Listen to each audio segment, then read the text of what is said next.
fight for the motherland. Be all I could, I would make a stand. I'd walk through the fire till the body falls. Don't fall, I would protect you. All that I've got to do now.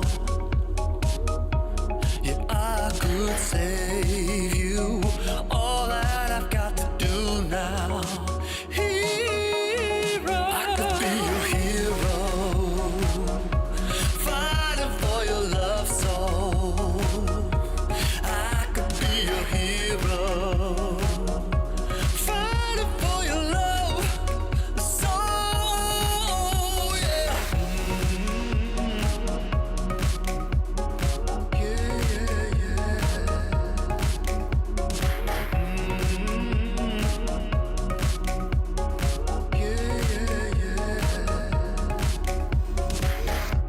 You make something worth fighting for, and nobody gets to choose everything. All that I've got, it couldn't be enough. Without your love, and I would protect you. I would do anything now. Yeah, I could save you. All that I've got to do now. I could be your hero, fighting for your love soul. I could be your hero, fighting for your love soul. Yeah.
Take me under your wing, crack of thunder, as the wild birds sing. You can hear hunger crying out, a sonic echo that leaves no room for doubt. Hold the shots, bring it back to what it's not. Make a move, do we do? As the world cries tears in our hands, are we all part of a bigger plan? Hold the shots, bring it back to what it's not.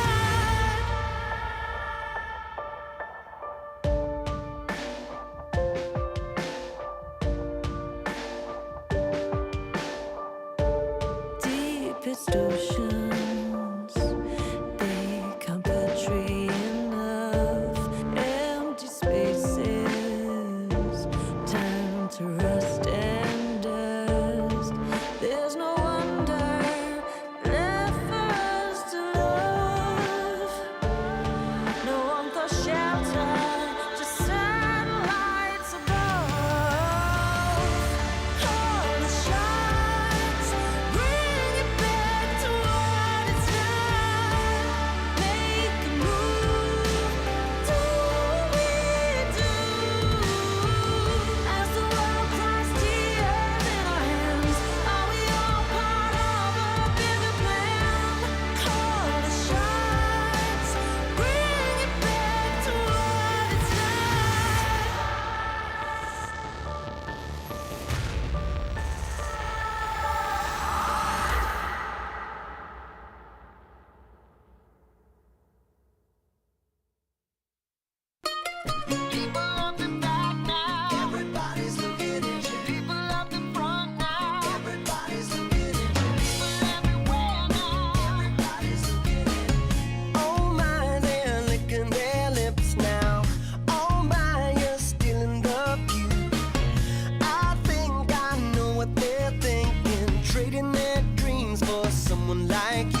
this beat in my head right now. I want to dive into this world. Let it out for the crowd, let it out, yeah, be proud. Right now, this is a real good atmosphere. Right now, superficialities are here. No excuse, no rules, no one to judge. Just give a fuck. The time has come to lose control. Don't be so shy, just let it flow. We are the masters of our own world, of our own world. We pray for fire in the sky. We show that desire is our light. We stick together, together, together. We're alright.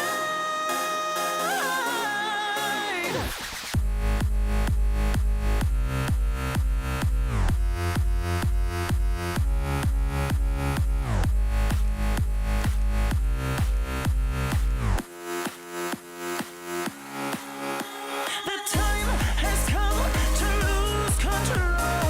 Don't be so shy, just let it flow. We are the masters of our own world, of our own world. Well, they drink really expensive champagne on their private jet plane. All we need is a cheap bottle of wine and a cigarette to have a good time. A freedom, conviction, and no restriction. There's no other place to die than here with us tonight. The time has come to lose control. Don't be so shy, just let it flow. We are the masters of our own world. We pray for fire in the sky. We show that this night is our night. We stick together, together, together. We're alright.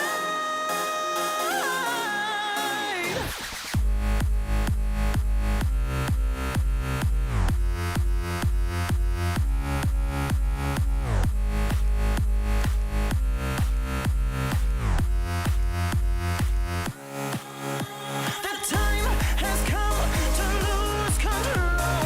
Don't be so shy, just let it flow. We are the masters of our own world, of our own world.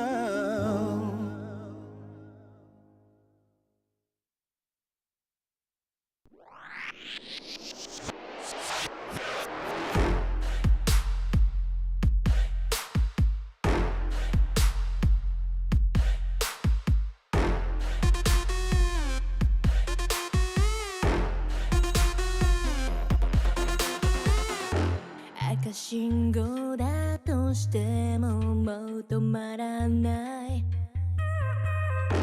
理解不能のスピード100倍速い地横なんて哀れよねねえ聞いてよな負けの準備でもしておきな Come try me get you down 悩んでもやめないわ No more 苦い思い消えてよこの街に呼ばれる際にレクチャー全力で追い越してよさ Trading モール始めよう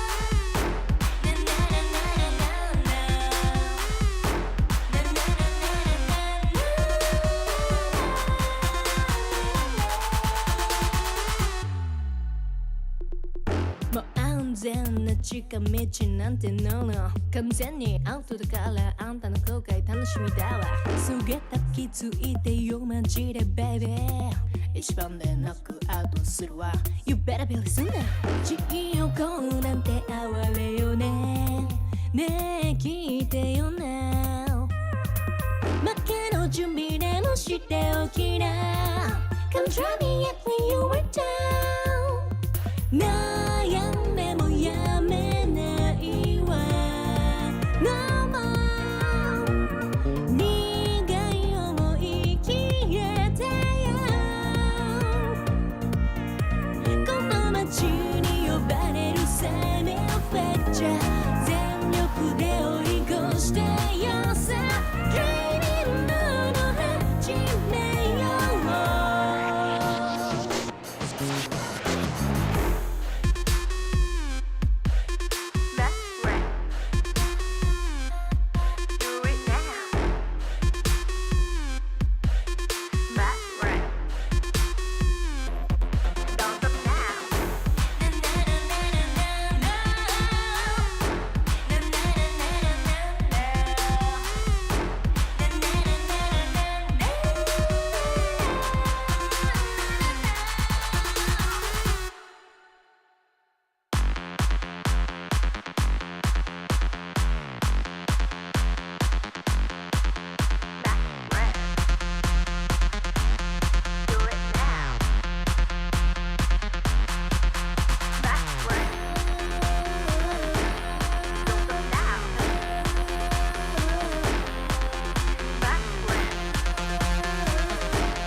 Country song.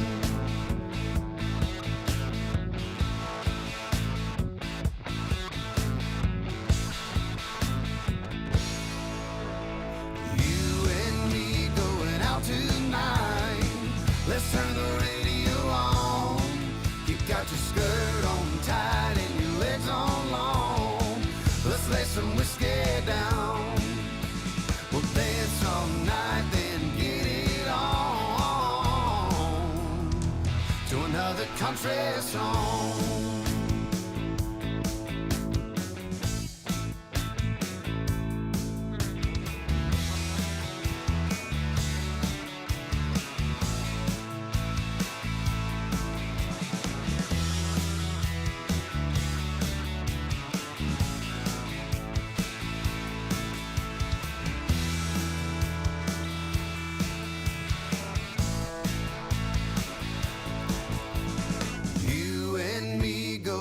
Tonight, let's turn the radio on.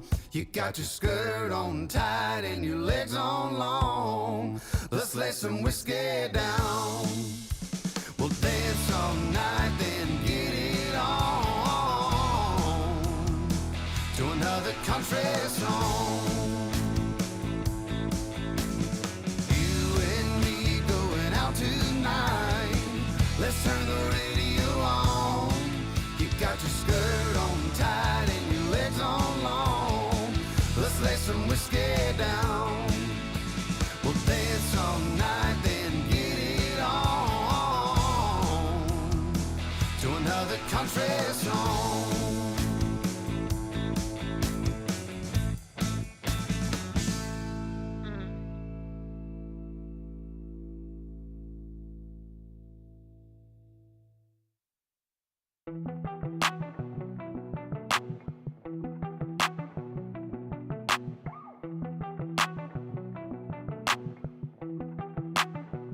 I saw you sitting in the moonlight, tripping, pain runs runs through your heart.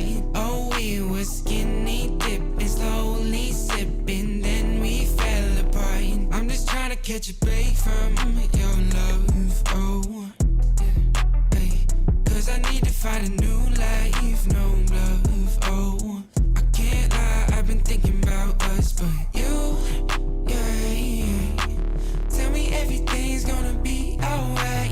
Tell me that you're never gonna need spotlight. Just say how you feeling, I don't wanna waste time. I saw you sitting in the moonlight, tripping, pain runs through your heart. Oh, we were skinny dipping, slowly sipping, then we fell apart. I'm just trying to catch a break from your love, oh, hey. Cause I need to find a new life, no love, oh. I can't lie, I've been thinking about us, but you know better than anybody around me, yeah, you know. I think we both need a break from this thing called love. All love ain't the thing to question, it's all love. I got plenty problems and no shoulder. Last night on the tour, ain't no tour bus. I saw you sitting in the moonlight, tripping, pain runs through your heart. Oh, we were skinny dipping, slowly sipping, then we fell apart. I'm just trying to catch a break from your love, oh, hey. Cause I need to find a new life, no love, oh. I can't lie, I've been thinking about us. Putting out the fires, my head calls me alive. I'm sick of breathing in your smoke. Leave a little longer, embrace a little harder. Yeah, every time we're not wrong, it's like we're walking on water. Oh, too good to last long. Putting out the fires and looking for a miracle. It's like we're walking on water.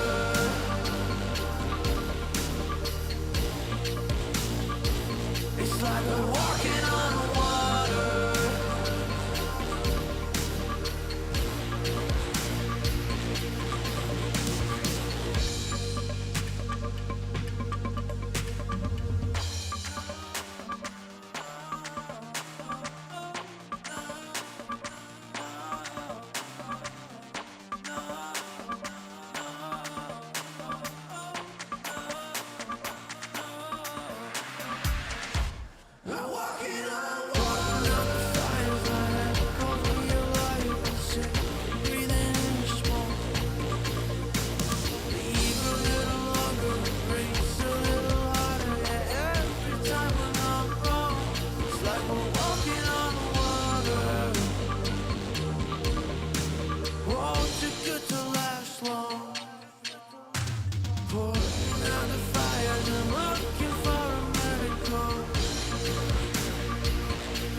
DJ, turn the music up, put the lights down low. All the worries we had, we just let them go. Wasn't looking for love, I was happy alone. When you put your arms around me, how was I to know?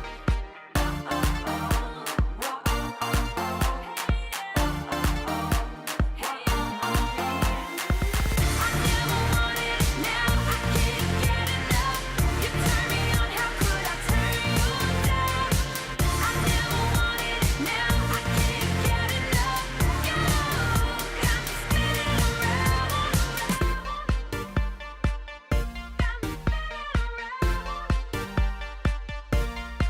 You got me feeling things I never felt before. We get lost in the music on the dance floor. If I leave you now, I'll leave you wanting more. If I leave you now, I'll leave you wanting more.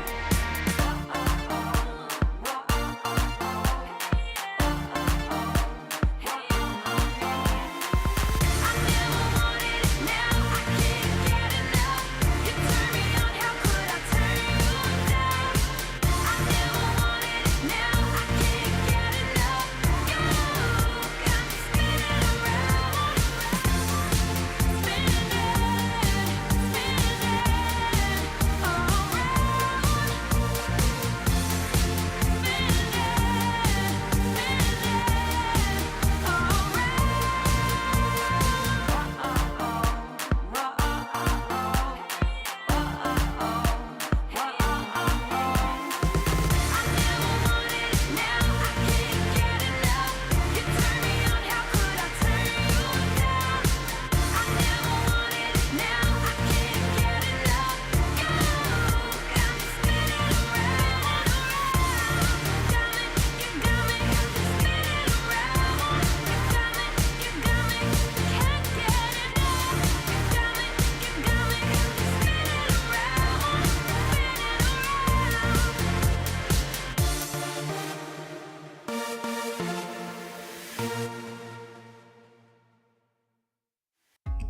I think I'll sleep till it's over. I think I'll sleep till it's over. I think I'll sleep till it's over. Broken letters, broken pen, breathing every now and then. Getting hurt but never learn. I'm falling short of hope again. I need a shock to bring me round, to pull my head from underground. I'm calling out but there's no sound. How many times can we make up? How many years will this take up? That never is as long as forever. When it's love but it's over. I've woken up in the headlights, taken from the clouds in mid-flight. Never is as long as forever. I think I'll sleep till it's over.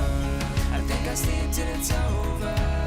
I think I'll sleep till it's over. I think I'll sleep till it's over. Stone days never end. Words I knew you couldn't say. We pretend we're more than this. Make believe that it's okay. I need a shock to bring me round, to pull my head from underground. I'm calling out but there's no sound. How many times can we make up? How many years will this take up? That never is as long as forever. When it's love but it's over. I've woken up in the headlights, taken from the clouds in mid-flight. Never is as long as forever. I think I'll sleep till it's over. I think I'll sleep till it's over. I think I'll sleep till it's over. I think I'll sleep till it's over.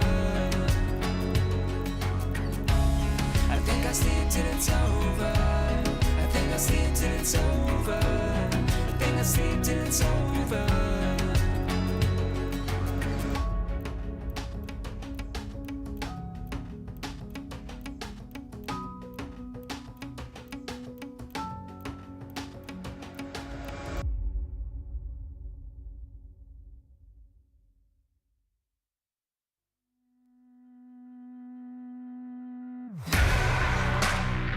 Oh, won't you break me out? Oh, won't you break me out? Oh, won't you break me out? Break me out, break me out. On the lock, on the key, and I'm doing time. Someone to save me, turn on the light. I don't know what is wrong, but it just feels right. Won't you break me out? Won't you break me out? Like a bad dream, but I can't sleep. Seems like I just can't get past me. Oh, oh, oh, oh, oh, oh. Won't you break me out? You're the chain, you're the lock. Won't you hold me down?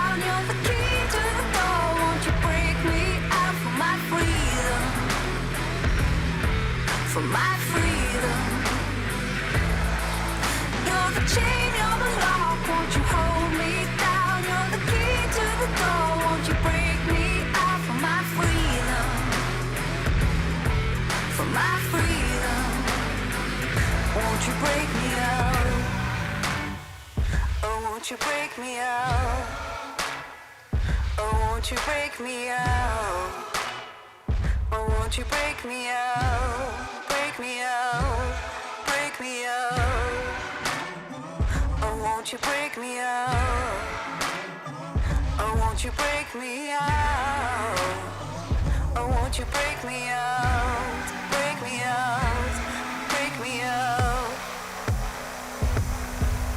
You're the chain, you're the lock, won't you hold me down? You're the key to the door, won't you break me out for my freedom? For my freedom. You're the chain, you're the lock, won't you hold me down? You're the key to the door, won't you break me out for my freedom? For my freedom. Oh, won't you break me out?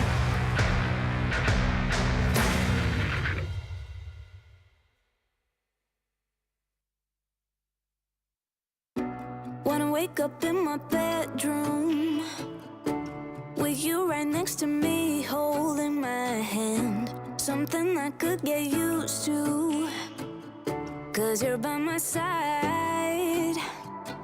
When city lights blur the evening, hollow skies grab my feelings, and shooting stars have no meaning. I know, I wanna be where you are forever and ever.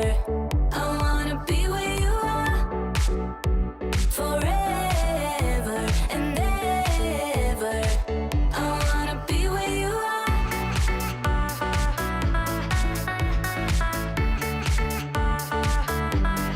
Be where you are.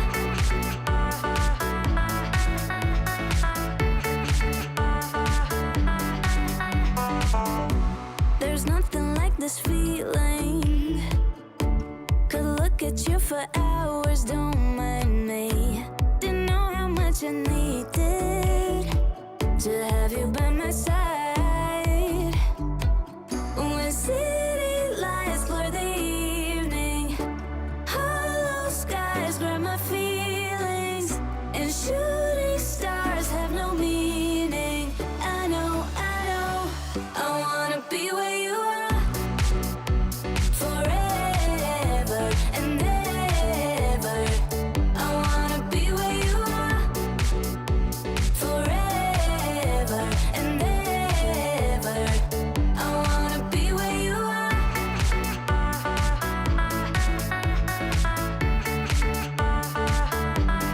Be where you are.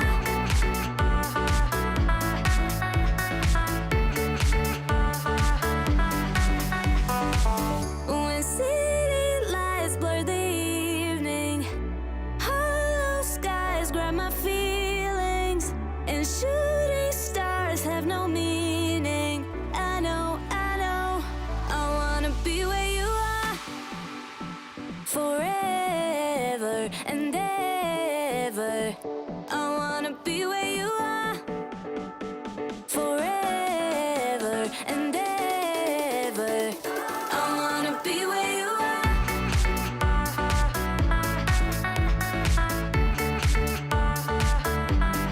Be where you are.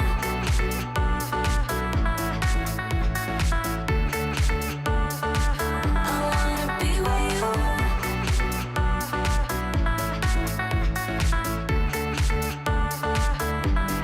Be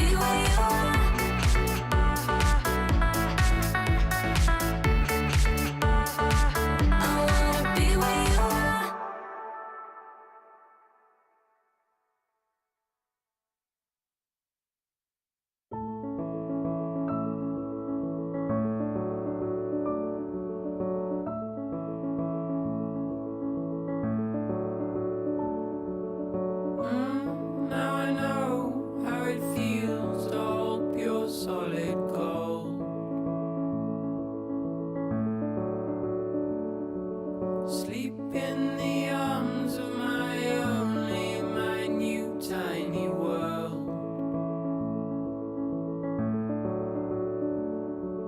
And right here in our arms you'll stay till you can find your own way. Oh, my son, stay curious, my boy.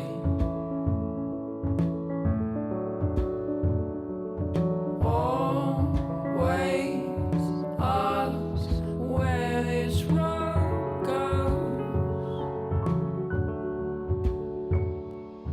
Oh, my son, stay curious, my boy.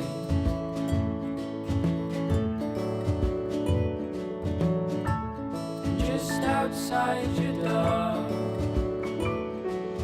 you'll find love where you don't know.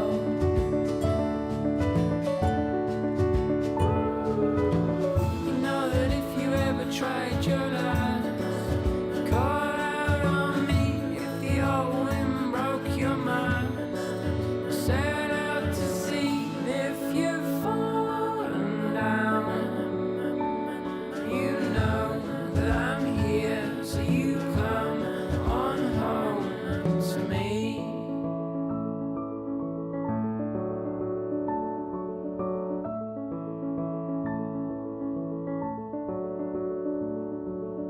Oh, my son, stay curious, my boy.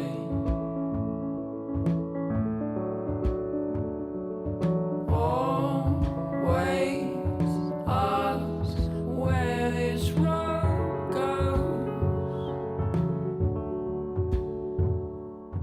Oh, my son, stay curious, my boy.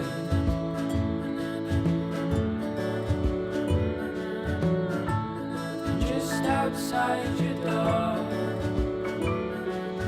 you'll find love where you don't know.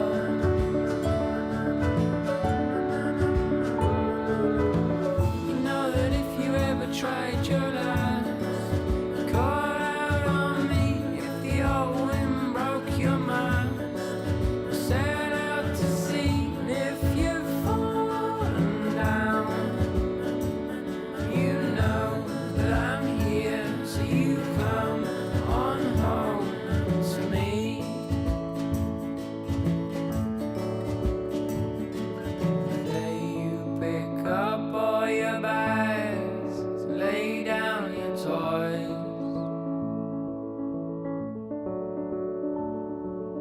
Oh, my son, stay curious, my boy.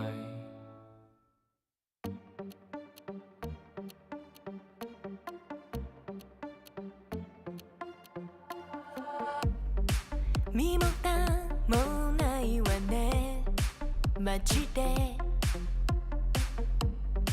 メール既読無視でもてめトラブルならすぐ相談してよだなんて細い指先が僕を指す Please come this way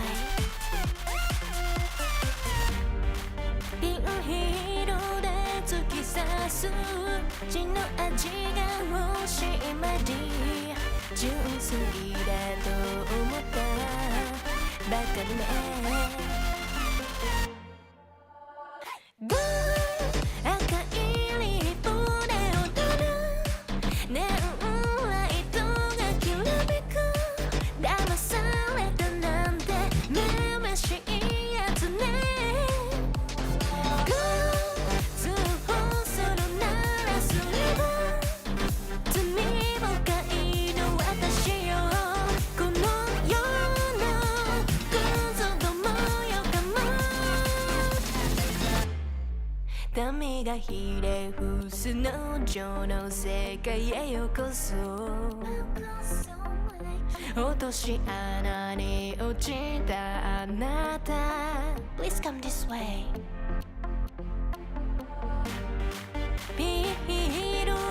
突き刺す血の味が欲しい前に純粋だと思ったバカね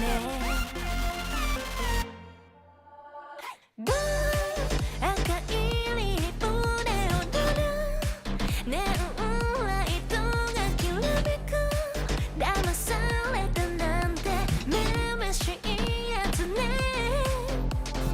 ゴー通報するならすれば罪深いの私よこの世のクズどもよかも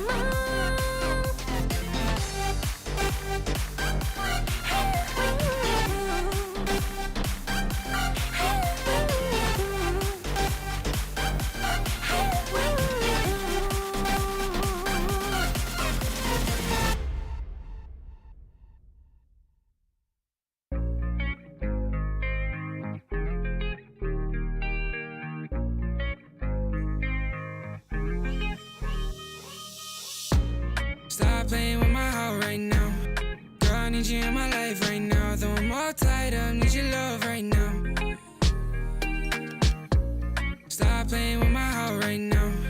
Girl, I need you in my life right now. Though I'm all tied up, need your love right now. No, I'm balling out, yeah. But my heart plays loud, yeah. And I'm all freaked out, cause I got nothing to say to you. But will I be down, yeah, when you come around, yeah. So let's get right down, cause we ain't got much time. And every time you hold me, I think about the times that I was lonely. Keep reminiscing about how you the only one that makes me wanna look into your eyes and say, stop playing with my heart right now. Girl, I need you in my life right now. Though I'm all tied up, need your love right now. Stop playing with my heart right now. Girl, I need you in my life right now. Though I'm all tied up, need your love right now. Yeah, we could take time to work things out, oh, yeah. But I want you in my life so we could have each other, yeah. I know it seems hard to shine, but you're a million stars at all the same time, yeah. And you know I really mean it. And every time you hold me, I think about the times that I was lonely. Keep reminiscing about how you the only one that makes me wanna look into your eyes and say, stop playing with my heart right now.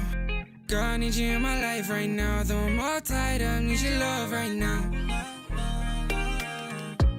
Stop playing with my heart right now. Girl, I need you in my life right now. Though I'm all tied up, need your love right now.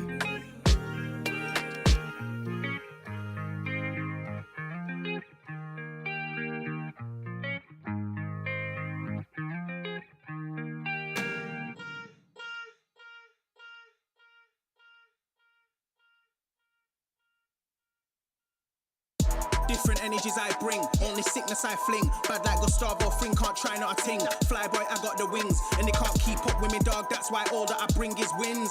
And they wanna hold me back, never doubt I'm a king. When they grab my killer chap on the ting, I don't wanna hear no talk from jokers. Say you got waves, I'll split that like Moses. The way that I catch it is flawless, it's awkward, cause they can't do it when they talk up. I don't wanna hear that ever. Stay on the ground like Cellar, they know man shell off. Feel man trying to get ahead of me. They should've known they ain't really got the energy. I got the energy. Run laps and laps round them, they ain't even got no energy. So that means no power, they don't wanna be my enemy. That might end up in a penalty. I got a different energy, no matter what I encounter. No, I got the energy. Run laps and laps round them, they ain't even got no energy. So that means no power, they don't wanna be my enemy. That might end up in a penalty. I got a different energy, no matter what I encounter. No, I got the energies.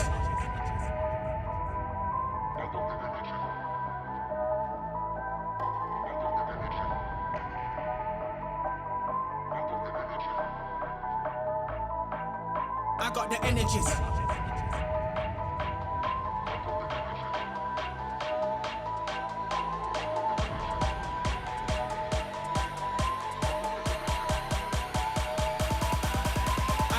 energy.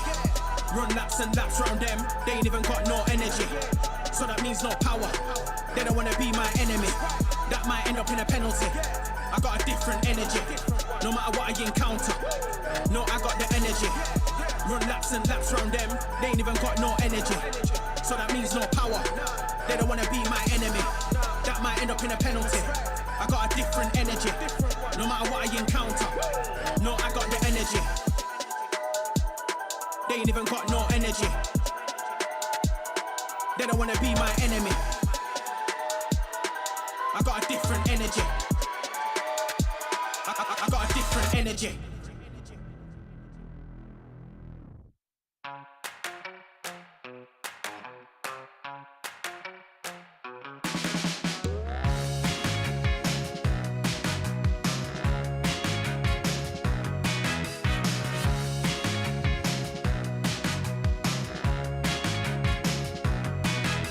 So I got my education in the old school, surfing on a wave and playing by my own rules. Come on, let's take this downtown. Wake me up to the soul sound. Hit me with the Cali sun and give me good vibrations. Now I'm dancing in my new kicks, getting down to all my old tricks. Gotta get my fix. Now do you think I'm cool? It's all I wanna do. You don't wanna kill my vibe with the wrong beat. If you wanna feel alive, you gotta move your feet. Come on, let's take this downtown. Wake me up to the soul sound. Hit me with a little Supreme and give into temptation. Do you feel what I feel? 'Cause I'm feeling alive. I'll be real deal. 'Cause I'm feeling alive. Do you feel what I feel? 'Cause I'm feeling alive. I'll be real deal. 'Cause I'm feeling alive. Now I'm dancing in my new kicks, getting down to all my old tricks. Gotta get my fix. Now do you think I'm cool? It's all I wanna do.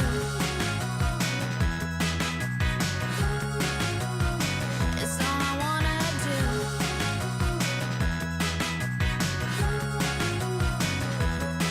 Come on, let's take this downtown.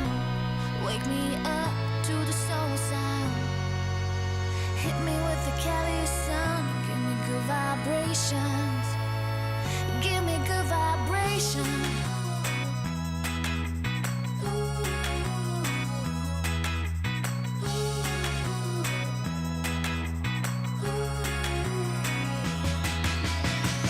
Now I'm dancing in my new kicks, getting down to all my old tricks.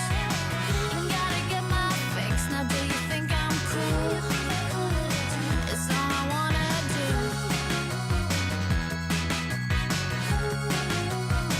It's all I wanna do.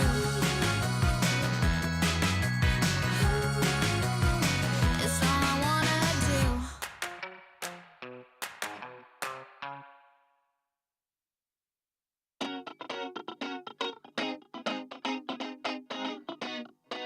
Here we go.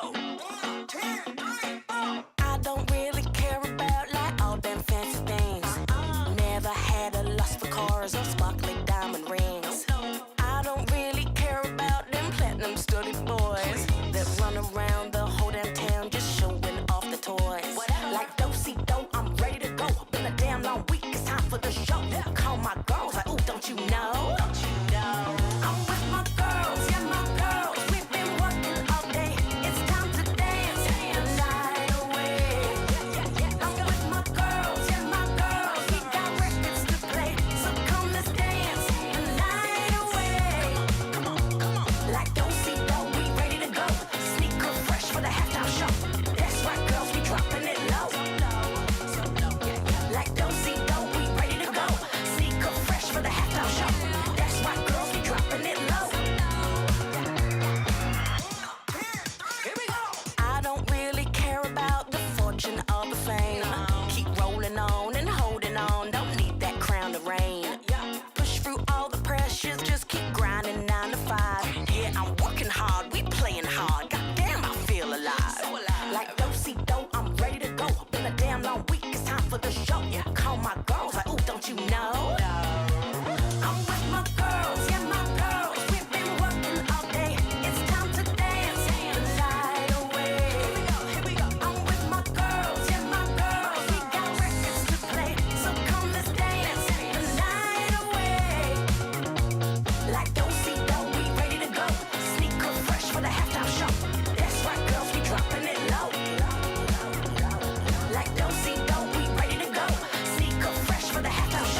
my mind. I'm losing my mind.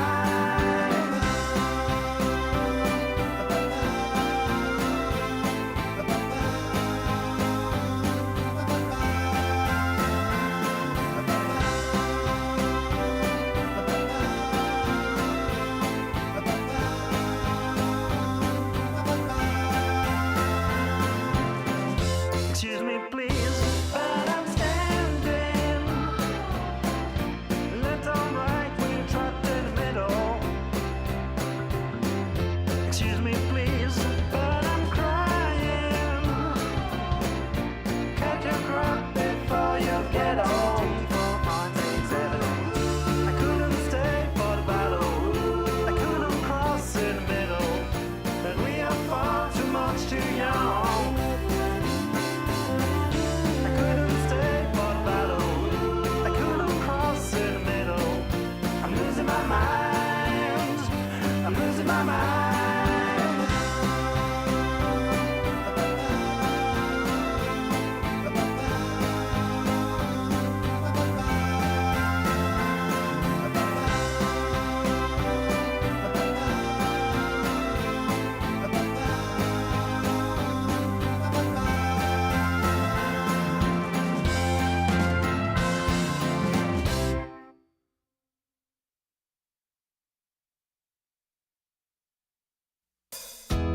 Didn't even know what happy means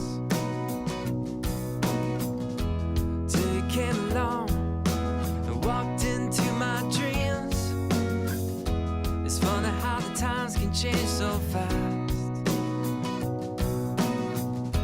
Looking straight ahead, I don't think of the past. You've changed everything. It's like bright lights and a starry sky. We're gonna feel that way most every night. Sunlight on a summer day. We're gonna laugh and dance all the rain away. Sing a new melody. It's full of love. It's beautiful and free. 'Cause you belong, you belong, you belong to me. Birds fly, fill the trees like it's always spring. White clouds high above, I know just what I mean. Your smile, this love are an endless road. And I'll walk, I'll run, anywhere it goes. You've changed everything. It's like bright lights and a starry sky. We're gonna feel that way most every night. Sunlight on a summer day. We're gonna laugh and dance all the rain away.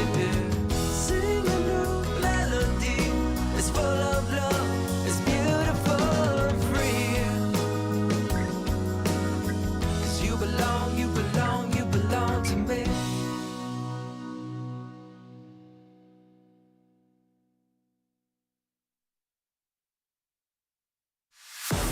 Tell me what you're dreaming of, waiting for your fate to come.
welcome everybody to the LPL and this very intense close-up. I'm Munchables, and today you're going to be receiving the Munchables experience, where I'm alone.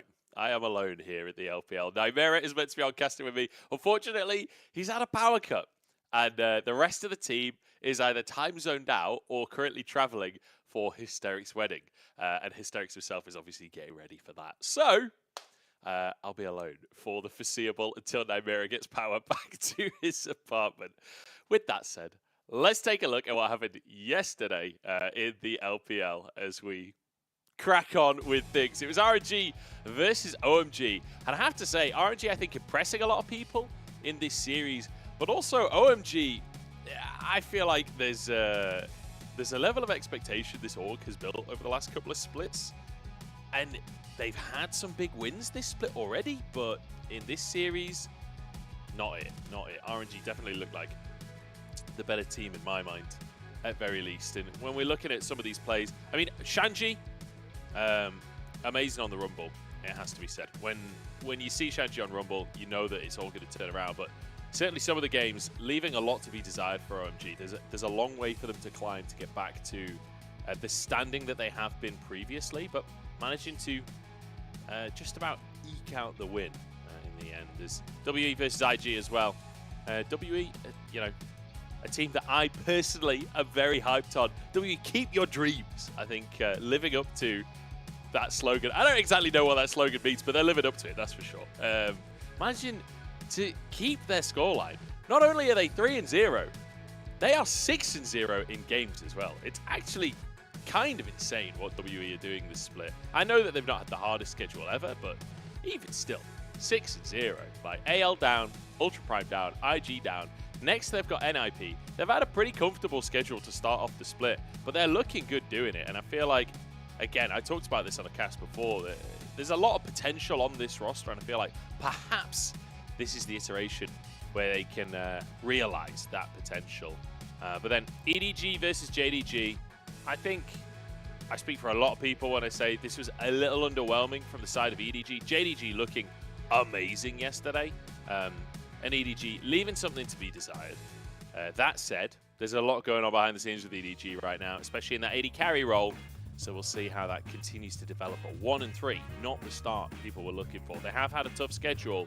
They are not looking like that team that we saw in the playoffs. So those are our results. 2-1 to OMG, 2-0 to WE, and then 2-0 to JDG, who are still looking absolutely fantastic towards the top of that table, only behind BLG. Let's take a look at the table, as I mentioned it, because in our standings, it is still BLG in first place and JDG in second place, which, I was told there was meant to be an MSI hangover.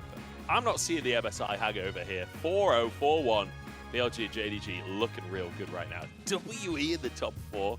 I'm all about. But yeah, we are starting to see the teams like spread out to, part of me wants to say expected places, but there's a few anomalies mixed in there for sure. But today, we're looking towards the middle of the table to start things off. FPX on 1 and 2. They've only played 3 series so far, so still very much figuring out what this team is about. Up against LNG, who they've I'd say been a little disappointing so far this split, like 2-0'd by Weibo, 2-1 by JDG. But the thing is, when you look at who they've played against, top esports, RNG, JDG, Weibo, it's not exactly been an easy schedule for them so far. So I feel like LNG today should be a heavy favorite against FPX. So I'll be on the first 2 series for you guys, and hopefully at some point Nymera will join me, but we'll have to see what the situation is with that. And then I want to say it's Kitty and Asheen for the 3rd series of the day, but I'm not 100% sure of that one. As we head to the stage, it's time to get things kicked off. We're in LNG's arena, as we are for most LNG. I do wonder, at what point does LNG have to travel? Like, when LNG plays WE, I wonder how they organise that in terms of going between the 2 different arenas. I imagine they take it in turns. One team gets each split. But who knows? Who knows? Here we go, though. FPX stepping out onto the stage. And I feel like, again, this is a team that there have been glimmers of greatness. Like Care has looked good, LWX has looked good. Like they certainly can find the hard engages with Hacker and Chocho, but sometimes you can see 上单 things 小老虎， falling a little short for them. The coordination not always necessarily there. Sometimes the early games can get a little bit messy as well. They managed to beat TT to start the 打野 season off. Hiker， Shout out who, real enthusiastic there. But losing to Ultra Prime, losing to RA. And when you look at where Ultra Prime and RA are in the scoreboard, like they're 中 not 单 pair， exactly top teams currently. So FPX, I feel like, need to prove themselves here today. Did you see how many phones were in that camera shot right there? Like, there was a camera shot of like 10 people maybe, and every single one of them was filming the camera back. Look at that! Yeah, there's like 3 people in the whole crowd that haven't got their phone out currently. Like, I'm one of those people that firmly believes that you should not be recording when you're at a gig or whatever. Like, enjoy the moment. Look at all the other hundreds of people that are currently recording it. You can get a video of exactly what you saw 主教 online. 练 Juicy， Just watch it. Just be there. Just experience the actual thing. But maybe I'm just a boomer, you know? And it's highly possible that I am just a boomer at this point. So, you know, it is what it is. 接 But 下来欢迎苏州 LNG Esports。 yeah, so we'll see. LNG though, coming on in as I just randomly go down a rabbit hole about cameras. Zika, Tarzan, Scout, Gala, Hung. Again, this is a team that I think most people coming into the split expecting this team to be like top 6 at least. Like when you look at the, I mean, Tarzan 上单 Scout, 紫卡， in my mind, the best mid-jungle duo in the league in spring. They looked absolutely fantastic. I think falling out of playoffs earlier than perhaps people 打野 expected. Tarzan， But now with an upgrade in Gala stepping into the roster as well, I don't think pretty much anyone is. I don't think anyone can say that Gala wasn't an upgrade, right? Like an absolutely exceptional player, and he's been playing quite well this split as well. But LNG so far, like I said, not exactly able to put the results on the board, but they have been against JDG and Weibo for the last 2 series, so still time for them to prove themselves. And against FPX, you do expect them 辅助 to 航， be the favourite. But we'll see how that's going to pan out.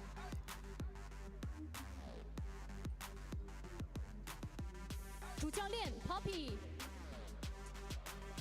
But today, I'm just hoping for FPX to bring something to the table that's a bit fresh, you know? Try and go for a different look. I don't think, if you play standard meta here, FPX, let's be honest, you're going to get slammed by LNG. You're in LNG's arena. They've got the home crowd advantage.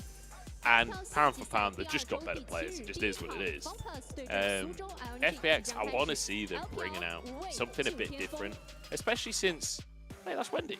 Especially since, like, when you look at the roster, like Care, his AD melee mids, absolutely fantastic. We've seen some really great stuff coming out from him, like, historically. I would love to see them try and lean into that a bit, lean into going for picks that LNG might not be used to playing against. Like the Kiana we've seen from Care, the Tristana mid we've seen from Care this split.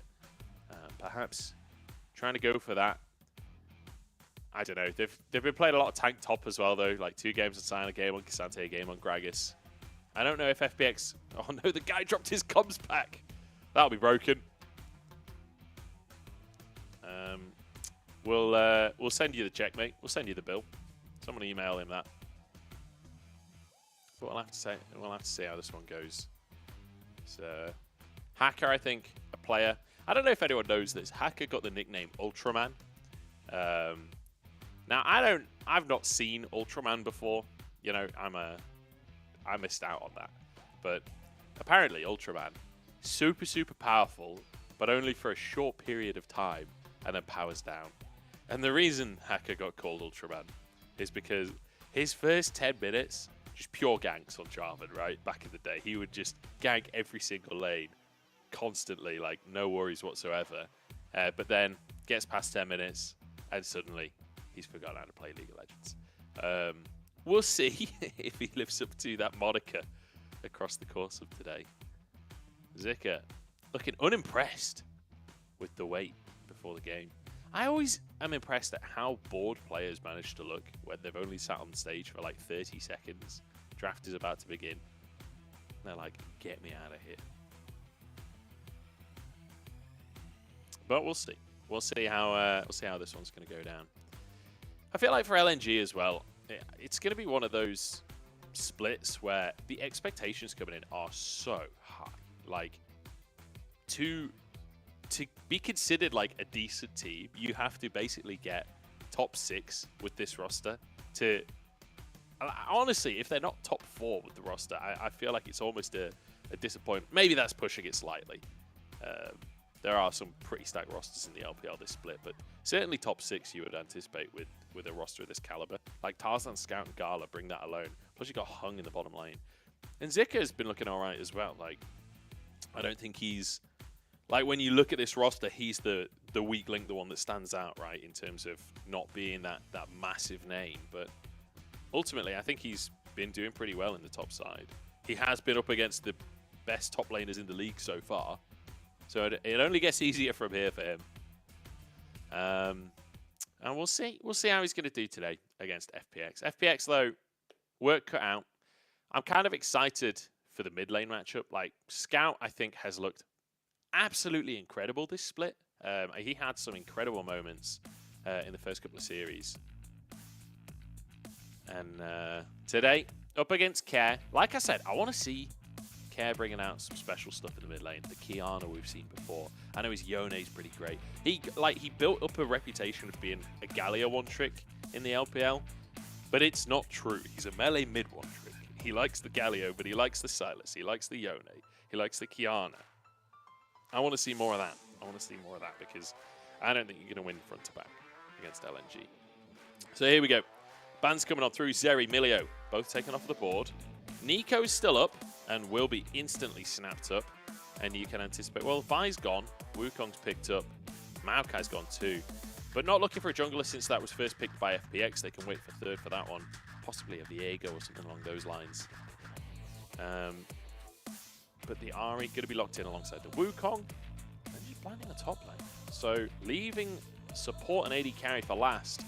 As we are absolutely blasting through this draft. And on the side of LNG, do you go for a support here? Do you go for answer the mid lane, answer the top lane? It's going to be tough. Whichever way you go, you're going to be pinched in the other roles.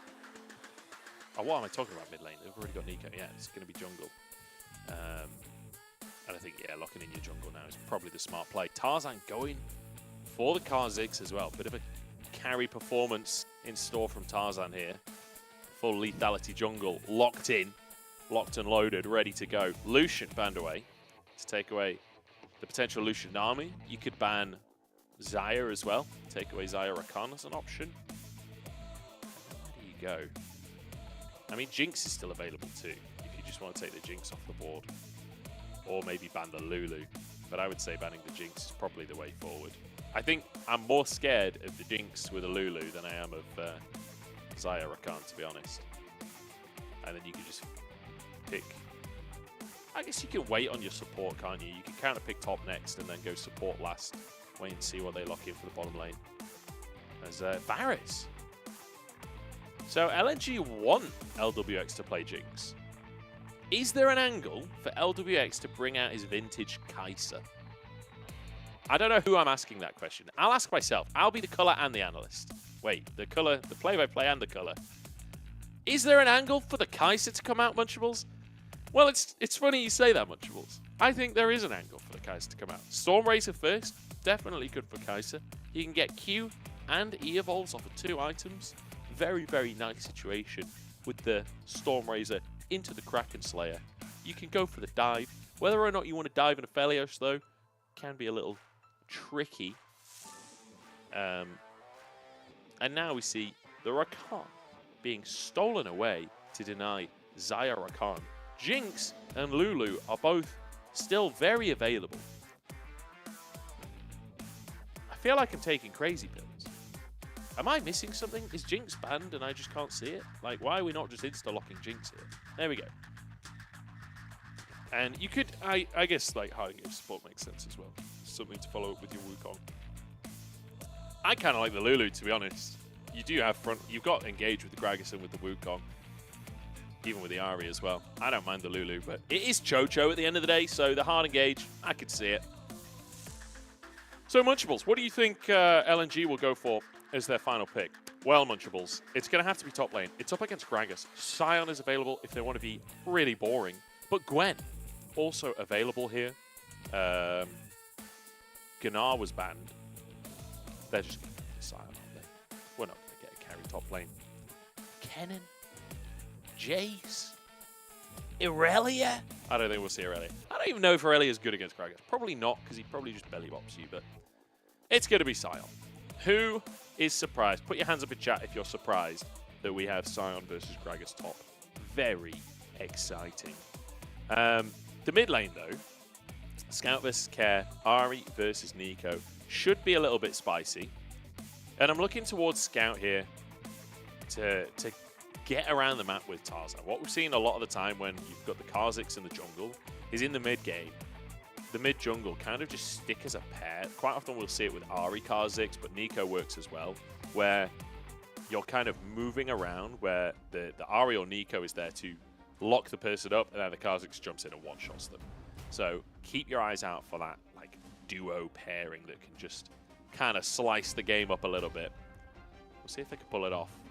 But I'm here for it. I'm here to see what FPX are bringing to the table. I have to say I'm a little nervous for FPX. The fact that they have basically come to LNG. They've come to the house of LNG. It's LNG's arena. They've turned up on the doorstep and they've gone, we're going to play standard meta against you. And we think we can win. And I've got to say, I just disagree, FPX. I'm not sure that's the way you've got to approach this one. But we'll see. We'll see if it works out for them. LNG, on the other hand, pretty smart draft, taking away the Rakan, denying that Xayah Rakan on the bottom side. Does mean that this Jinx might be vulnerable. But we'll see, because a lot of the time as well, the Jinx can just outrange the Aphelios in a lot of the fights. There is some pretty tasty all-in, though, on the side of LNG. And we'll see if they can pull it off. As we head on to Summoner's Rift. Ladies and gentlemen, boys and girls, we're ready to kick this one off here in Suzhou, LNG's arena. And you can hear the gyro strong. Actually, FPX, pretty reasonable gyro too. I thought that was going to be incredibly one-sided. Is that they're doing an EDG gyro? And that was an Uzi gyro. So I think some of the fans in the audience are a little confused as to where they are and what's happening right now. Or perhaps they just have a sense of humor. I'm going to say the former rather than the latter. Nothing happening on the level 1. Junglers both starting topside, though. As inevitably will path down towards our bottom lane. So that'll be exciting. I'm just going to take a little sip of my coffee. Bear with me 1 second. Oh, delicious. Absolutely delicious. I was about to say love a bit of and then say the brand, but that's probably against my contract. So I'm not going to do that. I won't shout out the coffee brand. I will say fair trade, though. Important that you get fair trade coffee. Chocho, hook at the bottom side, leads to absolutely nothing. Rakan with the heal. Beautiful stuff. As inevitably, when you look at a draft like this, you're going to have a fairly boring early game. That said, Scout is completely bodying Care. I don't know why Care isn't respected the level 2. That's not a fight he could win. As LWX accidentally autos a minion as the hook comes out. Or maybe that was on purpose, to be fair. He didn't get the last hit, so. Chocho trying to pressure off the level 2.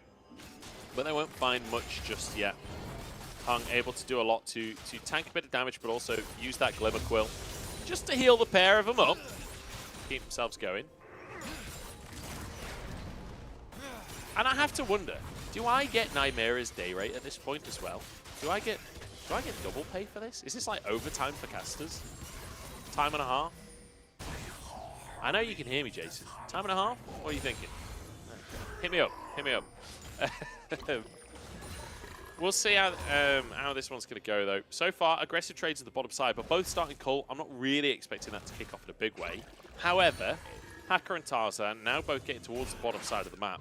Nobody going for any kind of invades just yet, but Tarzan clearing through his jungle a bit quicker than Hacker's been able to. We'll have a minor XP advantage. I don't think it'll be a level though. As Hung not going to get caught by the Flame Chompers. Hacker wants to find his way into this bottom lane. Tarzan's here too, and Hacker's been spotted. That will surely dissuade the play. Oh, I can hear Nymera in my ears. I don't know if the audience can, but I can hear him. Tarzan gets the scuttle grab. And I think that they are going to just back away. Trying to maintain my train of thought as I hear people talking in my ears, but it is what it is. And Tarzan actually gets a double crab. Double crab for Tarzan. Beautiful stuff. And if I'm not mistaken, I'm about to be joined by, ladies and gentlemen, Nymera, the one, the only. He's here. He's alongside me. Nymera, welcome to Hello, I'm really hoping I'm back. It has been a morning, Joe. It's been a morning. How are you doing? How are you enjoying your first solo experience of LPL? It's not my first solo experience. Okay, how are you enjoying this current solo experience of LPL? I've been in the trenches in this league. That was something. I wish that it was a matchup where I had more to say. I kind of just... You mean you don't enjoy seeing Gragas versus Sion, and every single meta pick kind of just the most picked in every role? You don't like that? Well, I'm not saying it's not exciting. I'm just saying it's really boring, you know? You got to read between the lines sometimes a little bit. But yeah, Tarzan got 2 scuttle crabs, so... Hey. What more could you want out of an early game? That's true, especially when you were playing the Kha'Zix as well. You had pretty good scuttle control, very good individual target damage, and that's kind of going to be signal of what's to come with that kind of matchup as well. Tarzan really going to look to start invading, get vision control, and do stuff like this with Hung. A Hacker here, and Hung's moved over to try and turn this into a play. Tarzan will smite the chicken. They're just going to take the camp away. Hacker fully respects it. And this could even be a Dragon opportunity with the reset coming out from Chocho in the bottom side. Perhaps they don't want to go for that one just yet. As Scout trying to crash the wave in the mid lane as well.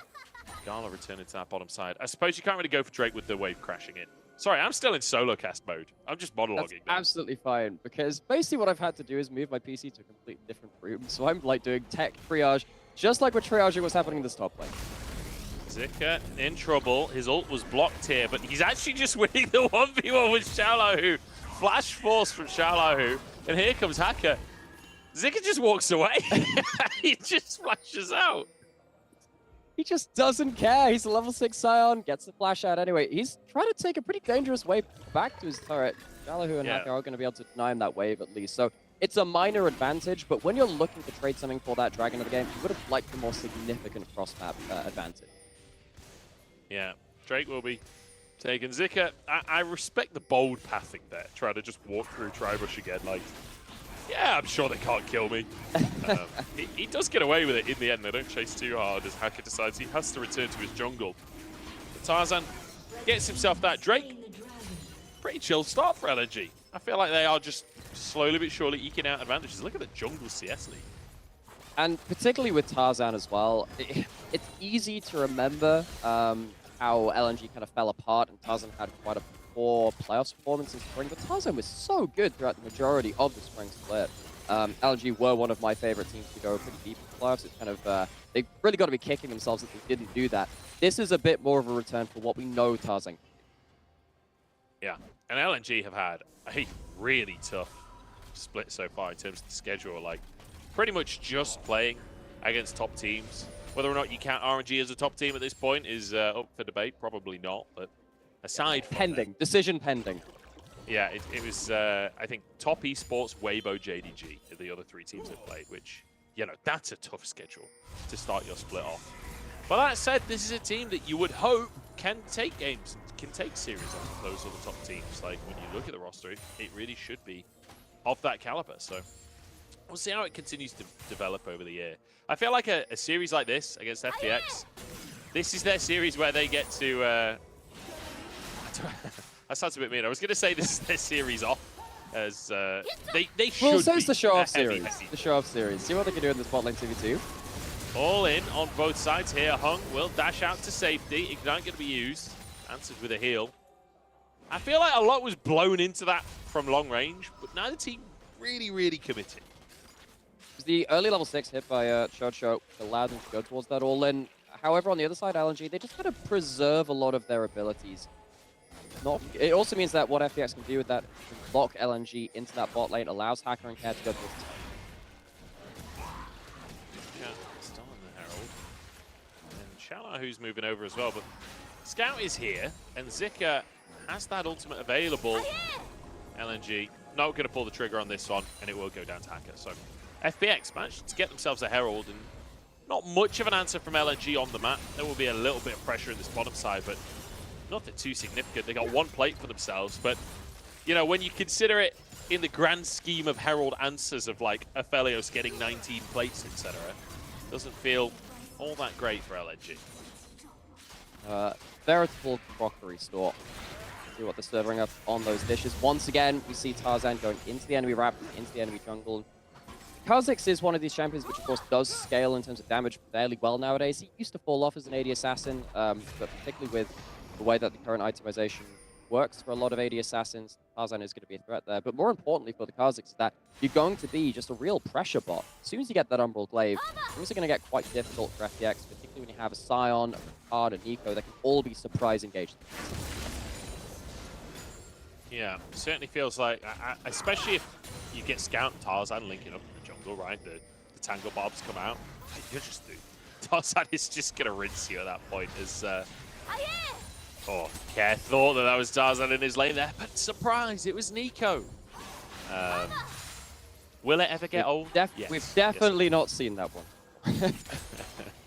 I'm curious to see any shenanigans out from Scout later on in the game, though. We have seen dramatically different levels of competence when it comes to Nico pretending to be things. We saw Knight as a blue buff yesterday. We've had a whole montage clip, pretty much during almost all of our breaks. Yagao, one of our better Nikos as well. It just allows anyone who's already been good at those mind games to show off even more. Okay, well, Care. Can he finish it off? No, he can't.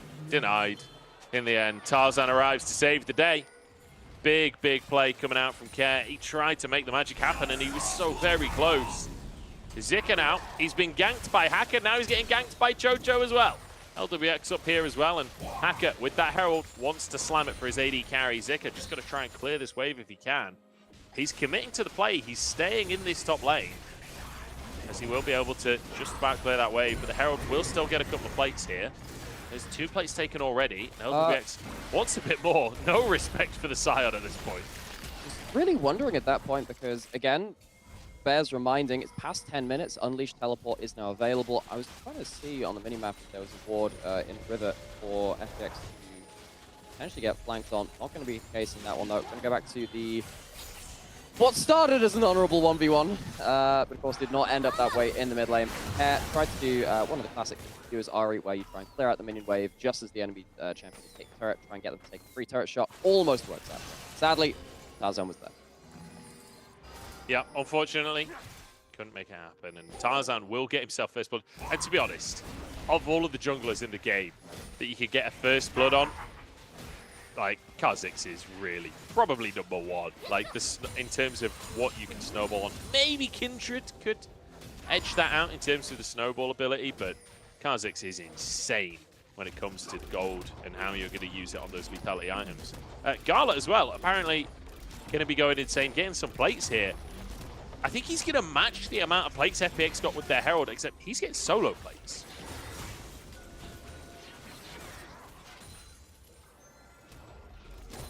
All right, good talk. Good talk. I think I may have lost that mirror. Oh, dear. Well, LNG are going to be able to go for these plates, and they might be able to go for a Xiaolao Hu as well. The knockup is there, but damage from the Kha'Zix, but with a TP, oh, the cast just about escaped from. Some are not going to be used, and actually the TP was cancelled. I didn't quite see how that happened. Care was the one trying to TP. I'm not sure what cancelled it there. Whether that was Scout managing to find a window, but will mean the dive doesn't happen anyway. Zika now gets a taste of LNG's medicine as they try and set up dive in the bottom side. Hacker moving in here, and he didn't have any HP to work with. It's an easy play from no way he actually... Oh, I thought he got hit by a second tower shot for a second there. He doesn't go down in the end. LWX, look at his health on the side of your screen there. He must have walked away with 20 HP. He's That got to be was so incredibly dicey. got to be feeling pretty good to get away with that one at least. Sorry for leaving you in lurch just once again. We're gonna go see what did cancel out that teleport. It was of course Scout with the E. That route comes down, meaning that LNG once again start to just win across the map. Well, of course, when you're cross-mapping against an Aphelios who has the right weapons, you tend to lose out on those tower trades. So Gala gonna walk away that extra amount of gold from that first tower going down, despite the fact that kill went the way of FPX.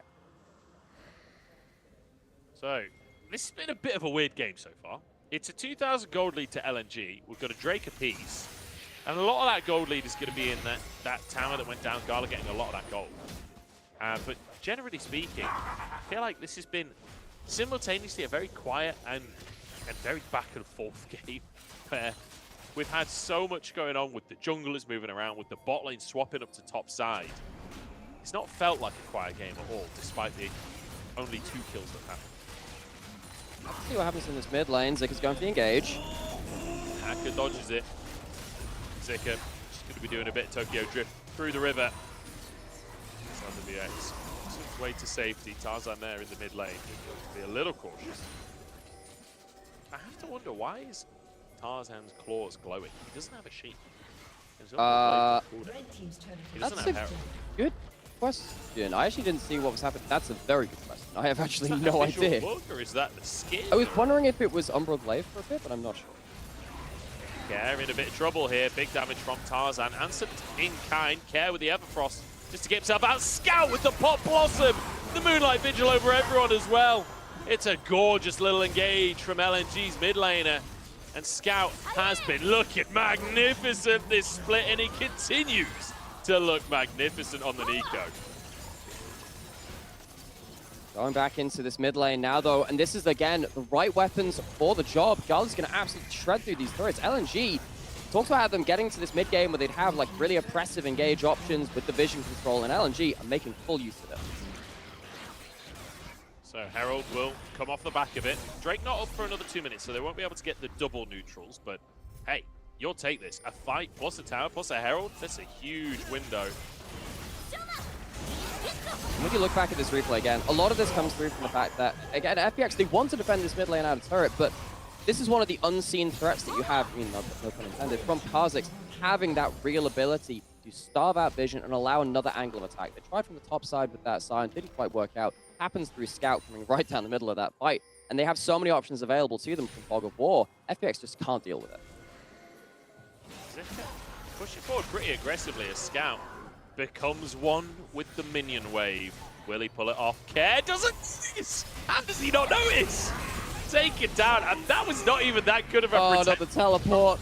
And now Shallow in the middle of everyone, rooted up, will be taken down as Gala arrives. A rocket though, but Zika flashes out. He's ignited. The shield comes out from Hung, and he'll survive. Herald now in the bottom side, but it won't even be needed for this tower as Hung actually flashes, trying to find the engage. Won't find his mark though. LNG, they are putting their foot on the accelerator in this one. Chocho, LWX, Hacker, under the tower. They want to defend. Moonlight Vigil's about to come back for Gala. That's what they keep fighting. Scout hasn't missed a Tangle Barb all game. Gala survives. Hacker will go down here as LWX, the next target, taken out. Here comes Care on the back line. Hung trying to survive for the time being. Care with 2. Care looking for 3. Care looking to save the game. Tarzan and Scout barely walk away. It could have been a pentakill, but it was so close to being denied. That close to getting another reset, to getting another ult charge and a heal, and possibly a game-turning fight. Wouldn't have led into anything like a Baron, but it could have at least gotten the extra gold in pocket, maybe a Dragon afterwards. How the heck did this come about, though? It happens because, as you're saying, someone didn't count their minions. There are 4 melees there. There are meant to be only 3. Scout gets the freebie, and just trying to retrain these instincts about where these players can come from has been a thorn on the side of so many different players as Scout. Scouts out again with his W. At this point, though, the hook's great, but the follow-up just isn't quite there. Gala flashes out. He even has his Moonlight Vigil available at this point. Doesn't throw that in the fight. Doesn't even need it, I guess, at the end of it. And we already talked about this before. a game of inches, close margins. I can't quite make it work. No, close but no cigar. And it does mean 5,000 gold lead as Tarzan grabs himself the second Drake for LNG. And it will be that Hextech map as well. So portals, meaning that if you win a game by shallow margins, you can't really get, or win a fight, sorry, off by shallow margins, you can't really get that much off of it. People will be able to get back onto the map very, very quickly with those gates. So the tier 2 in the bottom side was finished off as well. I feel like FPX, I feel like they're running out of space to play with. That's a good way to say it, because particularly when you have the Nico making plays in side lanes as well, you just feel a little bit daunted, right? You feel a little bit on the back foot because you can't go into any lane at this point. FPX have engaged on in the mid lane. They've been killed in the side lanes as well. They have to really start questioning where is safe for them to play, particularly with, again, jungle support duo of LNG doing such a good job of removing that vision to play safely on the map. Gala pushing in the mid lane now. And like you say, the vision game going to be crucial, but they are running out of wards. They've got 2 at river, and that's as deep as it goes for them. One of those is a scuttle crab. I guess they do have one in mid lane as well, but it's going to be tough for them to try and face check into this Baron. Because the thing is, from red side, you can get past the scuttle crab to do Baron. Like, you can just use the blast cone behind the Baron pit to sneak a Baron. So scuttle crab doesn't really give you all of the confidence that you would want from the side of FPX. And just clear the waves as fast as they can. But so far, LNG just sitting in the darkness, not actually finding a pick, because FPX are like, you know what? We don't care about the Baron. Scout does have a angle again, though. Doesn't have the flash. I think that would be the go button for LNG. They don't have to over-engage right now, though. Use the last of those rifle turrets. Coming out on shallow hoot. You're getting around to these big engage coming in from Zika. Charge forwards. Chocho the target for now and will go down. LWX almost gets taken out simultaneously, but it's Tarzan to fall. Hacker playing bodyguard for LWX, but rooted up himself. The CC chain from this comp is disgusting.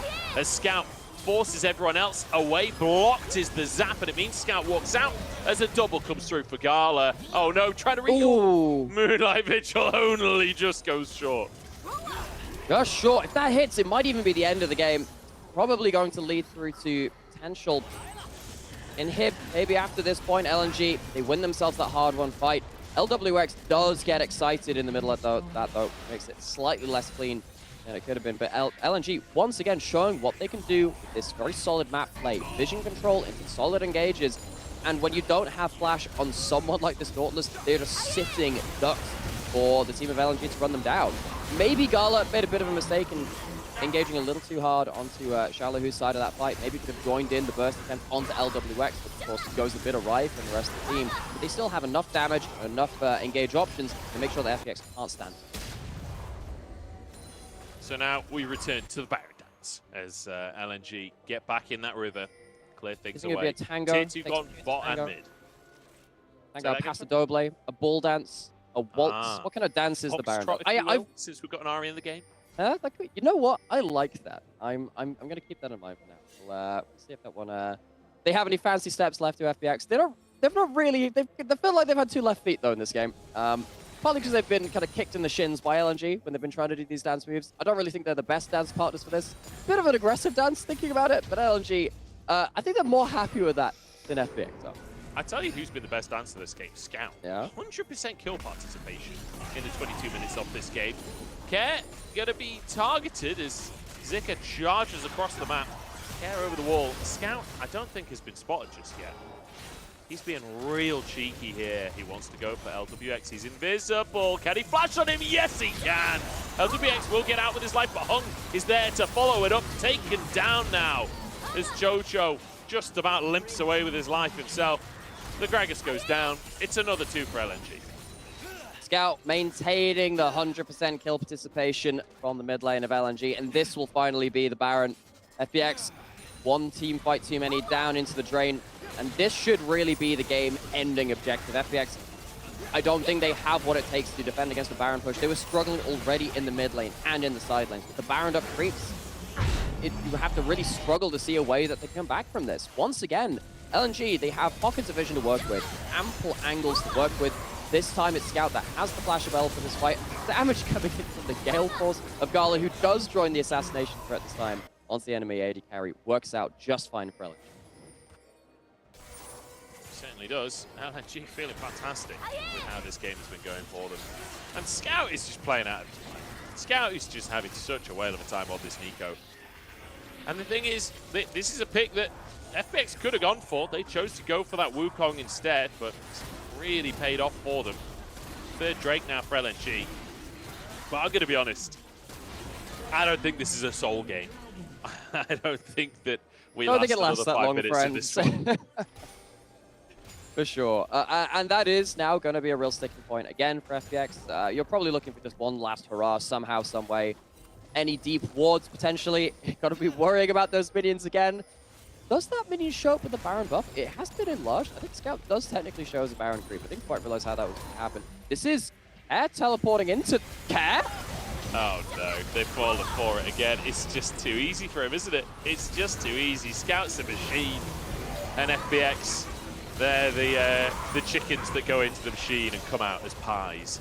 LNG will get a very, very clean fight here. LWX desperately trying to hold on as go. Oh, triple kill for the man in blue. And wow, what a way to win the game. If anyone needs an example of why Aphelios is first pick, first ban for a couple of these teams, it's because of stuff like this. Gale Force, Storm Razor, all of this extra damage, crazy damage, crazy burst, crazy game from LNG. Phenomenal stuff out from LNG. I want to see a replay of that final kill from Gala, because I did not even think he was like at that level of strength. I don't know how many items he was on. I think it was like 2.5 maybe, but man, that was something else. It was a lot. I think he had, so basically what's happened with a load of the AD carry items is that, so despite the fact that Infinity Edge has kind of been kind of changed a lot, and a lot of AD carries aren't going towards it, the damage you lose from the extra crit from that has been put into the extra proc from Storm Razor, and then also the Gale Force huge execution threat coming through. It's absolutely nuts, especially when you start leveling up the lethality from Aphelios as well in mid-game. It just becomes way too much for a squishy AD carry to deal with. Yeah, absolutely. I mean, we just witnessed what a squishy AD carry could do against that LWX kid. Absolutely one shot. LNG, short, sweet, simple, coming out from them. Beautiful stuff. And this is kind of what I was talking about before the draft started. Of like FPX, I really don't think that you could approach this series saying, yeah, we're going to play the meta better than you, LNG. Like, I just don't see that happening. I feel like we need to see FPX throw something at this series. Like, bring out those AD melee mid laners that we've seen Care play. Bring out some shenanigans in the bottom side. Bring out LWX's Kaiser of old. Like, I don't know, maybe a full dive composition. Maybe just go for something that's not front to back. Like, we've had this chat recently with, like, the Cogmore from Jackie Love, and it's like, oh, yeah, we've got the Kaiser now. I know that we want a different AD carry meta. We've been seeing the same AD carries for a while, but I'm just going to throw it out there. You pick Kaiser into something like the Aphelios, you're going to have a really bad time. I know.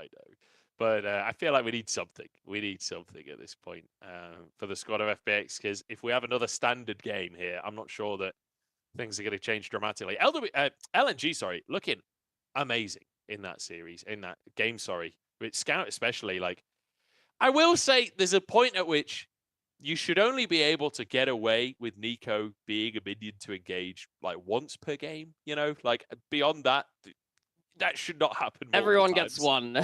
Yeah, like, but Scout just played amazingly. And also, it wasn't just like pretending to be minion engages. He had a few other engages that were absolutely fantastic. The flank in the mid lane, I think, is the one that sticks out in my mind, where he was able to find LWX. Absolutely amazing Nico game from him. And I think this serves as a good reminder that LNG, up until the very last portion of spring, were almost expected to get top 2. They were fighting for that last buy. It was very close run thing between BDG and LNG, and then of course JDG in there as well, getting towards those top 2 spots. And LNG were one of our very best teams in spring. They might have had a disappointing playoffs run, but this is exactly what they can do on a good day. Certainly is. LNG looking good. Scout actually topping the damage as well. And, you know, based on what we saw in this game, I'm not that surprised. Pretty much exactly a 25-minute game, only 7 seconds out. As I think he finished with 100% kill participation as well there, the 16. Was it 17 kills though? I think Gala might Ooh, have got I'm solo trying to think kill if at the Gala end. got the solo kill. Yeah, because it was basically 100-0. And of course, you get the assist from like shielding and CCing and stuff like that. But I don't think Nico got in range to do any of that. So yeah. No, I don't think he did. I don't think he did. Either way, it's not going to matter. I'm pretty sure Scout's going to get MVP regardless on that one because that was magnificent. We're going to jump into a break. We'll find out what happens in game 2.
just as boring as it has ever been.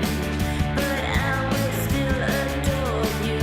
It's what you mean to me. Do you want me around? Is it all just too late now? Do you want me around? Is it all just too late now? I'm here waiting for you. I'm lay across our bed. I'm still spinning out all your words in my head. I don't wanna fight tonight. I don't wanna fight tonight. I don't wanna fight tonight. I don't wanna fight tonight. I don't wanna fight tonight. I don't wanna fight. It's in my blood to lift it up and hang my halo on a miracle. And you don't see the scars in me. I defeated the demons of recovery. Every inch I was resting in the rubble. Never gave up, I weathered every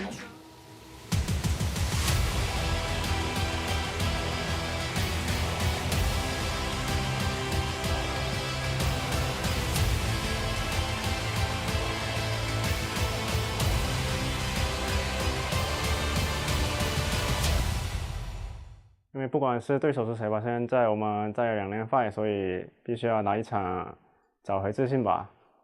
面对他们中野的话，感觉就需要注意一下对面中路的近战英雄吧。其他的话没有什么特别的吧。赛的话，希望自己可以拿冠军吧，然后想跟自己说继续加油吧。All right, welcome back, everybody, to the LPL, aka Audio Issue Central, as we've been dealing with some tech shenanigans this morning. I'm joined by Nymera as we head towards game number 2. And I tell you who's not dealing with tech shenanigans. It's Scout in the mid lane, who I am assuming at this point, but I'm pretty sure he's our MVP. I would really hope so. He had a really good game on the Nico, and as you're saying, it feels like you only get so many free shots against the Nico before they, in terms of the crazy engages that they get, before they just end the game. He didn't quite get the 100% kill participation, but honestly, given that he had like 90% of the game with 100% kill participation, Scout really was the engine room for LNG. Yeah, the fact that Gala ruined his kill participation at the end is kind of funny, honestly, but fantastic game coming out from Scout. Absolutely monumental, and like every single engage, it felt like was Scout leading the charge, finding a flank, pretending to be a minion, or many other ways of making it happen. Really, really great stuff. I mean, what more is there to say except for Scout is in form right now? Yeah, well, what's more to say is maybe if you're on blue side, think about first picking the champion, because this is what you can do with it. Yes, it is helped out by the fact that you have the Kha'Zix, and we spoke about that at length in terms of what Tarzan could do with an Umbra Glaive first, with the ability to duel the enemy jungler, with Hung coming up as support as well, to really just blot out vision across the map and make sure the FPX couldn't feel safe in mid lane, couldn't feel safe in side lanes, couldn't feel safe anywhere, Bunch. Yeah, I loved it. That first ult that we saw in the replays, the knock-up didn't actually hit Chocho, then Chocho walked back into it to get caught by the stun. Magnificent moment of League of Legends right there. And then here we go, pretending to be a melee minion. And, you know, he's moving back and forth there, but honestly, that is how the minions actually act in the lanes I play. Like, they are permanently dodging everything, permanently just walking past the other wave. As, yeah, absolutely fantastic stuff. Oh, so there was another kill there that the Nico wasn't a part of. So he missed out on 2 kills. Amateur hour. Wow, really had chance to join in on that kill. Completely reasonable that Nico could deal with like the one shot coming out from his AD carry. But again, like despite that at the end, the whole game being that involved, incredibly impressive to see. Yeah, phenomenal stuff coming out from Scout. And now we'll see if he can rinse and repeat that performance once again. LNG on the blue side this time. Nico has been banned away, and I think rightly so. Milio taken off the board. Zeriyumi still available. Lucianami still available. We'll see what's banned away. Annie taken out. FPX on the red side now this time though, so they're not going to have the chance to get themselves the first pick of themselves. They first picked the Wukong, as you were saying, but on the other side, we have Yuumi available. It has gotten through the draft. It has, of course, been pretty high pick brand presence again since their return from MSI. The Zeri's going to be locked in. Are you going to have to lock in that Yuumi right now to deny it, or are you just going to look for a kill lane the other side of it? Teams are starting to really ramp up with these combos again. We've seen a bit of Twitch Yuumi to kind of counter the Zeri, but then you can kind of have that can work quite well because Twitch is very strong right now, and you can still have a good Yuumi carrier for your team to play around. You certainly can. Yuumi locked in. I mean, we've seen a bit of Yuumi at Felios as a duo. You wouldn't have to pick your AD carry here anyway. So you could just go for your jungler here, or even mid laner if you want to take the Ahri, for example. Since they've already got the Zeri, you don't have to worry about locking in your AD carry until that third pick.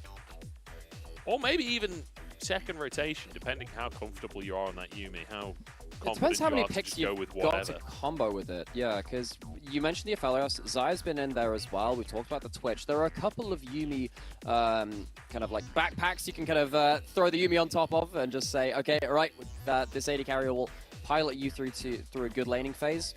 Likely means that we're going to have a lot of support, or rather AD carry bands coming through into the second round rotation if it's not locked up. I think with the Zeri Lulu off of the table, and potentially the fact that Hung could be going towards something maybe like the Zeri Nautilus, which we do see, or the Zeri Rakan, you don't always want to play the best Yuumi kind of scaling champions into something that can engage onto you so heavily. The Aphelios kind of helps you have a bit more stand and fight potential if you're into something like the Rakan or the Nautilus, which are of course banned out. Yeah, so getting rid of some of those hard engaged supports, denying the potential denial, denying the champions that will be really good at diving a Yuumi, essentially. So I thought this is the LPL, not the Egyptian league. Well, you know, I love a river. What can I say? Yeah. Jungle taken off the board in the Wukong, and then a Gwen to follow it up so that Zika can have a pretty comfortable laning phase. Are we going to see another Sion in the top lane? Is that I mean, really when the way Gwen's we're gonna banned, go? you normally feel okay about it, but it's going to be the Sejuani. We don't see this as much in summer. Of course, it was absolutely monstrously strong throughout the entirety of spring, particularly with teams like OMG, kind of showing how you can play double melee solo lanes with Sylas, Akali, really empowering that pick. Currently, there are 0 melee synergies for FPX in that regard, but it's still an engage option which FPX have limited amounts of right now. You have a Yuumi, which is not hard engaged. The Ahri is more pick CC than really team fight engage. And of course, the Maokai being gone means that the Sejuani is the last in the bucket for a lot of those engaged junglers. Sion on the other side now with the Gwen ban is going to be a very strong front line again for Zika, who was an engaged threat all on his own last game. Yeah, it certainly was.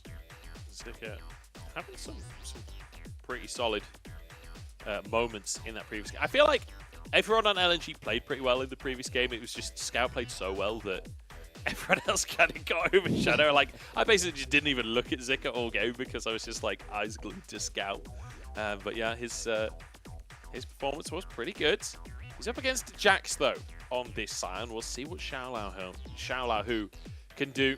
We know that the Jax is a solid pick for Xiaolahu. We've seen him play it plenty in the past. Certainly proficient on the champion. But the Gragas mid, I'm not sure that's something many people are expecting coming into the series. Maybe not, but I'm looking at it in the regards to this entire draft now, though. But it can help you in those team fights later on by punting out a Jax or, of course, the Yuumi carrier as well, wherever they end up. And also, particularly with the Viego in the jungle, there are some real level 2, level 3 kill threat ganks you can have onto the Ahri. Against Gragas mid lane, if you blow flash early, it gets very hard to play a clean game. Typically, we saw the Gragas into stuff like the Jace, actually, and lower range picks, particularly when they go into that hammer form. You can really threaten them, and once they lose that flash, they're very, very vulnerable. Particularly pre-6, Ahri can get a little bit disrupted by a good Gragas Viego gank. Yeah, certainly can. I mean, Gragas is one of those champions that I feel like in almost any draft, it's down to execution. I feel like there is no Gragas game that is not entirely execution-based. Like, the Cask is such a ridiculous ability in every way. Like, It can be ridiculously good. It can be ridiculously bad. It can be ridiculously memey. It can be ridiculously montage-worthy. You know, like it's the ultimate ability to either set yourself. Well, it's the ultimate ability to set yourself apart in any direction. Like just like it'll send the enemy in any direction.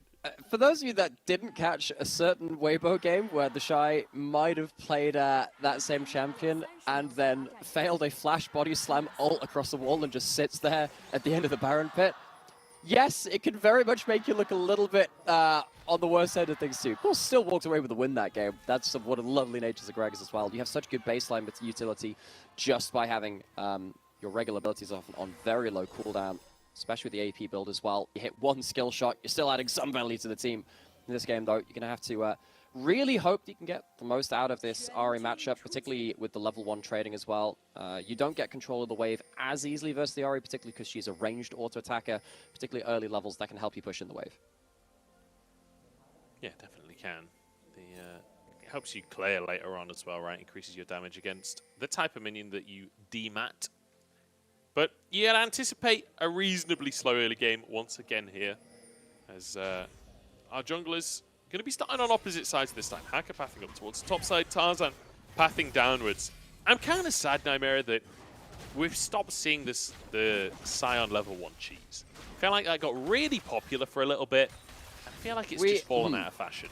So, we in fact did see one of those games yesterday, which was when Scion walked into bot side level 1, and then lost the level 1 and gave 2 kills to a Zeri Yuumi. That was a pretty awkward game. That was RNG OMG. That was in, I believe, game 2. If you want good homework on how not to do a level 1, that's probably, at that point, that's a good one to look at. But you're absolutely right. You can have some very strong level 1s with this. It's better when the Scion's on red side, because it's much easier to dive bot lane and take red buff away from the red side, of course.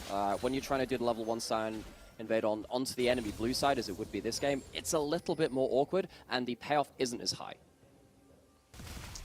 Yeah, definitely. And on top of that, I think just we are seeing more often than not these Scion plays not really panning out the way that you would hope. I feel like teams have just got good at playing against it, right? Everyone expects it now, and like you say, much better on the red side than it is on the blue side. So Zika just going to help with the initial clear, then return to the top side as Gala managed to get a huge wave crashed under the tower here. I mean, this is a cheater recall angle if you wanted it. And typically it is. I think versus something like the Yuumi, though, you really want to make sure you can punish them in the early levels. Not exactly sure how that changed with the various reworks. Of course, Zeri's had a lot of changes since a lot of our Zeri Yuumi matters. And Yuumi, of course, had their huge changes just before MSI came through as well. First time we're really seeing it in pro play, though, into this summer split. But have to see if Gala and Hung can get themselves a strong recall. They stick around for an extra wave. It's going to be an even wave state now. Going to go back to base and get themselves the first components. Yeah, they'll be fine to head on back, grab themselves some damage. It's gone for the boots and a dagger, as well as 2 control wards across the bottom lane. So should be absolute dominance in that bottom lane in the early levels. As I'm going to hold that thought. Xiaolahu and Hacker want to make a dive happen. Zika just trying to clear the wave here. Will be able to do so. Flashes underneath the tower. Hacker, can he get out with his life? One more shot. No, flashed away. And it will be Zika going down for first blood. Ah, Sejuani topside melee synergies. They are so, so strong. And Zika, despite being such a strong engaging front line in game 1, not given such an easy early game to get to that point in this one. Tarzan being warded out for by his support Hung. He's going to be able to get in unseen. Oh, flash forward from Hung to get the slow from the Glitter Lance. Instant cleanse on Tarzan's stun, though. Gala can't really follow up in a significant way. LWX actually has to trade a lot of damage back onto Tarzan there. It looks like LNG won't get what they were looking for, and it cost them a support flash, too. It does, but you are blowing, of course, 3 summoners across that. Zeri Yuumi for LWX and Chocho. Hacker now making his way down a little bit late to the punch. Was just unseen, but spotted by that ward and that back rush. Gala and Hung, full information. Yeah, so spotted out. Won't be able to find anything in the bottom side here. As Hung actually denying a CS from Gala there. I'm sure it wasn't on purpose, guys. I'm sure it wasn't on purpose. LWX could be in trouble, though. He has no flash, remember, as Gala cleanses away the Graviton. He wants to find more, but Chocho blocking the Q damage. Ooh. Hacker moving back into the lane. The Glitter Lance almost finishing the kill by itself. And, I mean, Gala and Hung really putting the pressure on this bottom lane. And that's very, very dangerous. You might have taken the Yuumi away from the Zeri, but Lulu is just as fine an enchanter, particularly for the early levels. Zeri Lulu, actually a very strong laning duo. Hacker, slow to that bot side play, going to be slow to these top side Raptors as well. Tarzan has been linking up really well with Hung across the map, got into that bot side unseen, is just quicker to these plays in the first 2 games of this series. Certainly has been. As Gala will go for a recall once again, his second of the lane, and you can see the CS advantage that he's managed to build up. Is getting pretty scary, even though they've not actually found a kill. Gala is finding himself an advantage. Finished his boots, gets a longsword as well. 1v1 in the mid lane. Care and Scout just going toe-to-toe. Both mid laners having sustain in their kits as well, so unless it's an absolute all-in, unless you actually get them to 0, or they run out of mana, you can expect both of these mid laners to stick around. It's one of the bigger factors for that continued presence in the mid lane. Gives them an extra degree of safety, as you were saying, with that sustain. Get 9 minion kills with the Ahri, proxy passive. Get an assist or a kill, of course, gives you an empowered heal. Scales on AP too, so the stronger you are, the more healing you get. Gets pretty crazy. Top side, though, Sion doesn't exactly have any sustain, but does have an ult to disengage the play. Yeah, ult for ult there in the top side, so neither of them going to go down. Zika, I think, happy with that result, honestly. I don't think Zika's really looking for solo kills. He's just looking to not be solo killed. The combo from Scout was beautiful. Ult for ult. Flash, though, forced out from Care. And honestly, managing to force a flash out of an Ahri while her ult is up, that is an impressive feat. That's Gragas lane's view. Gragas does have threat onto the Ahri, doesn't manage to get the kill. Bot side, not going to go into anything too large. Gala safe into this turret for now. No level 6 coming in from Hacker. Hacker struggling to make the same impact on the bot side of the map as he has done towards the top lane.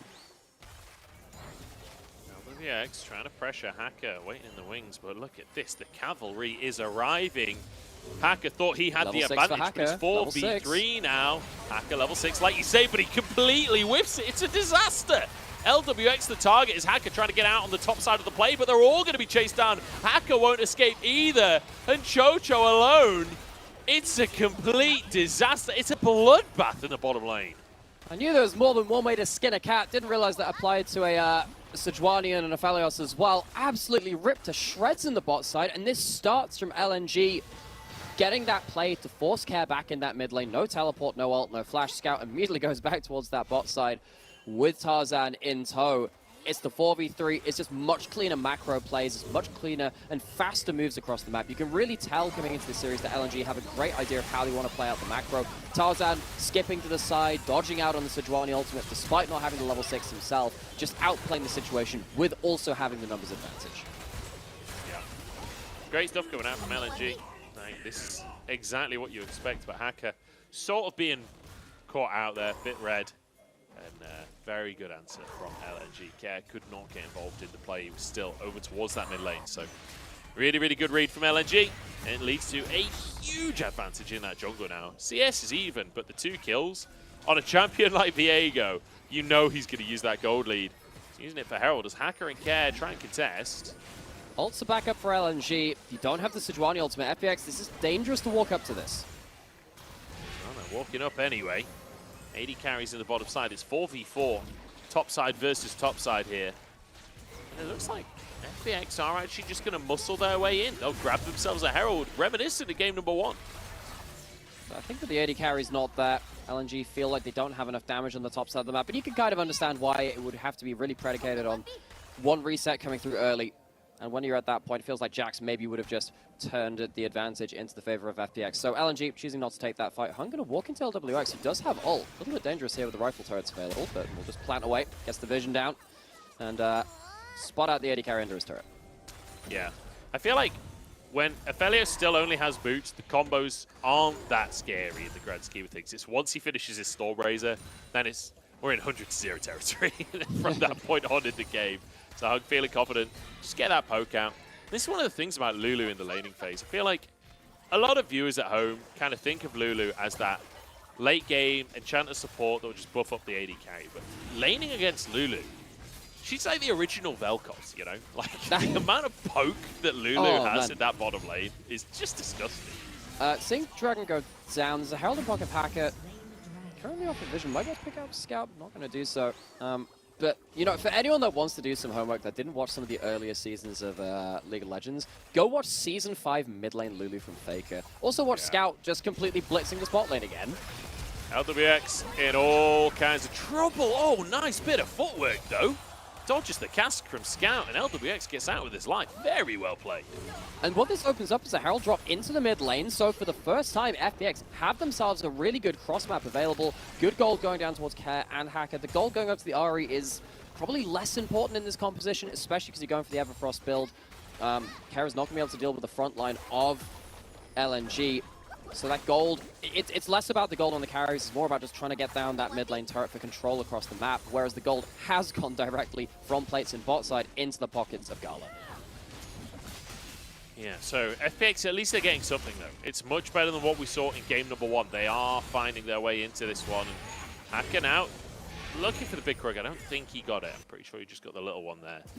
Scout, trying to make the play here. I love the attempt, but LWX just reading it beautifully.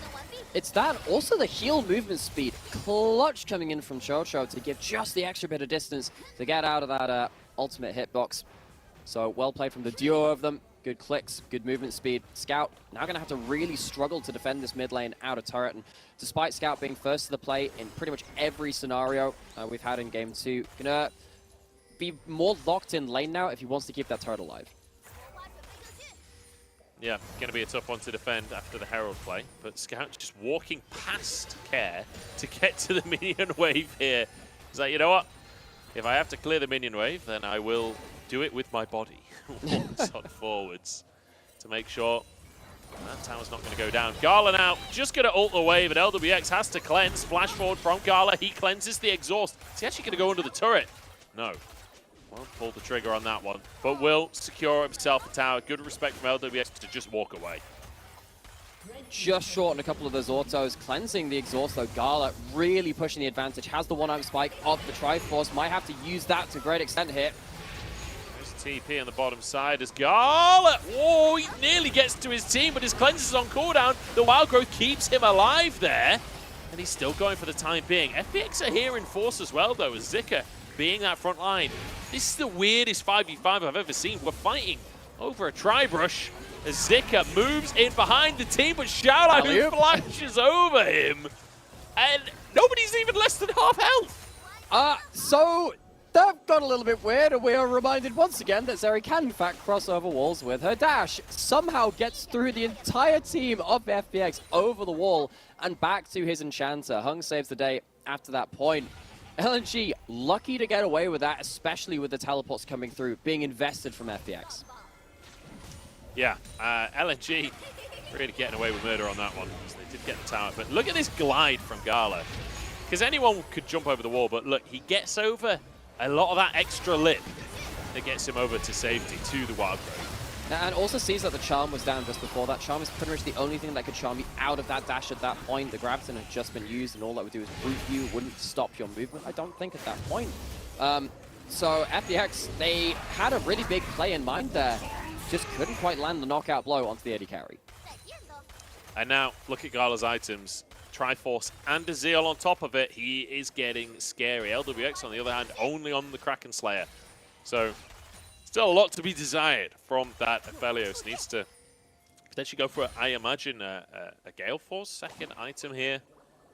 Well, he's gone for the Kraken Slayer. So he's gone for the Kraken Slayer, so he's not going to have the Storm Razor, the Storm Razor shot. The thing is, Aphelios would love an IE, but he loves so many. He just loves the Gale Force as a mythic as well. It works so well with his kit. It means that a lot of the time you'll just see Aphelios kind of bypassing that, allowing him some more playmaking opportunity rather than just raw DPS. Yeah, we'll see what he goes for.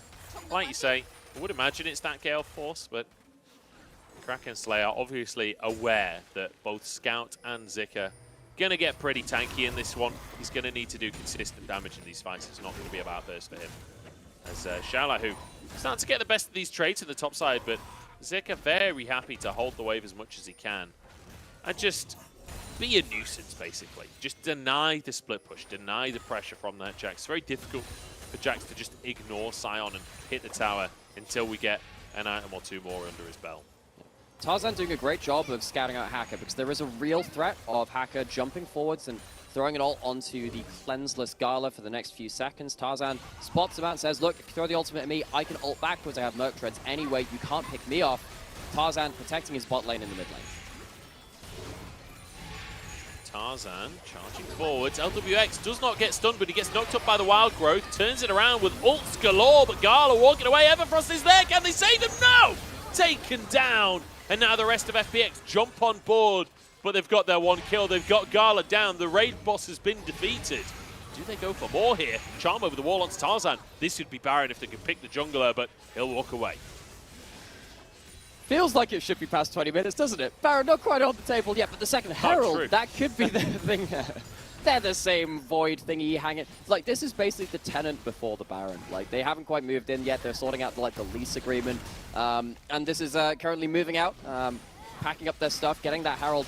And looking into that fight beforehand, it did feel like LNG had themselves a great point with Tarzan playing defense, but then they lose their cool a little bit. Go for that big engage. And FPX, you can see the engage potential which they do have, particularly when you don't have the cleanse on Gala. Remember, he used it last, I think, to you. And once the AD carry goes down, FPX can win the fight. Yeah, great stuff coming out from Care there as well. Finds the charm, finds the Everfrost, and finds the pick onto Gala. He actually dodged the ultimate from Hacker. He kind of got away from everything until Care put that final nail in his coffin. So really, really good pickup. And it does mean that LNG don't find themselves that big of an advantage as we head towards the 20-minute mark. They are barely ahead in gold. They've got the 2 Drakes, so still fundamentally ahead in the game, but not as ahead as they would like. Certainly nothing like what we saw in game number 1. I mean, they were already pushing tier 2s at this point in game number 1. Now, Care in trouble. We'll have to Spirit Rush away. Dodges away from the cast from Scout. Now we see this mid lane turret, which of course was the object of FPX's desire in that last fight, still just alive from LNG. They've thrown, they threw the first Herald into it in one of those cross maps. They have the second Herald in inventory. They'd like to really not use that on the mid lane. Should be able to take this one for free, which does raise the question of where they are going to go put down that second Herald. Opening up a side lane for Shalaho to really make a mess of the map would be a big victory for them. And as you can see with that Hacker, Sejuani Jack synergy, Herald towards this bot side. It's not easy to kill the Scion, but maybe you can just let them hit the tower. Maybe the Herald cannot be cleared like the Wave can. Zika has to flash so that he can use his ultimate to reposition. Nicely done there by Zika just to survive the Herald play, but FPX, he'll be more than happy with that. Herald used, tower taken, bit of gold in your pockets. And it does mean for the first time this game, FPX actually slightly ahead in gold. Or close enough to it. And the big thing is that, you know, it means that they're not super far behind against an LNG, which have been very good at playing the map, have been very coordinated. LNG, you know, in game 1, we were talking about how it gave us some a bit of a throwback to Spring and how good LNG were for the grand majority of Spring Split up until the very end where they kind of fell apart in playoffs. FPX, a team which didn't have that high expectations coming out of Spring. They really struggled in the first half of that split. Really took until the end of that for them to ramp up. Sadly couldn't make playoffs for themselves, but hanging with LNG in the second game, if they can get a good performance out of this, potentially bring it to a game 3, would really bolster the spirits of a team which would love to have a much better performance this summer than the disappointment they had in Spring. And I think it's crucial that you get some of these early series as well, especially against a team like LNG. Like you say, it bolsters the spirits, but it's also about the mentality within the team in the long term. Like when you're looking at a 1-3 score, it's a lot more difficult to feel like you are a contender than if you can manage to get this win, become 2-2, be in the middle of the table. It makes it a lot easier to believe that you are going to be a contender for the split, that you are going to be able to take on some teams. Especially a team like LNG, you can get a series win here. Like, you're feeling good moving into the rest of the split. It's a very different vibe. But FPX, they beat EDG in Spring, folks. When EDG were really good, and they comprehensively beat them. This team has potential. Need to show a little bit more than that, though. Now it's Care going the aggressive versus Scout. Just finds the charm, but the flash from Scout gets away from Hacker's ultimate. Won't keep himself safe. I feel like LNG, their entire game so far, unless you're in the bottom lane, has been play safe, defend towers. Like, just try and not die to the plays that FPX are making. And where Gala is, that's where we'll make proactive plays. But Scout and Zika doing a good job so far of just defending towers as long as physically possible, denying advantages from FPX as opposed to looking for their own. And then also just finding a break in the waves to combo up across the map. I think Tarzan and Hung and Scout have all done a really good job of moving together to create proactive plays. Of course, that last multi-man play on bot side was very effective for them.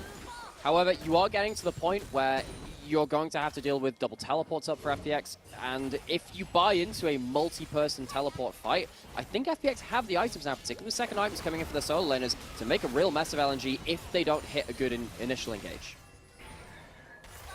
Certainly can. Drake coming up in 10 seconds, though. What are our expectations here, Nightmare? Because gold is even. Gold's even. There is some vision control for Shallow, who to find himself on the angle. Need to really see what pockets Gala and Hung can find themselves. All right, keeping our eyes on Gala. That's right, everyone at home. We're watching the Zeri. You couldn't see that coming, could you? Zika does get caught by a charm. Gravitum's there too, but walk away with his life for now.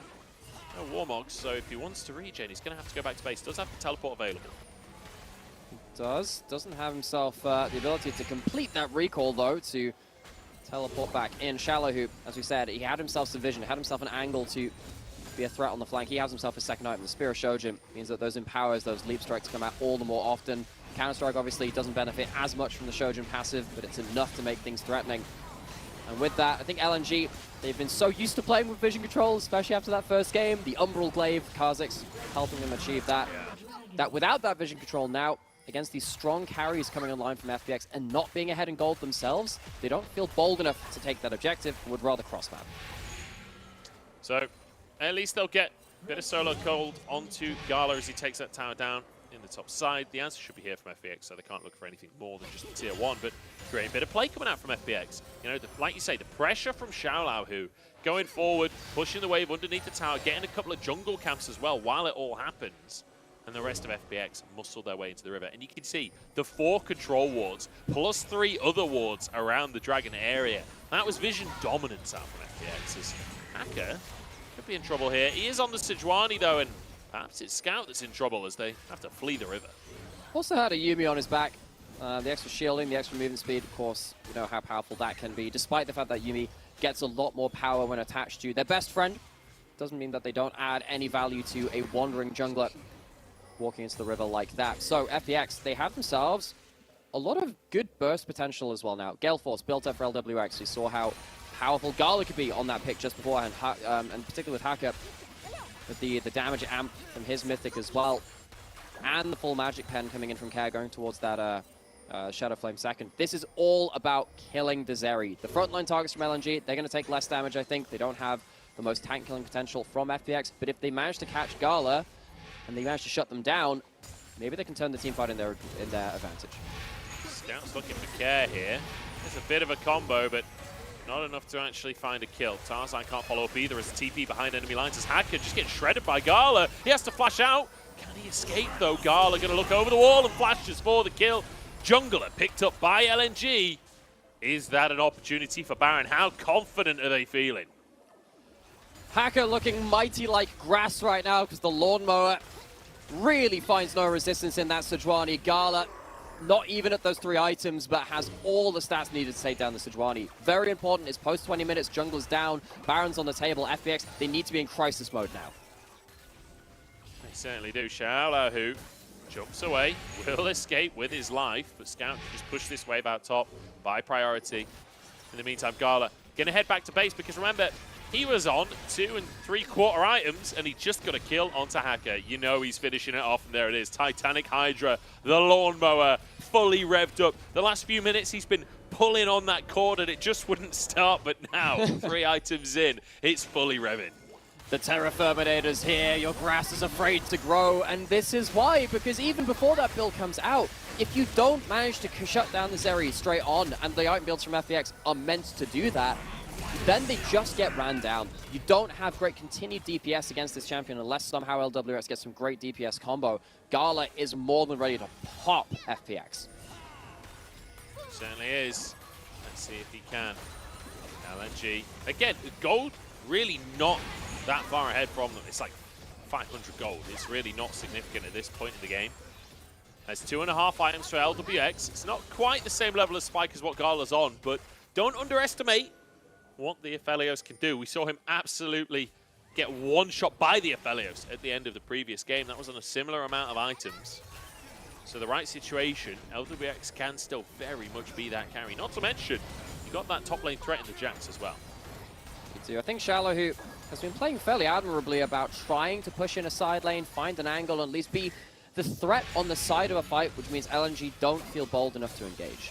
And it has meant that the gold has stayed fairly similar, the kills have stayed fairly similar, and despite the fact that Hacker was just picked off in that top river, because Shallow, who had pushed in some of those waves, had been a threat on that side, LNG couldn't take that Baron. Really need to see a continuation of this. FPX, if they keep that side lane threat, maybe LNG don't get to kind of crush the map the way they did in Game 1. See what comes out from FPX to answer that map play, like you say. Does need to be answered. Drake up in 35 seconds here. We'll see what FPX can do to try and set up for that. Scuttlecrab currently in favor of LNG. Shala, who's been on this bottom side, he's been playing weak side essentially. But now with Hacker moving over, should be able to push out a little bit bottom side and try and set up some vision for this Drake as Hacker moves in to get some vision, not too deep vision, but at least something beyond the river. Gala, no cleanse, but does have a QSS. Pay attention to that. FPX getting engaged on now, potentially. LWX in trouble, the knock up. Oh, knock back as well, but not back enough. Managed to Gale Force his way out to safety there. That could have been real dicey for them. Gale Force on cooldown, Moonlight Vigil on cooldown, but honestly, fairly even trade in terms of abilities. Care flashing onto Tarzan here.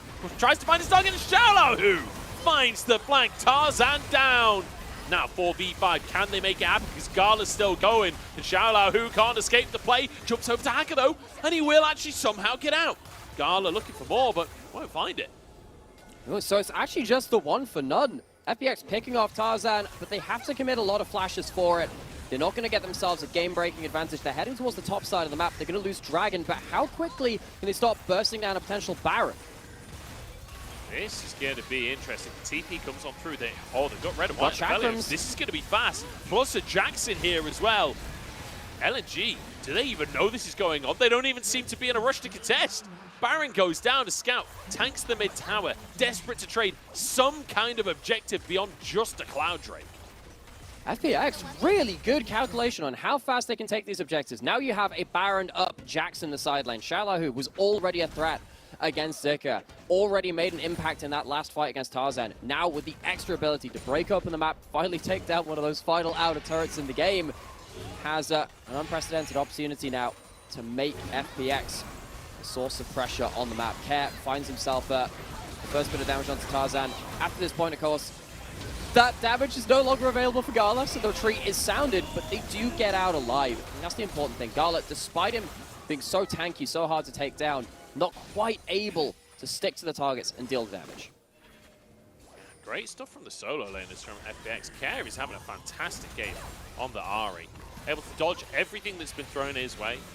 That's the 2 kills under his belt. And he's got that Shadow Flame online. He is getting scary in terms of the damage. And the flash charm onto Tarzan. I don't think Tarzan was quite ready for the damage and the double flank that came through from FPX. And now it feels like FPX firmly in control. 1,000 gold lead and fighting for that vision control. And I feel like vision control has been the secret sauce for FPX this game. It feels like every single moment they've had dominance over the river when it comes to those wards. Again, I think a lot of that comes back to Shallow, who on the Jax, pushing in, being a point of pressure, making sure the waves are there so they can put the wards down afterwards. FPX, they're in control, they've got push, they got Baron, but they need to be able to deal with this Zeri. They've still not been able to do that comprehensively. The last fight and the last winner, it felt like it was against the grain of the game because Gala was so strong. That question is still very much above their heads. Certainly is. Scout desperately trying to defend in the mid lane. It's going to be tough though against these Baroned up waves. Gala threatening The all-in threatening going forwards. It's not a threat, it's real. There he but goes. He's just been one shot instead. Tarzan trying to finish LWX, but he can't take him down. Turns gold, taken down. Gala with a double kill. And that kitty on his shoulder is purring right now because FPX are firmly in control. Well, there's your answer to that question. They can deal with the Zeri. Gala goes aggressive, but just disrespects the damage that FPX can turn out in return. And with the last of this Baron, FPX can break through some extra turrets. Not quite break through this mid lane inhibitor, but they're going to get even more gold for this Baron buff. They just don't have the wave clear here. It's only Scout alive, really, that has any. He's on the Gragas. It's not exactly inspiring wave clear against the Baron wave. As FPX wants into the bottom side, take an inhib. They're looking for 2 inhibs off of this push. Beautiful play to get the Baron, and beautiful follow-up to find more. Taking the advantages when they could see them, despite the AD carry being so strong from LNG. See him feeling it, really knowing that he has damage. He's not able to burst out LWX and doesn't even manage to take down Gala. LWX on the Aphelios, we saw it last game, the one shot in the base. It happens in a much more crucial moment this time. LWX returning the favor to what Gala did to him at the end of game 1 and putting a really important moment into the books of game 2. Yep. 3 and a bit items now for LWX. He is feeling extremely strong. As we all know this Aphelios. In fact, those are the items he had before the play, apparently, is he's going to recall. Finishing a couple of jungle camps, you have to wonder if he's got a full tier 3 item on the way here. That was a 5.2 thousand gold Baron power play. That is nuts. They were even before that. And yet, he picks up an entire GA off the back of that fight, does LWX. We call that one a one-shot, goes back to base just that one time. And buys himself an entire amount of Divine Providence. You also see third items coming in for Hacker. The Sejuani is actually really tanky at this point. And a Death Cap coming in for Kerr. So you have Shadow Flame, you have the Death Cap. Kerr is going to be very, very strong if you can get on top of Gala. Going into the magic resist of the solo laners, you get a little bit from, of course, some the items you get on that side. Of course, you have the Banshee spell. They're just going for the engage. Let's see what they can do. Big engage here. Gala's alive this time around, but Scout is not, and here comes Shallow to turn it into more. Gala's still firing away, but LWX also totally fine, totally alive at the backside of the play. Tarzan trying to peel him. Gala has just been ignored. They've been walking into the lawnmower like blades of grass. Tarzan charges forward for LWX, gets the stun down, and Gala can finish the job. LWX coming out of the GA. What can he do with his one auto attack? Nothing. He doesn't even get the freebie. Knocked up and taken down.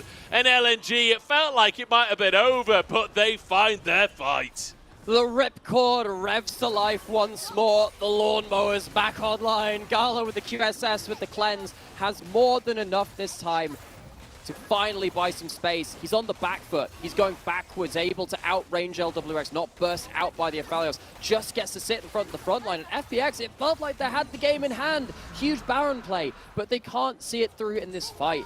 They don't close down the Zeri. The Zeri does all the damage that they need. How this starts off, though, was a fight chosen by LNG. It's not Gala walking forward this time. It's Scout. Scout goes down for the attempts. But after this point, it feels like FPX, they just get a little bit ahead of themselves. They've used a lot of the HP bar of Kerr. He can't just commit to this fight. Kerr can't hit Gala. LWX can't hit Gala. You're left with just your front line trying to do the job, and that is just not enough versus this Zeri. No. Kerr felt like being forced to ult right at the very start meant he couldn't really offer much for this entire fight, sort of on the sidelines. Knock for the end there, perfectly timed from Zika to make sure that LWX can't turn it around, because one crit there from LWX onto Gala probably turns the play. And also another thing which I learned there, if you cast Counter-Strike as Viego when you steal his body, and then you ult afterwards and you go back to Viego, you still got the spinning staff of the ghostly jacks above your head, so you can ignore auto attacks, get the stun afterwards. Today I learned, and LWX learned that one the hard way. And you can use the jump from your ult to get the stun off the Counter-Strike. Yeah, it's disgusting. It's really disgusting. I'd say Jax is maybe the best champion to steal when you are the Viego. It's a charge in from Zika, knocked back though, as Gala feeling confident. We've seen this before though, and it didn't end well. The last time he was on 3 items though. This time, he's full build. That's terrifying. Mikhail Sim at the top. Bloodthirster as well, so when you're above 50% HP, you get yourself the extra AD. I think it'll probably be up to the likes of, what, almost an extra 30 base AD now. On top of that, it's a huge amount of stats for the item when you are healthy. It's less defensive, but it gives you more payoff. And with Gala being able to really shred out damage at the start of these fights, it is going to pay dividends. Scout on the flank has himself a battle ward position, spots FPX going over towards the Baron. They have themselves pretty good combo for AoE. That Severum Infernum really good at ripping through AoE damage this time into LNG's comp. Scout looking for an Everfrost. That could have led to a cast, but find his target for now. Care doing a bit of damage onto Tarzan. Hacker on the front line, but he's just not tanky enough. Gala is shredding them. FPX desperately trying to fight. It's a good ultimate. It's the Moonlight Vigil. Chunks out LNG, but chunking him out Gala just ain't enough, and Gala wants a 1v2. There's a count on his shoulder, though, an LWX survivor for now. Lifesteal on off of the Crooks as Hacker plays bodyguard, but LWX jumps on, but Gala's gone too deep again. Not respecting the Aphelios. It's a cardinal sin. Tarzan finally shuts him down and takes those items for himself. A triple for LWX. Wait, no, triple for Tarzan? I'm so confused. I'm pretty sure that's Tarzan's. It's hard to tell when the weapon of the faithful becomes a heretic stolen by Viego. Gets so much damage down. Tarzan showing once again how much damage he can do in these fights. But while all this is happening, minions have been smashing into LNG's base. So they lose the Nexus turret. We're like actually, the city's on fire. We're It's actually like getting to the point where, like, movies. we're getting to the point where, like, LNG could genuinely get backdoored. There's an inhib down, there's a Nexus turret down, the mid inhib is also open. Despite the fact that they're winning these fights just about, particularly when these fights get close towards the end, there are still options for FPX towards the death of that. LWX still huge amounts of damage. Good Moonlight Vigil with the Mega Infernum bomb, as I like to call that one, very nearly takes out a number of members. And he keeps himself alive with the Yumi on his back. Gala goes on his own with just the Lulu buffs coming in from the extra screen away. Very nearly gets to close down that Aphelios, but Gala once again just goes a little bit too aggressive. I think it's getting very, very close towards the end of this. Gala just massively underestimating what LWX can do there. The Q with Severum, when you've got the Bloodthirster online as well, plus a Yumi on your shoulders, like they're healing. Conquer at the end of the fight, you forget about that one. A lot of the time you think about it at level 2 when he spins around on you. Like when you take Conquer on fellas, very good when you have the onslaught from that Severum. It stacks it up very, very quickly. You think about it at laning phase, and then in late game team fights like that. You forget about it, and then that happens.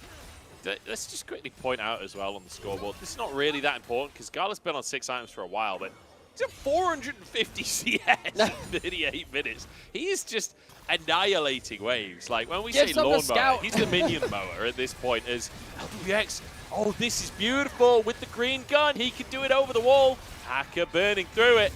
And Baron just stolen away by FPX. No answer whatsoever from LNG.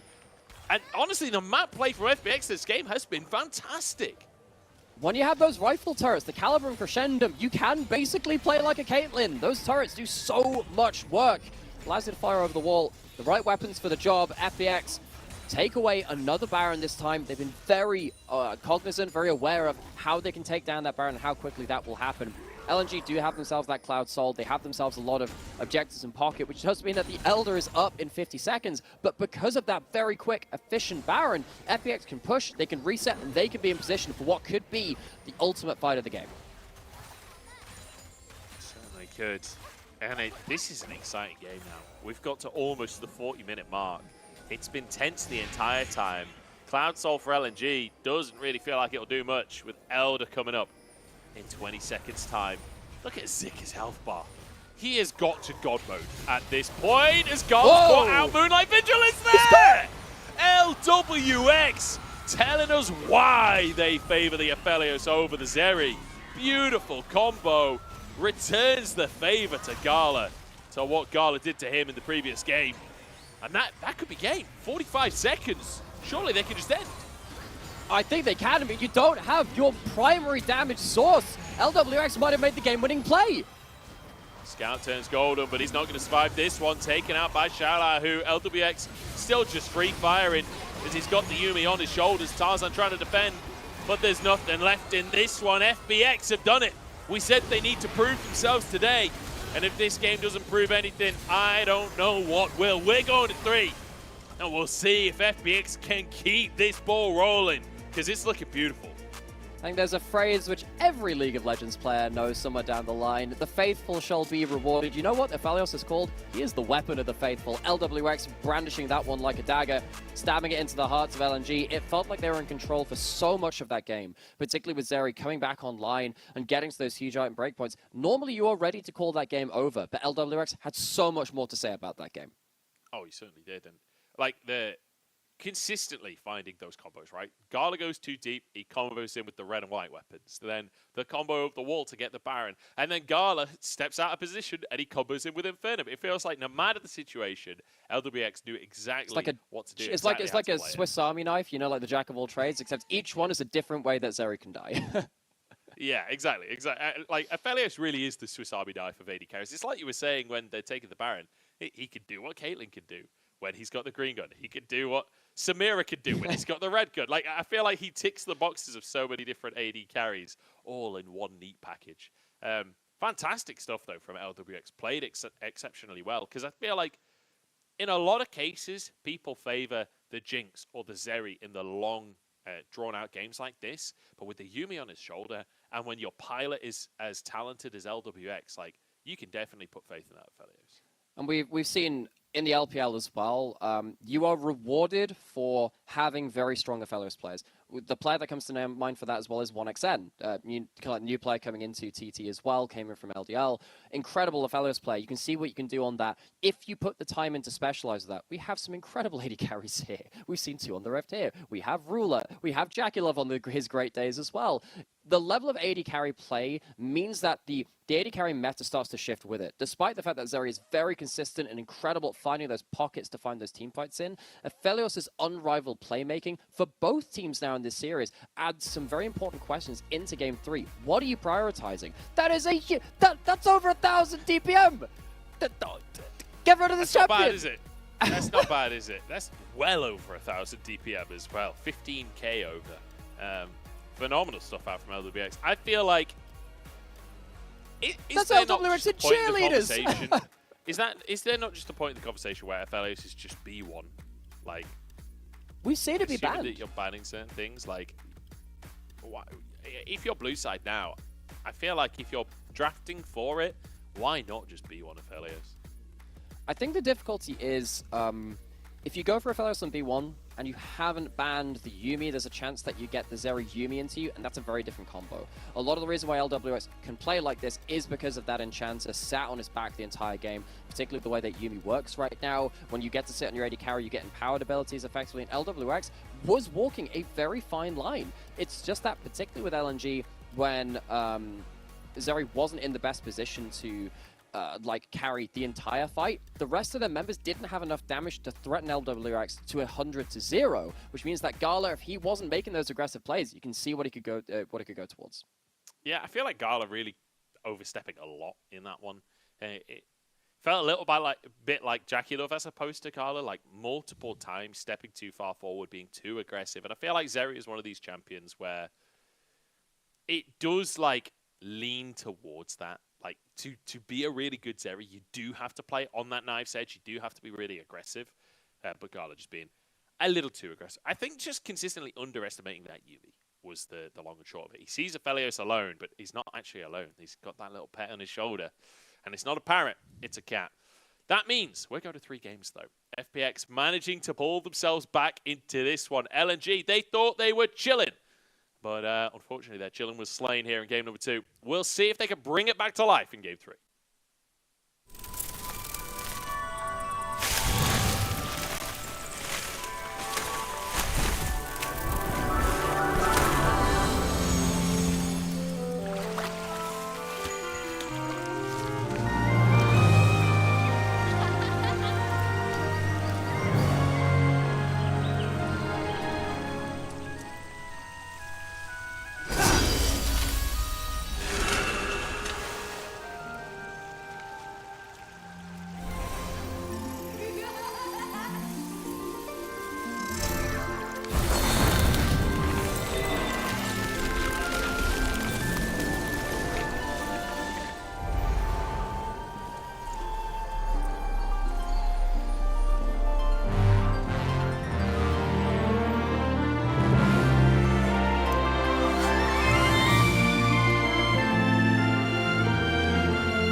下一场面对 LNG 战队，我觉得我们要把前期的节奏控制好一点。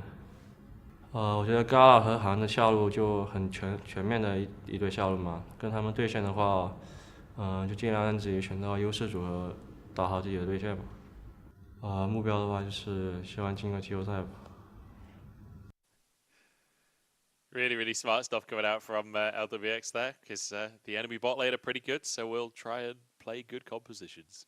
Sweet. That's I really love it when players give us in-depth analysis like that and an insight into what's going on behind the scenes. Fantastic interview there. I'm much more subjoined by Nightmare, who will be slightly less sarcastic than me as we go through game number 3 in this series. And LWX, we saw an interview from him. He's also going to get our MVP. And boy, did they play a meta composition. The Aphelios Yumi looking fantastic.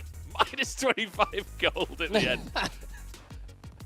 He doesn't need it. He doesn't need your finances. He just needs raw damage. Of course, has himself an enchant, strapped his back like a backpack at all times as well. As to his gold efficiency on that one. The incredible damage coming out across this entire game. Again, in this series, the Aphelios really has been the game-winning pick. It really has. There's no two ways about it. Like, both AD carries looking phenomenal on the pick, managing to get massive value out of the pick. The only reason he's down in gold is because Gala was on, what, 500 CS by the end of the game. So, you know, it's one of those. But really good job of both kiting back in these fights, but also being willing to be aggressive when the moment struck. For sure, because LNG, they are a team which, of course, did have that Zeri with that huge threat, but beyond that, there wasn't a huge amount of damage. The LNG, they wanted to be a little bit further ahead in the game so they could continually force the fights that they needed to. And when you could see that they couldn't get the first pick for Tarzan to get clean resets, like in this fight as well, that just isn't present. We saw a couple of really good mechanical team fights out of Tarzan, but the game got very, very hard once they made a couple of mistakes and then they started getting to even and then behind in gold. LNG, they will need to look back into their drafts really, because it feels like their map play has been good, their movement between their jungle, their mid, and their support has been good, but when it comes to trying to dive into the Aphelios without the same level of damage, which they need to really get through the Yumi shielding as well, it becomes very difficult to play out games like this in the late game. It certainly does. I mean, LWX nearly winning out that play. If he somehow survived that one and turned it around, it would have been like fully montage worthy at that point. But yeah, fantastic stuff coming out from LWX. There was also a montage of Gala really overstepping. Like, they kind of both things happened simultaneously there. So Gala, I think, coming into this next game, either take him off of the Zeri or like wind it in a bit, put him on a leash, because he was just going way too far forward. It reminds me a little bit of, because we've mentioned that like every time an AD carry goes over aggressive in the LPL, you do think Kajakulov, right? You kind of bring up that name and just put it on the side and say, yes, we've all learned from that one player. Especially Zeri. In that game, especially the Zeri.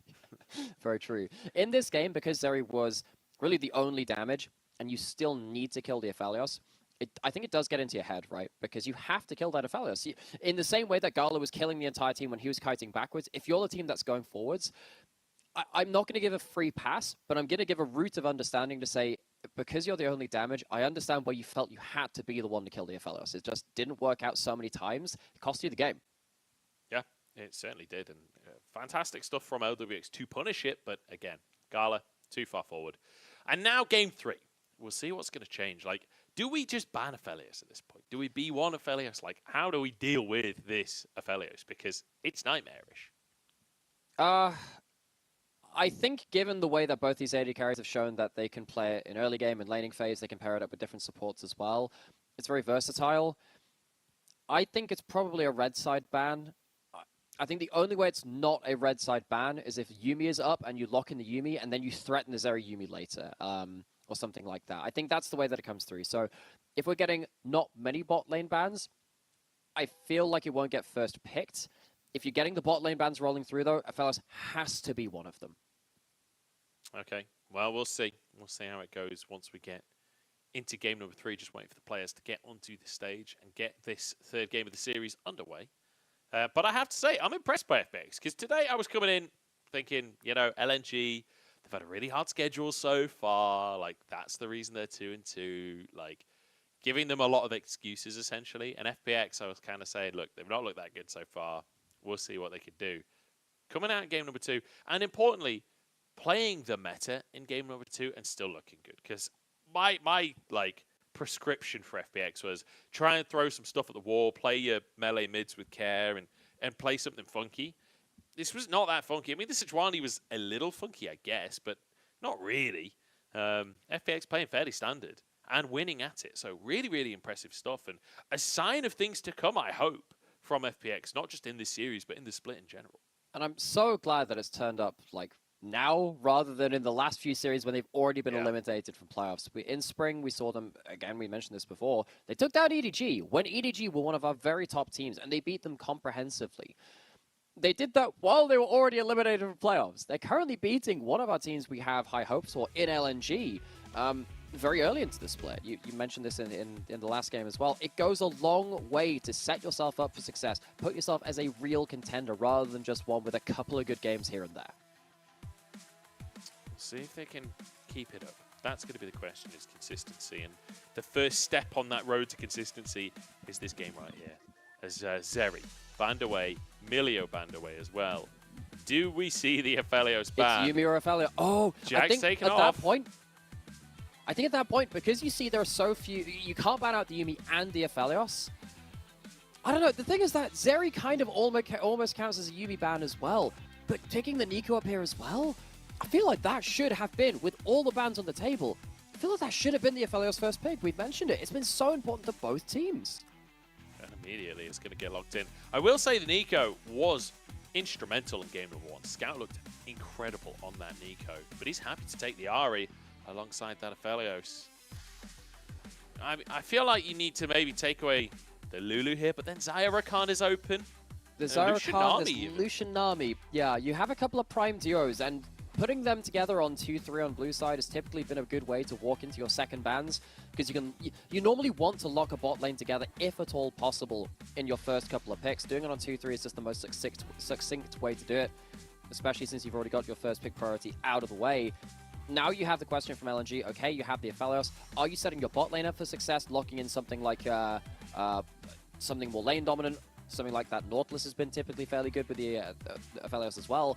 Or are you going to leave that for later on? It feels like LNG, they have looked at the theme from the first 2 games and said, okay, bot lane is set up for success. That has been the calling card. They lock in their support. It means that jungles are going to get hit hard into the second round, but bot lanes are all tooled up for success. I'm just glad we don't have any enchanters in the bottom lane.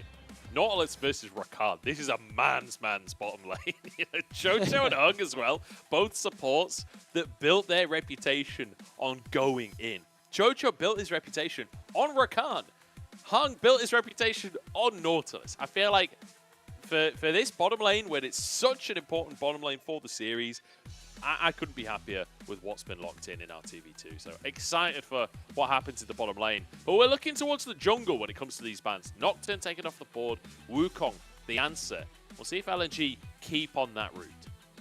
Wonder if Tarzan could go back to something like that. Viego go for a double reset comp between the Ari Viego. We saw that an awful lot in spring last year. Of course, Kha'Zix also on the table.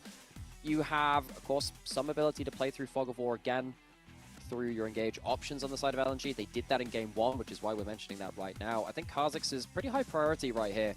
You've got Nico on one side, the Rakan on one side. They want to be flying out of Fog of War. You've got the Nautilus on the other side. And again, that's why the Kha'Zix just banned away. You don't want to have that Umbral Glaive wielding champion in the jungle. I feel like Maokai is also just being completely ignored this round. That's very true. Banned in game number 1 of the series, but it seems to have fallen to the wayside here as Tarzan wants to go with the carry once again. With that Viego that we saw in game number 2. Didn't really work out for him in the squad, but happy to try and run that one back. And Maokai we mentioned, now hovered by FPX. Okay, so Viego, Ari, double reset champions. You have that for the passive Viego, and of course the ultimate coming in from the Ari as well. FPX, I think one of the reasons why the Maokai is not being instantly locked in is because it's more of a responsive champion, and it can take a little while to come online. FPX, they did great in game number 2 to just about hang in the game. But LNG in the early game have looked a lot more cohesive. They've looked very faster moving across the map. If you lock in that Maokai, maybe you rob yourself of the tools to fight early and keep yourself on an even keel so you can team fight later.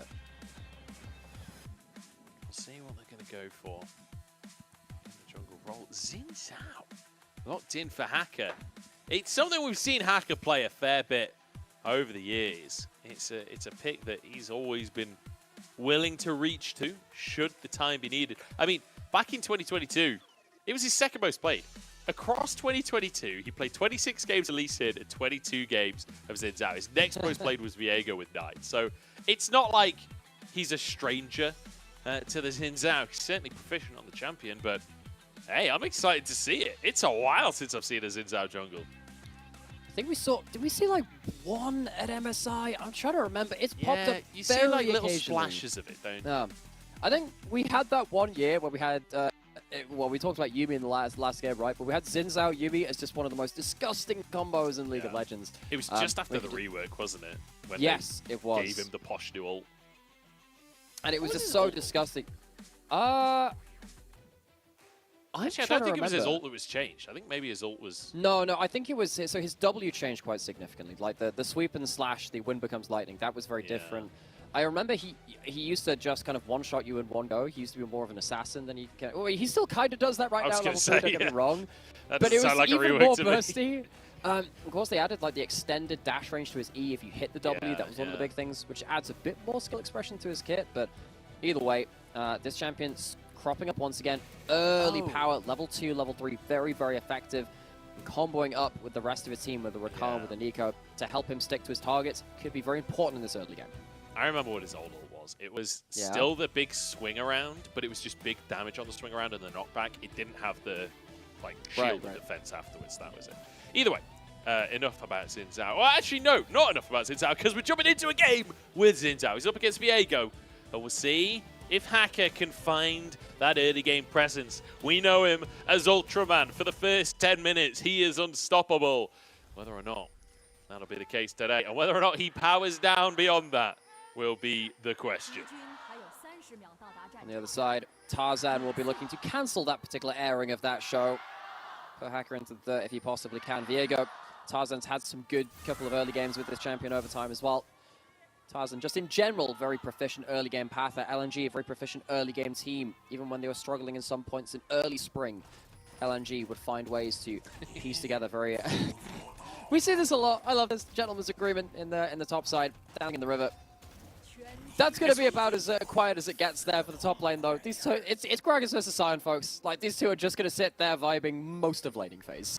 They're going to be hitting each other in the face constantly to get those grass procs, but realistically, the kill threat is essentially 0 up there.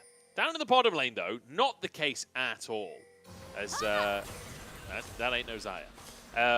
The Rakan versus Nautilus, it feels like there is always potential kill threat. With the right hook, with the right knock-up, you can always make things happen down there. Can. Level 1 fruit coming in from Hung. Of course, Aphelios not the best champion at level 1. You don't have any abilities, just switching between your 2 weapons. Level 2 is where things really come to play. Nautilus helps you perform at level 1, keeps you on the wave. Aphelios really needs to be on the wave to get through that ammunition, keep that healing from the Severin going up. Rakan, though, will want to contest for this level 2. All-ins typically come quite early in this duo. I will say as well, Aphelios, despite no abilities at level 1, just having the green and red guns, like your general laning in terms of just sticking in lane and being able to harass is exceptionally good. Just, you outrange everyone, you have healing in your kit from level 1. It is pretty obnoxious to have to deal with. Level 2 Spike not going to be punished, as Hung goes slightly wide on the hook there. Tarzan wants to make something happen in the mid lane. Care moves back up. Charm flash potential. Not sure there's a W here. There it lands. Oh, great little charm actually coming out. And Care going to be slowed by the red buff. He's flashed into the wrong side of the map. And this is going to be first blood. Care turns invisible, but it's not going to matter. Tarzan finds maybe the easiest first blood of his life. I think he was trying to get towards the blast cone and do something tricksy, but there's no one coming for him for help there. His bot lane is shoved in, the early level 2 hit by Gala and Hung. Hacker is nowhere nearby. Bit of a wasted flash, all things said and done. Yeah, really unfortunate for Care. Not ready for that play, and the flash the wrong way. Just not it, unfortunately. Gets caught out, gets taken out. And now Scout with an advantage in the mid lane, but also Viego, an early kill. That's fantastic. Especially with Tarzan being such a proficient player of the champion too. Despite not winning that last game, mechanically, Tarzan was really on point. We got an all-in the picture-in-picture though, but 2v2 fizzle out. And this is basically what we said before, right? You have the early reset combo of Ari Viego, very powerful into the mid-game, but they have a lot of early gank pressure as well. Early pressure in lane from Ari with a electrocute, with the W, consistent trading. And now Hacker has his first run at the map in topside. Here's the attempt. Zucker, flash available. Shalahu doing everything he can to body block. Hacker will move in. Zucker flashes, and that's all you're going to get out of that one. Certainly not in a position to try and dive a Scion yet. Hacker using that red buff power spike of not Sin. Jin Zhao. They're both early game champions, which are really good with that red buff. Knockup comes in from Chocho. We'll be able to disengage just fine here. Tarzan not able to find anything in bot side. Not just yet. An attempt there from LNG, but Tarzan walking over the ward you can see in the river brush will mean that FPX know to play this one safe, keep themselves alive for the time being. Cat continuing to play really aggressive positioning in this lane. He knew that Tarzan was on the bottom side, so trying to put as much pressure out as he can. Scout going to stay relatively even, but is falling behind in CS a bit. He is. Had to teleport back to lane a little later than Care, which of course, Care died. Didn't help in regards to that. Care trying to block out a skill shot with his clone, not able to do so. Scout able to at least kind of keep even-ish, and of course, with that assist, gonna still pick up some extra gold. Of course, has the Dark Seal in inventory as well now as well. That's your early game done. You get that Dark Seal for the Ari. You can start snowballing alongside your Viego, giving yourself more damage than you had on the Gragas last game potentially. And you do have to sort of keep in mind here in the mid lane that this Nico was the first pick. This was the reason FPX didn't go for the Aphelios, was to get Care on the Nico. So we need to see an advantage. We need to see Care making things happen. Looking towards his ultimates later in the game as Scry's Bloom will just about spot out Hacker. We need to see Care having a big impact. So especially post 6, look towards that Nico and what it can achieve in the game. But Hacker on a ward here. Tarzan will comfortably start this Drake off, despite the fact that Gala wasn't even in lane. LNG showing once again really good early movements between Tarzan, Scout, and Hung.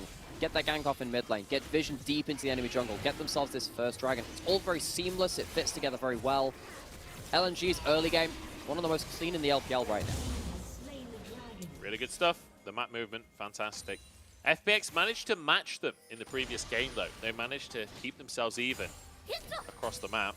See if they can bring some of that once again. Both games in the series, FPX were the ones to get the first Herald. So looking towards that in a minute and a half's time to see if they can keep that trend alive. While that's happening though, particularly when you go towards that Herald, you need to question what happens with these AD carries. Because of course, if Gala is sat in bot side, level 6, has chakrams running and potentially able to push in waves into that turret, that can be a lot of gold over to this Aphelios, which has determined a lot of these games in these series so far. So when it comes around to the 8-minute mark, look especially for how these AD carries are positioning on the map. See how they're going to be able to do.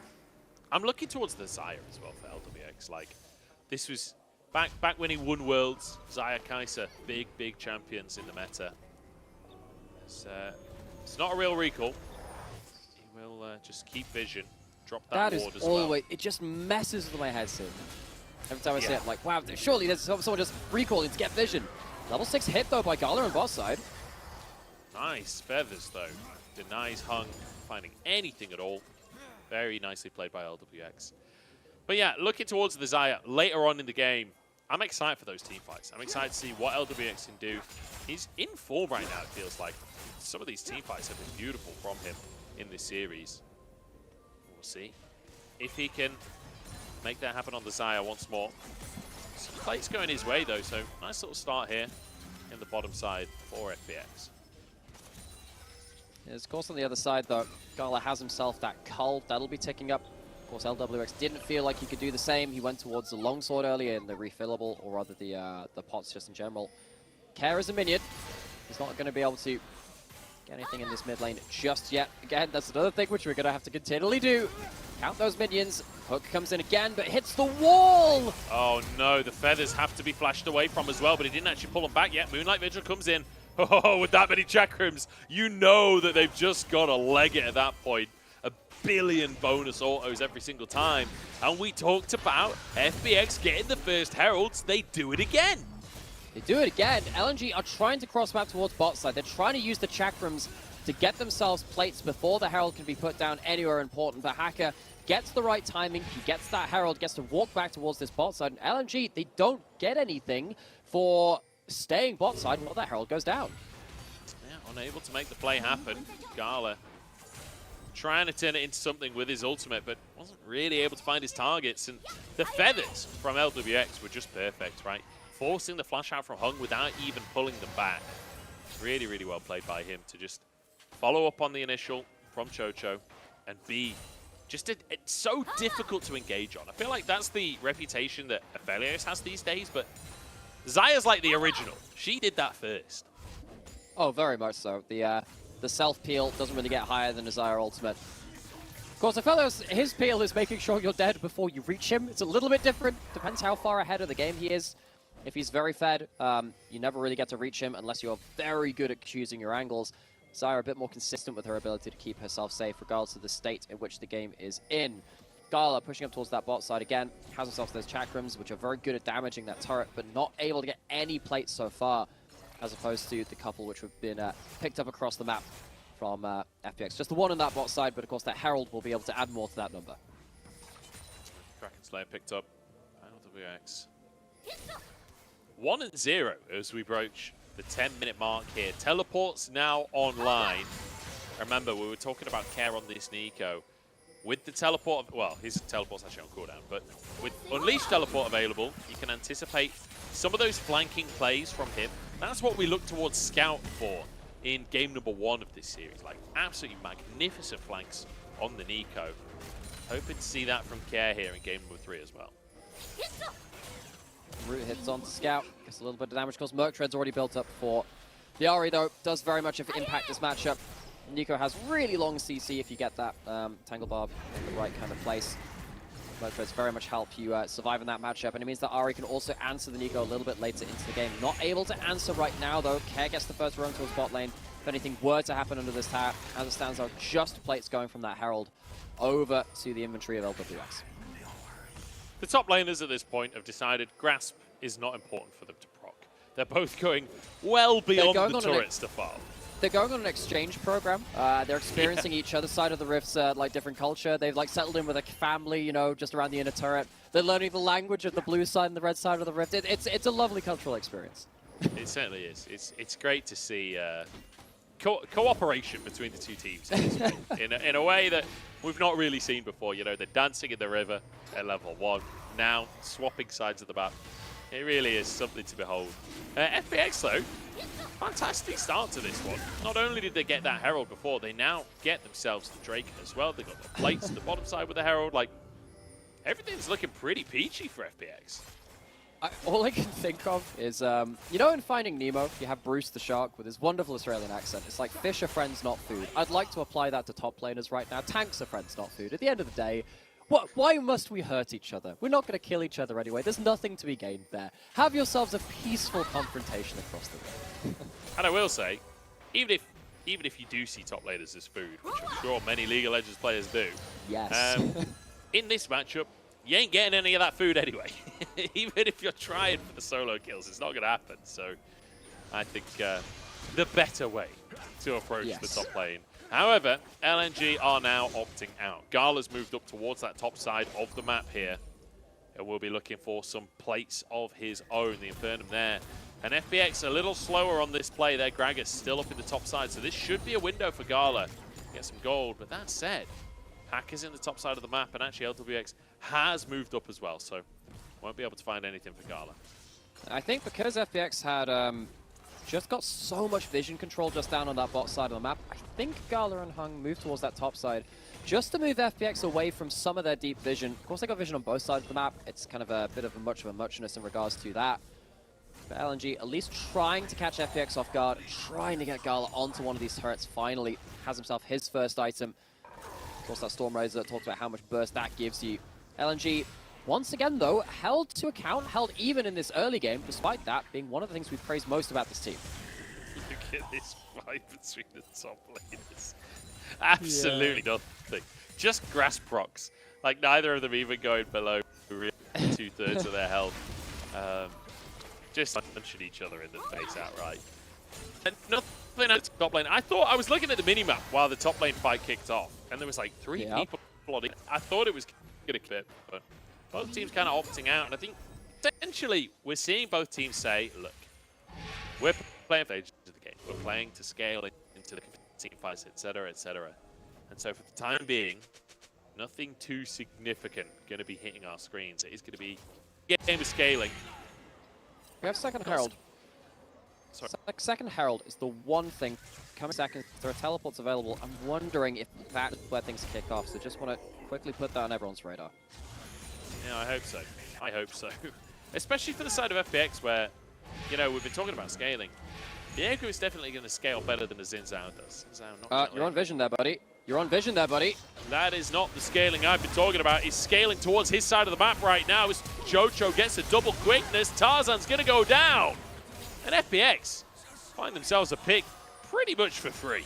I mean, LNG, they move their bot lane towards that top side. They try and get some vision control. They put down control wards in the river to try and make sure that this second Herald doesn't go over to FPX. But they don't manage to achieve it because Tarzan, he misses one of those wards. He gets caught out, and finally, Hacker's Xin Zhao gets onto the board. This early game champion's not really managed to get involved in all too much. FPX with that second Herald will need to make themselves a power play to keep themselves at least alive on that top side of the map. Xin Zhao does fall off as the game goes on. Yeah, he certainly does. But Hacker getting another Herald for himself. And honestly, I feel like the story of both Game 2 of this series and now Game 3 is vision control. FPX doing it once again, just always knowing where Tarzan is. It's not like LNG didn't try at this point. They, of course, had themselves the control wards in the river. They had 3 sweepers. They have 4 sweepers in inventory. They understand the need to clear this vision. They just miss one in the net at that point. And suddenly FPX, they're winning that one neutral objective. There's a dragon up in a minute as well. Kez pushing in the spot side to put that one into a good state for them. FPX, credit to them again. This is a team which probably came in today viewed as a little bit of those underdogs because LNG, a team with a lot of big names and a lot of big performances from Spring. But FPX really throwing punches out at LNG. Yeah. I mean, I wouldn't even say a little bit of underdogs. I was saying fully this should be a 2-0 for LNG. Like, I didn't really think that this was going to be close at all, which I was very wrong based on what we're seeing here today. LNG really being taken for a ride, and FPX showing that they cannot just be underestimated like I underestimated them today. I'm not going to pretend I didn't. Like, coming in, I was fully on the board that this was going to be a quick old series, but Tarzan kind of being shown up a little bit, getting caught out on that ward. The one thing I will say is, LNG, when they do make a play, they do look good on it. If last game Gala hadn't been going a little bit too far forwards, I think that really could have been a game for them. I was wondering what was happening with that Gragas. They're really positioned quite effectively here. Looking to put down this second. That's a high-value clone. Wow, crazy.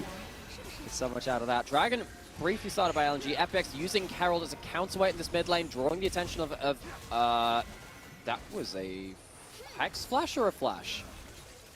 That's a Hex Flash, I'm going to say right? Hex Flash, yeah. I wasn't looking at him. I heard the sound effect. It's like, hang on a second. Anyway, Jojo still has himself that ult, positioning himself for an engage. Scout gets the charm. Charm on Xiaolahu, he dashes out though. Zika blocking the Nico damage with his shield. We're getting a whole lot of nothing. We're staring at each other. We're throwing some skill shots, but it's kind of just the tank soaking it all up. And it looks like it will be FPX winning mid-priority here. They'll be able to crash that wave in. Another charm lands. Xiaolahu taking some more damage as Hacker pushes in. And I think FPX might wrestle control here, but no, Zika is not giving it up despite Gala being in the mid lane right now. They're not giving up just yet as Hacker takes another charm. Scout is on point with these charms. FPX, they use the second Herald to try and get themselves positioned around Dragon, but they don't get anything for it. LNG feels like they managed to pull a bit of a fast storm with this. FPX take the foot off the trigger just a little bit. Both teams afraid of the pick CC, but neither one finding an engage. I'm just surprised FPX didn't want the 4v5 fight. Well, Gala was Here we in the go. mid lane. Xiaolahu goes on in, hung the target as he flashes out to safety, and Scout alongside Gala here. The carries are there, but Care jumps on top of everybody. That's the Nico we were looking for. That's the B1 pick we've all heard about.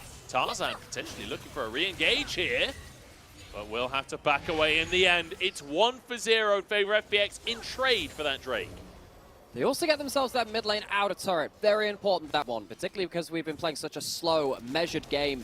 And we talked about how important vision control has been to set up the next big play. FPX taking that mid lane outer turret might be the most important thing out of this entirety of this trade. They put down that second Herald. It takes them a little while to find themselves an engage. They take down that tower first, and they manage to fight around the choke point. LNG, it felt like they've been given a bit of a free pass around that dragon, but then they kind of just blindly walk into this choke point, even with the Aphelios and his damage at this point in the game, not able to stand up to the Xayah Feathers, and of course that Care ultimate. Yeah, Care manages to find his way in. Beautiful Pop Blossom. And a beautiful fight for FPX. It's a little sad that they don't get more than one kill there. Like, it felt like that was going to turn into more when Care got to all three of them. Jojo just shy. Scout with some real fancy footwork there. Blows the ultimate, but he does have, of course, second rank in that Spirit Rush because he's level 12 now. He's going to use the last charge to find a pick. Yeah, the target is Pop Blossom going to come out to answer. Tarzan flashes away though, keeps himself alive. And here comes Zika to get onto Jojo and Care. The damage is there, but they can't quite finish the kill. Xiaolao, who's zoning the rest of the squad as Zika tries to walk away. Hung as well, abandoned by the squad. And he's the one to go down once again. LNG, they're just getting picked apart when they're looking for this vision control. Caught out a bit in River. Scout's the first one. They try and make something of the blown ultimate with the last few charges. But FPX, now they have control over this top side. Baron is spawned. They're going to take a turret. FPX, once again, catching LNG sleeping. And this could be a big win. This could be what sees them into a significant lead in this deciding game. I mean, to be honest, that wasn't even FPX catching them sleep. That was LNG starting the fight and just outright losing it. Like, that was Scout going forward for a pick onto Care. Then the rest just sort of plays out with FPX finding themselves that victory. It's just not very precise, right? Scout blew the ultimate earlier in River, and I think LNG just thought, okay, we've got to use the rest of this ult. We need to find something out of this Ahri ult before we lose that playmaking tool, particularly because Baron had just spawned, particularly because they've been losing a couple of fights in a row. But it's imprecise. It's not as coordinated as they need it to be. In FPX, they pull ahead with another phase of this game. At least LNG is starting to trade across the map again. Gala just literally didn't even get a single auto out during that fight. Completely zoned by Xiaolao, who are afraid of the cast. So just does never step forward. Care, in the meantime, gets a bit of time on the tier 2 bot, but look at Baron. LNG is starting this one off. Okay, it's going to be checked by Hacker. He's been spotted. The Scout could look for a pick onto Hacker instead. They're going for it, dodges away from the stun, but the charm will land. Do they have the damage this time around? There's the knock onto Hung. It's Hung down once again, but LWX on the backline, knocked up by Zika. In the meantime, Gala surviving the attempt from Care. Calibrum's not enough though, and now Zika just gets turned on. LNG just can't finish anyone off, and they're punished every time. Zika tries to escape, but he's got nowhere to run. And in the battle of these mythical beasts, the Chillin versus the Phoenix, from the ashes comes victory. FPX, they find themselves a couple of really good fights in a row, with LNG committing to some very odd fights. They see Care on the bot side of the map. He has the teleport though, and LNG, they can't pull off that Baron in time. They're looking for very split objectives. Gala is not damaging the first target. He's having to deal with Shallow View. He's having to deal with Care. He has to sit back, and while Zika is buying some time on the back end of this fight, the split fights are working so much better for FPX because they're the ones which have the more ability to take down that first target in these fights. So LNG kind of left out of sorts. That really good attempt there at the end of the play from Gala to try and find LWX, but I mean, look at the scoreboard. Look at the difference between the 80 carries at this point. Gala just has no way into these plays, and LWX has all of the space in the world. And now Baron begins on the side of FPX, and on a 50-50, you favor the team with the Xayah. You can sync up with the Feathers and the Smite. I mean, the Feathers, when you've got enough stacked up, they do like 2,000 damage to the Baron. They can be absolutely insane later on in the game. It's LNG trying to pressure this mid tower. This is a weird position to be in, though. Xiaolao, who dashes over the wall and actually gets himself out to safety. Very swift play from him. Zika has to walk away. And back to the mid lane we go. Seeing a number of those ARAMs in this series so far. Dragon spawning, it is live, but neither team wants to leave that Baron unattended. That's why you got to push in this mid lane. Push in the mid lane, stop the enemy team from responding with another objective to the other side of the map that you're focused on.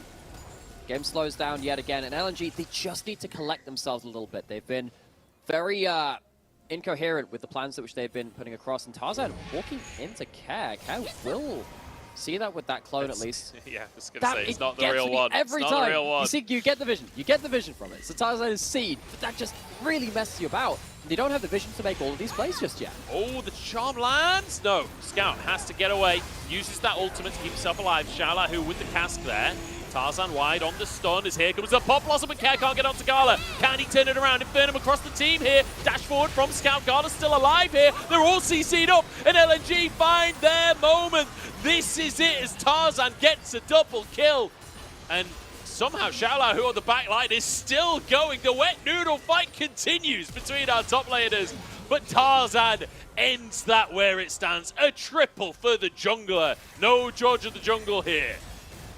Tarzan picks up the kills, but it is Gala on this Aphelios who absolutely shreds through FPX. How could we forget about this Aphelios? Hasn't had that much time to, or that much opportunity to really show off in this game, but huge damage in that fight. LWX trying to find Scout now. Not able to do so. Not FPX, they can't even take the Dragon off the back of this. Baron taken by LNG, and I have to respect the confidence from LWX there. He wants the 1v1 with an Ahri while he's half HP. You do have to respect it. This might be too much. Spirit Rush is on cooldown. Dragon's going to reset. So here comes Care from the top side of the play. Jungler's not here yet. Hacker still in the mid lane. He's on his way over as fast as possible. TP being channeled by Shaolahu. They're moving in. Scout in the front line. Looking for those charms, but Shaolahu steps sideways. FPX, I think they will grab this Drake for themselves. Tarzan just moving in now, though, does want to get into the pit. Are we going to see the fight, though, as just the Drake over the wall. Shaolahu there, charmed up. This is the pick that LNG are looking for. They don't want the fight, they just want to kill instead. Shaolahu is so tanky. Care chased out by Scout. But look at the mid lane. Gala has the inside track with the Baron buff. This will be a tier 2 at least. Gala chooses to stay in the mid lane in the setup to the fight. LNG, they're pushing the towers with the Baron buff. FPX takes so long in the Dragon. LNG get positioning on the map. It's not Soul Point, it's just their second Dragon. It's one Cloud Dragon. LNG looking to break the base rather than take the objective. Scout denying so many recalls there as well. There's no defense for that mid tower, so inhib tower taken down. And this game has been swings and roundabouts. We've had FPX taking a pick, taking a moment, getting control for themselves, but now LNG turn that around with a fight in mid and deny so much from LNG. Get the Baron, and now some towers mid. Starts with this ARAM again. That mid lane priority becomes so important when these objectives fall very quickly, when you have the Aphelios and the Xayah and the ability to shred these objectives very quickly. You need to pin people to that mid lane wave. But when you're playing stacked up and you go into the Aphelios, we haven't had a chance to see the Aphelios pop off in this game, but the damage coming through from the Infernum and the Gale Force was really, really what set up LNG for success. I mean, he put basically the whole team of FPX on half HP. Fantastic stuff there. As Tarzan finished the fight off. And you saw halfway through the fight, once everything's used and everyone's low, Gala just presses Q on Sephiroth and just runs at everyone. It's like, I don't even care who this hits. I just want to try and get some last hits now. Yeah, just charges on in. So now, Gold basically even again. And we're kind of headed towards what's happened already in this series. Game number 2 was, you know, a 45-minute slog between the two teams. It's possible this is the same, although LNG, despite the goal being, you know, pretty much in touching distance, does feel like they have control with the Baron. They have definitely more positioning on the map. Looking at wards available, there is one ward behind LNG and a teleport on Care. There's a chance for a deep flanking play. Actually, I think that might just, there it is, really deep in. They're really trying to go for it. That's going to be way out of vision. This is it. This is the Hail Mary. How much can they get out of this? Care's in Narnia. Will LNG spot it out? Gala's the target here. Blascone is there, but he's spotted. Care has been found on his flank, and Tarzan's like, I don't care if you're a mid laner, I can 1v1 you, bro. Steps on up and forces Care away. And now it's Tarzan trying to find the flank. Jojo forced the flash. Care still fleeing here. Everfrost charm blocked by the Zhonyas. Cask won't find Tarzan, who has to try and escape. Hacker might go for more here, but he has to back off to join his team. But Gala's been ignored the whole time, and it means Xiaola who goes down. LNG, they deny the play from FPX. It was creative, but it wasn't quite decisive enough. They can't combo up with Care walking into the team. They can't time it right. LNG disengage and they find their fight. They're going to take down another tower and march back in towards the base. Scout's charms this game have been phenomenal. Like, even though he's only 0-0-4, he's not had, like, the big pop-off Ari game. In these fights, it feels like FPX cannot move for Scout. Every time anyone tries to step up and find an engage, like Chocho, Xiaolahu, Hacker, permanently getting charmed up every time they make an attempt. Scout was, of course, he had the most MVP player of the game counts in spring. Incredible year for him so far. And despite him taking a bit of a backseat to some other players in his roster in summer so far, you can again see the playmaking which he showcased in spring coming alive once more. Gala gets another chance to free fire. Defalos has been the deciding pick in this series. And despite the fact that it has been a really low-kill game, Gala, I'm pretty sure he's going to have a very high DPS again. Yeah, I think he's going to be doing okay in these fights. I mean, that one fight in mid lane with the Infernal on everyone, that's okay. That's going to buff his DPM. damage numbers, yeah. Let's talk expectations here, though, because Drake's coming up in 50 seconds. And again, gold slightly in favor of LNG, but it doesn't feel like that should be the be-all and end-all. No, because at the end of the day, if you can't get onto your priority targets, it really doesn't matter how much gold you've got. You're looking for Nico to become a minion, maybe. We'll see how much of that the Jedi mind tricks Care can pull out. Any of the funky stuff that this champion is known for. LNG, they have themselves no flanking wards to worry about behind them. FPX haven't been able to get behind them for quite some time at this point, and with 20 seconds on the Dragon, they should be able to really put FPX in a difficult position of either giving up that Dragon or giving up a bad fight. Certainly feels like FPX have lost control of their half of the map at this point. Only the base is safe as they have to try and face check into LNG. It is only going to be the third Drake, so I think FPX conceding this happily and saying, look, we'll just go get vision on the Baron, like you say. But Zika will not concede the mid lane. Happy to step up, try and walk forwards here, as this will be mid lane priority bought by LNG. You can see Hung trying to defend the wave while the rest of the team pushes that in. Another charm. Everfrost is there, and he just ain't tanky enough. Shala, who taken out of the picture. That's Featherstorm burnt as well. FPX have nothing. They got worse than nothing. Care caught just in that brush as well. Has to Protobell away.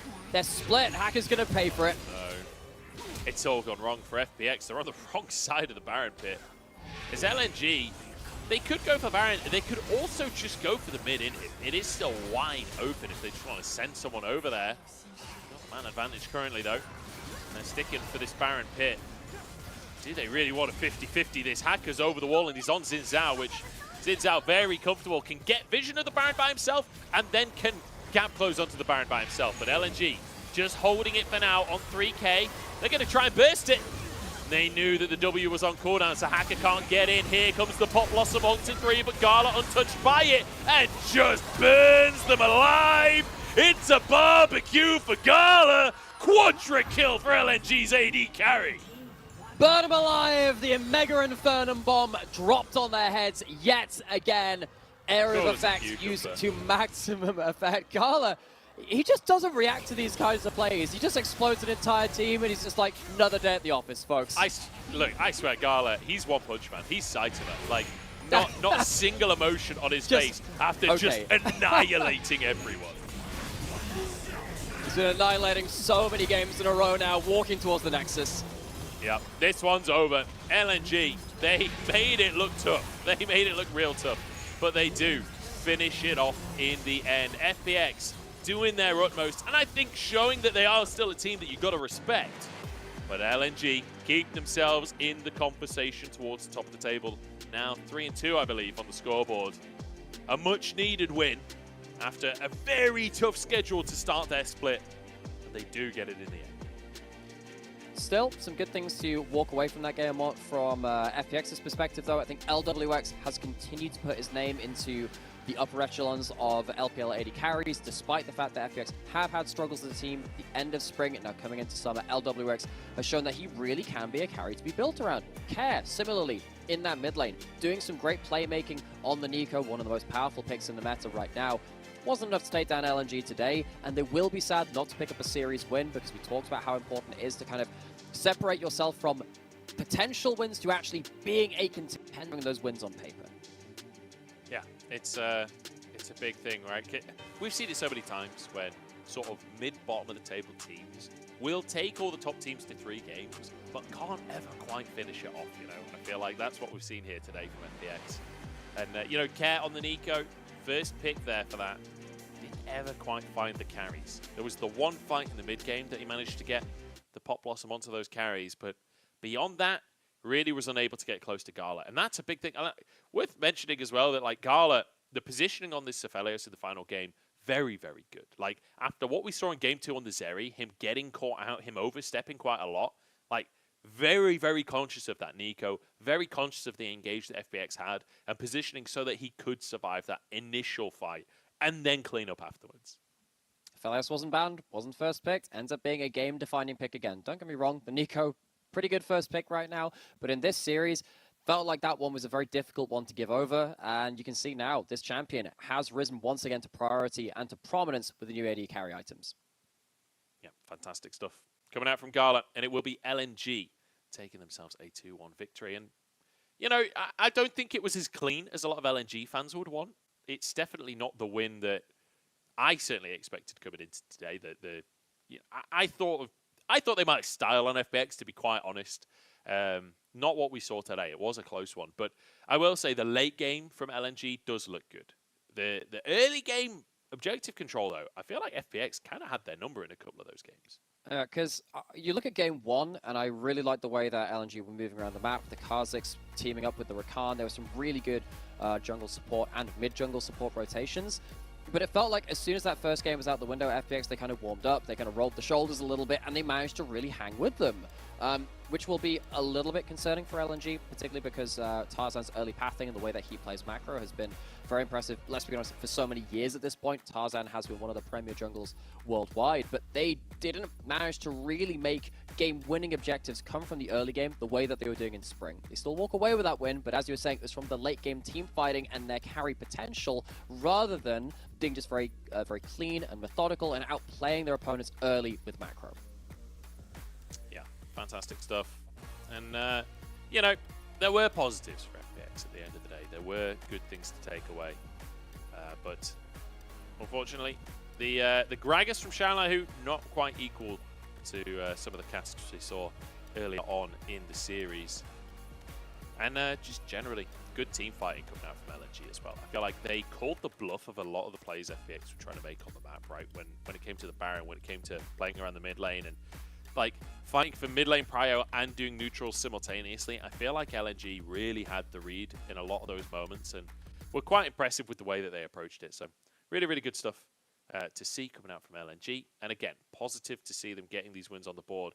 And I anticipate now LNG, they've got the 2 losses there, but they've already played most of the top teams. They've already played top. They've already played JDG. They've already played Weibo as well. It's pretty much just BLG that they are another like absolutely massive team that they have to take on. But aside from that, I feel like LNG are either equal to or favorite over the rest of their schedule. Like, anticipate a big win streak coming now for LNG. The thing with LNG, though, is that every split, it feels like they have one of these big winning streaks, and they'll have this crazy regular season, and then just something goes amiss later on. So really, again, have to see this team build on these kind of victories which they managed to scrape out and again start to make it more methodical, rebuild their playstyle again, see the one which was very confident in spring where it felt like they were ahead of the meta. Their mid-jungle was one of the very best in the world, it felt like at the time. They need to start finding their mojo again, as you would put, and then get to the point where they can confidently see out these 2-0s which we expect of them. Yeah, we'll see if they can find those 2-0s, like you say. I was just looking at their schedule there. They've got BLG at the start of week 4. Then beyond that, they'll have already taken on EDG as well, which I believe that their EDG series, if I'm not mistaken, is before Uzi steps in. I'm not 100% confident. So the on that 14th is one. when Uzi is playing. So if it's before the 14th, then you won't be playing against Uzi. It is, I think it's after. Yeah, it's after. So Ooh. Uzi will be in Wait, by the time LNG plays EDG. we could so have that's a big Uzi versus series. Gala, the two MSI winning AD carries of the new era. That would be awesome. Both, that would be both so cool. RNG MSI winning AD carries. Like Yes. that. 17th of June, there is nowhere else Tune to in. be. Like, if you're not watching that series, what are you doing with your life, honestly? Actually, the match of the week, next week, is JDG versus BLG, which will be the following day on the Sunday. Yeah. LNG versus EDG suddenly has an argument for match of the week. With Uzi coming in, Gala versus Uzi. Like, that's pretty hype. Not to mention this EDG versus IG as well that week, which is, you know, Uzi versus the team that beat him in playoffs. You know, it's all beat him, you know, took the the way, World's folks, Trophy, denied his if you golden weren't- road. If you weren't prepared for us to, like, talk about EDG and Uzi a lot, welcome. This will be the next month of your LPL broadcast. Yeah, we're going to be talking about Uzi a fair bit, I think it's fair to say. Gala, though, the AD carry to talk about right now, as he does grab himself MVP 7-0-4. I think we all knew this Aphelios MVP was coming because he played it beautifully. He did. Didn't even need a Yumi to buff him up like the other Aphelios game that we saw in Game 2. It won. Aphelios won all 3 games in this series. When it came around to the third one, we were thinking, okay, maybe it has to be first picked, maybe it has to be banned. It was let through, and this happened. Gala did some unspeakable things to the team of FPX, and this was the big team fight which really turned the game around. It felt like LNG, they were a bit imprecise, they were getting caught sleeping a little bit, and having to blow ultimates, dying for kind of free in the river. This was the fight which turned things into their advantage, and it really was through that Aphelios power spike. Once that happened, they never really looked back. Little bit of a Baron flip, could have got a bit awkward at that point, but better executed, better team fought, and Gala, better damage across the board, just doing inhuman things on this champion. Yeah, I feel like so often as well, he was just left alone in these fights. Like, despite the fact that you've got a Xin Zhao there and a Rakan there, they never could get onto this Aphelios. The Nico as well. It felt like Care was consistently being watched, being read. Like, even that massive TP flank that we saw out from him was read by LNG. They were like, wait a second. We've not seen Nico in too long. There are too many shenanigans available. Yeah, they for count us the to minions. continue this play. Yeah, fantastic stuff coming out from them in the end anyway. And a beautiful win. Unfortunately, we will not have an interview because we were in Suzhou. So, unfortunately, no winner's interview from that one. We're going to jump into a break, and then we will return with RA versus LGD, a battle to find dominance towards the bottom side of the table.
my own excuses.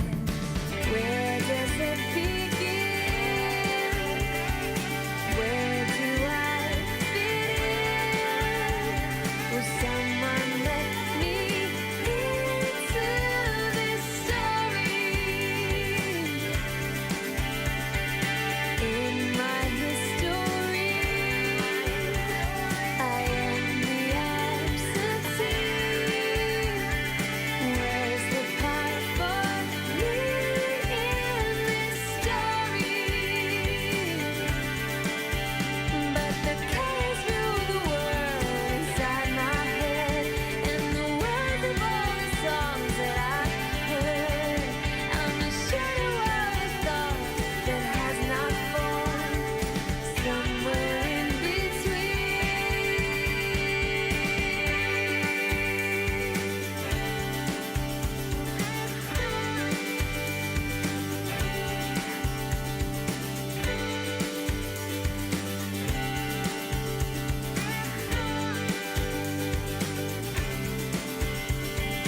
Where does it begin? Where do I fit in? Will someone let me into this story? This story. This story. This story.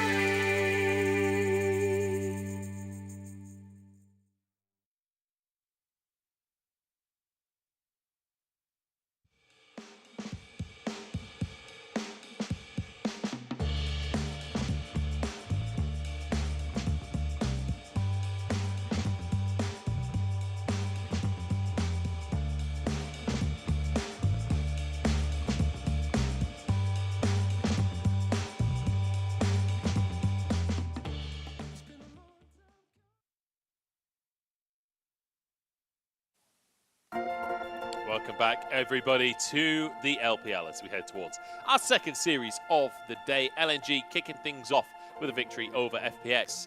And now we move into RA versus LGD. And this is definitely a series that both of these teams really need to get some wins on the board. 1 and 2 for RA at this point. 0 and 4 for LGD. They are struggling.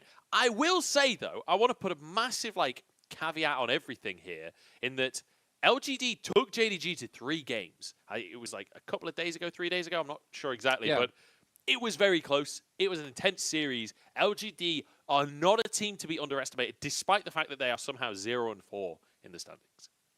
They come in with good initial plans to their series, which I think is very important in a series like this as well. This also has a bit of a emotional attachment to me. This matchup was the very first series that I cast when I joined the LPL in spring as well. So for me, there's a little bit of history there. So I'm happy to be catching up with these two teams again. All right. Well, I'll make sure to prod and poke on the differences of the series between because I have absolutely no memory of this matchup in spring whatsoever. These are our picks and bans. We're ready to jump into game. Kindred can be played here by LGD as we are behind the live broadcast. We started in Suzhou. This one's in Shanghai. So they did begin while we were in game number 3 of our previous series. So we should be able to jump into the game, and we'll do our best to minimize our breaks and try and catch up to the live broadcast as much as possible. But yeah, so Nymera, what are your expectations coming into this one? Because I feel like Rare Atom, on paper, should probably look like the favorite. They should do, particularly because in their recent series, Rare Atom, despite the fact that, again, they are one of these teams which hasn't really found their stride completely compared to our top teams in the LPL especially, they're very much a mid to bottom table team as it stands. They have shown a real ability to play around the 20-minute mark. I've called it kind of like the LPL Shakespeare play, because you hit Act 2 when Baron spawns. And Rare Atom, they know the script word for word by this point. So watch out, as soon as that big objective spawns, they look for a single kill on the jungler, on the AD carry, for a big fight in the mid lane or across the map. Snowball that into that objective, and LGD cannot afford to be caught napping around that point in the game. Yeah, and shout out to Shakespeare as well, who is the first female pro in LJL, and maybe the first pro in Worlds qualifying, League, if I'm not mistaken, but I could be wrong there. No. So I believe CB LOL had that first recently, and of course there was also Remelia as well in the LCS as well. Well, I'm years totally ago. wrong then. But still, regardless, joining exciting. a very important list of players. Yeah, Shakespeare playing for Fennel over in the LGL. Had the fortune to speak to a couple of those players before, so wish them luck in their game over there. But here though, we had a level 1 very early on. Didn't really get to catch what happened there. Looks like it was just fighting for brush control. Yeah, bit of a scrap to try and control those rushes. Maybe looking for a bit of cheese, but both teams looking for the exact same cheese. In the meantime, though, a ward was placed, I'm assuming by Xiaoshu here. It's going to spot out Meteor's pathing to start things off. So Meteor on that Kindred will be spotted. And I would say Kindred, probably the most important jungler to have vision on early on. Absolutely. Kindred has a lot of early damage, especially with press the attack as well. Incredibly strong.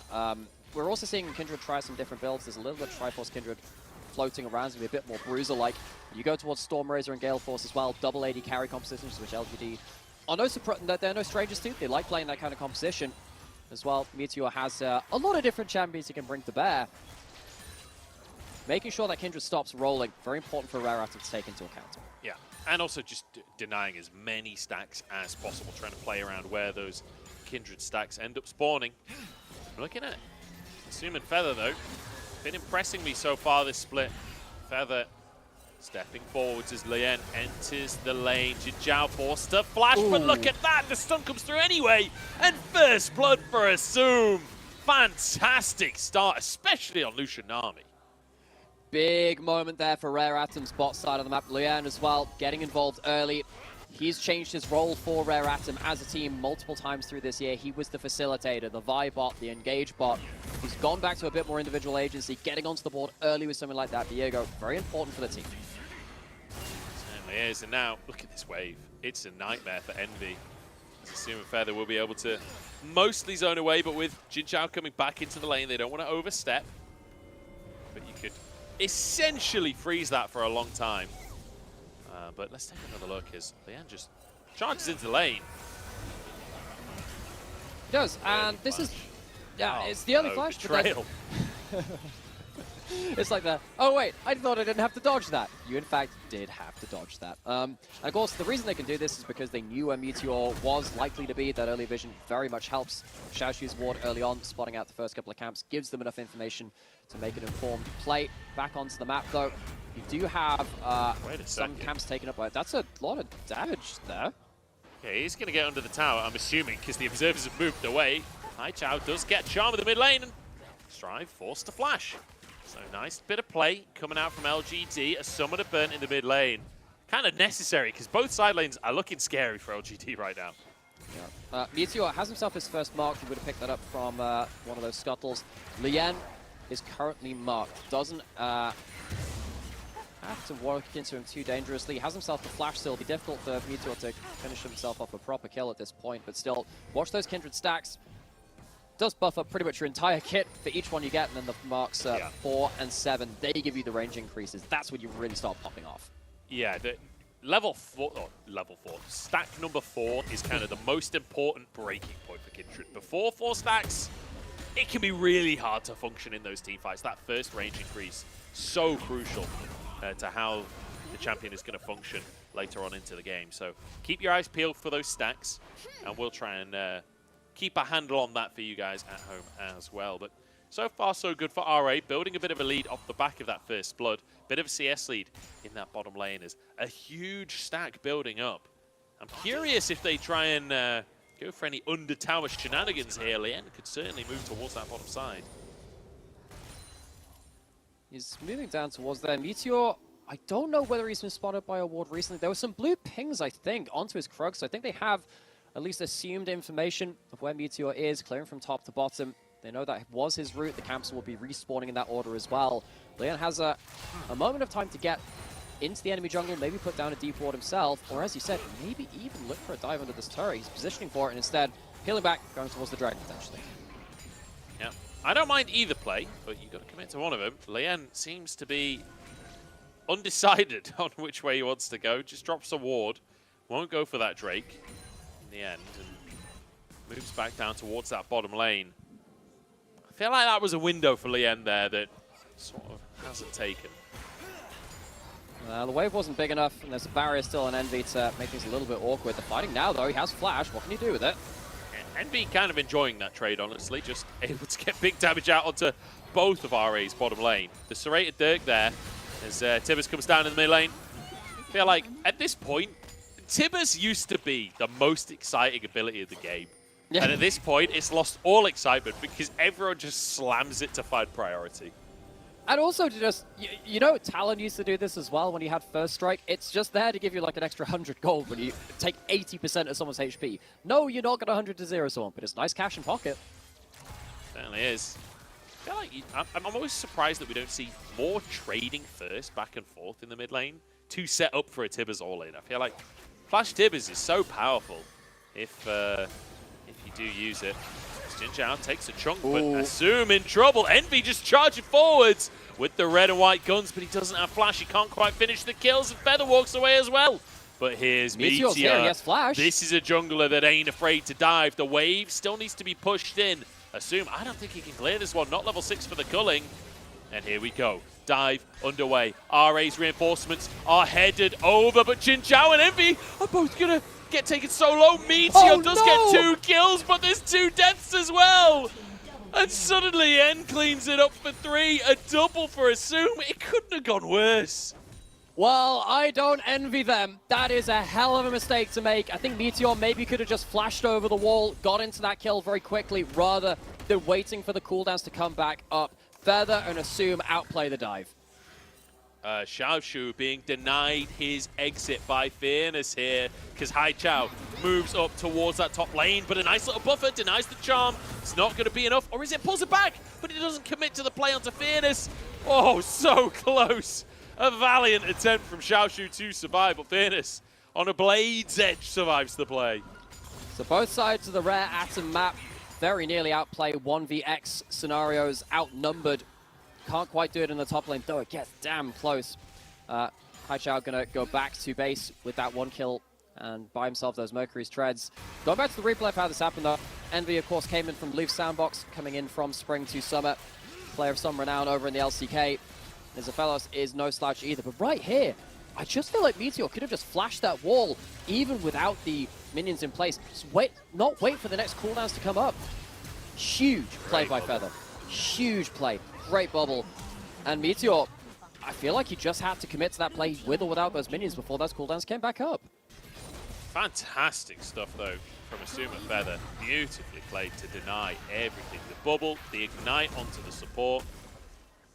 Xiaoshu, so close to getting Fearless. I don't know if his E was currently on cooldown when he was when he got the knockback onto Fairness, but either way. A good attempt. Good answer, though, from Haichao to try and punish that one. Meteor and Haichao ahead on one side, Assume massively ahead on the other. And this is the kind of early game that I live for, Nightmare. We actually see both teams with win conditions online. We'll not talk about that Moonlight Vigil, as both teams with win conditions, golden touching distance, first dragon now for LGD. And I feel like there's a little bit of a difference between the Aphelios we saw and how well they were doing in that first series compared to, sadly, what we've seen in the first 10 minutes of this one. Envy very nearly outplaying that just before that dive, but feels like in his own head a little bit now at this point. Failed dive, failed ultimate there. Yeah. Little unfortunate. It happens. It happens. I was going to say to the best of us, but it sort of doesn't happen to Gala and LWX based on this series of the day. And they are the best of us. Apparently, Beard is knocked under the tower. That's a gorgeous combo from Xiaoshu. Oh, but the cast denies it. But man, the mechanics on this player.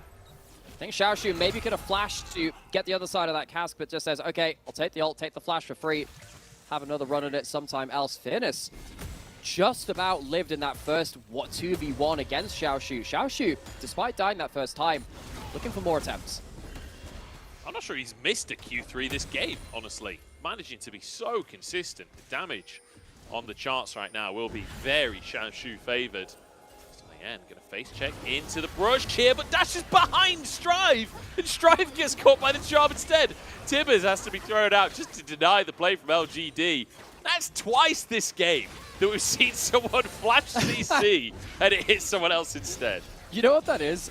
So I'm a big fan of rugby union. It's the sport which I watched the most growing up. And there was something known as a hospital pass, where you throw the ball to someone who stood in front of the biggest player on the enemy team, and they run into them. There's the pass to the hospital. That is the equivalent in League of Legends of the same thing. I'm getting out of the way of this dude. You can take the CC. Let me know when you get back out of the A&E ward. Yeah, I'll be there in a taxi to pick you up, because that's the least you can do at that point.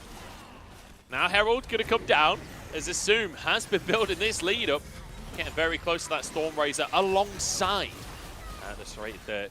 In fact, yeah, we'll see. We'll see what he builds. Is that Stormraiser? Is that Gale Force? The AD carry builds. Yeah. They just won't stick in my head. The Zeal is the bit which confuses me now. I know that there's a lot of BF swords and a lot of items. I used to be able to tell from that. Either way, the Dirk. I think it's Stormraiser. I'm gonna just hope that it's Stormraiser and hope for the best, because I don't have the items opened up beside me right now. That was the ults coming out though. Envy caught out again. Envy gonna go down. Cullen comes out. Beautifully played by Assume and Feather. And we'll be able to take him down. So good stuff there. And now Xiaoshu has Fairness on the ropes once again, but Meteor is in the area this time. Xiaoshu's got to be careful. He's still going aggressive. He's been baited in. Fairness being fearless in this one, just like he wanted his username to be. Xiaoshu should go down the all-out to try and buy himself space, but the cast, no! Ooh. Denied by the dash, and the flash still up from the previous play. Xiaoshu survives. You'll remember this as the day you almost caught Captain Jack Xiaoshu. Walks away from a 1v2 and actually survives this time. He's been having a good time individually, despite not walking away with kills and those individual, I suppose, gold advantages. The fact that he's not dying is still important. Meteor will get himself another mark for Xiaoshu has kind of like forced retreat though. Not been able to get a mark off of champions, but Meteor still getting some on the board. Yeah, it is Gale Force, by the way, to follow up on the previous conversation. I thought it was Gale Force, and then I second-guessed myself because it was... And then you said it, and I was like, I'm just going to believe you, Joe. My brain went, okay, there's no Noon Quiver, so it can't be Mythic, because that's how it used to work. Yes. And they've ruined everything. Like, as an AD carry player, I have to double-check everything I build now, because they changed absolutely everything. But we basically had a second preseason in the middle of the split. And I was on holiday, I came back, and I was like, I need to memorize new items all over again. Still a work in progress. Xiaoshu does the real deal, though, of escaping from another perilous situation. Like, last-second W on the cast there. So Xiaoshu is looking clean with it this game. Yes, he's 0-1-0, but mechanically speaking on that Cassante, he is looking real good. Yes, and Cassante, a champion which has really been in the community eye for a little while now. A lot of players very practiced at this champion, particularly in the LPL. This champion, it feels like if you're skilled at this champion, you can do just about anything with him. Xiaoshu under threat again as Meteor moves up to this top side. This is the most top side focus I've seen from a jungler. Maybe all split, honestly. I feel like Meteor is constantly hovering this lane. Considering he has a tank Gragas in that lane, I guess you are the carry as the Kindred. So looking to try and grab that for himself. Hang on. 5 stats. That's 5 marks. How's he got that many without his checking? He has 5 marks. I don't know. Yeah, I guess he's just been farming up in Lien's jungle. I mean, he is 16 CS up in the jungle. As Drake will be taking here. I think we found out the reason why he's been hovering towards that top side. He's been able to get camps because Fairness has been at least pushing in towards Xiaoshu. He's walking forwards again, using that power so well. Ooh, damage out from Meteor is huge onto Feather as the rest of the team charges in, but they can't actually get the kills. Oh, good charm. As Tibbers is buying so much space for the squad, by the way. Tibbers like 1v4ing that fight. As Fairness takes a bit of a chunk from Lien. I can't believe RA just walked away without anyone going down. The really MVP of the Merc Threads in Meteor's inventory. The tenacity and the extra magic resist stops Meteor from getting absolutely exploded, means the ultimate can come through. It does mean, however, that they're still falling back and the Herald is still in the sights of Rare Atom. Meteor has healed up off the Krugs, might be able to fight again though. Fairness steps forward, does have his cask available, but that is the only ultimate available on the side of LGD. With Xiaoshu and Lien both with theirs. Going to go for a 50-50 on the Herald, it seems. We'll see who's going to get it. It's RA. Can they pick up the eye is the question. It's now LGD muscling forwards, forcing Lien's ult with that cask that we mentioned before. They may not get the Herald themselves, that they will deny it from RA.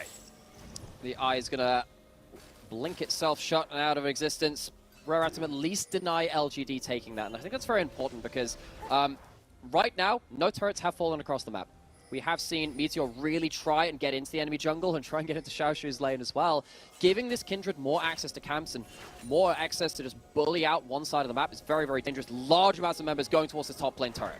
Xiaoshu's in trouble here. Does have his all-out available to try and pull someone away, but just going to step forward to try and start this fight. Lian and Feather were on their way over to Zoom, returning to that mid lane. He knows Envy wants to finish that tower off, and not sure he can contest with Jin Zhao there as well. We'll just have to concede the tower. And in the meantime, Haicha pushing in that top side as well. TP having to be channeled by Xiaoshu just to keep these tier 1s alive. I think it is very important to keep the holders as many turrets as you can, particularly when you have so much gold waiting in them. Feels like, you know, we're not to the point where Baron is available just yet. You're really gearing up for that point in the game, but not giving undue access into your jungle because your towers are down is the next thing on the plate for both these teams to be aware of. As the wave's just going to be cleared out. The tier 1 in the bottom side, so close to going down, but Strive couldn't quite finish it. Giving a lot of respect to Fearness, knows Meteor could be in the area as well, so doesn't overstep for that tower. Strive's being popped by Fearness, he'll spot Lien. But with Lien moving over, they should be able to guarantee this tower. Rocket Pelt to try and find a Tibbers angle, but doesn't blow it onto Fearness for no reason. Envy is one shot, but no, the Wild Growth comes on out. Still goes down. The Culling to finish it off. Meteor flashes forward to punish the play, and Feather will fall too. No! Meteor, he thought he had the damage, but the heal comes through at the last second, and now Xiaoshu on the opposite side of the play. Meteor has to use his ult. A beautiful bubble from Feather, but Fearness there to punish the play. Meteor will fall. Jin on the top side, Fearness on the bottom side. It's absolute carnage in the mid lane. And I think both these teams are probably be very thankful at this point that this fight didn't happen 2 minutes later, because Baron would have been alive and it would have thrown things into a real loop in this game. Haichao trying to stop some recalls, trying to scout out where Lian and Strive were at that point in time, stops that recalls to both of them. And we are left with a bit of a weird even trade. And we're just going to reset. Board's even again. I will say, Nightmare, we've been treated today. A lot of this split has been very one-sided games. Like, we're not seeing that many really close games. Today, we have had tons of close early games. We have, and I think we've been we've kind of been taking the Lucian Nami for granted as well. What that combo allows you to do is to have these very bursty one-item trades, and when you have both these bot lane combos which can do that, it means you have these very intricate mid lane fights when you're fighting over these waves. As you can see in this play here, Meteor strong enough to delay the fight, but not strong enough to win in a 1v2 beyond that point. It's enough to at least allow Fearness to get another kill in the back end. It certainly was. And I did just want to quickly mention the CS lead that I'm seeing develop on our scoreboard. And that's Haichao over Strive here. 30 CS up in the mid lane. And granted, a lot of that has not been in the mid lane recently, but still impressive to find himself with such a big CS lead, especially in a matchup where you'd anticipate Annie having the advantage, at least during the early laning phases. Zoom, that was bold. That was very bold, but the Gale Force out to keep himself safe. Yeah, but now he's at half HP, at least going to get some healing from Feather besides him. LGD, they clear out the mid wave. Dragon is alive. They will be into River to contest, and Haichao is on the flank, has flash, has ult, has a chance to make a pick. Oh, knock back onto Fearness here. They're going for it. Strive gets the Tibbers down. It's onto Jin Zhao. They should be able to finish one kill at least. Haichao onto the rest of the squad here. Feather low. Everyone taken out. The combo is there. Xiaoshu and Lien in a 2v4. The all-out buys them one kill. Can they escape with more? Xiaoshu up on the top side as Lien goes downwards. Dragon was taken, but at what cost? 4 for 2. Another mark at the end for Meteor, up to 6. That'll be the cherry on top of the multiple kills picked up. They don't get the Dragon. It's a little sad for them, but the kills, the gold, the mark, the tower on the bot side, LGD take up all of the other objectives and the other advantages they can find from that fight. Fantastic from LGD. What a combo from the three players as well. Haichao starts it off, but Meteor and Fearness diving on board as Jin Zhao and Envy are kind of just left to fend for themselves on the backside of the play. Strive very nearly gets himself a multi-man Tibbers, and particularly with the tidal wave coming over, if he just managed to stun them into the tidal wave, you can see how much space that would have bought the likes of Assume to do the damage which he couldn't quite manage because he was shut down by LGD, who weren't locked up at that point. Resets come through, damage is there. You have a second AD carry, luckily, in the Kindred to keep up your DPS numbers, despite the fact that Envy did go down at the start of that fight. As we saw that, at least picks up the mark at the end of it too. So, fantastic position to be in for LGD. The gold lead isn't that dramatic, it's 1,021 minutes, but the way that they are positioned on the map now off the back of that fight, the vision control. Look at the wards both around Baron, but also in the bottom half of the map. They still have a few wards towards that Drake. They have control right now as Meteor waiting for someone to check for that wave. It's not going to happen. There's RA grouped up, fighting for some semblance of control in their own jungle. Meteor has the mark on Lian. Of course, in any situation now, we're entered into the second act of this play. It's past 20 minutes. You cannot afford to give up a loss at this point in the game.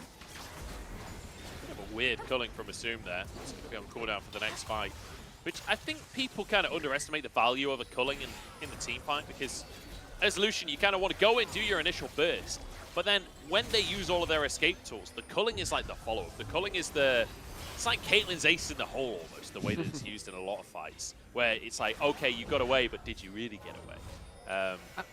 And when the threat comes towards you, you can use it to stay out of range. When it's just being blasted out like this, it's really going to achieve too much. Couldn't get the damage to connect. When you have First Strike, it's great when you actually get that angle, but you can't just throw it out for free, particularly when you don't have Press the Attack, when you're actually not a very high attack speed build as well, or you're trying to look to really get the burst out. You need to choose your angle very well. Like you're saying, you can't just throw it out for free. It has a lot of different uses. When you don't have that, particularly with the First Strike build, you feel pretty poor about things. As it stands, Rare Adam, maybe they thought they could force a fight around the timing of the game where they found so many successes in this split so far.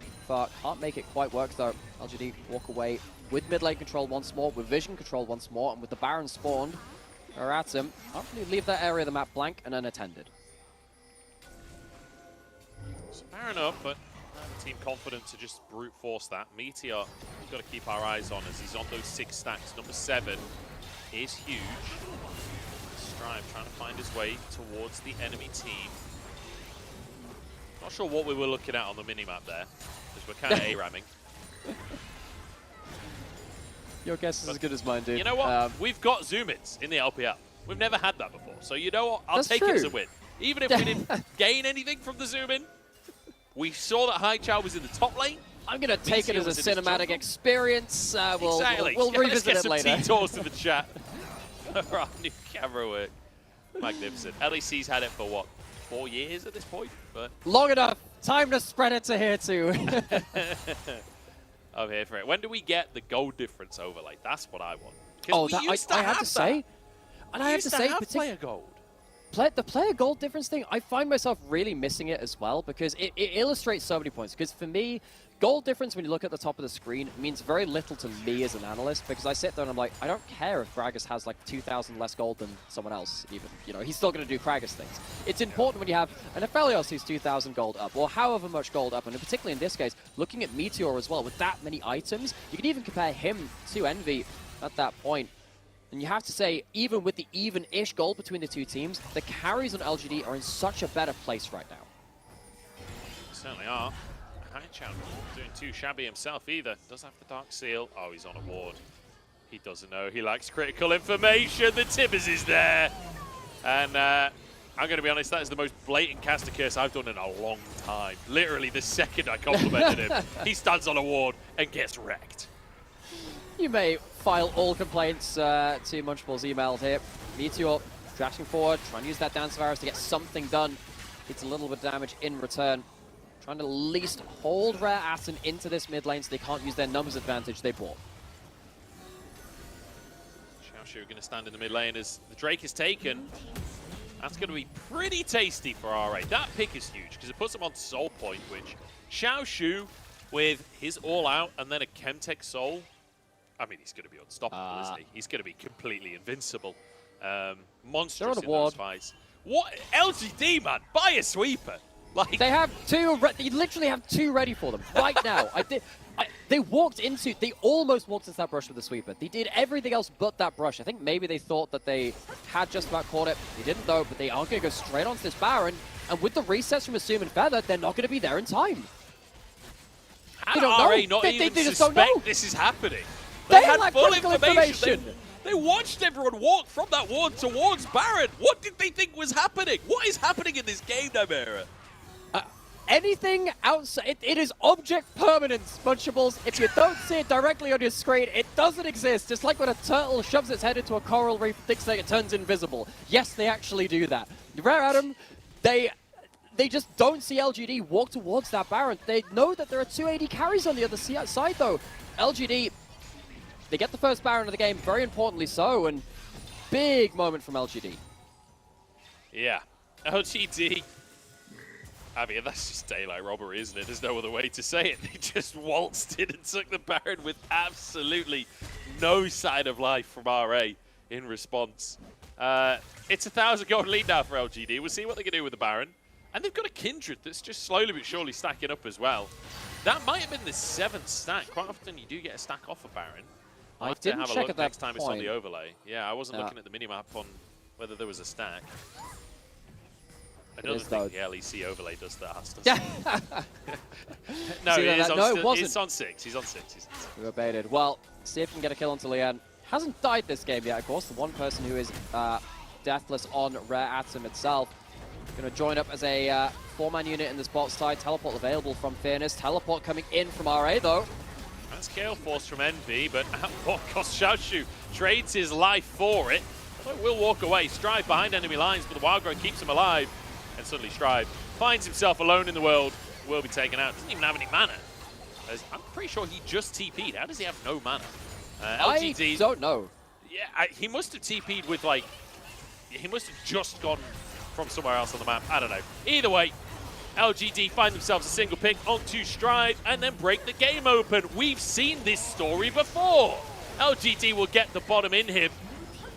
And I would say just keep looking for more, keep on fighting at this point, because RA looking all kinds discombobulated this game. LGD, they might be 0-4 in series, but again, you can see the quality which they can show, particularly in the first game of series. They come in with good plans, they're coming in with a fight here.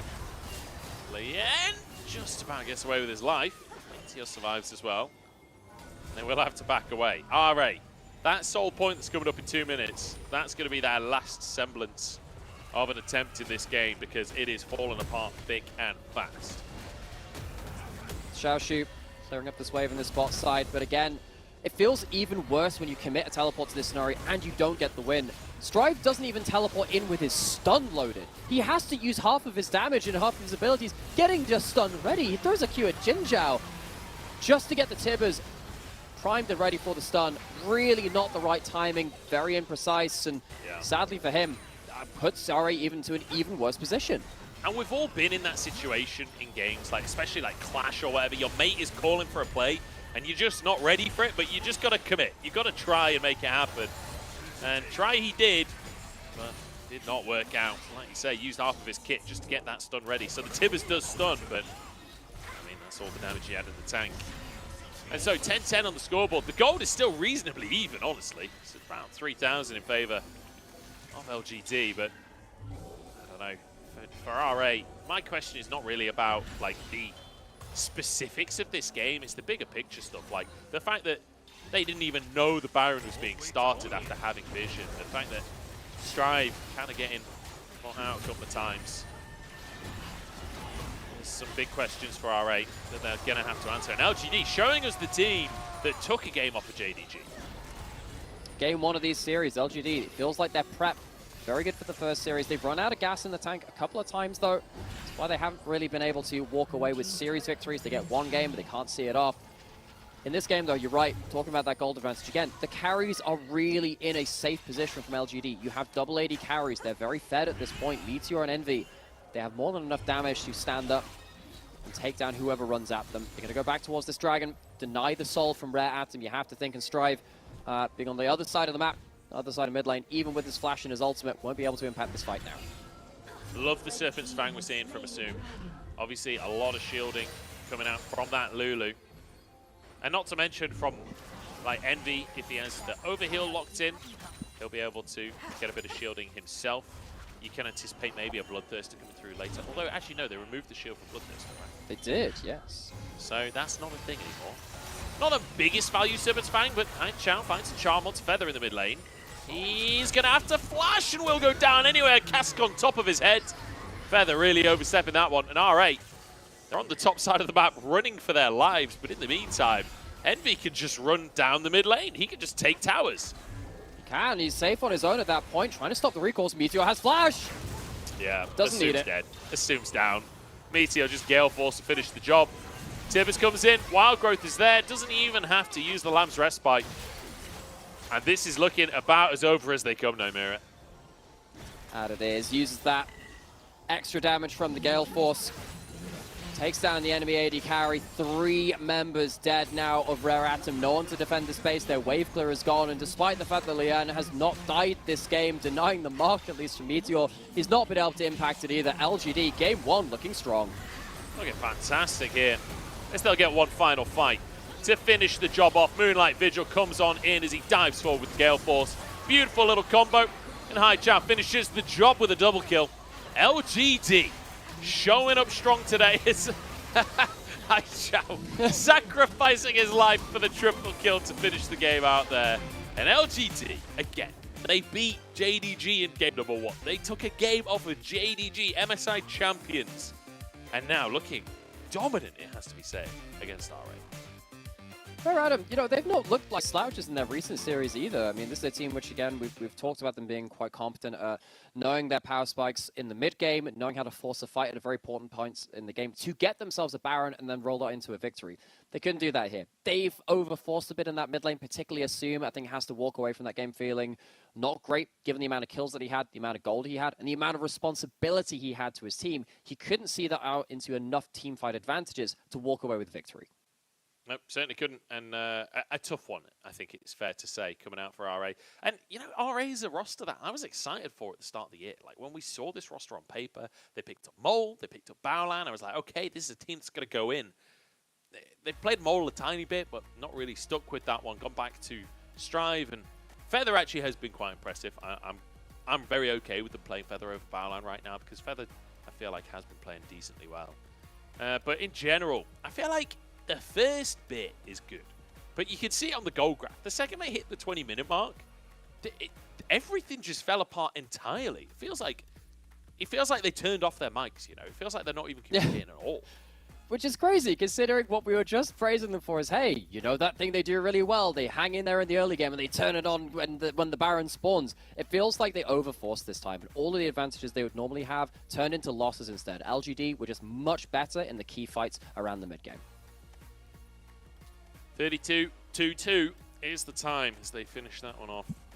And I will say, impressive bit of laning coming out from Assume and Feather. Really nice start with Lien making a play towards that bottom lane. And then Meteor, Envy, and Jinzhao trying to dive onto Assume and Feather was disastrous. That part of the game looked really good for RA. I have to say, the early game was impressive from them, punishing those mistakes. However, just once it got to that mid-game, it all sort of fell apart. And I have to say, LGD as well, very impressive stuff. I'm keen for more of this coming out from them. And I think we'll be able to just keep on rolling forwards here as Haichao going to be player of the game. And I think we're going to go without a break here. We're going to roll straight into game number 2. We are behind schedule because we started in Suzhou. So we are going to forego our break and power forwards with the LPL. We can. So Haichao showing us another Premier Ari experience. LPL Aris, they're good players. And we've seen the likes of Rookie and Knight have some wonderful games in this champion recently as well. In both different aspects of the champion, she is this blend of setup and playmaking and damage, and Haichao had some very important moments, despite that one moment where, you know, kind of the object permanence kind of happened. It was like, oh, they're not in mid lane. They can't be anywhere else, surely. And then just gets absolutely blasted. The one moment was kind of awkward. Besides that, very instrumental in the way that he played the game. Yeah, like literally stood on a ward and then just gets annihilated. Yeah, fantastic stuff coming out from Haichao, apart from that one moment. Let's take a look at the, I am assuming Pick Ban is ready for the next game that we could take a look at before we jump straight onto the Rift. I'm playing this one by ear. The production didn't tell me that's ready. I'm just kind of winging it. It'll be there somewhere. But I'm curious to see how RA are going to approach this one. I feel like most of the draft I did like from RA, they had tools to work with, and I feel like they were using those tools, but we'll see. Quite a different draft, to be fair. Kha'Zix coming in. This time they've got the Ahri, the Aphelios, and Rakan as well. Very different style of game to what we saw in Game 1. Yes.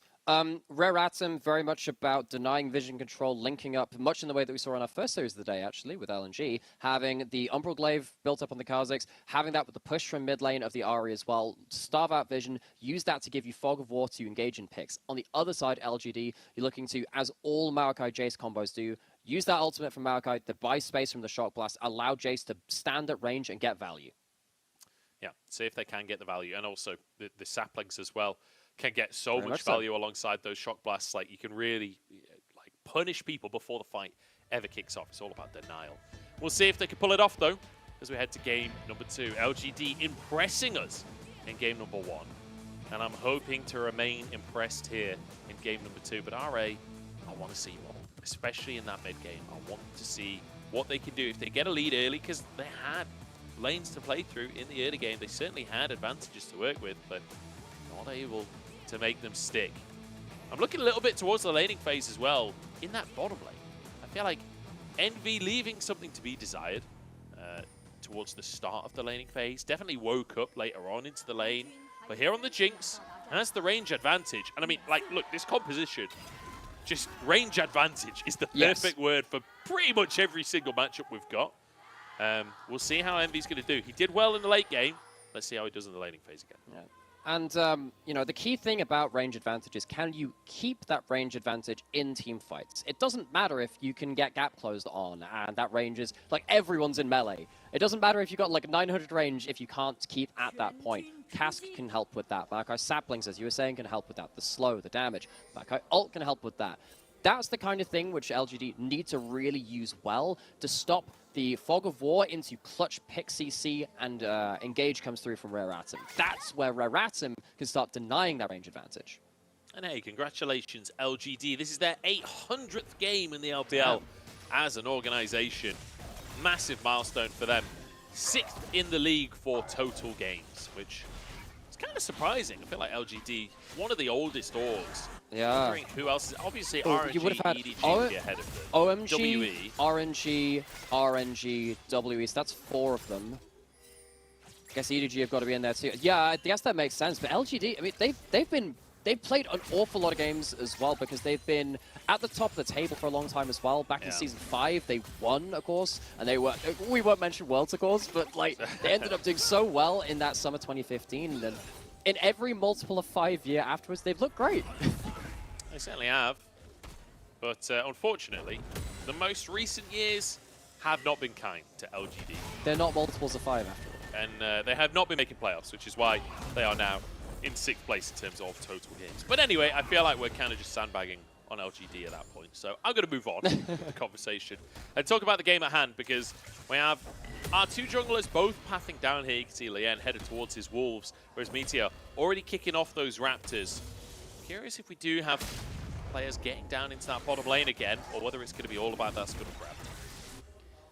See, the thing is, I don't think Maokai ever wants to run into Kha'Zix at Scuttle. Kha'Zix clears them very quickly and just kills you bluntly. That's one of the big reasons why Kha'Zix has come into priority. When you have competitive lanes which can roam towards the Scuttle Crab, Kha'Zix will always win the jungle matchup, which means that it's pretty unplayable if there's another player in the river as well. You likely expect him to get double scuttled unless you have good vision on Kha'Zix to immediately take the other scuttle as he's on the first one. See if they're going to be able to go for that scuttle, and I think he will. Just dodge the wolves entirely because it takes too long to kill them. Just took the 2 They're not solo isolated, camps. they're not single targets. Exactly. Scry's Bloom used to deal with the ward. Meteor has information, and Lien, because he skipped those wolves, only level 3. Meteor is going to try and contest this, but Lien takes it. That's level 4 now. Does he go to his wolves, or does he try to go for the double scuttle? Strive with a good little charm there on the backside of the trade. It's going to be fairly even. But Haichao finds space for Meteor to move on in. Taxes a melee on his way to get the scuttle crab. Does mean it's not going to be a double scuttle. Meteor at least showing his face around that bot scuttle with the threat of Jin Zhao moving up means that he forces the smite, knows that there wouldn't be a smite available for the top scuttle, so he gets one back. That's important. Means that Lian isn't getting all the early gold, which potentially you can do on that Kha'Zix. So denied for now. This Fearless, big old wave stacked up. Wants to try and push that in, but Xiaoshu had the best of the matchup in game number 1. Fearless happy to take that Gragas once again. And remember, Fearless was the one that won it in the end, despite the early laning. Xiaoshu was looking impressive. It's not going to matter if you can't win the game at the end of it. So we'll see what Xiaoshu's able to do in the top side once again. But I'm cautiously impressed by Xiaoshu. I feel like every time I watch him, like, yeah, this guy is consistently pretty good during the laning phase. And I think coming out of Spring, that was a lot of the examples that we kind of saw of this guy is actually doing a lot better than people expected right now. Threatening a Q3 again. There it goes. Ooh, nice flash to make it happen. Fearless goes down. And Lian flashing into the lane to make sure that Fearless falls. And look at that wave as well, pushing in towards Xiaoshu so he can head back to base. Might be able to walk this one in. I think he might have to TP. And that's a fun one, because not only you tasting the fear from Kha'Zix, you're tasting the fearness for First Blood as well. Chomps down on them. 1-0, it's great, isn't it? This one's going to die as well. Jin Zhao caught out. I mean, that is tough for Jin Zhao. One more auto. No, the shield comes on in. Can they finish it? Guardian is there. He doesn't have the damage. And Assume's going to go down as well. I mean, it's just not good. What do you say? It's just not good. What do you say? That's so awkward. I mean, this time it's, I mean, we saw a bit of the failed dive in that first game. Envy and Jin Zhao are on the poorer end of that trade. This time it is Jin Zhao dealing that to Assume. He was, of course, on the better end of that one in game 1. And that is just so sad, man. I'm going to be honest. You're Envy in this situation. You're watching that as you're in the shop and walking back to lane. You're like, what is happening? What are those kids doing? I leave lane for 3 seconds and this is what happens? He's going to have to return. To be fair, the mini wave at least was in a good spot for him, so he'll be able to push that in. But Assume back to lane in time to clean things up. Man, what a wacky series of it. This whole series has been pretty wacky. It's been a fun day. It's been a fun day of League of Legends. Has it been a clean day of League of Legends? No, absolutely not. But that's Jin Zhao just trying to force the wave into the turret, try and get that away. Doesn't quite understand, I think, how close Assume was to coming. Then, of course, ends up for the kill, even with the Guardian Shield on the tower. The increased damage in towers over time, very much a threat. Yeah, I have to say, the fact that Jin Zhao started that play off with an emote as he tries to stop Feather from holding the wave. He like emotes BMing and then immediately just gets wrecked by Feather. That was beautiful. The fact that there's no assist for Envy as well, though. The one downside, Assume died, right? So he loses a lot of CS. You can see a 15 CS lead built up there by Envy off the back of that play. Lian wants a little bit more of what's happening up top. The all-out separates them, though, and it won't matter. Xiaoshu grabs that kill. And we'll get solo time on that tower as well. Well, dude, it's going to be traded for, what's happening there? That's a pretty low Kha'Zix. Oh! The reset on the Gromp saves Lian's life. I don't even know why that reset. Did he ult? I think he ulted to get invisibility so Gromp didn't attack him. If that happened, yeah, the ult's on cooldown. Lian, that is some quick thinking. That Gromp auto attack would have 100% killed him. That was about as close as they come. My God. 1 HP remaining. Fair play, Envy. That was a good attempt. Valiant effort, but unfortunately not quite able to make it stick. Gromp completely betraying LGD there as he whiffs the shot, whiffs the spittle. As Gromp, Kog'Maw, not a big difference between those two. Absolutely true. And now you can even get the Gromp in your champion select as well. How wonderful is it that we can spend our time with jungle camps outside of the Rift as well. Getting back onto the Rift though, Umbral Glaive bought up for Lian. It's not the best one-item damage spike. You don't lose that much compared to your other lethality items, despite the fact that lethality items are very strong right now for your AD Assassins. But it gives you this extra play pattern, which we've talked about a lot today in terms of starving out vision on the map, contesting what Meteor's going to be doing with Saplings and what he's going to be doing with this level 6. And he is bot side to stay above a dive. Both mid lane is coming. Lian's here too. Meteor trying to start this one off, but red and white weapons looks pretty good for Assam. as they go way too deep. Meteor will go down 1 for 1 here. Jinzhao and Envy, they've just got to try and get out of the play now. 1 for 1, but Jungler down. Jungler down, extra gold over to Lian. And Assume gets to still farm up these minions. It's not like you killed the AD carry and denied them another wave, so even trade at best for LGD. She's still getting the best of this top matchup. Look at that CS lead that he's built up for himself as well.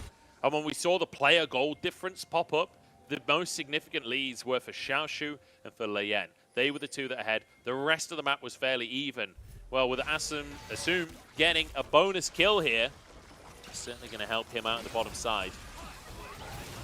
Well, he's LGD, they packed their scuba tanks, they went for a dive. Didn't really have enough air in the tank for that one, though. Lian in the right place at the right time, gets back out there, and gets his AD carry a kill.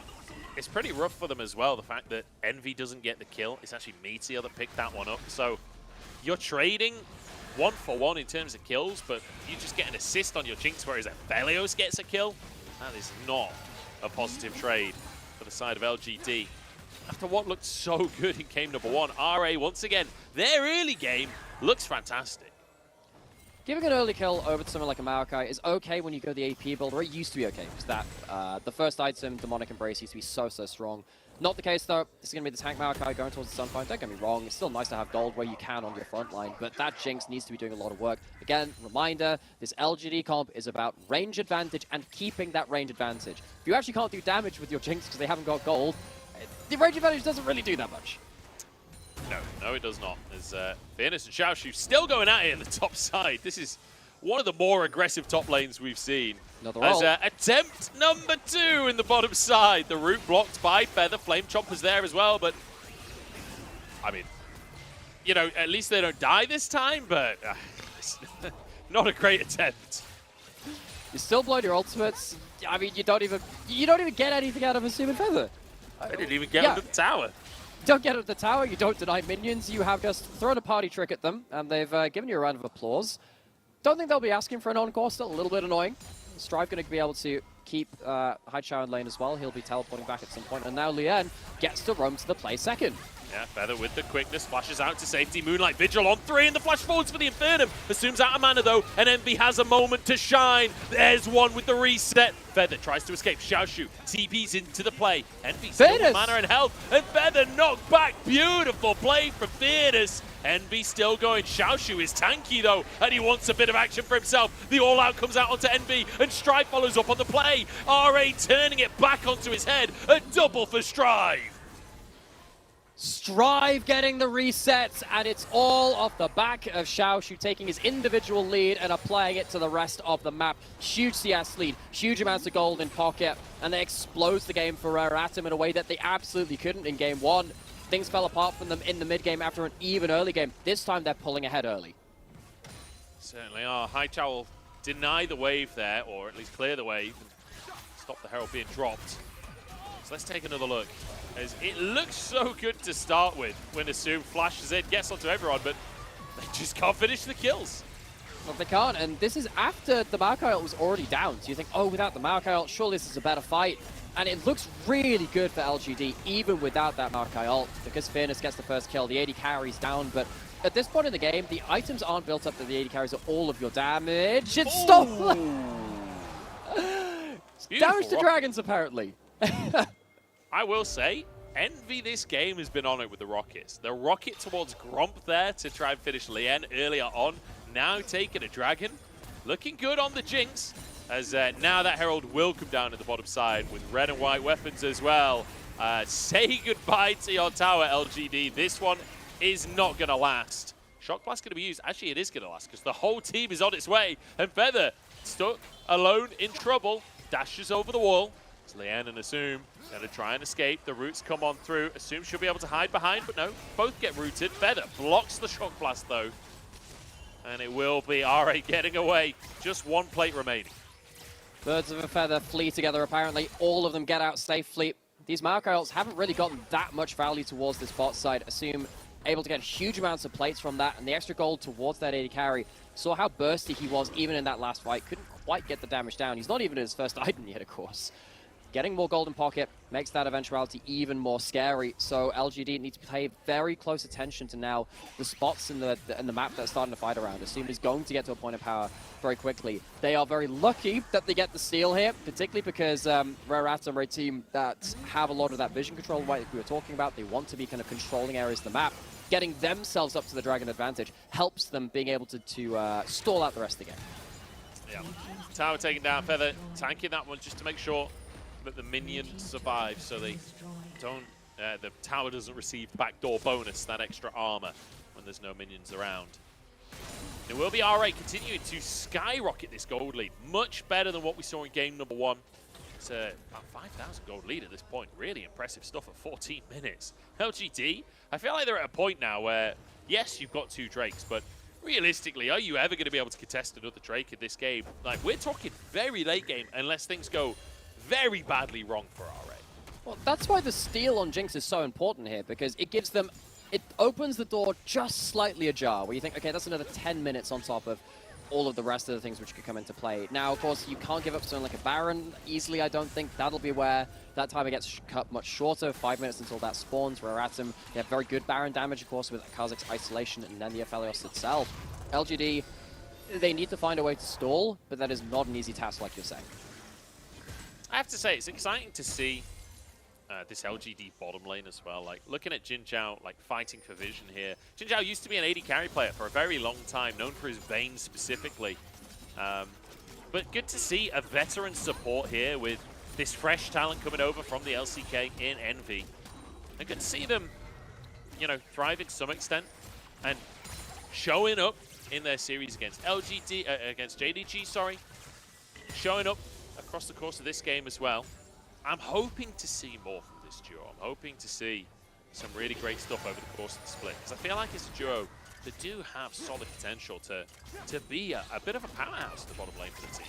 LGD, they are a team that did do a fair bit of switching between members here and there. They changed out a couple of the members in spring to try to figure out which lineup would work best, and we've been used to seeing LPC as the AD carry for LGD. He's been playing a lot of this summer as well, but as you said, Envy had some bright moments. He'll have to find himself a spark to ignite something soon, though. So it feels like LGD giving over all of the neutral objectives, despite the fact that they had that steal earlier. It's not going to be enough for them. Second Herald going the way of Rare Atom, which could potentially open up this mid lane outer turret. You lose that for LGD, very hard to hold your control on the map. Yeah, I feel like LGD showing up is a mistake there for the Herald. You should just play opposite as the roots come in. LGD apparently won a fight, which I'm not sure is a wise decision to make. Fearness in trouble, flashes over the wall, keep himself alive. They've defended the tier 1 in the mid lane. I don't understand how they're so confident to just step up to RA. They're 5,000 gold down, but they ain't backing away. Trying to use that range advantage. Again, that's the team's identity. Peel back, use the Maokai, use that to get a shock blast and some rockets across. As you can see, the damage doesn't really land, but at least they managed to wave clear with their range. Do. Fearness dodges the knock-up here.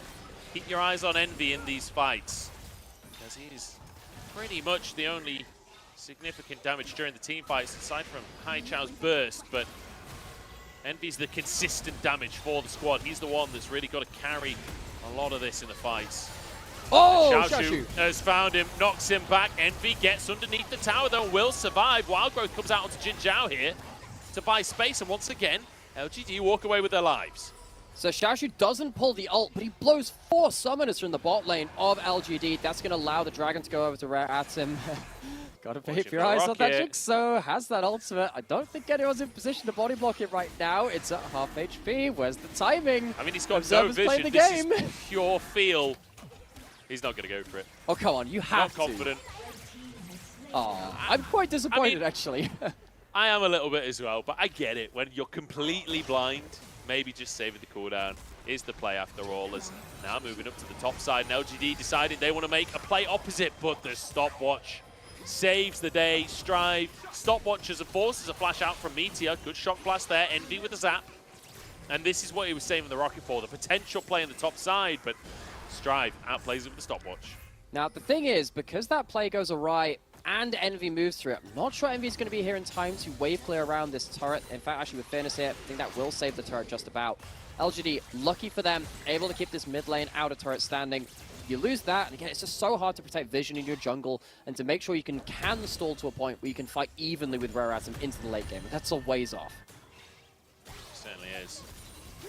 As now, RA, you'd anticipate will try and put some pressure on. It's a minute until Baron spawns onto the map. They're feeling confident. They're feeling like they're in control. The problem is, without Baron, the wave clear is kind of fantastic on LGD. You've got a Gragas, you've got a Jinx, and you've got a Jace. They're all pretty good at dealing with minion waves. So it's tough for RA to actually find a siege. Perhaps a dive could be on the cards. Actually, it could be. They're less about their huge teamfight engages, though. They really want to just choke out vision and force LGD to fight into Fog of War. When they're standing under their turret, it's a little harder to get at them. It's why this tower's taken such a long time to take. They can't just take it for free. Strive looking for the charm. Dive coming through, Wild Growth onto Envy. He's got no summoners and he'll be taken down. Tower goes and a bonus kill on top as Meteor stuck between a tower and a hard place. And now 9-4 with Baron about to spawn with 2 picks and the jungler down. I feel like this is a pretty good opportunity for RA. There we go, Act 2 starting off strong for Rare Atom. One of their strengths in previous series has been knowing when to take their fights. It took a little while for that mid lane outer turret to fall, but without the Maokai ult available, LGD couldn't defend themselves. Rare Atom, they pulled the trigger at the right point. Now, looking at this Baron, that will see them over to the next Dragon, and it'll see them over to being able to break open the map, particularly now this mid lane turret has fallen. They missed a lot of the initial CC, but the tower's so low, they can just finish it in the middle of this fight, which helps them finish off this dive. Yeah, Strive goes wild on the CC, but Xiaoshu never misses that Q3, does he? Manages to find it onto Envy, saves the play. Recall denied by Envy, but I'm not really sure if it's bought much for them. No neutrals up on the map right now, but it's an 8,000 gold lead in favor of RA. They're feeling good in this one. And a bit of redemption for what happened in game number 1, because they were feeling good right at the start of the game in game number 1, but the mid game got real messy for RA. Just not even aware that LGD were doing a Baron. And I feel like this time around, they've had control of Baron. This time around, the second it spawns, they made a play preemptively to set up for their control. And sadly, it feels like LGD, again, falling into this pattern of a strong game 1, strong initial plan for their series, and then that's a Blast Cone Feather probably didn't want to take, but anyway, moving on swiftly. Yeah, LGD not being able to really stick the landing in the second game. Close out a clean series. First plan is good, plan B, need to go back to the drawing board for that one. The End of Feather moving up. Nassim pushing the wave in. I don't think they can just outright siege here 4v3. Because you see the Jace moving down high chout will clear the wave in the bottom side.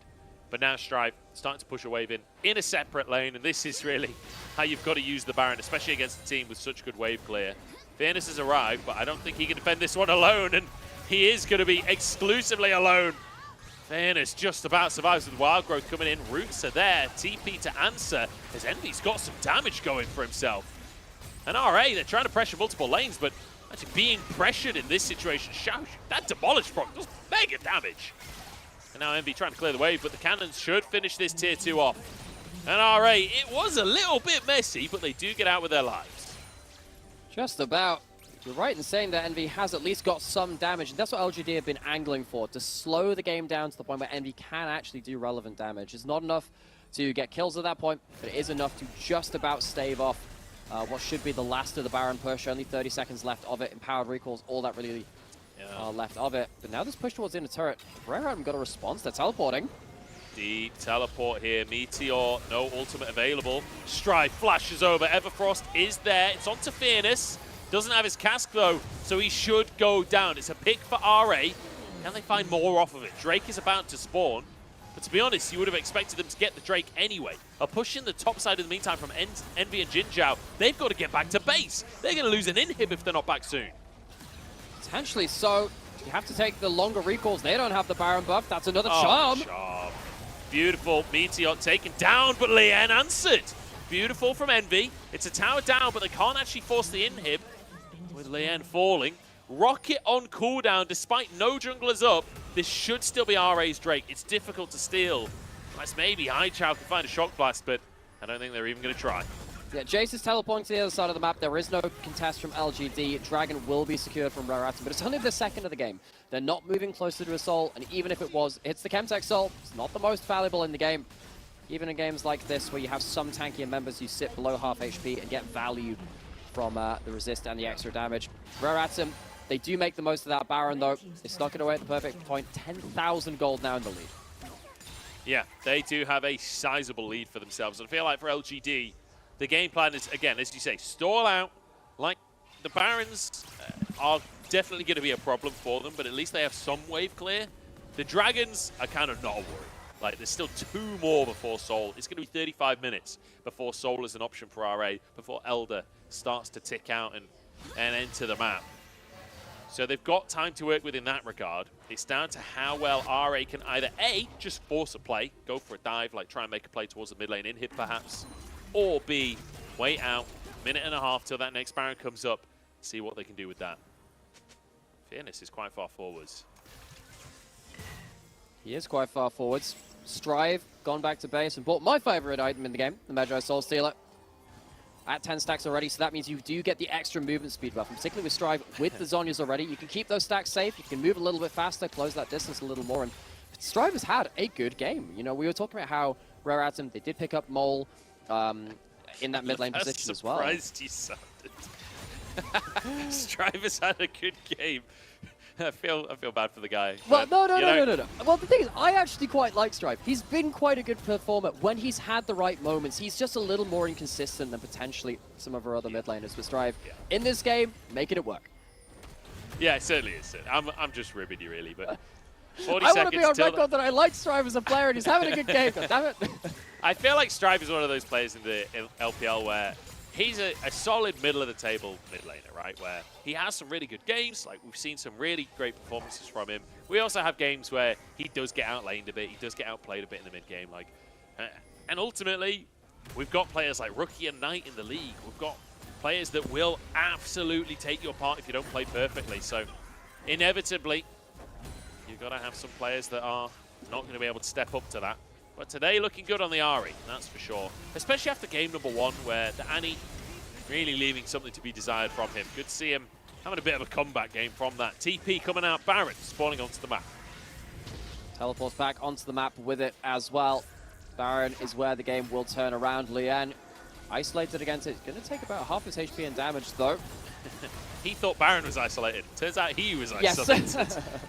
Half of his health gone. Not great for RA, to be honest. Not really have any sustain in the comp either. Well, at least Lien has his W to heal up thereabouts. And they have the vision control, which is still going to force LGD out of position. Force them to stop using their vision control again. They're getting engaged on now. Yeah, it's not really a fight that LGD can win unless RA royally fluff it. Xiaoshu, sorry, the target. As he's knocked back, he's tanky. Is he tanky enough? Envy trying to get that damage down, but Lien half health. He's scared to jump in. The rocket could be huge here as LGD are actually finding their fight. This is insane coming out from LGD. How are they winning this? 10,000 go down, and they go 1-0. Oh wait, no, they don't. Yeah, they got Feather in the end. I was looking at Xiaoshu. Can they find anything off of it? Is the question. LGD. You said they got to play with that range advantage. They're playing perfectly on it. Sadly what they did, Rare Atom, their front line gets a little bit caught out of position, caught too far away from the enemy carries to do damage and too far away from safety to disengage. So Envy has those 3 items. Doesn't matter now that they're, 8,000 gold down, 9,000 gold down even. It's enough now that the ultimates get thrown out at the right time. Envy can do enough damage, particularly against the squishier members of Rare Atom. And I like that LGD aren't resetting everyone here, just resetting Haichao, who has the TP available. Should the Baron be started, they know they have to fight for mid-prio, even 4v5. RA have the damage to try and force the Baron. Feather back onto the map now anyway, so we'll be back to that 5v5 situation. And RA, we're 28 minutes in. They've been ahead for 28 of those minutes. Tell me they do not stall out here. That would be absolute disaster. A Charm like comes out onto Meteor, but he's kind of tanky at this point. Unless you have Lien catching someone out isolated or assume that the tanks are going to be really hard to take down. The thing about the setup RA build is that you are not able to kill HP stackers that easily. You're there to lock people in place for other people to do the work, and it is enough to force Meteor back, but he has ultimate. He can go through this choke point, and Rare Atom, they could get stuck in the pick. The Baron's going to go down. They've already taken it, and LGD might find themselves in a fight anyway. Fearless trying to escape. Cask available to disengage should they need it. As Fearless playing to body block. Strive looking for picks. The roots come out across the team. Assume over the wall. It's a big moonlight mid jump, but he stepped too far. And Hai Chao punishes it. Again, LGD find a pick in a fight. And now with no AD carry, Drake spawning. Xiaoshu steps forward. Lien takes half his health from a shock blast. Hai Chao is carrying this fight for LGD. Envy survives as Xiaoshu looks for a chance. He jumps up forward, all out onto the AD carry. Can he finish off the job? Hai Chao there to answer though. 2 for 1. And RA limping away. LGD 3 versus 3 now as Drake spawns onto the map. Heroics from Xiaoshu to at least kill Envy. That's a charm. Meteor takes a chunk, but dodges away from the Everfrost. Strive could be in trouble here. Meteor can't find the knock-up, though. And Strive will walk away. Spirit Rush to dash away. And RA find themselves Soul Point, but, I mean, it's a 10,000 gold lead for RA, and it does not feel like it. Reratum, they're not able to take fights down the front of LGD's team composition. That's what we're seeing right now. Strive is trying to get some flanks. Assume, oddly, also trying to get some flanks. I'm sure we'll see that in the replay because Strive pops his Spirit Rush, tries to get that first charm, doesn't manage anything with it. Everfrost, similarly, not getting huge value.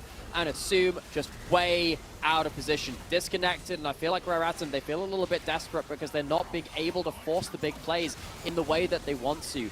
The only thing stopping this from being a massive blowout fight is the fact that Xiaoshu manages to just about get on top of Envy. Doesn't manage it with the first few 3, manages to commit the flash just afterwards to do that. Can he do that again in a subsequent fight? I don't know, though. We'll have to find out. It's LGD. At this point, with how hard they are holding on to this game, I'm kind of rooting for them a little bit. Because, like, RA, by all accounts, should have ended the game by now. They should have finished this one off. They've been so far ahead for so long. It feels like they can't actually end things. 12 stacks on the Medjais for Strive as he's finished off a death cap as well. He's got his Zhonya's. He can be the difference maker if he can find those charms, and he's been good for it so far this game. Can they convert it? Almost 4 items on Envy as well.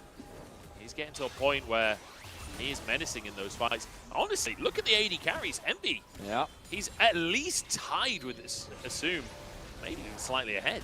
Well, I mean, look at the last fight as well. Hai Chao did some mega damage on the Jace. So the core bits of the range advantage from LGD are online. Despite the fact that you have a 0 and 5 Gragas, he's doing his job. Your carries have enough damage to make sure you can thread the needle in some of these fights. Strive is going, though.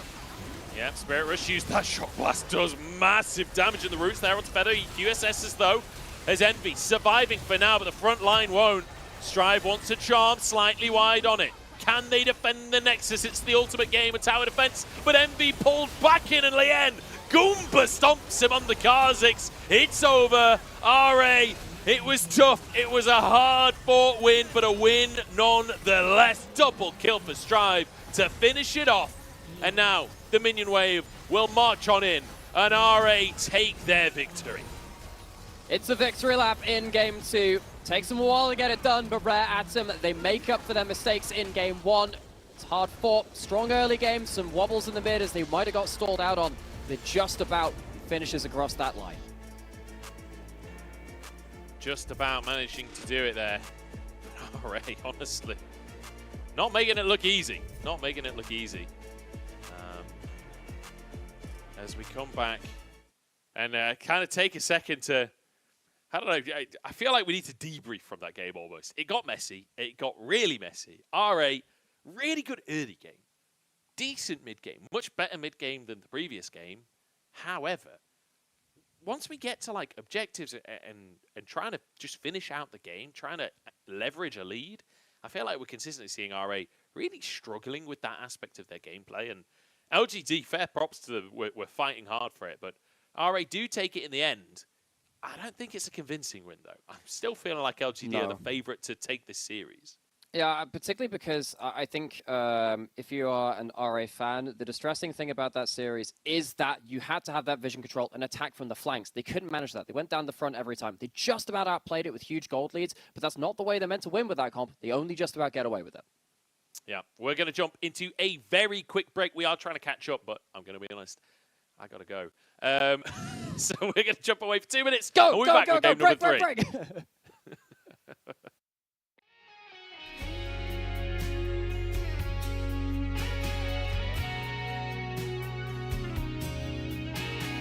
So it goes, though I am now alone, lying here in the dark.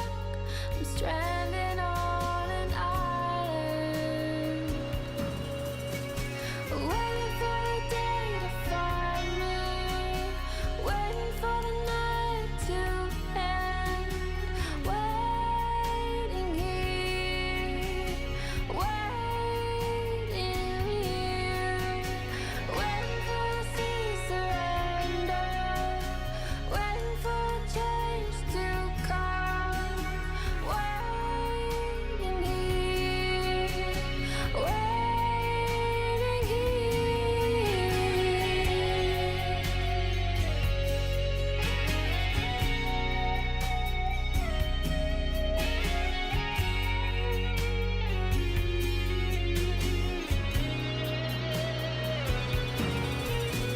Waiting for the day to find me, waiting for the night to end, waiting here, waiting here, waiting for the sea surrender, waiting for a change to come, waiting here, waiting here.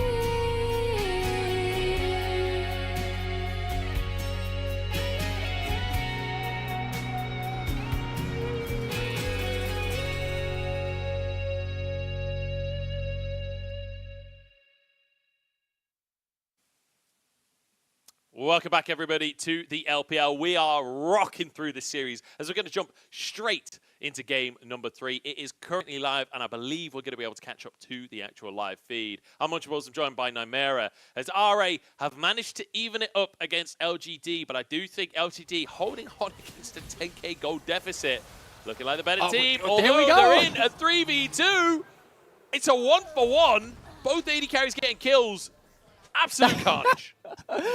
Oh, I love these teams. I love the LPL. This was the very first matchup I had the pleasure of casting in the LPL when I joined in spring this year, and it was a 3-game series back then. It was a bit different from this series, though. I think this one's probably a lot closer, especially going into game 3. Feels like both these teams really giving as good as they get. They certainly have been. As Boots picked up for Envy, an extra longsword for Assume.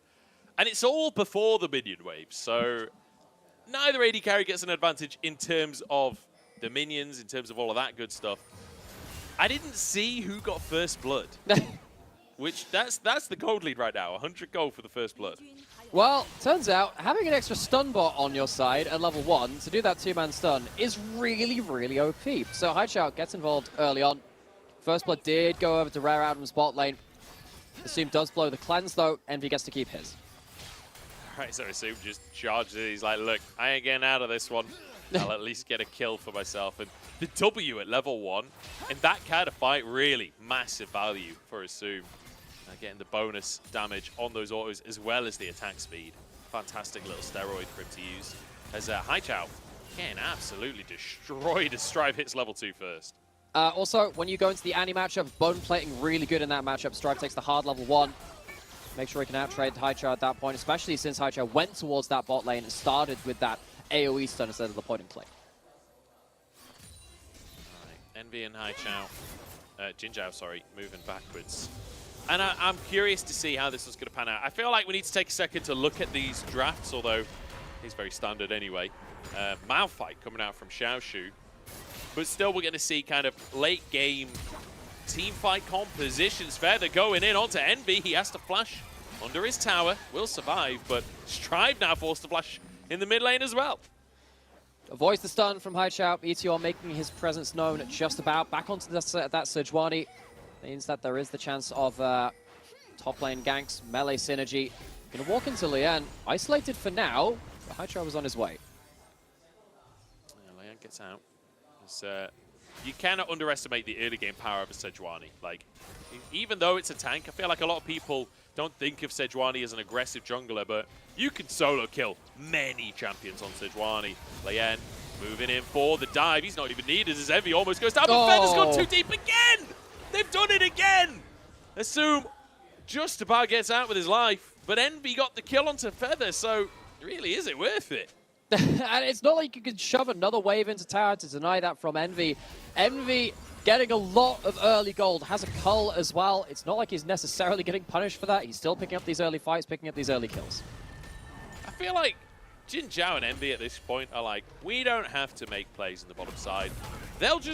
We just stand on the tower, they'll run us. And we'll just kill them. Like, just auto whoever takes the tower, and we'll get a couple of kills for ourselves. That feels the way this series has gone. And the fact that it's happening multiple times in the series is not ideal. It's a little distressing, not gonna lie. It's something like, guys, can we not do this for one game? Can we give ourselves a break in the early game? Not to be, though. Focusing on this top lane is Fearness, of course. With that K'Sante this time, Xiaoshu, what a game he had on the K'Sante just before this. Has himself the Malphite this time, which will be able to threaten the Aphelios in a way that Xayah, of course, could disengage, worship against a similar kind of a disengage. Envy needs to position very well in team fights. See Fearness trying to step forwards here, Xiaoshu, knocked back. And we'll see how this one's going to pan out. No Kindred to look at in the early game. No stacks to count this time around. I'm looking towards Strive and Haichao though. Strive getting some really good charms in the previous game. I feel like for both sides of this matchup, we've seen really good Ahri play, not so great Annie play. So hoping for a little bit more out from Haichao on the Annie this time around.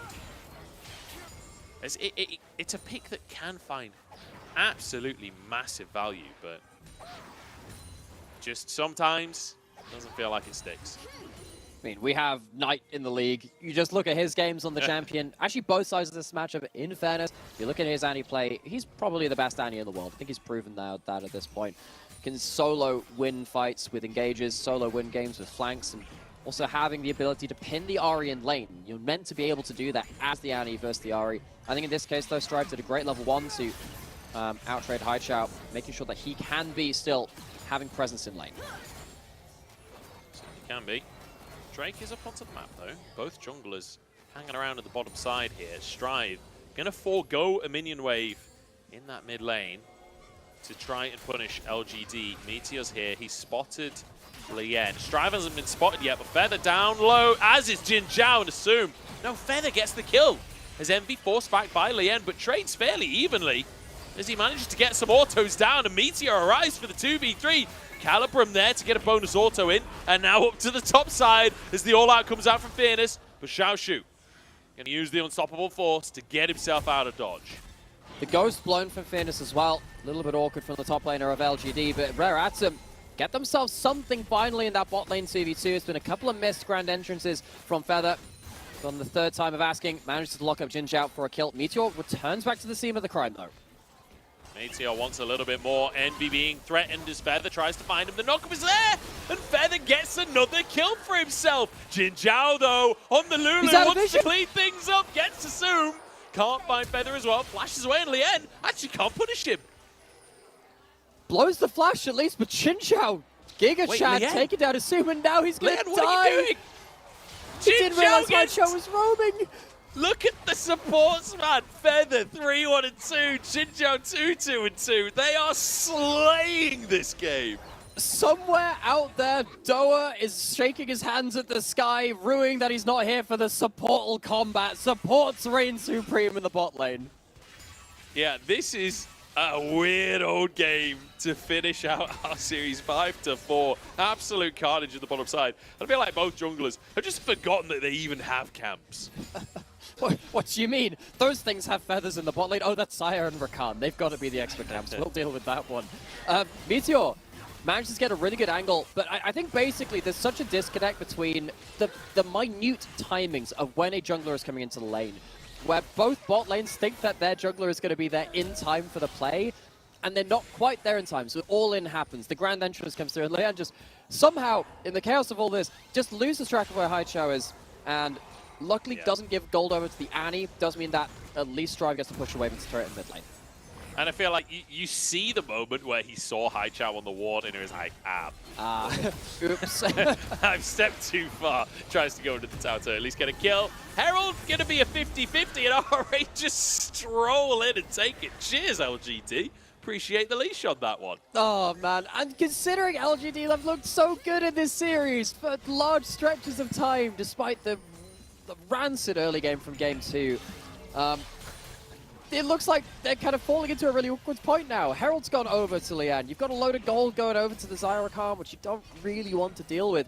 LGD came out with a stunning game 1, and it might look quite difficult in this game 3 yet again. Yeah, this is also just such a strange game. The way that this has all been playing out has been odd.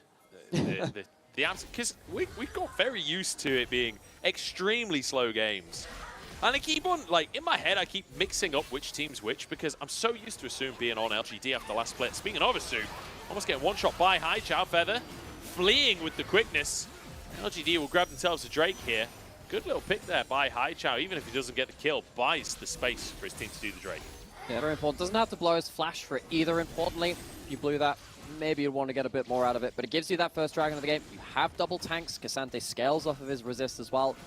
So, important pickup for LGD, and important at this point because they were, as we were saying, finding themselves into a bit of a difficult situation. Herald picked up by Lian. This is the pick which, of course, came out just before that. Good blowing of the cleanse there onto Assume as well. Probably just a bit ambitious of him to take that route towards the dragon. So, 500 gold lead. Not the biggest ever, but you know, RA struggled to win with a 10k gold lead in the previous game. So as far as I'm concerned, right now, LGD are 10k gold up, which is, or 9.5k gold up. Very, very impressive stuff coming out from LGD. It's a 1,000 gold lead per minute. It's a 10,000 gold lead. Feather and Assume could be in trouble here. The wave is pushing out against them. Meteor waiting in the wings, but looks like there will be no pushing. Envy just clears that one with the Infernum and the Severum. And Assume will have to just answer in kind with his feathers. So we end up in a neutral lane once again. Let's talk sort of early to mid-game then. What's the game plan for these two teams? Because we've got a Herald here for Lian. I think he'd love to drop that bot, but whether or not he can is a different question. Can you tell what item I'm going to talk about in inventory as well? Because it's that Umbral Glaive, which is also in Lian's hands as well. Because that vision control is the next stage of the game for Rare Atom. Choke out the game once again, look for the Rakan, the Malphite coming out of Fog of War, and catching out someone like the very low escape Annie and Aphelios out of position. That's the game plan for Rare Atom. On the other side, LGD, they kind of want to keep as many people on vision as possible. Important clearing of a ward here. That could have been a Fearless teleport ward. Does mean, though, that Rare Atom can't get the plates from that tower. No. So, Lian will get one plate's worth of gold, but not really as much as you would have wanted from the Herald. But considering you just snagged the Herald by the skin of your teeth anyway, I think you'll take the, that's like 500 not gold you got from it. From the initial Herald take is 300, plus the 175. Not too bad. Ward in the brush though, they're all spotted out. Meteor knows everything that's going on. And I feel like the two teams are now like reading each other. They're like, okay, there's a bit of respect going back and forth after how chaotic the first couple of minutes were. We're now seeing that they're kind of matching each other, not necessarily just brute forcing the fights in the same way. As Feather could be stunned here, but goes for the quickness himself. Meteor has to flash away, might just go down before the fight can really even kick off on the side of LGD. It's a kill. This one actually going over to Assume, as Envy dodges the feathers and Assume going toe-to-toe. The AD carries just trading auto attacks. Moonlight Vigil pops the Feather Storm, gets a bit of damage onto Lian though. Wants to avoid that empowered mark from the Calibrum ultimate. Strive was first on the roam. Envy and Ginger knew that they had to clear out that wave, had to stand and fight, otherwise Dive was likely to come in. They get away with that one luckily. Meteor not quite so lucky. And this is going to be a very difficult scenario now for LGD. They've lost another fight to RA. That Herald, of course, putting them under pressure. And this is going to start rolling into the fact that Strive and Lian and Feather can, with the advantages they're building up, move out onto the map, starve them with that vision, and make these fights happen more frequently. They'll certainly looking for those fights. I love how many kills the bot laners have. 3 and 3 for RA, 2 and 2 for LGD. As Meteor just kind of caught out of position here, not expecting Lian to move over. No, definitely not. Strive was on the roam as well. It was always going to be a very difficult scenario. Keeps Envy on the turret as well, which is a good scenario for Rare Atom. They're going to start moving towards this mid lane though. Feather turns up, clears out some wards. And of course, Assume joining the bear as well. Looks like we're changing our lane assignments just about. Yeah, swapping around a little bit. Assume moves to that mid lane. Did get 3 plates for himself in the bottom lane. Would love to transition that elsewhere, but he's got 11 seconds to do it. I don't think he's getting any more plates this game. So recall comes out. No, Venus cancels it last second. Perhaps trying to bait Xiaoshu into recalling, but did not work if that was the plan. Xiaoshu seems to just have perma prio in the top side. And Xiaoshu's been playing really well this series just individually as well. Played some very good games on the Cassante, coming out now with that Malphite. Need to see what he can do when it comes to those team fights. Only seen one ultimate really, it was the defensive one. He's left top lane though with that priority you mentioned. And Envy does have flash, but doesn't exactly help if you don't press it in time for Malphite to come out of Fog of War. Yeah, that Malphite is going to be scary. Xiaoshu, say level 11. Do not want to be caught by him.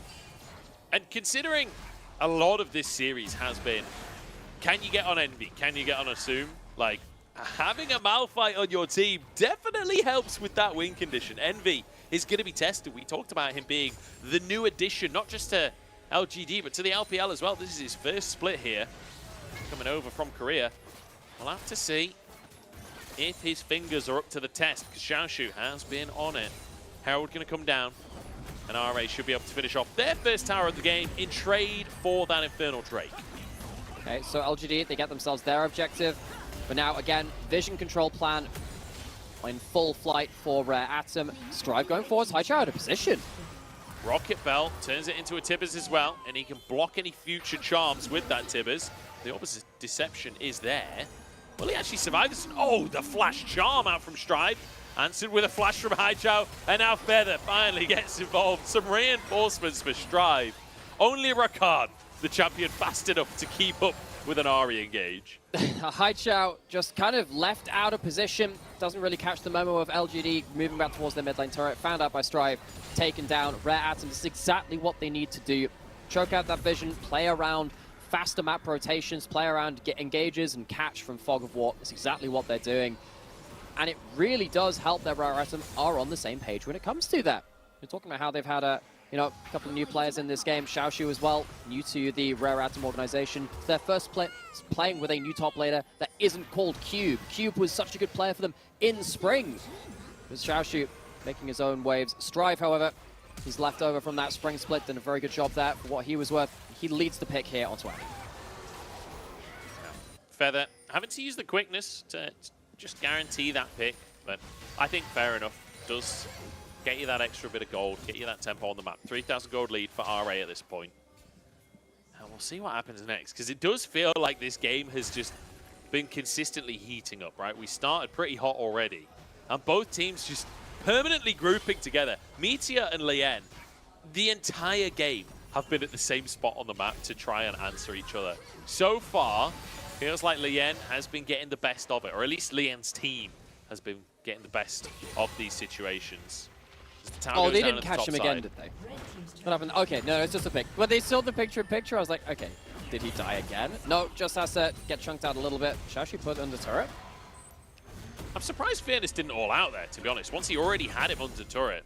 But I suppose he would just all out himself, so perhaps saving that for a future situation. Because the thing is, if Feather shows up as well, you can... Oh, no. Oh, no. Fairness, you are in deep, deep doo-doo, my friend. Yeah. This is just no way. We are here, gathered today, to actually celebrate the survival of Fairness, as the dive doesn't come in time.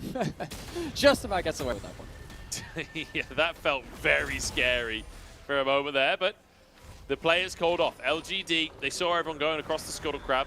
so he'll get out with his life. And he'll also deny the recall from Xiaoshu. Although he's only just broken the shield, I'm not sure he would have actually denied it. There's the ult out from Xiaoshu, but the whole team is here from LGD. I don't think he can escape. Flash comes on through, the TP is here, the stuns connect. And now Meteor looks for more onto Strive as well. Fearless with a bit of damage, but dashes out. Doesn't overforce it. LGD, 5 strong at the bottom side of the map, but Drake isn't up right now. Just going to be the pick onto Malphite. It is just that one pick, though. I mean, you've committed a teleport for that, you committed a couple of ultimates. It's something, it helps, it'll help you maintain some pressure in that side lane, but it's not the largest win for it. Now suddenly, you've got 2 minutes until the Baron spawns. We talked about how that was very, very important. LGD without a couple of key summoners potentially for that, particularly that teleport from Haichao, if you were to make a big flank play later on. Yeah. So LGD, at least they get a bit of gold. At least they punish Xiaoshu for having such a good series so far. Get a bit of vengeance for Fearless, who I think as well just sending a message of, look, if you're going to try and send 4 bot to deal with Fearless, then we're going to punish you instead. Speaking of Fearless though, gets a moment of reprieve up on the top side, but Xiaoshu arrives and he decides he can't really commit to anything. Not just yet. So, we are actually seeing the Duskblade coming out of Liam. It's not going to be that Yomu's Ghostblade. It's a bit more about the invisibility, a little bit more about the tricksiness. Not even invisibility, invincibility now. I hate the new version. You know, I actually haven't played the new Duskblade yet, so I didn't quite clock that. That's ridiculous. What? It's horrible. I absolutely hate it. When there's a... I've seen Yeez go Duskblade. My God, there's just no stopping them. Between the Qs and the invincibility, like what can you do? Here we go, Fearless behind the plate. Strive could just get all out in here. And there we go. He's on the wrong side of the plate. He's ulting towards the whole team of LGD. He's going to try and buy space. Drake is spawning. His team should just go for Drake right now, but he won't get away with anything. Can they finish the Drake in time? Meteor's here, though. RA surely just have to back away. Meteor's going to force Lien over the wall. And LGD, a great pick. Strive really overplaying his hand. Really overestimating how much presence he had. That's the whole point. I mean, like, if I had $1 for every time I saw a solo laner from Rare Adam get taken over that wall by Fearless, I'd have $2. Which isn't that much, but it's really strange that it happened twice in, like, 2 minutes. Fearless really getting away with some of those plays at that point. Strive, I just don't think he sees it. Of course, it's on the vision ward. It's not on the control ward, so you don't see that teleport channel in Fog of War. Just doesn't have his eyes behind him. Doesn't ult out in time. Fearless takes him to town. So R8, they've decided to just go for the Baron, and they're going to be rewarded with the Baron. And LGD, they did that to RA in game 1 of this series, and now it's happened to them as well. I guess it can happen to anyone if you are LGD or RA.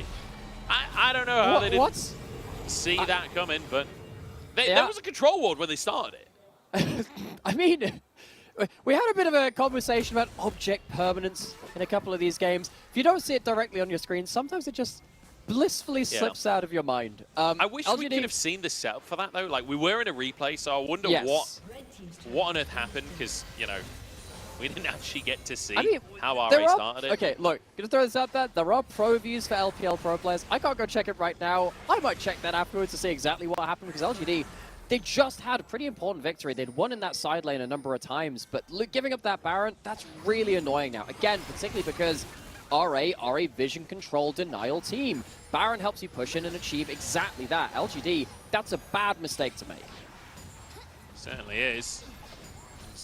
Strive trying to pressure in the bottom side while the rest of the team moves into the mid lane, and RA with the Baron in their pocket. This is feeling pretty good for RA. This is feeling like they could push for more as well. Still, a minute and a half on the Baron. We're 22 minutes in, but it's feeling like RA are really putting the pressure on, and that's a charm onto Haichao. This could be a huge pick. With Baron in pocket, a pick onto LGD would be massive, but they won't find more. Meteor dives forward, but whiffs on the ultimate, and RA can keep this going. They can. That's a big ultimate miss from Meteor. LGD really struggling to land engages when it really counts, and LGD really struggling to land a second game win when it counts as well. First game looked so good. Second, they had a glimpse of hope, but in this third one, it has felt, it's been a brawl, but it has felt like it's been out of their hands. LGD, sadly for them, looking like they're heading towards a 0-5 if this keeps up. Yeah, it's It's looking that way. And wow, LGD, another series where it starts really good. It starts fantastic, but they start to fall behind, and they, it's like you said against JDG, winning game number 1, but in the longer series couldn't finish things off. And now Feather, a 3-person find, can't turn into anything more. Not just yet. Xiaoshu pushing in topside. No teleport, has that ultimate, roaming his way down towards this middle lane. LGD feels like one more fight is all they have in them. If you give up one more fight, despite the fact that they're on this soul, they are so hemmed into their own side of the map. Xiaoshu has an angle. Meteor is going to be here. Strive looking for Envy over the wall. Dives in. There's Xiaoshu as well. It's absolute carnage as Envy is cut to pieces. And RA, the solo laners, one from either side, find their way in the mid lane. It's the combo we saw win them the game in that second one. Rare Atom. It's been a fight for them, but Strive and Xiaoshu lead from the front, and looks like they're going in towards the base. And RA making their way towards the middle of the table here. If they can try and force an end, I don't know if they can actually, to be honest. 15 seconds on either carry, they might have to back away from this one. It's a little bit awkward.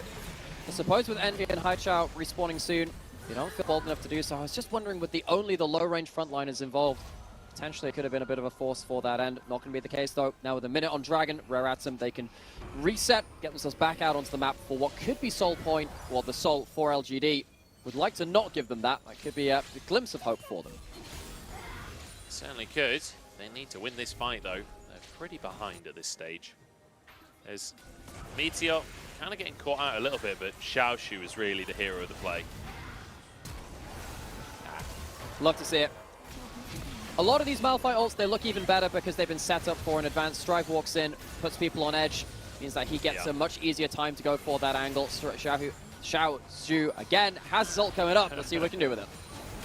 Fearless charms. The Everfrost is there, the knockup is there, but he is playing Cassante, so he'll be A-okay. And look at the damage we've done, 700 per strike. Huge numbers here in the team fight. Oh, Charm is gorgeous.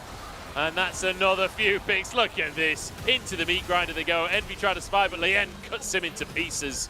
And Fearless finds himself alone. Xiaoshu going to try and chase him down, but it will not matter because the mid lane is already wide open. All they need to do is deny the recall from Fairness, and they will win the game. You can see elation on the faces of the RA players as it's just another day at the office.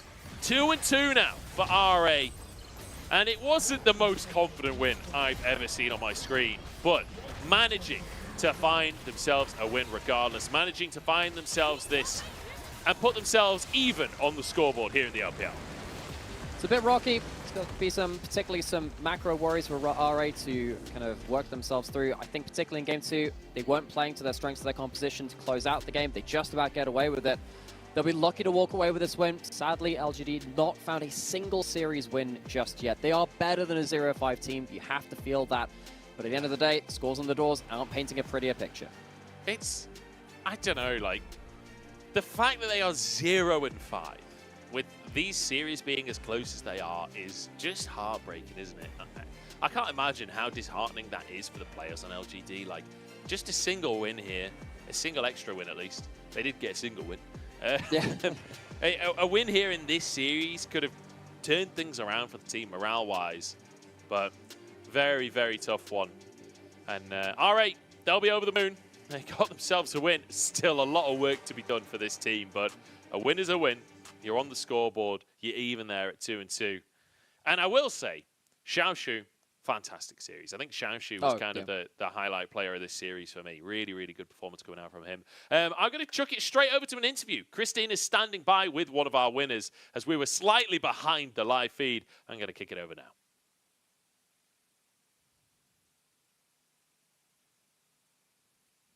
Or am I?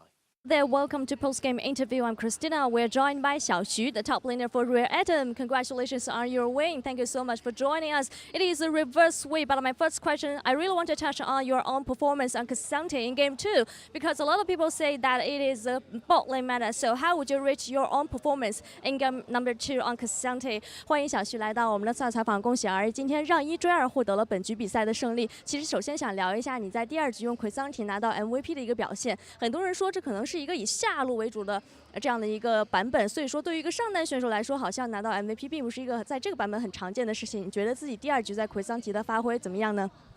还可以吧，感觉。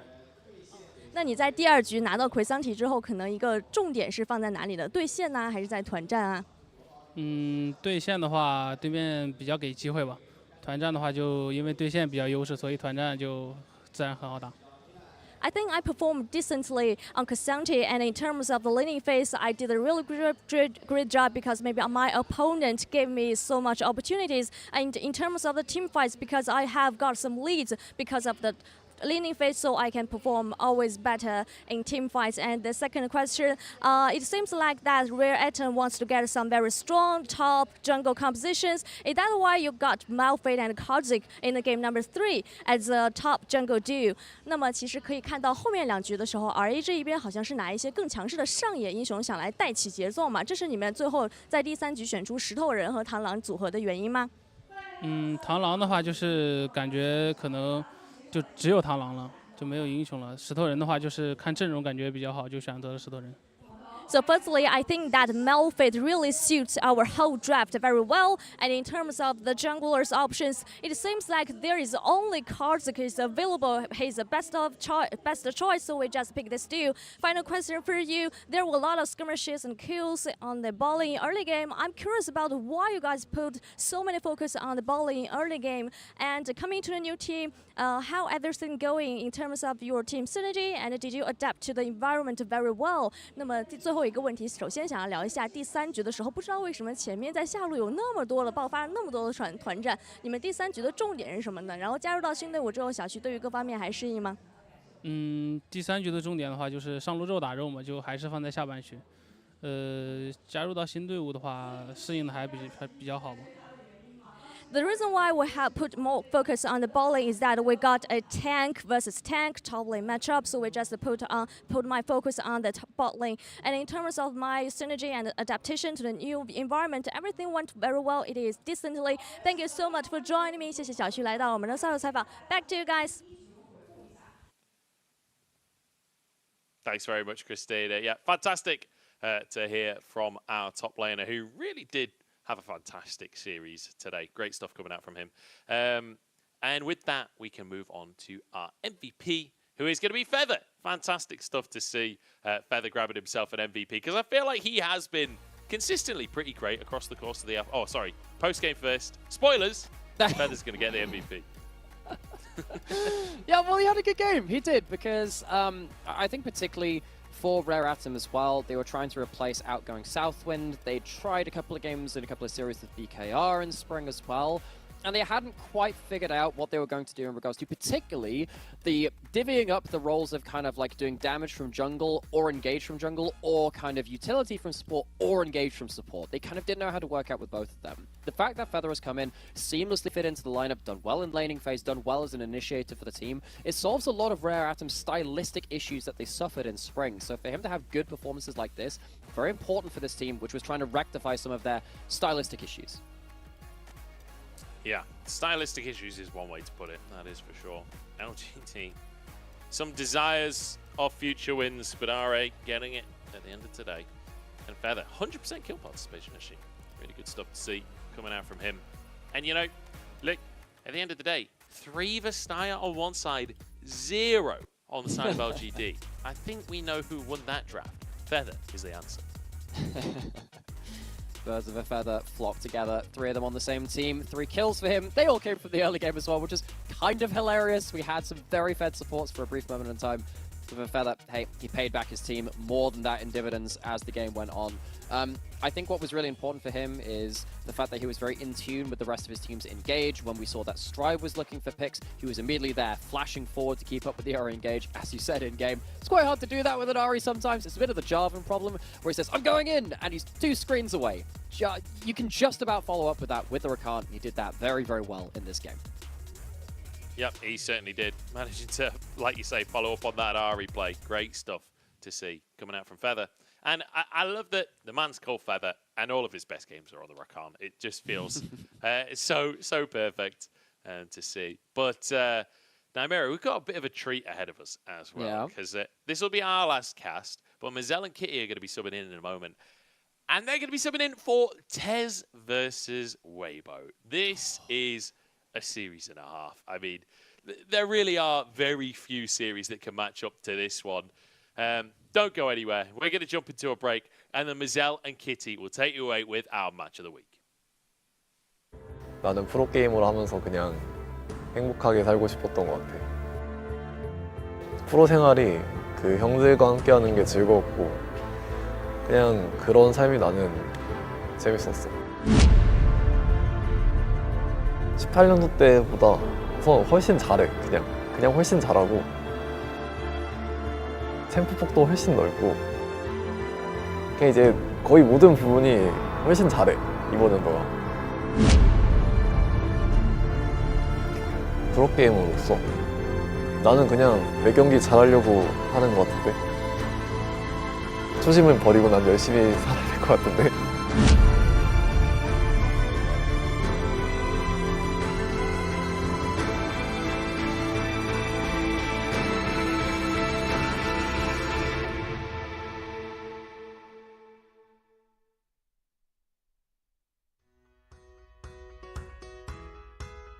사실 게임을 이제 잘하는 입장을 가지고 있었으면서도 프로를 하고 싶다는 생각은 전혀 하지 않았고 그때 이제 대학교를 다니면서 방송하고 있었을 때 방송 계약이 끝나고 이제 중국에서 스카우트 제의가 들어와서 팀에 이제 구경을 갔는데 거기에 이제 좋아하는 선수가 있었어. 약간 한번 해볼까 하는 마음으로 시작을 해봤던 것 같아. 루키 선수였고 내가 솔랭을 하면서 루키 선수가 약간 잘한다고 생각했어 제일. 그 사람이 계기가 되어서 이제 프로게임을 시작하게 됐는데 지내다 보니까 좋은 사람인 걸 알게 돼서 이제 더 즐겁게 게임을 하게 된 것 같아. 물론 방송의 그 거부감을 좀 방송에 대한 어색함을 좀 줄여진 것 같고 그리고 도파 형이랑 주면서 우선 재밌었고 그리고 외국에서 이제 살면서 좀 그런 생활에 익숙해짐을 가진 것 같아요. IG 要更换自己的队员，而且是2名队员要来做一个更换。哎，是的，对。首先是大家非常期待的晒啊，这名选手我相信很多观众都看过他的 rank 集锦，看过他的 OB 视频，看过他各种各样在韩服惊为天人的乱秀。 딱 지금 영상을 봤을 때 내가 느껴지듯이 긴장을 충분히 하는 상태인 것 같고 그냥 딱 그 상태지 않을까? 긴장했을 때 딱히 뭐 다른 생각을 하진 않았을 것 같아. 사실 긴장을 원래 많이 하는 타입은 아니어서 이제 첫 경기를 하고 나서 긴장은 보통 줄어드는 편이라고 생각은 하는데 근데 내가 긴장이 특히 줄었던 곳은 내가 상대보다 잘하는 것 같다라는 생각이 자신에게 확신이 들 때 좀 많이 줄었던 것 같아. 나는 프로게이머를 하면서 그냥 행복하게 살고 싶었던 것 같아. 그냥 프로 생활이 그 형들과 함께하는 게 즐거웠고 그냥 그런 삶이 나는 재밌었어. 그래서 딱히 뭐가 되고 싶다라는 생각을 해보진 않았던 것 같아.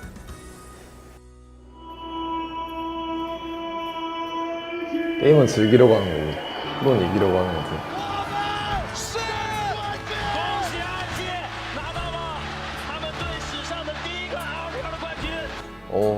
우승하면 좋지. 당연히 하고 싶지. 그냥 다음 경기 잘하자. 경기 잘 됐으면 좋겠다. 우리 팀 잘 됐으면 좋겠다. 이기면 기분이 좋지 않을까. 이런 생각을 주로 했었던 것 같아.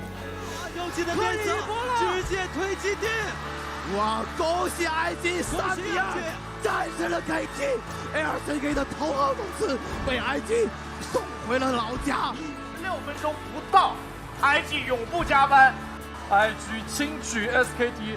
나는 우선 LCK가 훨씬 잘한다고 생각했어 원래는.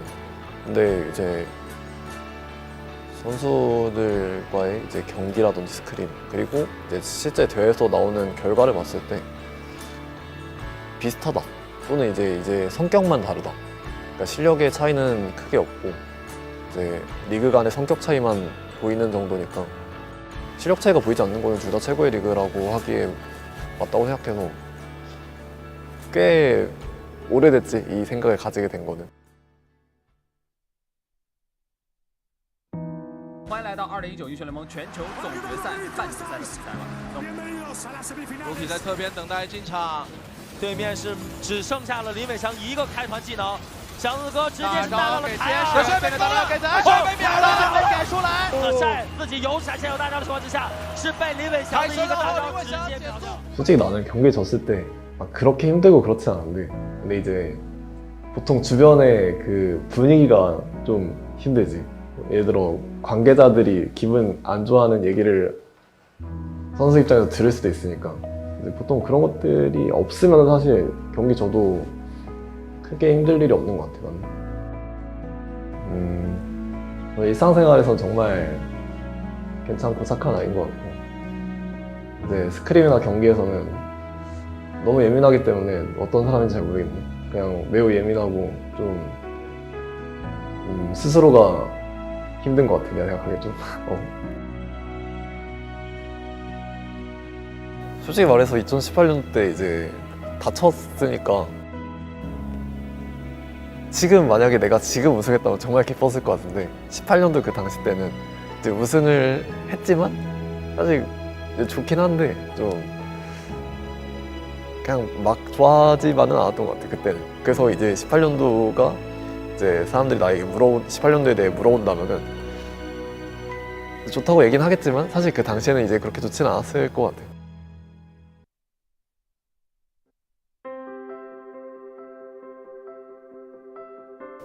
그 생각은 사실 19년도부터 이미 하고 있었고 사실 18년도부터 사실 그 생각으로 게임을 했었고 좀 근데 이제 그 생각으로 하다 보니까 좀 사람이 많이 차가워진 것 같아.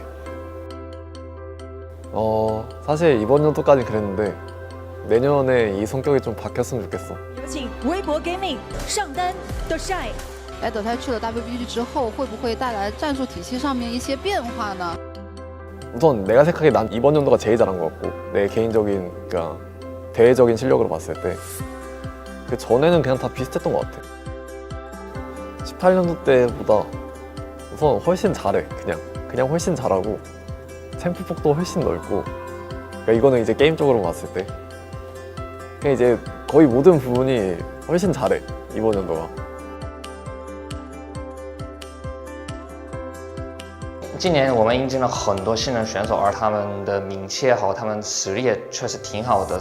这个时候德赛对他就是其他4个的选手的信任也好，期待还是蛮高的，所以我们整个团队的氛围还是真的很好。其实他在我心里就是比较腼腆害羞的，在生活方面还是跟大家一起相处的挺快的，然后也自己会开非常多的玩笑，讲一些冷笑话。我刚来这边不久的时候，就第1天的晚上，那个浩轩给帅哥就是点了个外卖吃嘛，然后他吃了之后也觉得挺好吃的，然后第2天我们训练赛打完，就晚上差不多10点的时候，他对浩轩做了一个这样的手势，然后浩轩一开始没看明白，然后我跟他说他要你点外卖，我觉得就是大家都相处的挺快的。 이 팀에 있는 관계자가 모두가 행복하면 행복하지 않을까?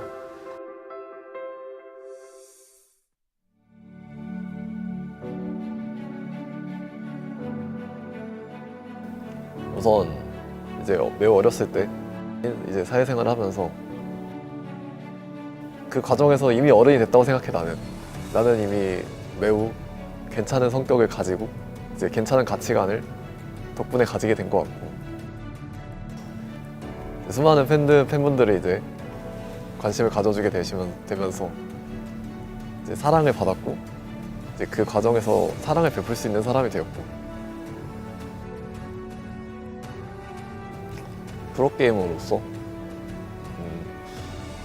나는 그냥 매 경기 잘하려고 하는 것 같은데 이제 미래를 생각하지 않고 그냥 그 지금 해야 되는 경기를 이제 잘 하자. 사실 나는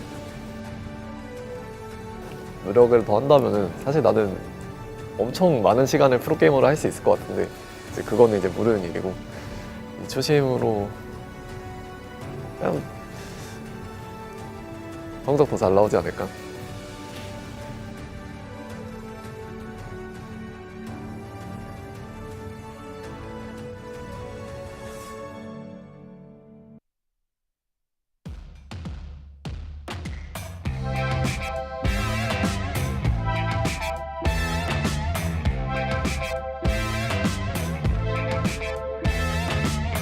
I met you at some party.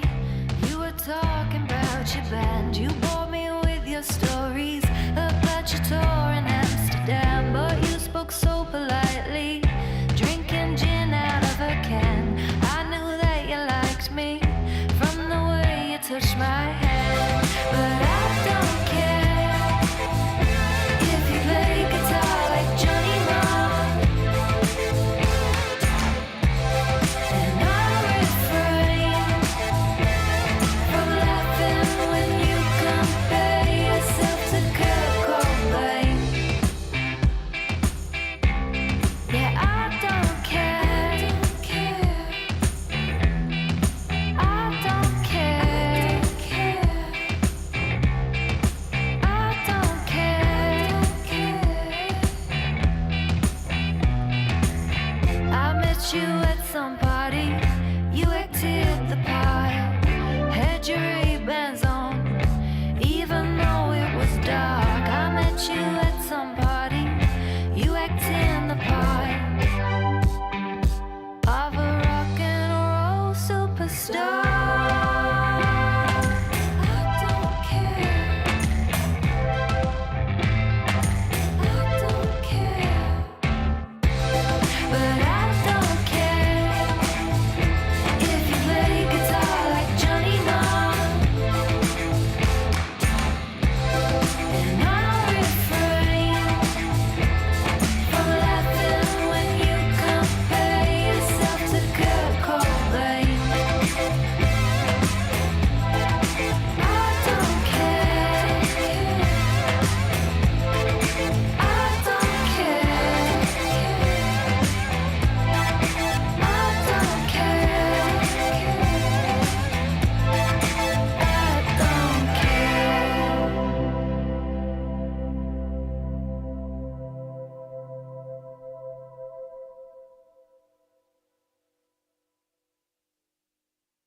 Always looking, always praying. Now heaven's waiting on us to believe. Spread our wings, meteorite. We can be stars for them to see. It's like we waited our whole lives, we waited our whole lives. It's only you and me tonight, yeah, you and me tonight. You're only you and me can decide, yeah, you and me can decide. It's time for us to open our eyes and look down at the sky. Now we're blazing, so high there ain't no stopping. Fast as lightning, and now we got them saying, hey, yeah, yeah.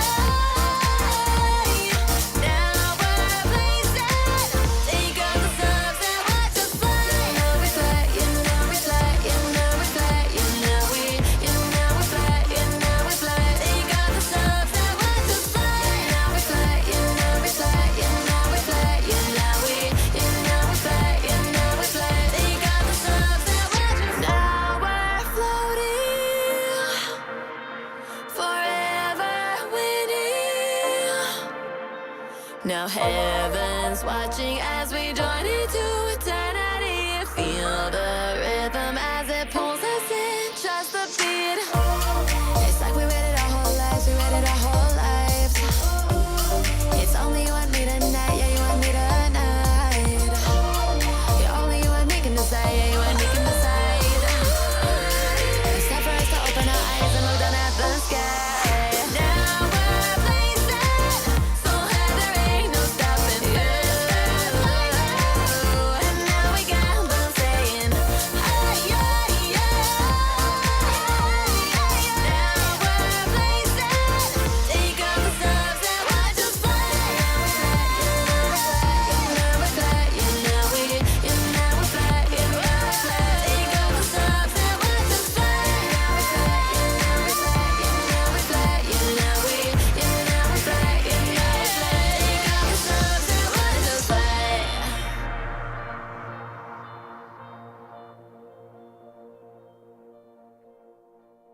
my bad side.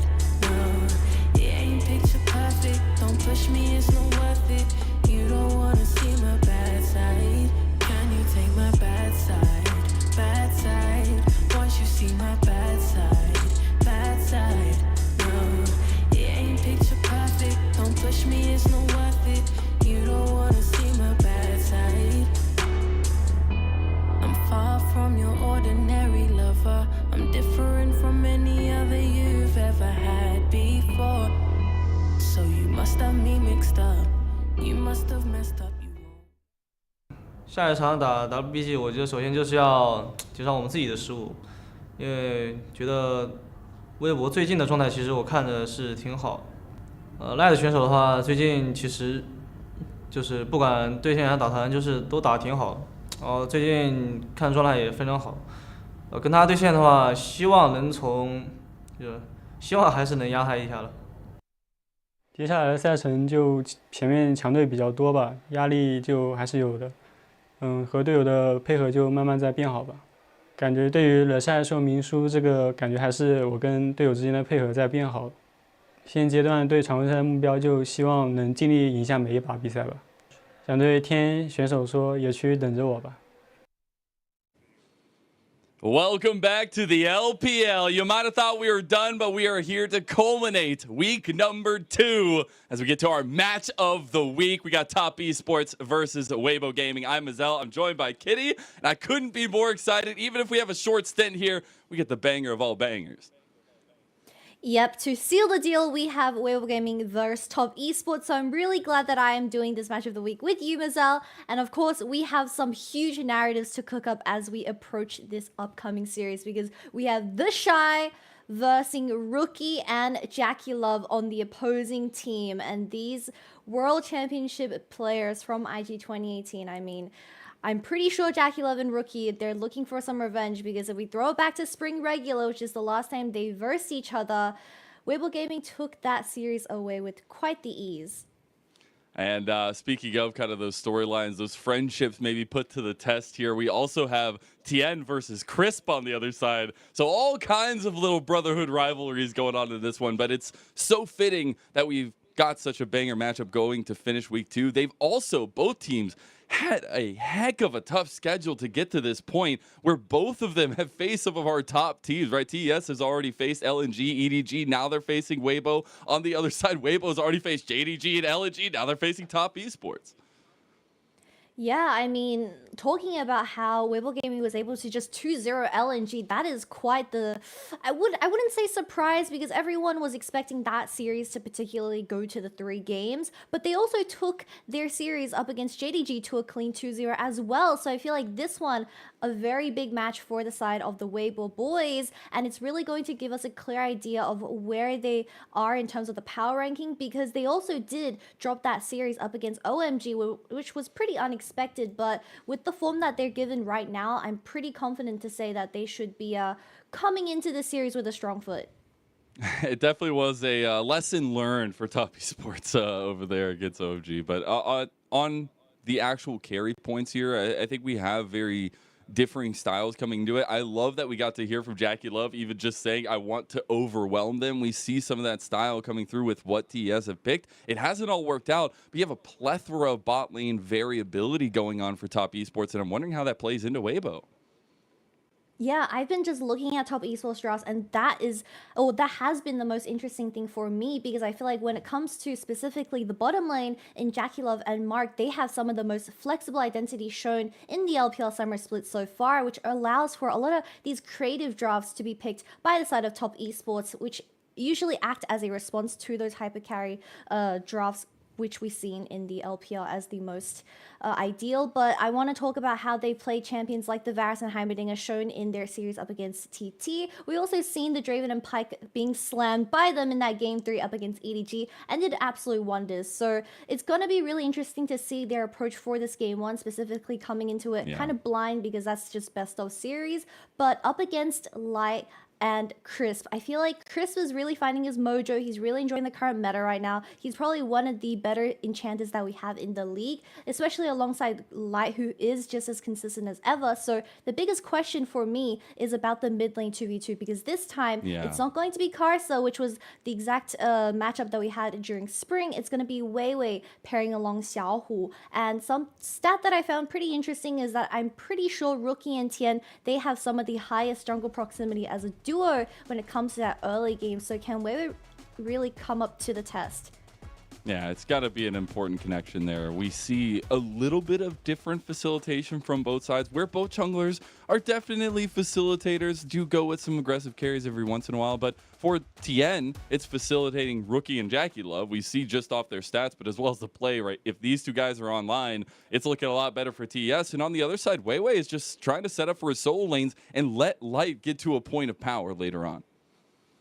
Yeah, and especially after their series win up against LNG, I had the biggest questions for Wei Wei because he was such a new player to the league that we weren't too sure if he was able to kind of expand his champion pool with the current meta. He's a really good person that is reactive, and when he looks for those counter ganks from the enemy team with the via the Wukong, but we also saw his performance on the Kazakhs, which is currently still a sample size of 1, but I'd be pretty surprised if they still experiment that, especially up against top esports. But another matchup that we have to talk about is just before we move on, I'm so sorry to cut you off. Wei Wei is not a new player. He has been around for a long time. He was on the Suiting previously. He just took about a 5-month break this last split. So he's definitely an experienced player, right? He's coming back from a lot of the international appearances from Suiting and things like that. So I believe it's a very Wei Wei's interesting matchup into this one as well. I might need to double check on that, but I believe Wei Wei also had some AD games under his belt in the LPL. But yes, I do want to also highlight a very high matchup that we have in the top lane, which is going to be between the Shy and Waywood, because I feel like out of the entire top esports roster so far, Waywood has really stepped up as that player, of course, subbing out Qin Tian and having him as the starting top laner.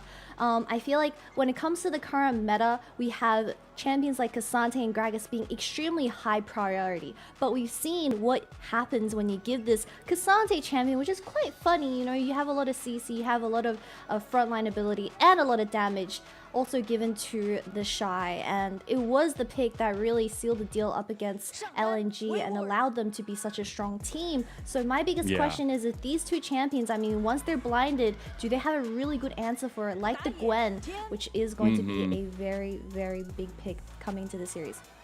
I really want to see how much priority we get from topside early on in the draft. I think we have seen a prevalence to obviously grab big ADCs, jungles early on.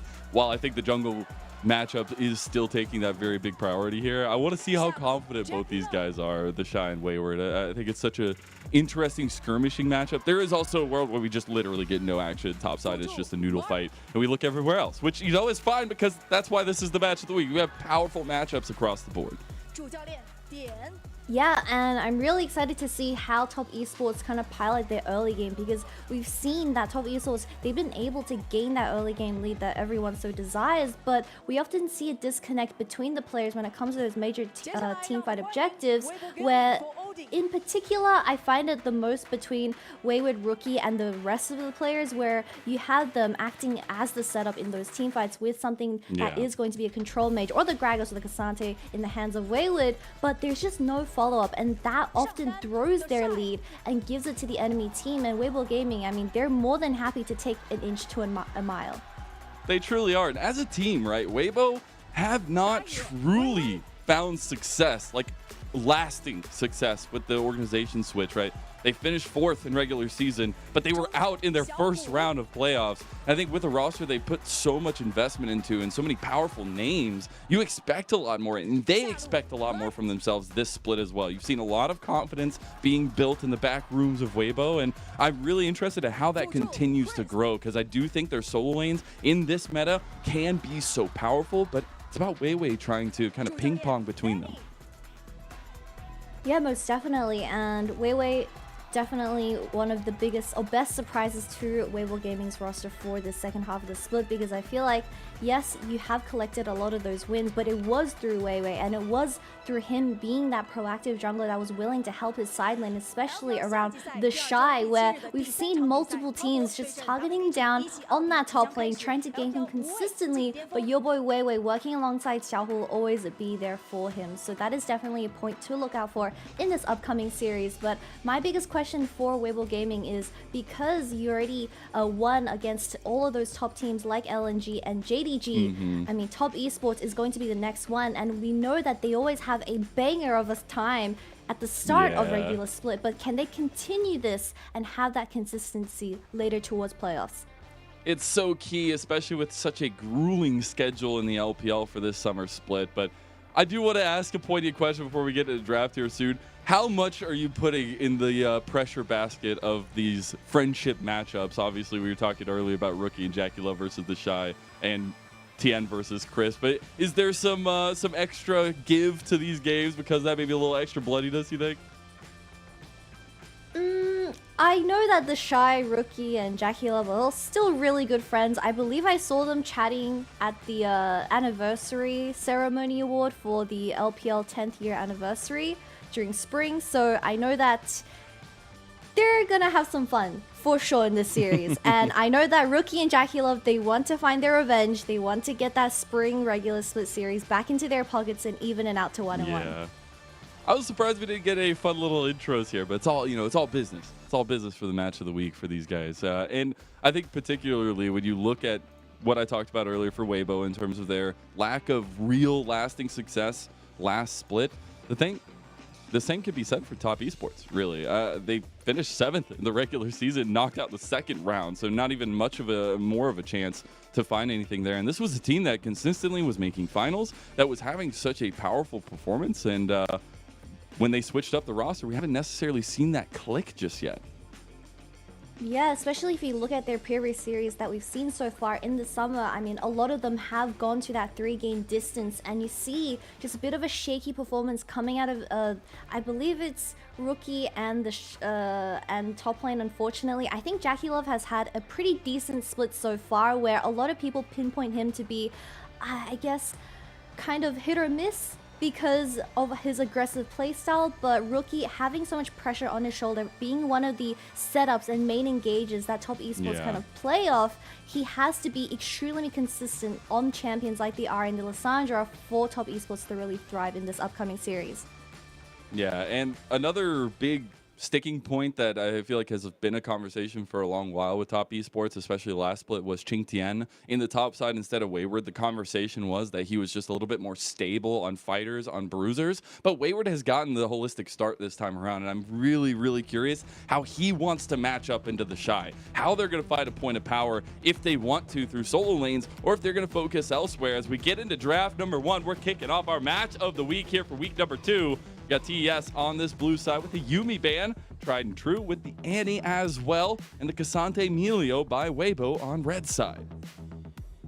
And Cassante is gone for both our top laners, so that is going to be a huge priority gone for the side of Top Esports. And they're already taken rid of this Melio pick as well, which is something that we see Mark prioritizing a lot, especially in their previous 2 series. So it's going to be really interesting how this bottom lane matchup is going to play out, because we've seen something like the Varus and the Heimerdinger piloted by these 2 players, and it did wonders because it is such a good counter to those hyper range ADCs, which Light is so willing to choose. But another pick that I also want to highlight before we go into this, because if we ever see Jinx versus Aphelios for this game 1, which the chances are pretty high, I want to see the Shy lock in Malphite again, because I believe that his Malphite in his entire career history is currently 4-0. He's never lost on it.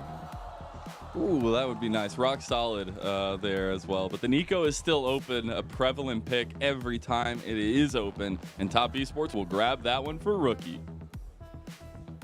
And with the Nico getting taken away by Top Esports, that does leave something like the Wukong and Annie available for the side of Weibo Gaming to pick up. But I wouldn't be surprised if they do also pick up the Gragas just to deny that champion away from Wayward, where we've seen champions like Sion also being something that he is very comfortable on. But if you just have Gragas versus Sion, well, the Gragas is going to give that champion quite a hard time to deal with in the top lane. But no, Xiaohua has decided to go with the Varus approach. And that makes me really curious because we've seen champions like the Varus coming out of Light as well. They did the exact same strat compared to Top Esports, and that is just playing for the poke and outranging this Nico from the very beginning.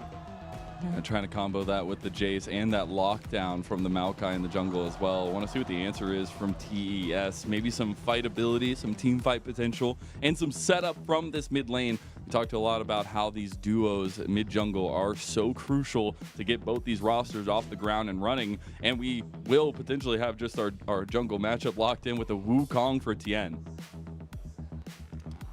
I think I saw on Weibo that we had a collage of just players hovering Vayne when it comes to champion select. I believe Deft also did it in Summoning the LCK, the so that Uzi. is just summoning God Uzi into their games. But that is going to be the Gragas blind being picked by Wayward. And my biggest question for the Shy coming into this series is, yes, you are a great tank now. You've expanded your champion pool, and we know that you do great things when you do have the opportunity to do so, like the Cassante and stuff like that. But can we see a Gwen game? Can we see Weibo Gaming have a different identity where you play towards a side lane instead of those 5v5s and really expand what you can do with Weiwei as your jungler? But that's going to be their feelers getting locked in for Light, signifying that the Nautilus might be the next contested pick. Something I really appreciate from Top Esports' picks so far, at least, is just the amount of spacing and worry that you're going to give over to Weibo, because you have the Cask, you have the Pop Blossom. Not alone are those giant abilities within team fights, but you also give the worry of those coming out at any moment. So it's going to be a lot about the mechanical execution of team fights, but they have a team fight comp already that can pick apart a lot of carry members from Weibo. We do see in the second phase of bans, though, the Lucian is going to be banned by Weibo, and we get the Lulu banned by TES.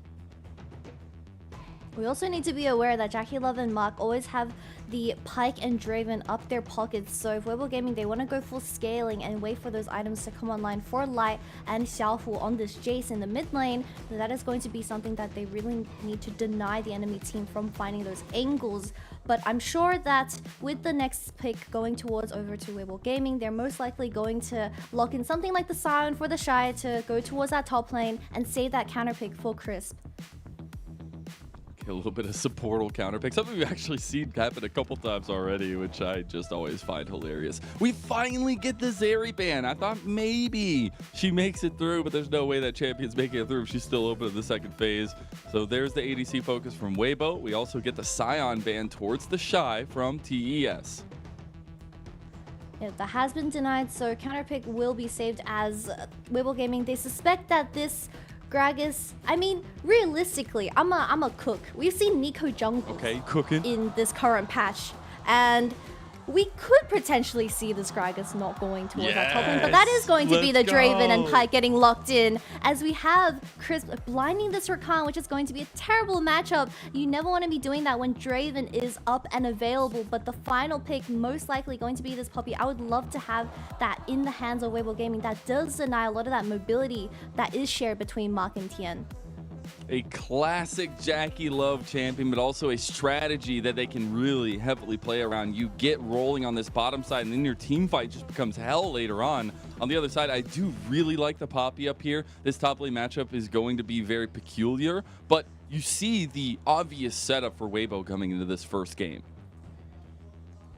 Yeah, and this is going to be the Shy's first game on Poppy in the summer split, so I'm very excited to see how he pilots his champion, especially when it comes to those team fights, because you look at Top Esports team composition coming into this game wants so much CC that will put a lot of threat onto Light, and especially with him having something like the Rakan, you want to be playing for those engages and playing alongside Weiwei on those major objectives, so Light's positioning needs to be perfect. But this is a very common trend out of Top Esports. They love going for those aggressive bot lane 2v2s, the Lucian and Nami, but this time around, Draven and Pyke. And that's exactly what shut down Gala on LNG in their series up against LNG. And it gave that Aphelios such a hard time to play in the laning phase.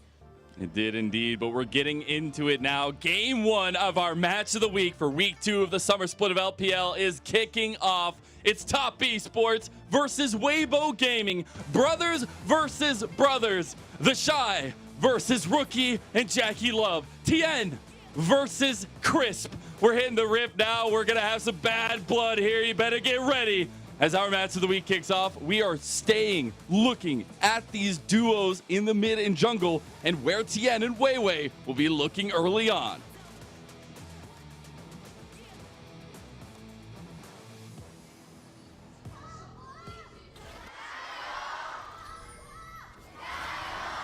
Whew. Got loud on that second one. My goodness. Yeah.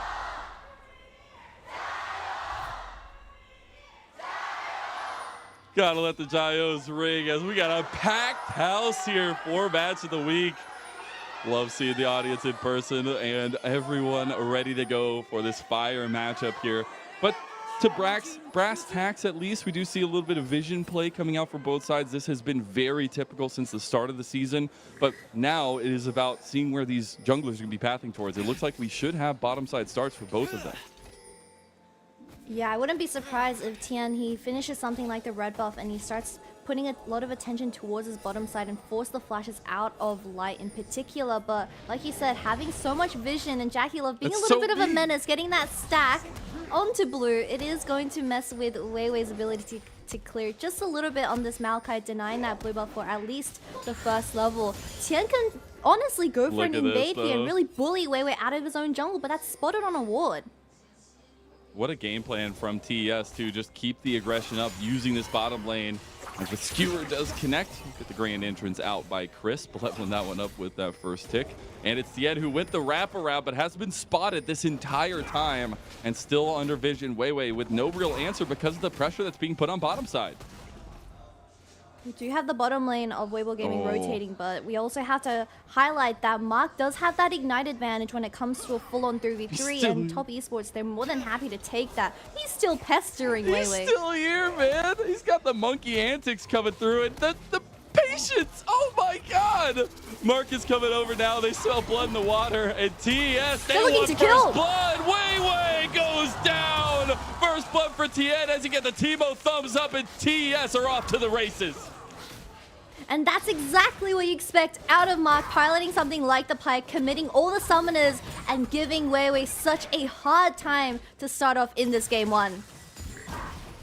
Holy cow, that's just a feels bad moment for Weiwei now. He will be so distraught, but will be pathing back up towards the top side. And this was literally from minute 2, we saw aggression on their end of the jungle. Yeah, and Weiwei ended up Bramble smashing the Gromp out of range for this Pike to hit. I think it would have been better if he didn't hit the Gromp away, because at least it would have been blocking the initial Pike Q. But like you saw, Weiwei also flashed over the wall, and this Maokai is having a very tough early game, and that's exactly what you want as Top Esports. Really mess with Weibo Gaming's ability to scale into this game and really stop this solo AP Maokai from getting items like that Demonic Embrace online. It's going to be a nice little item spike as well.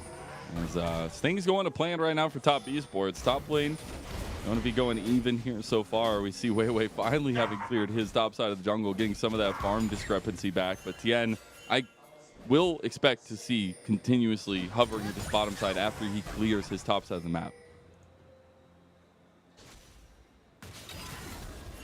Yeah, but no flash available on Mark, but he's more than happy to do so. I'm expecting more attention shown towards his bottom side. I don't want Top Esports anywhere near this Poppy because of the ability of that denial for the W, which will give Tian quite the hard time to engage, and also Wayward on this Gragas. So we want all the vision set up by this Pike, which you already see him doing with that pink ward, also showing if Xiaohu ever rotates towards his bottom side with that advantage that he...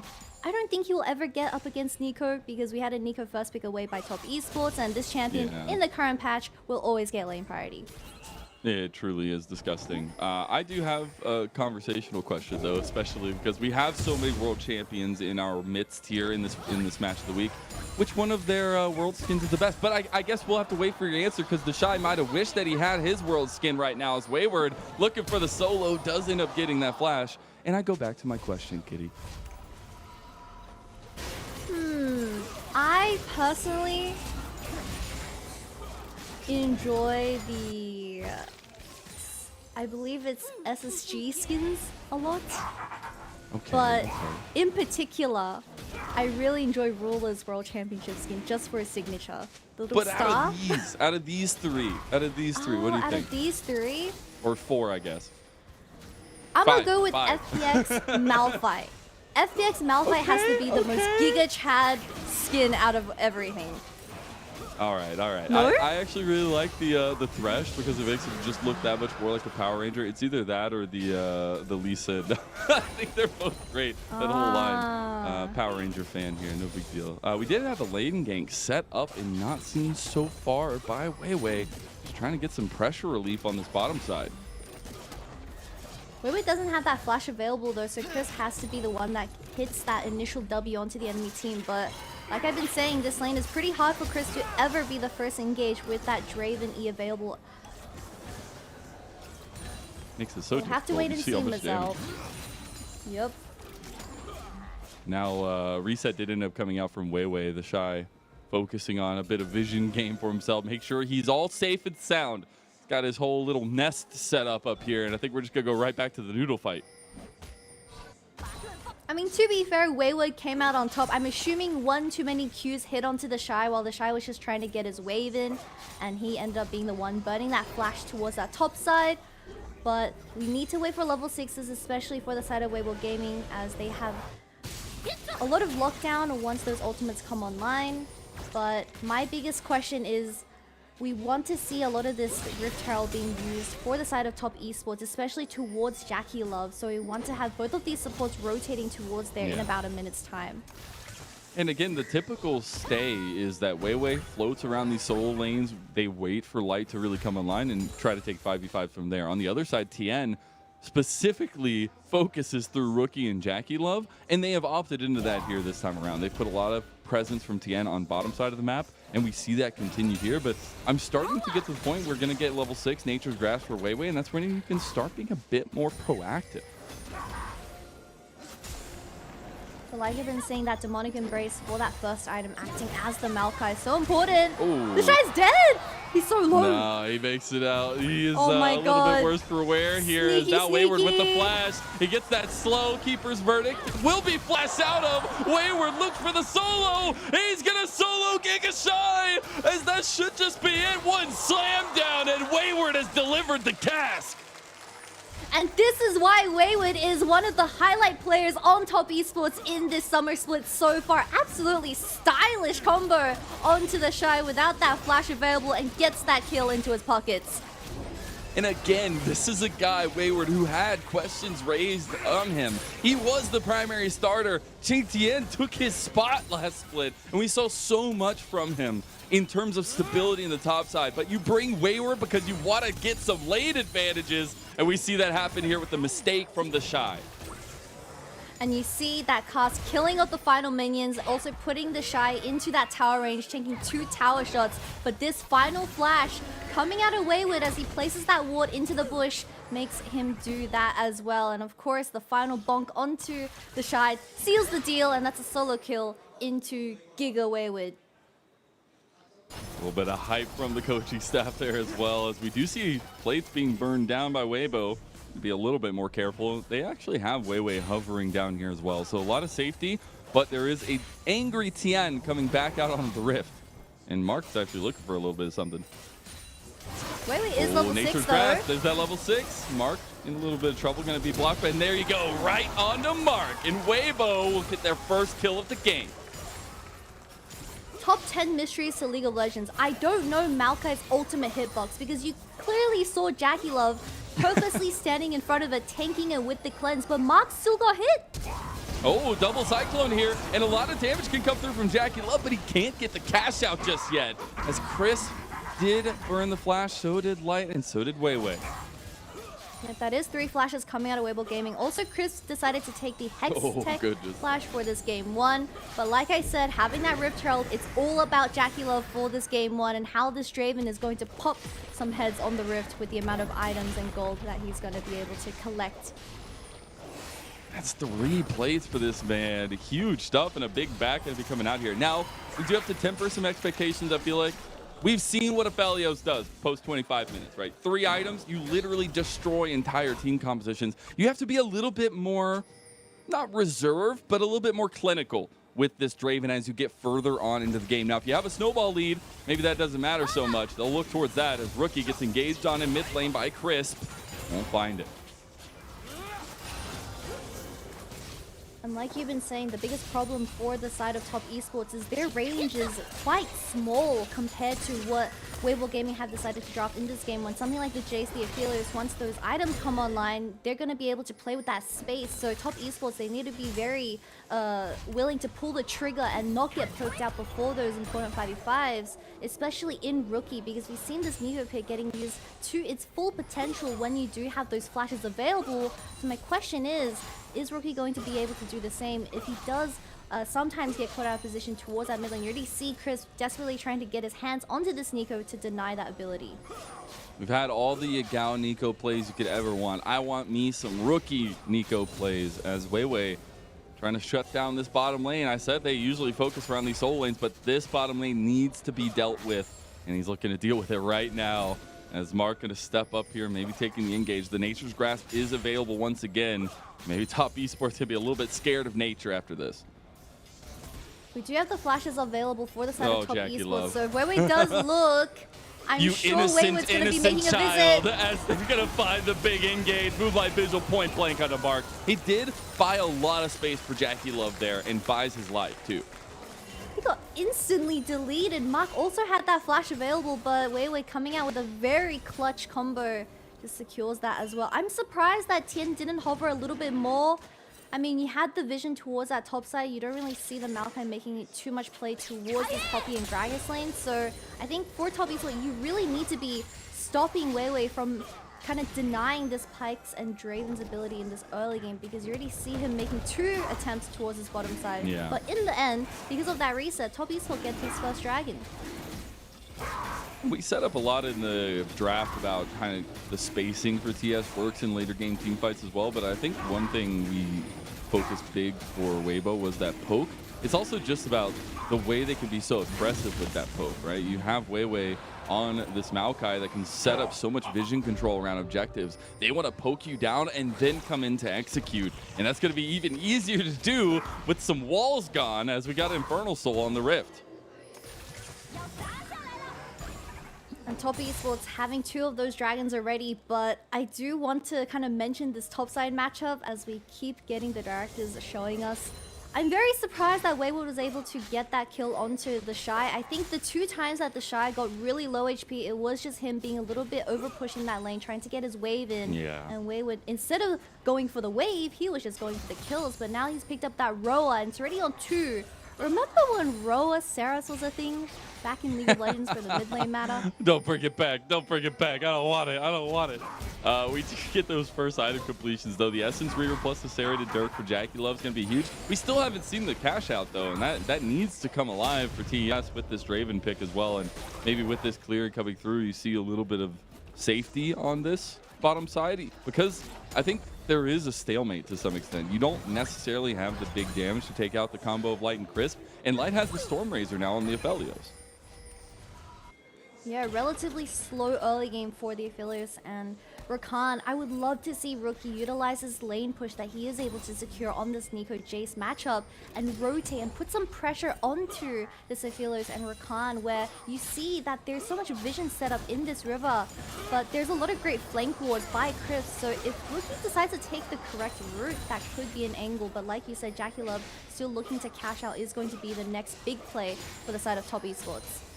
We just have all teams, all eyes focusing bottom side. We'll get to Rookie and Xiaohu apparently later, I guess. And it's an interesting conversation to have because they have been so integral. But looking at bottom side yet again, double Moonlight Vigil, and they're just both dead. A double kill for Xiaohu from the sniper spot. Let's just rewind, Rookie. We never TB'd there. The bottom lane play never happened, and Jackie Love loses all of his stacks towards his bottom side. Oh, that feels so bad. You want a little bit of a chrono break from that one. as a really good capitalization from Weibo, and that's some of the pick potential they can have, just about a range that they can have coming into this one. Xiaohu wasn't even on screen, it felt like. Yeah, and you already see Xiaohu being there first, utilizing the amount of vision control that Crisp and Weiwei have been able to secure in this bottom side vision, while we don't see the same type of presence from Tian and Rookie hovering this Draven Pike lane. And this is already starting to get a little bit worrying because Jackie Love 0 and 1 now. And with Rift Herald spawning up very soon, he's going to be rotating slower, but I'm not too sure if this is the approach that you want to be taking as Tian in this game one. I will just say, there's a lot of people that you don't want to give resources over to on the side of Weibo, but I feel like Xiaohu is definitely one of those, and especially on the Jace, he'll have so much presence from these outside of objective ranges. We're going to take a look back at that one, but we'll return to the conversation afterwards. This is just so clean. You see that ward placed by Crisp that is out of the pink ward range, and just all abilities committed from Light and Xiaohu just meant these two people exploded out of existence. They literally spontaneously combusted right in front of our eyes. But I think Xiaohu, since his days in RNG, has had some troubles. We were talking about the lack of permanent success that Weibo has found since their previous Suning moniker. But I think Xiaohu has been such a welcomed condition for Weibo. Just a general out of mid lane like he had been with RNG, but finding a lot more of these kind of carry performances out of him as well. Yeah, especially with the addition of Weiwei, where he is willing to kind of play setup for Xiaohu. It really allows him to have that time to shine on champions like the Syndra and the Jace for this game one. And like you said, already being 2-0 with the Yeomans getting picked up as well, that's a huge spike for this upcoming Dragon, which will be in 50 seconds. And with flashes available on the side of top esports, it should be fine, but they really want to start forcing these fights alongside Tian and Rookie to really start getting the tempo a little bit faster. Yeah. And this is a point in the game where we can start seeing more influence from Wayward and the Shy. And that's specifically what I want to see from TES, is try to get this big body spacing into your team fights. You've got to get the cohesion together. But right now, it looks like it's just going to be a bit of a scuffle down here as Weibo's clearing out vision around and ahead of this Dragon Pit. It's so cursed to think that top esports, they're just letting Crisp get rid of all of this vision. Also mid priority going over towards Light as well. But my eyes onto this Poppy for that upcoming fight, because Poppy has so much denial ability for top esports to work around. So Rookie, he needs to find a really good angle. Nature's Grasp and the quickness already popped here. It's trigger pull from Weibo. Will go a bit wide. Rookie is looking for a big flank as the Dragon spawns here. That's two big main engage tools gone for the side of Weibo Gaming. They need to play with their spacing and their poke, but it does seem like without this, it's going to be a little bit hard to contest. You're going to try to do so. This is where they're in a power point, though. They don't want to be the ones on the objective. They want to come in afterwards. 4,000 health now on this Dragon. Big pivotal moment for Weibo. They go in with the Shy. Pop Blossom out of 3, though. Dragon was stolen by Weiwei. Afterwards, though, TS, 2 members get knocked out by Keeper's Verdict. And it's Weibo fighting away at the hearts of TES. TS should make it away for a little bit longer. Try to execute himself. But what a fight from Weibo. Not only the Dragon gets secured by Weiwei on this Maokai, the Shy forces a numbers advantage with that ultimate hitting the bottom lane of top esports. And that is an overall win. I thought it was going to be a little bit tough for them to walk into this situation without Maokai and the Rakano available, but no, the Shy flashes in and has his eyes locked onto the carries of top esports, as we see Weiwei using his ultimate, trying to deny Weiwei to get that final smite, but we have everyone untouched for the side of Weibo Gaming for this ADC. And with the red and white, I mean, it is just going to be absolutely nuts for top esports to deal with. Oh, man, as Jackie Love and Mark just have to watch from afar. That just is such a perfectly executed ultimate from the Shy. And these are the kinds of things that can set the pace, but make the difference in the composition setup that Weibo have. You already kind of see that this Pike pick 0 and 3, and I'm afraid to say this champion won't get any stronger as we have all of these items slowly coming online for Weibo Gaming. But we really need a lot of the enemy teams to get to that execute range to really get the full potential of this champion. But unfortunately, not having enough damage through Rookie and Jackie Love, we don't see that in these major team fights. Yeah. Rip Herald was popped in mid lane. Got the Nature's Grasp from Weiwei. A TP in response comes through from Top Esports. They're just going to try to charge this in. Here comes the Keeper's Verdict onto both of the members again! Jackie Love and Mark are just eating hammers today! A big cast though from Wayward. That is the separation you needed. And Jackie Love comes back to the fold. Although Weibo have already done some damage. How does he keep hitting 2 people on this Poppy ultimate? They had the numbers advantage, but somehow Crisp ended up being the one that died as he was locked down by the side of Top Esports. But we're getting a full-on ARAM in this mid-game. I just didn't know that hammers were a valued meal for Top Esports, especially their bottom lane. It's looking a little bit rough here as they've been picked out of fights, and there is a clock ticking, right? We mentioned it earlier. Draven does not feel good later on, and Aphelios definitely does. We see the combo here, though. Yep. I mean, Jackie Love was caught out of position, but this is a free Uber ride to safety for the bottom lane of Top Esports, and that was their biggest mistake from the Shy. As Chris, it was all good until Jackie Love cashed in. That is such anti-synergy from the side of Weibo Gaming, and it was very sad to see, actually. We did get those second item completions for members, though. We got the Gale Force for Light. That was seen used in that last fight. But more importantly, the Lord Doms for Jackie Love, trying to deal with a lot of these tanky frontline members. Red team's turret has been destroyed. We do a bit of an item checkup as we do have the Manamune and Yomu's completed for Xiaohu, level 13 as well. I mean, all Weibo Gaming has to do is play with that spacing, and they have to play the team fights a little bit slower, wait out the initial engages from Top Esports, especially Rookie. And of course, you have to also keep your eyes onto Wayward, having that flash available coming up very soon. And Top Esports, they've been playing like clockwork in terms of how they approach these team fights. Wayward always look for a flank onto the enemy carries and play off that setup that this Grag is able to provide onto the enemy team. However, Mark, we haven't seen that same type of ability coming out of this Pyke for this game one, so hopefully he's going to be able to at least get some vision around these major objectives. Yeah. The tough part, though, does become your kind of dealt hand at this point in this game. Because again, like I said earlier, Weibo want you to start the objective. They want to be able to be the decision makers coming in with a lot of poke and a lot of CC setup. Jackie Love maybe not even getting to make a decision here as he gets grasped by nature and Light shuts him down. 3-0 for the ADC of Weibo. That was very clever from Light. He Gale Forced in, and it allowed Chris to dash onto him and close that space between the AD carry of Top Esports, and now they're going to start Baron.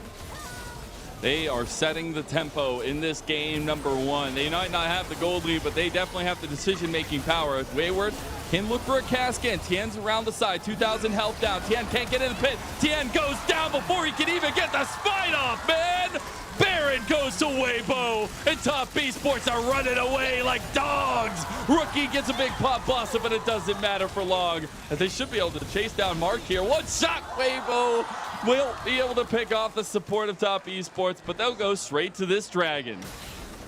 And that's not only Baron, that's a tower in the mid lane, and also this second dragon going towards the side of Weibo Gaming. That final Q isn't going to hit onto Mark. Can he get away? The hammer has come. You didn't know it was the multi-hammer. You thought maybe you were looking for the poppy. No, it's the chase that comes to town. And with that Baron power play, I mean, Top Esports, they are slowly running out of options. Weibo Gaming, this scaling composition has come alive, and they're just finding pick after pick onto the bottom lane of Top Esports. As we get into this replay now, we also just see that decisiveness from Weibo onto Jackie Love. Yeah, that Gale Force coming out of Light to allow Chris to dash onto them, and Weiwei getting that final CC onto this Draven just meant that this was going to be a 4v5 from the very beginning. But Weibo Gaming having Tien on a chokehold, having that vision on this Wukong, and instantly focusing him down before flipping the 50-50 Baron is something very pleasant to see as a LPL fan. They didn't even have the Shy there to push him into the back of the Baron wall. It was just straight CC that worked out for them. Yep, and now with the Baron, they can start forcing 4-1 type of macro plays throughout this entire map. Even a 1-3-1 as you see Xiaohu pressuring towards that bottom side. And I think this Nico pick, and specifically Nico and Wukong, we haven't seen them kind of utilize those chokes and being the first ones to engage. While Weibo Gaming, they're the ones being the proactive team for this game one. And they're in a very, very strong point now as well with just the tools they have available to them. While I still feel like they will want to be at fights last, they now are just in a pretty advantageous position that might not matter, right? They still have about a minute on this Baron buff. They're looking at a tier 2 tower with a TP from the Shy on bottom side.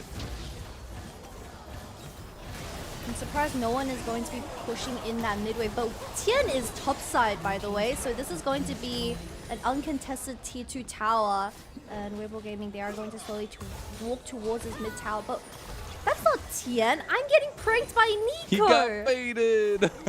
I'm getting baited. It happens. It happens. You know, new champ, new things. Speaking of new things, though, we got 3 items there for Xiaohu in the mid lane. Rookie is trying to look for something of a pick on the side. Xiaohu, speaking of, those 3 items ain't gonna help you. Cast a curse to hell. All right, buddy, Xiaohu, that was an unnecessary death as we have Weibo Gaming now working towards that tier 2 tower, but a lot of ultimates committed to this Jace as well. No TP, however, for the hands of Xiaohu, so that is going to slow down the tempo just a little bit. The top esports for the next 40 seconds won't be able to look for another similar pick onto this side. Looking at the state of things, we did just get that 3rd item completion for Light. He also bought a stopwatch, so Weibo trying to continue putting the pedal to the metal here. About 2.5 minutes for another dragon for them to spawn, but it's now just about getting vision back out on the map because they do so well when they have vision priorly set up and can move around the composition of TES. And for TES, they're starting to get to the point where the team fight's coming online. They can pick apart the members, but Jackie Love just doesn't have the power to sustain that lockdown. Yeah, I feel like locking in something like the Pike, you want to be looking for those picks before you fight these full-on 5v5s, especially up against something like the Poppy and Maokai where your Draven, he does have the LDR, but your Nico currently sitting on 2 items. It is going to be all about this Draven dealing that damage for the time being. But I do want to highlight that Tian in this game, we haven't really seen the presence of this jungler around the bottom side, and that's going to be their biggest downfall with them being down 3k gold. Cask.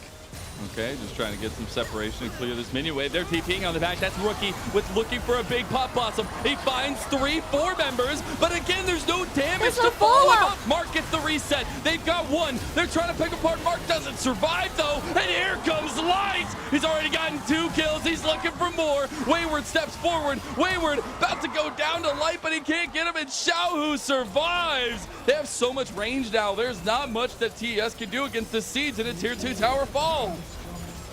And it ends up being a 2 for 2, but like you said, Weibo Gaming still gaining that tower. Now they're gonna all reset and work towards that Dragon Soul point. Well, Jackie Love, I mean, it is just such a tough situation being this Draven because you're just slowly getting outranged as we see an amazing flank angle coming out of Rookie on this Nico. I believe it landed an ultimate onto 3 people, but Chris, as the counter engage on this Rakan, gets his hands onto 4 members, and it buys so much time, and of course Rookie falls at the very end. The fact that Light gets that Calibrum, or at least the Severum Moonlight Vigil off as the combo's coming down, but the cleanse still was there and available. Really good execution from Light. Xiaohu making it out with barely any health. But in actuality, Light is on fire. And for a matchup that Jackie Love was confident that he wanted to overwhelm, Light is overwhelming Jackie Love at this point. It's not too hard when you have a living tree in the bushes 24/7 towards that bottom side, but you see top esports trying to deny this Inferno Soul, but Weibo Gaming, they want to look for the fight. In the bush. Those are some tanky members there. Nature's Grass comes out right afterwards as well. And Weibo, they want to pick this fight. After top esports tried to start it off, the big cyclone from Tien on the back though, but Weibo just reset the positioning and they just leave Tien out of there. Not even gonna give Crisp the kill here on his previous jungler, but they will take down top esports one by one as the dominoes start falling. And I think that's it, Mazel. I think that's going to be game 1. That doesn't hit. Jackie Love is a skinny legend, as now they're gonna just slowly work towards this inhibitor. I think the Baron is also something that Weibo Gaming can consider, with 3 members dead on the side of Top Esports.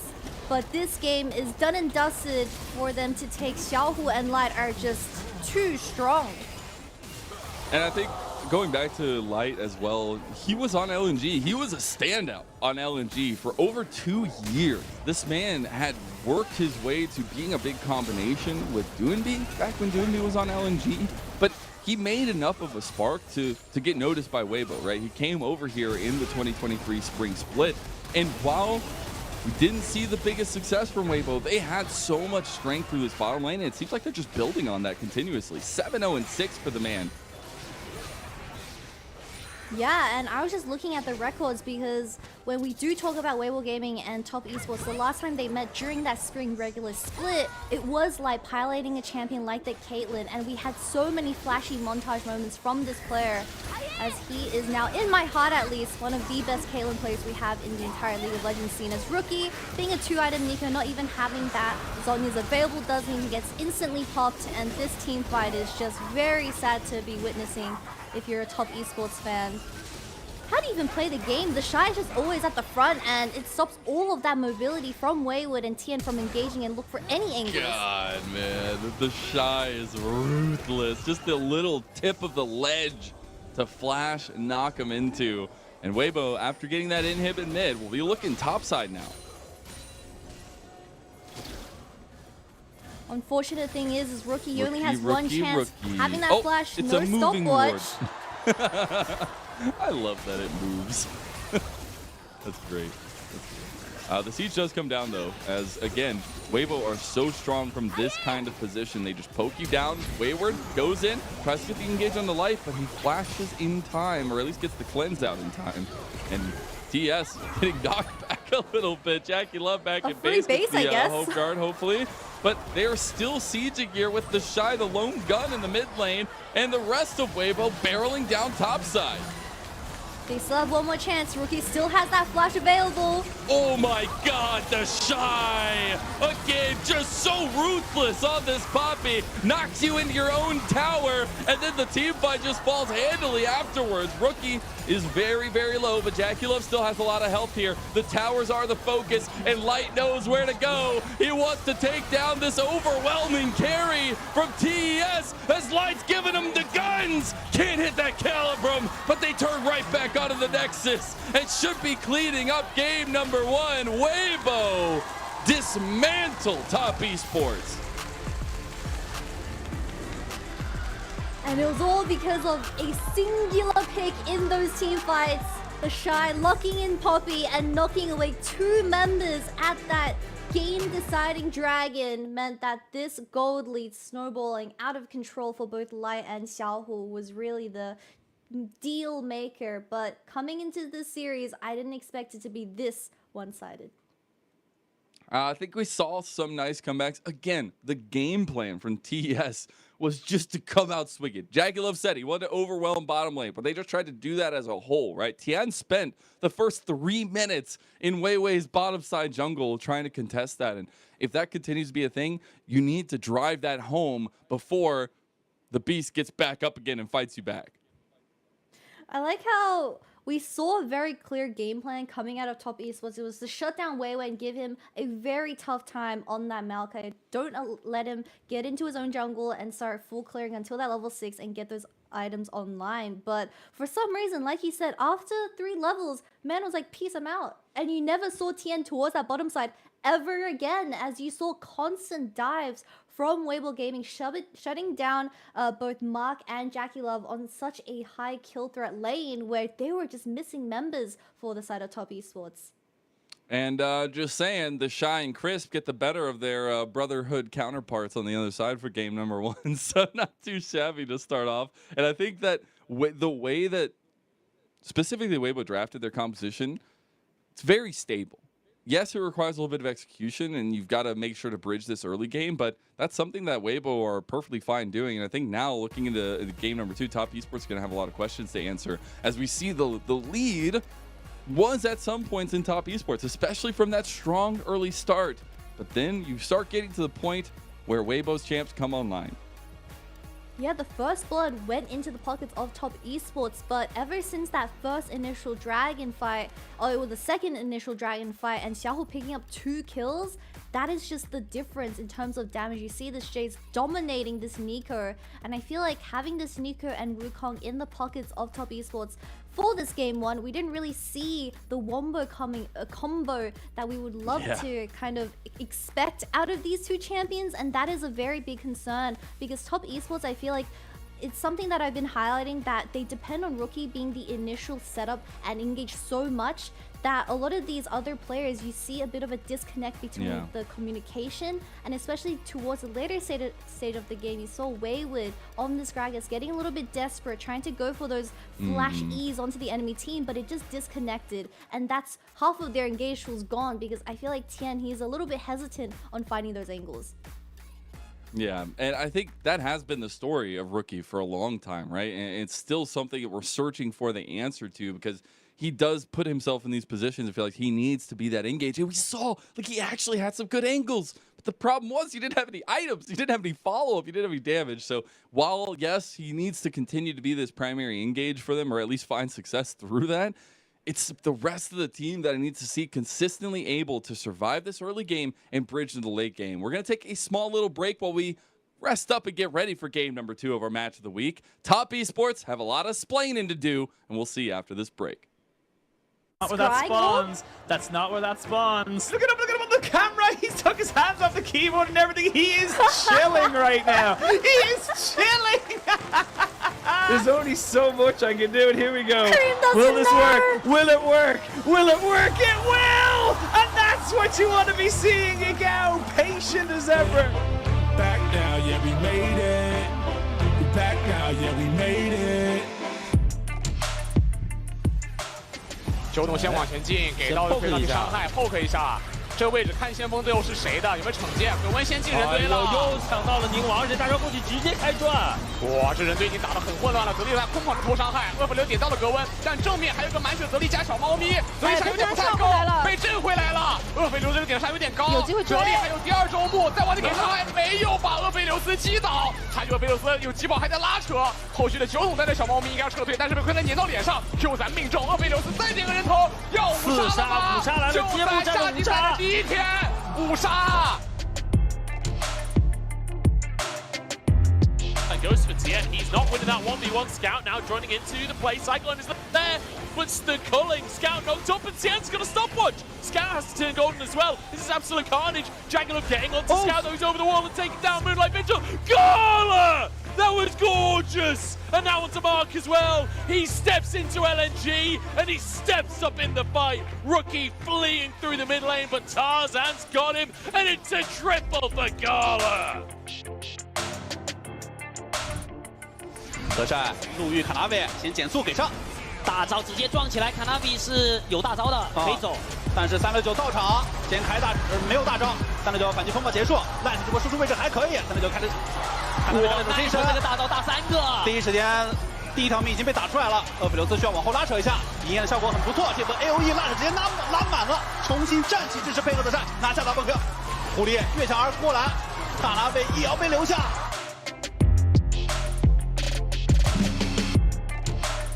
Okay, press the alarm.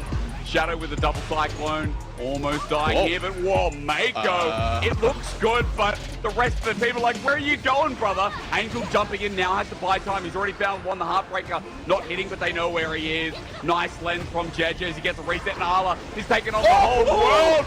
He survives, and up again! Oh, you gotta love Nico. 大上也是死血的，但是利姆这里可以点，利姆这边点塔速度很快啊，再拖点2枪，而且还有坠鸣的。杰杰在侧面交一个大招，自己还死了。波夫的第2个大招已经好了，过程中利姆这边被带走，没有人去点基地啊，只剩一个 Fofo， 根本点不动。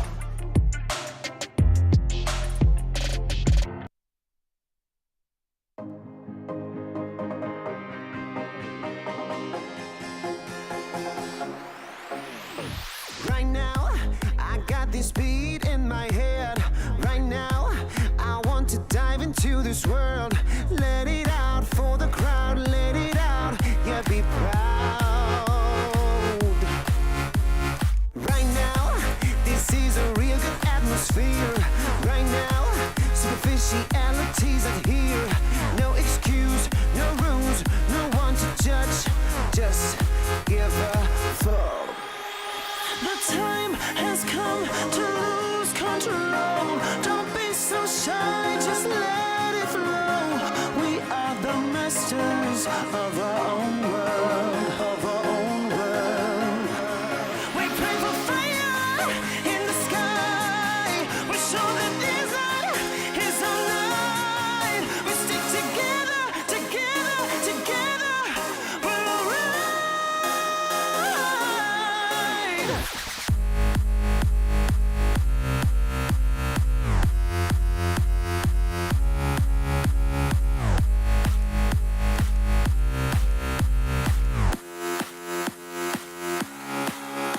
The time has come to lose control.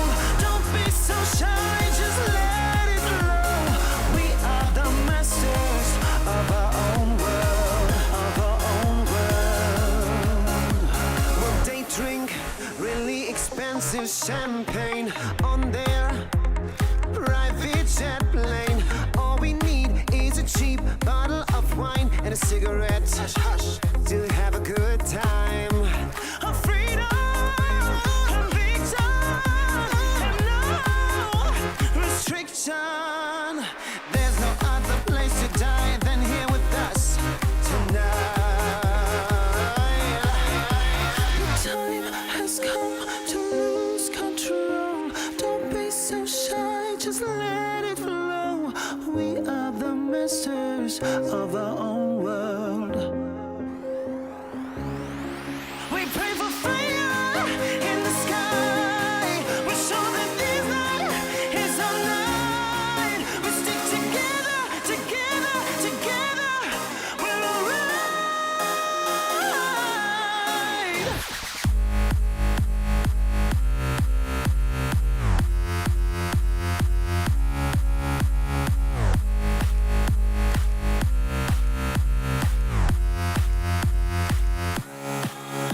The time has come to lose control. Don't be so Rookie 选手的话，我觉得是会比较专注于对线的一个选手吧。然后，但是在15分钟对线期结束之后，又会去非常专注团队的一个选手。作为 LPL 年纪最大的2名中单选手，我觉得我们的交手机会就是每次我都会珍惜，然后我也会在交手中全力以赴的。Old matchups, but great fun in those matchups. Got to hear from Xiaohu talking about Rookie a little bit there and the mid lane matchup that is of so importance in this series as a whole. But we had Weibo with a 1-0 victory so far and a dominant one at that. Crisp will be the one getting our MVP here, Kitty, as I am Bazell, and we're going to be getting our second game here very, very soon. Yeah, man on Rakan is just a different being the first one to get that initial double knock up onto the bottom lane of Top Esports and just getting the ball rolling since there. And I believe that final fight around that top side, it was Rookie getting a 3-man flank onto that Nico and having such an amazing pop blossom. But Crisp, being the denial king he is, he went in, got a 4-man ultimate as a response and said, buddy, this game's at least game 1 is going towards Weibo Gaming. But we'll take another look at this replay package of how Weiwei was just constantly first in this bottom lane, shutting down Jackie Love and Mark on such a high kill threat duo when it comes to this kind of matchup, and not having those summoners available. I mean, Jackie Love, he didn't have that flash right here, and he kind of just got styled on by Weibo Gaming. How do you even talk about this? Xiaohu also stalled on the side and just chucked a really sneaky EQ, and that is just GG. The fact that Crisp lined up the grand entrance on top of the end of Mark's undertow, just incredible there. And we get to see continued focus with this team composition for Weibo. Yes, we got some big ultis from Rookie, but there was no follow-up a lot of time, right? The Weibo composition was just so strong post this 25-minute mark, and you saw that in the gold differential and that gold graph earlier. And in that interview for Xiaohu, where what type of player do you think Rookie is, he said that he is a very lane-focused player when it comes to the first 15 minutes, where I think, honestly, Rookie was a little bit too focused on that laning phase, where we didn't see this Nico having that, or at least utilizing that first move in terms of the matchup, and then rotating and putting pressure towards that bottom side, which could have denied, one, a lot of vision control from this Rakan and Maokai in the river, or two, at least be there to counter some of the engages from the enemy team. Yeah, gotta have an answer coming into the second game. We'll be getting into it very shortly, but I think first and foremost, you got to talk about Top Esports. They went with a very aggressive style composition. While I still really like their team fight potential in the later parts of the game, I want to go back to meta for Jackie Love at this point. I know he's played a lot of off-meta champions, but I really want to see them kind of stabilize that bottom lane to be able to play around these two carries in Rookie and Jackie Love.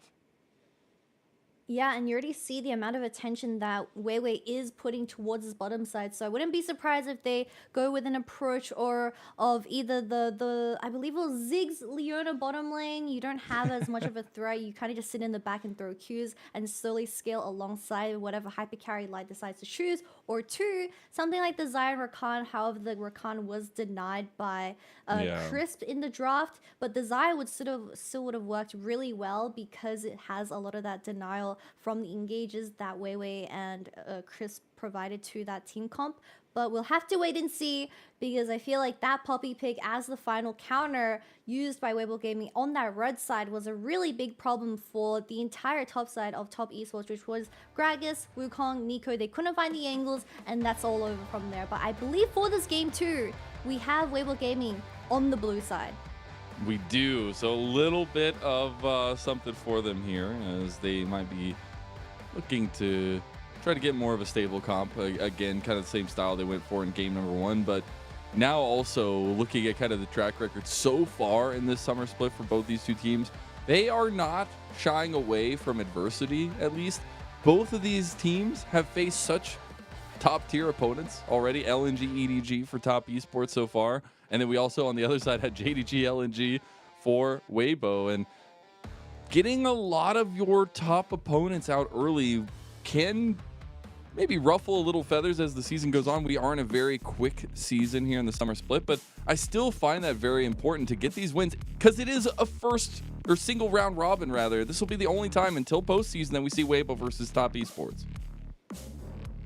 Yeah, and that's why every single win matters, as we have Weibo Gaming now 1-up against Top Esports as we enter into banning phase. But this time around, Top Esports are the ones that take away this Milio, so I wouldn't be surprised if they also take away something like that Nico, which we've seen Xiaohu pilot very well.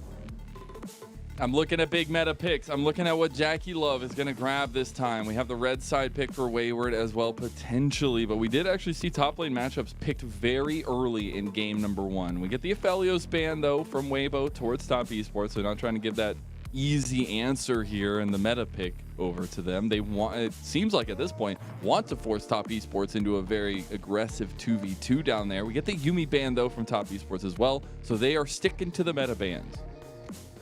Yeah, my biggest question is how will Top Esports utilize this counter pick that will be either towards the bottom side or Wayward in that isolated 1v1 towards the top. But we will have to wait and see, because I keep saying that if Top Esports, they're going to continue this kind of whoopee trend where they go with something that isn't standard towards that bottom lane, that might catch Weibo Gaming off guard, as that is going to be the Vi taken away. So Top Esports, they're most likely going to let open the Wukong and the Nico, but Weibo Gaming, they can only choose one, right?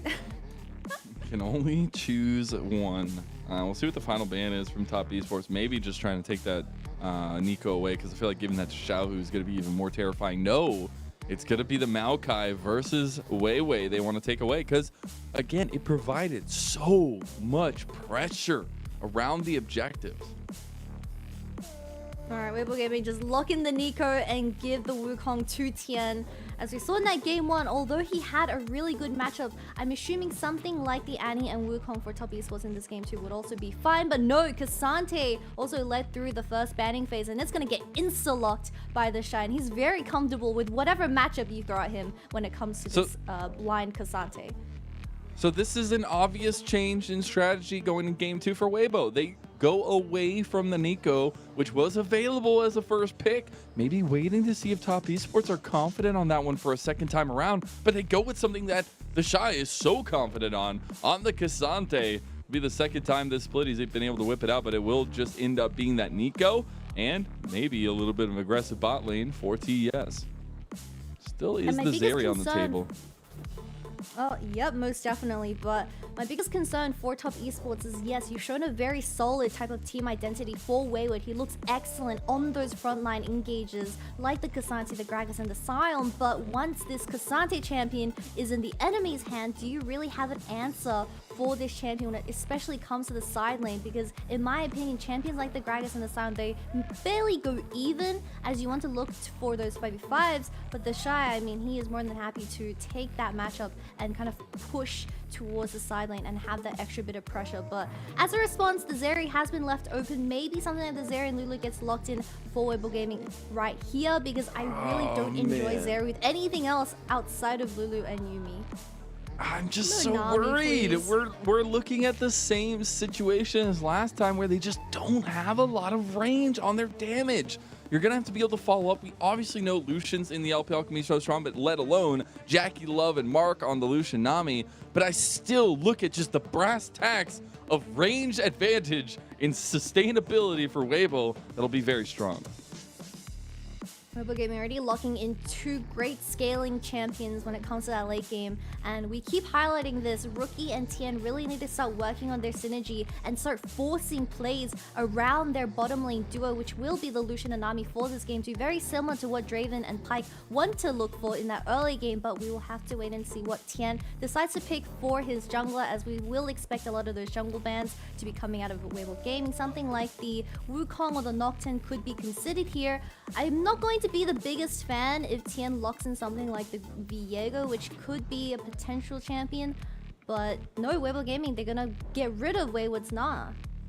I'm here for the Kazakhs. I want to see the Tien Kazakhs come through yet again. I doubt we'll get it, but maybe a little bit of give to Tien here to get him going off the ground in this game number 2. We did get that Annie and the Gragas ban, though, from Top Esports, and the Gnar ban into the Cassante matchup, and maybe even whittling down this top pool a little bit more for Weibo. Yeah, and that's also the Gragas taken away for the side of Top Esports, but we still have champions like the Kazakhs, like you said, available for both of these junglers. I'm assuming Weiwei, he can also lock in something like the Sejuani for extra bit of synergy with the Cassante and the mid laner, but I'm sure Xiaohu, he's going to lock in something that is going to be the Syndra that can do wonders up against this Nico. But for the game 2, exact same mid and jungle for Rookie and Tien, but this time I want to see early aggression and I want to see fights forced. That's what the biggest thing is you're going to pick it a second time in a row. You got to see an improvement from game number 1. You don't just want to see the same situation happen yet again. And I think this Tien Wukong can be very powerful. We saw how early aggression can pay off for him, but then it's about what happens afterwards, where Tien delivers the rest of those resources. And he's going to have to find a way to deal with that with a very aggressive Sejuani and set up potential from the Sejuani for Weiwei. I'ma have to say it, Top Esports, that final pick is gonna be Sion, and it's gonna be the most underwhelming counter pick to come out of 2023 blind whatever. Oh, look at the Xiaohu Talia. Ooh, we have Talia getting locked in, not the Syndra. Interesting. As the final pick, no, it's not going to be Sion. I completely forgot about Malphite, but I would love to see either Malphite or Gwen, as Gwen, you do have that extra bit of a, I guess, threat in terms of the side lane, and you will eventually outscale this pick, but we'll have to wait and see what Wayward decides to lock in. But yes, back onto the Talia. This is going to be an iconic champion for Xiaohu coming into this game too, having a lot of that disengage for something like the Nico and Wukong and the Lucian that desperately want to be dashing forwards. And Xiaohu has like a 75% win rate on the Talia. Also, it just fits his style. The man wants to affect other lanes a lot of the time in his past, right? Level 6 for Talia is such an unlocking factor with the Weaver's Wall. And we've seen in the past on this pick, he gets active, trying to get away from Rookie potentially here on the Nico, trying to shut that pick down. But Weibo have set themselves up with a powerful team fight comp here going in this one, and execution is now in the court of TES. There's just so many comforts coming online for Weibo Gaming. Xiaohu on the Talia, the Shy on Cassante, and Weiwei having such a great champion that enables both of these solo laners to really just play towards their isolated matchup. But once again, I'm very excited for Top Esports because they have the tools to set up for those mid-game skirmishes. Yeah. You have Weiwood playing something like the Sion where he can honestly be the first engage. And please, Tian, play around your bottom side, shut down the Zeri early on because we all know what this lawnmower Zeri can do once those items come online. We're getting onto the Rift for game number 2 now. We got brotherly blood being spilled on the Rift for a second time. Rookie and Jackie Love versus the Shy, Tien versus Crisp. But it's Weibo that came out with a 1-0 start to this best of 3. We're getting right back to our match of the week as we're going to hope the Jio is ringing even louder this time as Top Esports versus Weibo Gaming. Game 2 kicks off now.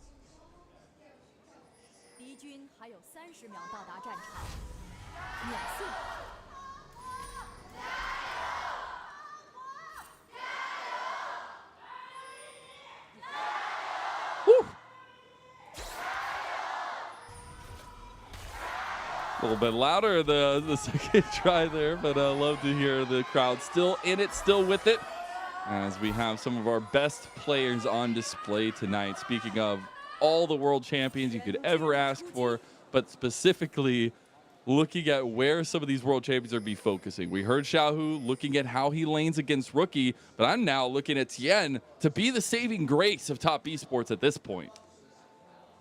Yeah, and we saw how great Top Esports looked in that first 10 minutes, shutting down Weiwei and bullying him outside of his own jungle, where you see a really nice ward that will spot out this initial invade for the side of Weibo Gaming. And yes, go towards your top side. He's not even going to bother trying because you have no priority when it comes to mid and bottom for the time being. But we potentially can see a much cleaner gameplay coming out of Tien and Rookie because I still think Nico gets a slight push up against Talia when it comes to the individual matchup, and hopefully Rookie will utilize that and start leaning towards his bottom side because we see that Mark, he is a great enchanter when you give him the opportunity to do so, but he needs a team and he needs some setup.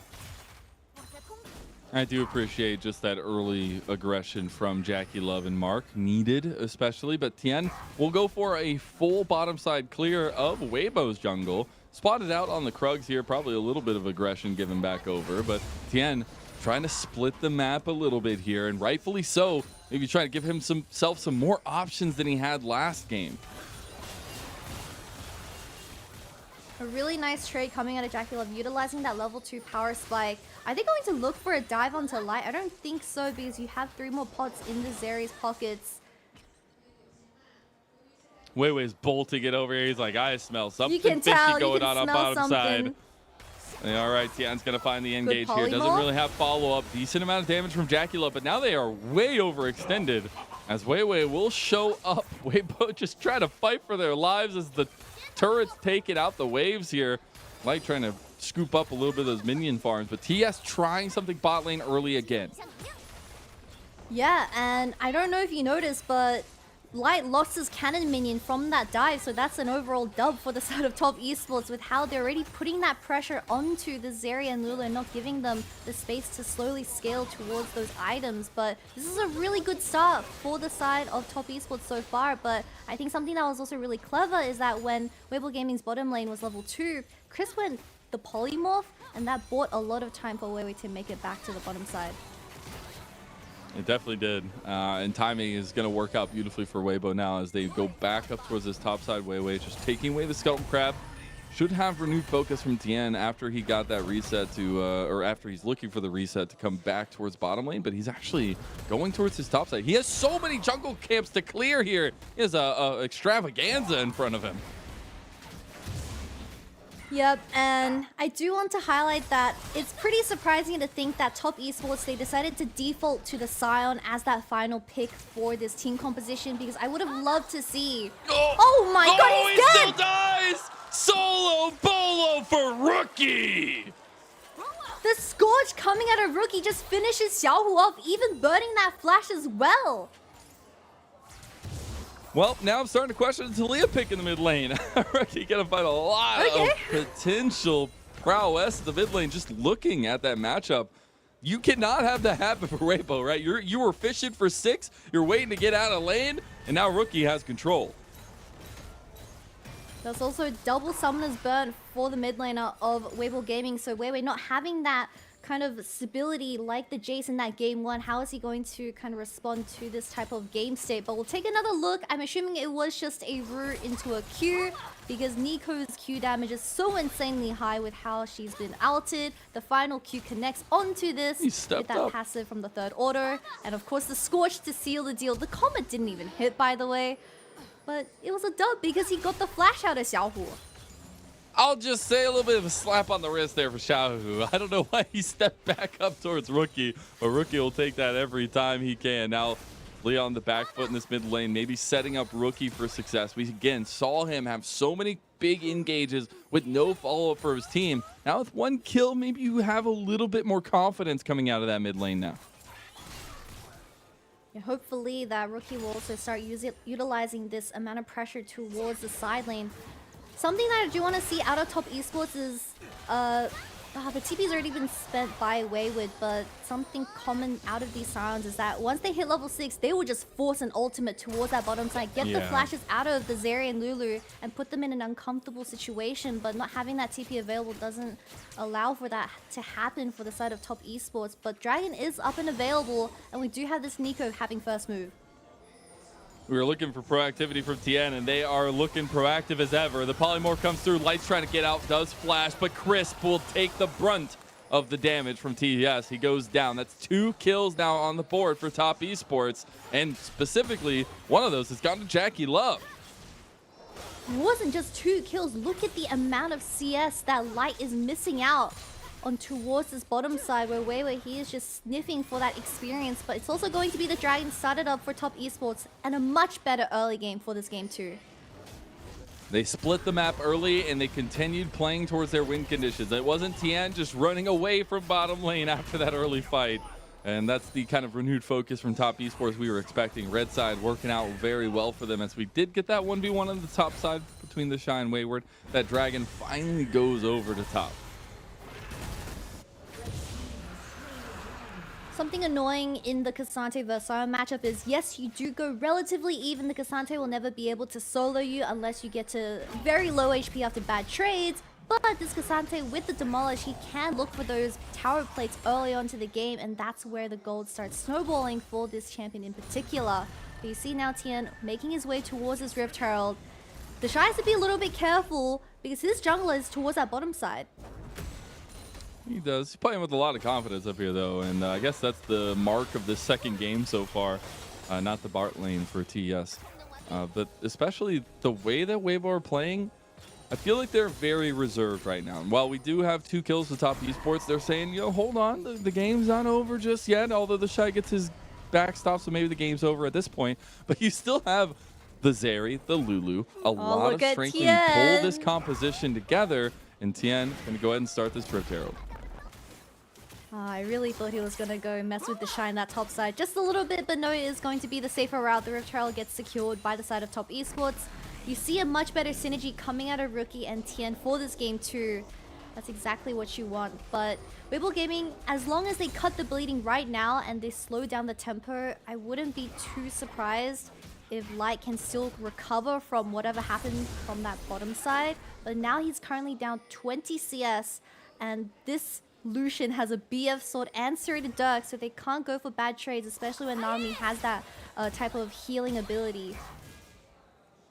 All right, I got an elephant in the room type of question right now, Kitty. What the heck is up with this Talia pick? I love the comfort for Xiaohu. I love that he has such a high win percentage on this champion. This was picked into the Nico, and we have seen nothing but Xiaohu under tower this entire game. I mean, there's a reason why Nico is an S tier mage champion when it comes to the current meta. She will constantly get lane parity, but I'm sure that Xiaohu, he wanted to utilize his ultimate and kind of force these side lane plays and kind of cover for Light and Chris as that reactive mid laner. And of course, you have such a great ability with how you're able to kind of lay down the stones with that E and stop the initial dashes from Rookie and Tian and Jackie Love on this Lucian for the game too. So I get the idea. But that solo kill going over towards the side of Rookie just kind of shut down the confidence that you have in Xiaohu, and he hasn't been able to find the angles to really step up in that lane. Yeah, team fights are where they come alive, right? Like that worked ground, everything's working out for Weibo later on, but the pressure from top esports has been monumental. And we'll see actually the Rift Herald charging in the bottom side. Gonna be close to getting that turret, but that is 4 plates that have already gone down to the duo of Jackie Love and Mark. And all I'm gonna say is top esports, you have a great early start, but one of their biggest downfalls is forcing team fights without a number, with no numbers advantage, and they often throw. But that's 5 plates into the hands of both Jackie Love and Tian, so we're gonna get a Sunderers on this Wukong very soon. And an Essence Reaver for this Lucian. I want to see them forcing these fights when we do have the bottom lane duo rotating towards our mid lane very soon, but we'll have to wait and see what their approach is. That's such an early tower. Like 10 minutes and 20 seconds in, they've already gotten 5 plates on bottom side. They'll be able to move Jackie Love now around the rest of the map, try to pick up more plates, and snowball this Gale Force completion that Jackie Love has. Yeah, and that's a huge power spike for this Lucian as well. I'm wondering if Mark had the Imperial Mandate. I wasn't too sure. I didn't catch that. No, it's still one more wave before this Nami hits her 1 item spike as well. But with the dragon spawning in 1 minute, I don't think Weibo Gaming are in the correct game state to contest for this, so they should just let this open while they collect CS into the pockets of this Cassante and Zeri towards his mid lane. Got a little bit of a gold graph diff going on right now with Jackie Love. Light is sitting at the bottom above those 2 supports. They've just seeded this because they're playing the Long Kong right now, right? For Weibo, they are just looking for this scaling composition to come online, even if top esports are pressing them. And to some point, you know, the dam will break. But for now, things are looking okay. You're about to give over some more plays to Jackie Love. And maybe that's not as okay, but they're trying to capitalize on mid lane. But you have to remember, Mazel, like that being down triggers. 50 CS, yeah, really painful ultimate coming out of Jackie Love, but I wanted to highlight that you have to remember being down 50 CS, it's eventually going to turn out to be 1 kill, 300 gold. Although the Zeri is 0-0-0, you can't keep kind of turtling in like this. However, top esports, they're shutting down all the angles for Weiwei to really help out the Zeri and Lulu towards that bottom side. And now Jackie Love looking for more plates in this mid lane. And TES just seemingly off of the focus from Tien towards what we stated from the very beginning was his duo carry potential in Rookie and Jackie Love has worked out very well, right? They game planned to separate the map, try to pick this TES comp apart. Jackie Love, though, you're all by yourself. That will be the cleanse used for the Glacial Prison of Weiwei, so not too bad, but something to be revisited for sure. The play just looked too damn tasty, okay, Mazel? You had the support and your jungler kind of hovering towards that bottom side. You were alone. There was no need to be stepping that far up, but Jackie Love -1 cleanse. That's going to be an angle for Weibo Gaming to follow up with very soon. As a second dragon for top esports as the Mountain Soul comes online. Maybe giving Xiaohu a little bit of a buff here with these choke points. And that, honestly, I know I don't talk about Dragon Souls being super important all that often. We were talking a little bit about it last game with the poke potential in the Infernal Soul. But, man, if Weibo could roll a good soul, it was this one. I guess so too to TS, though. Yeah. I mean, Wayward on the Silent is going to be pretty annoying for Light to deal with, especially when you don't have that Titanic Hydra into the pockets of the Zeri just quite yet, being down such significant gold for the time being. But I still feel like Weibo Gaming, as long as there is not a chaotic fight towards the next Rift Hold, or at least around the 20-minute Baron, where it does result into a Baron and top esports can utilize that to start kind of closing in on the macro game, they should be fine for the time being. How you feeling about that most underwhelming counter pickup here for Top Esports? the Scion versus the Shy matchup, you know?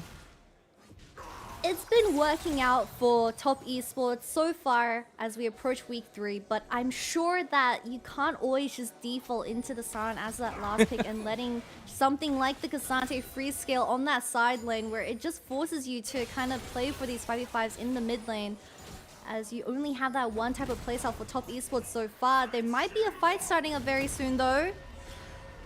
This is not necessarily something Weibo want to take right now, but they are positioning like they do. They're in a choke point, and all of a sudden your front line is out of there. Pop Blossom from Rookie over the wall, right onto the back line, and Top Esports have arrived in our series. As they take down Crucial Member Light, there is still a fight to be had, but more so a Rift Tear to be secured by Top. Top Esports woke up. It's such an insane difference from game 1 to game 2. Well, like you said, they now secure the second Rift Herald of the game, going to the hands of Tien.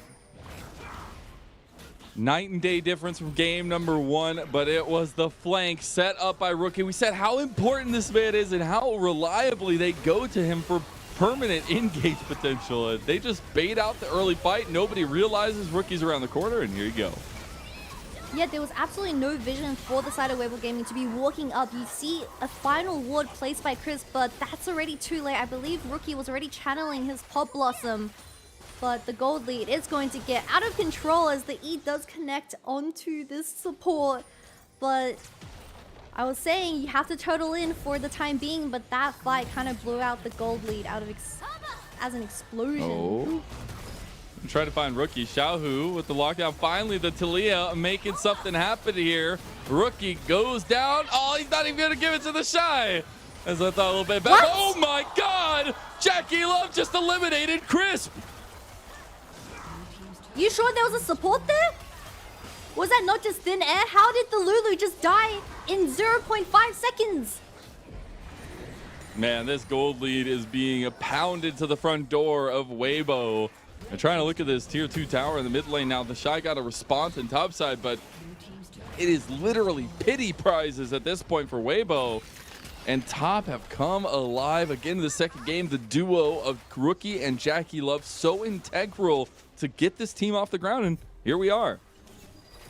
Yeah, and this is why Jackie Love and Mark, once you give them a winning lane matchup and you have reinforcements coming in, I mean, that's just a normal combo coming out of this Lucian and Nami with the Imperial Mandate and of course the Gale Force. But that's going to be RFC getting picked up by Jackie Love. We kept saying how this team composition, they lack the range, but not anymore because now Jackie Love sitting on that 2 items at 17 minutes.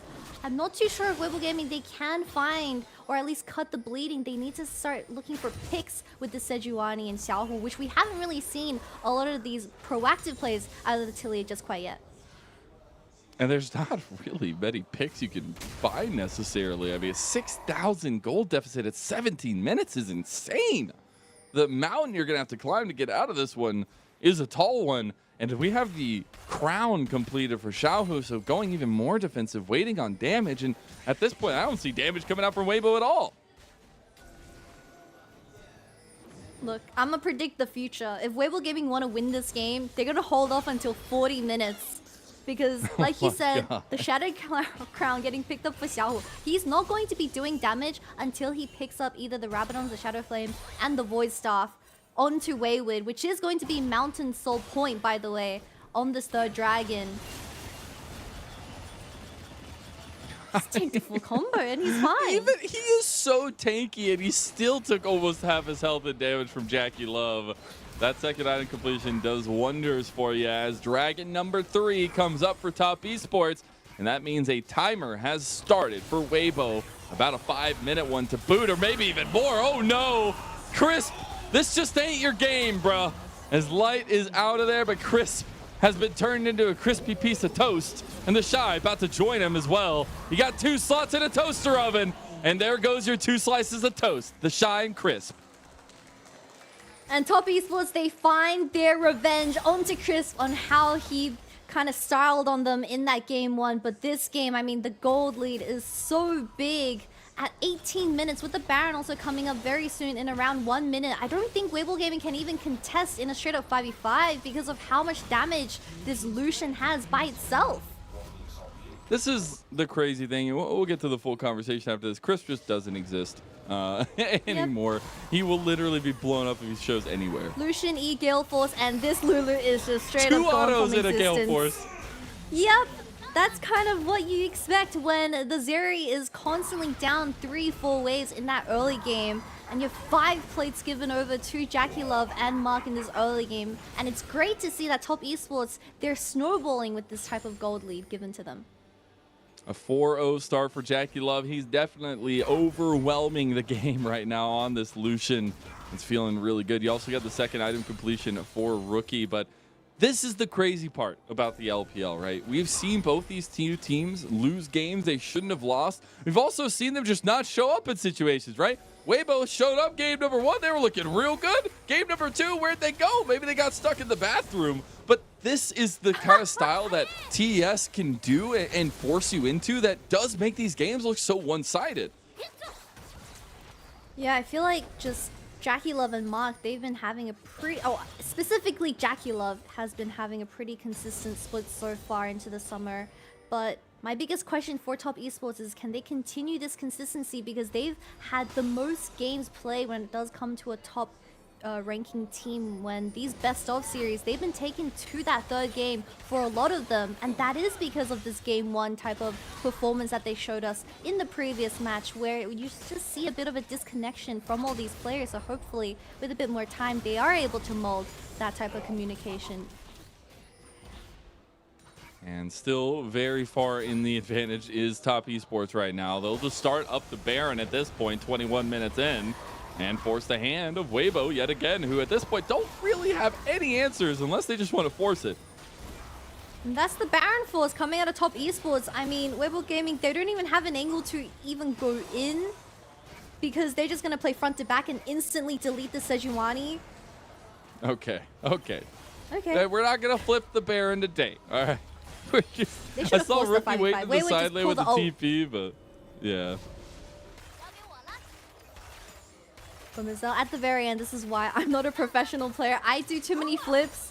I want a Top Esports to just finish the game with that final Baron Force, but no, they are going to play a bit more time. I believe the Lucian has hit his 3rd item. The LDR are getting picked up, so the Shy is even going to get melted if he's not too careful with how he positions himself in this team fight.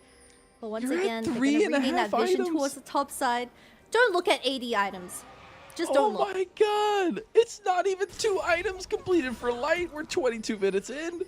It just feels really bad. And Crisp will just out on sight get murdered by Jackie Love, and TS are hunting. And with this vision set up by Top Esports, Rookie can realistically look for another flank and get onto the backline of Weibo Gaming. As you already see him doing that, just kind of sitting at the very back. He is going to get spotted out by a ward, but this is going to be the last hurrah from Weibo Gaming if they want to deny this. Trying to get in here as TS are just looking to force the fight. And actually pull out of that one. 2,000 health on the Baron. Does go over to TES. It gets from bad to worse, Mazel. Mountain Soul spawning in 40 seconds. And Top Esports, they just secured themselves a 22-minute Baron. And this Lucian, like you've been saying, is going to slowly work towards that 4th item. We haven't seen a single Talia ultimate coming out of Xiaohu in this game. I hate to be such a nitpicker, right? But man, this Talia pick was just not it. We saw it get pressed, solo killed, no pressure in mid lane, literally not a single ulti out of that mid lane. It's definitely something where Weibo just didn't have the right read to go into this composition for this one. But they're trying to find something here. Even though they're 9 to 10,000 goal in the deficit, it's still Top Esports who are a bit hesitant. They want to make sure they have all their ducks in a row here, and it's looking like a Dragon Soul for them. Weibo Gaming trying to scrap the tiny win that they're going to be able to secure in that top side, but like you've been saying, Top Esports, they have so many great force ability towards this mid lane. I wouldn't be surprised if Weibo just ults down mid and gets a pick onto the bottom lane, and the game pretty much ends there because we said that this Taliyah pick, it's a great team fighting champion that does deny a lot of that going forward ability like this Lucian and the Wukong. But now with the Mountain Soul, if you take a look at Xiaohu's build, he doesn't have any damage, and of course Light sitting on only the Trifles and the Runans. There's just absolutely no DPS coming out of these two for the time being, so they have to really play with the space and have to have a very slow team fight if they want to win the 5v5s. And that Runans was just completed at 24 minutes and 20 seconds in or so. It was like 10 seconds. And so that means you're a long way from your third item for the Zeri, where you really come online. And I don't know if Weibo are going to be working with that much time left on their clock, as a big amount of damage and a wild growth comes out from Chris. You're down a member. Not only down a member, but you're going to be down a tower in that top lane very soon as well. Weibo Gaming, they're going to try force. All right, they're going to pounce down onto Tien, who was all by his lonesome on the bottom side. Does end up getting picked out, and Xiaohu claims that kill. Rookie is looking to push down a tier 2 at top side, though, with the rest of his team, and they're looking at inhib towers now. Mazel, they did the thing. They looked for a pick on the side lane with this Taliyah, but is it going to be enough? Weiwei's ultimate missed. All right, they're going to TP in with the Shy just to push TES out. But here comes Rookie. 3 members right onto your back line. You step 1 inch too far, and Rookie cuts your foot off as the Shy goes down 2. And it's GG go next. It's been for a while at this point.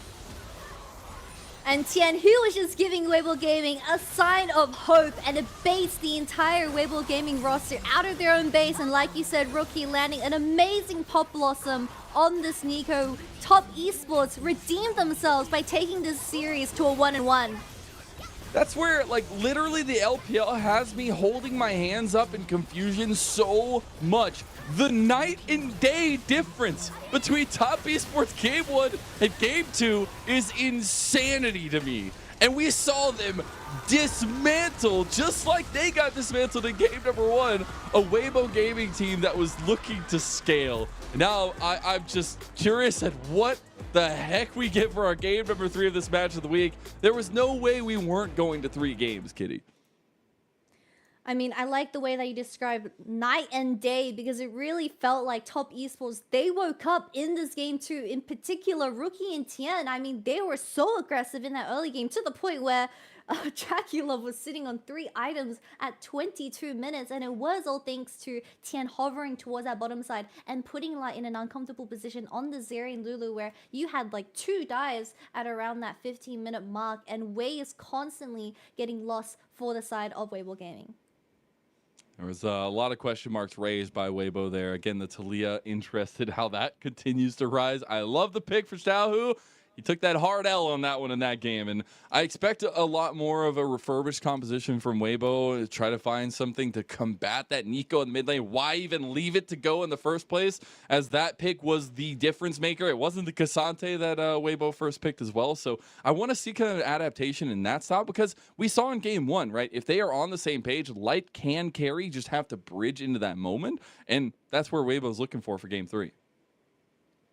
Yeah, and that's perfect. Well, the way you described it was kind of perfect. Weibo Gaming, they chose blue side, and they first picked the Cassante away, but I was honestly expecting something like the Syndra that could kind of outpush and outrange this Nico when it came to that laning ability, but I truly think that first blood going towards Rookie was just a kind of a mistake coming out of Xiaohu, and for the rest of the game, it really just shut down this Taliyah pick, and it didn't see the same effect that you wanted to be having, playing alongside Wei and helping Light and Crisp towards that bottom side. I don't think Crisp deserved to be kind of thrown into the deep end for this game too, because consider the circumstances. You're up against a 3-item Lucian. You have no vision to work off whatsoever. You don't have the cleanse available like that Zeri, who also has an E. So yeah, it was just a very tragic game state for Weibo Gaming. So hopefully they bounce back. But it's really nice to see Rookie stepping up to the plate. Game 1 had those big engages. Game 2 had the engages, but also had the damage in the team comp behind him. I think the Lucian really unlocked the bottom lane of Jackie Love, but especially working through Tien, hovering and not leaving this bottom side, and then having Rookie with that strength for mid lane. don't look at AD damage. But I believe I wasn't that going to, but now I am. Wei also sitting on 8-8 and 6, which is pretty funny because in Chinese, 8-8 and 6 means bye-bye. So bye-bye Liu, bye-bye. To the Sejuani pick, hopefully we won't see the same type of performance coming into game 3. But we'll have to wait and see because we know that we just... Xiaohu, if he's set up for success and Wei can kind of bounce off this, that's prime Weibo gaming. And again, those damage numbers are terrifying that there's even that little damage being done, but it was just the lack of activity from Weibo, right? They had set themselves up to where, okay, we're giving up first dragon, we're giving up second round, okay, we gave a couple kills on bottom side, we had a solo in mid lane, okay, we're giving. The dam had already broke at that point by the time they were done giving. And that's where like a renewed focus from Wei towards these solo lanes, bouncing between them is going to be so important and set Xiaohu up on a pick that can really, really come alive. Yeah, we see him doing wonders with that Jace lane up against Nico, which is the exact same champion that Rookie decided to pick for this time around. But of course, you couldn't pick that for this game too because you wouldn't have that AP that was provided from the Malka in the hands of Wei. So other than that, let's just talk about how Wei, I mean, I believe that he was constantly there for those dives, but as a result, I mean, Top Esports, they didn't get the kills onto the enemy team, but they denied so many waves, so just tiny details kind of going under our noses. And also, I was looking at the KDA, I'm pretty sure the Sejuani was 0-0-0 for 23 minutes of the game, and then he had 1 death at the very final fight. So you already see Wei being kind of a new person on this Weibo Gaming roster, and Top Esports really exposing his kind of confidence in the jungle. Yeah, absolutely. I did not hear... Oh, we're ready for break now. We're going to be taking a little bit of a breather while we get ready for the culmination of week number 2, our final game here of our match of the week.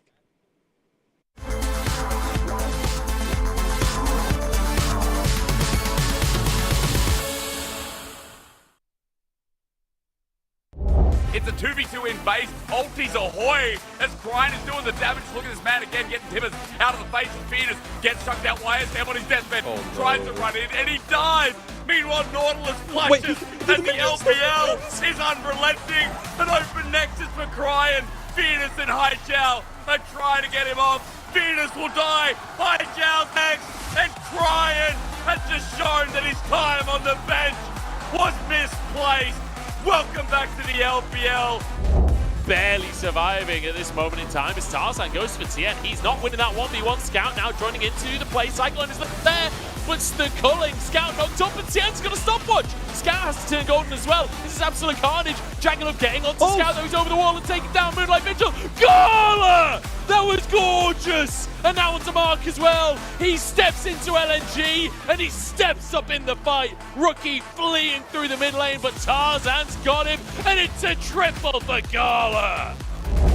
Everybody moving over. TP immediately for Forge to see Perry on the top side of the play as well. Doggo, very aggressive positioning, but you can get away with it on the Zeri. Forge moving forward to CDZ. Face tanks 2k on the Herald. We're going to flip it here and it's taken by the Wukong. Nick to grab that one. Final chapter across the whole squad. Doggo untouched completely as Pinsy goes down. ZDZ the next target. He tries to turn around, pulls Doggo back.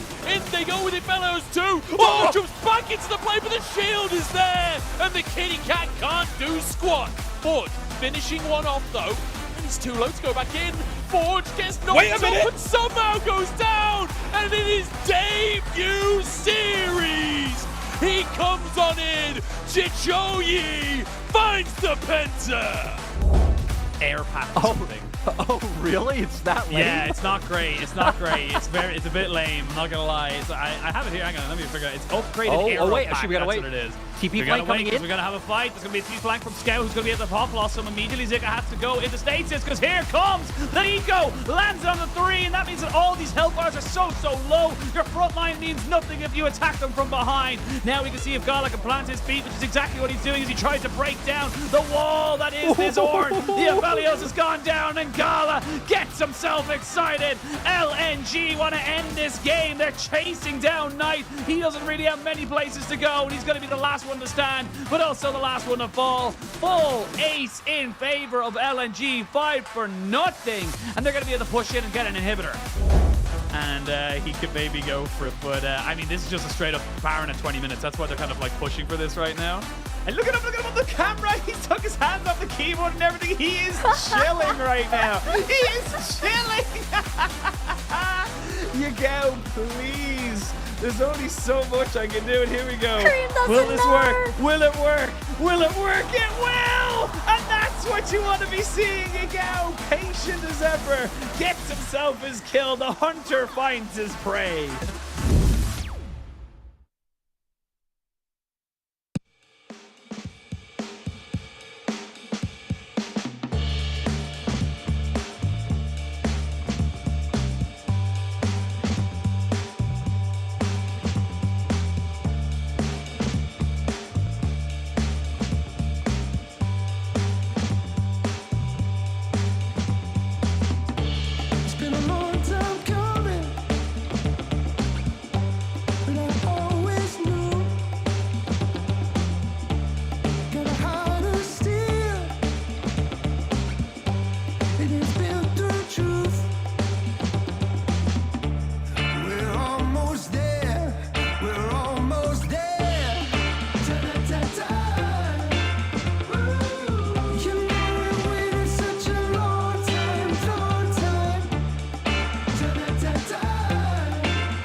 就上个赛季的话，就是我们每个人都玩的比较差吧，然后还有就是心态也不是特别好，然后到了休赛期的话，就是把上个赛季的不好的习惯，然后什么的，就是做出了很多的调整，然后还是得看下季赛吧，下季赛看我们做出什么样的改变吧。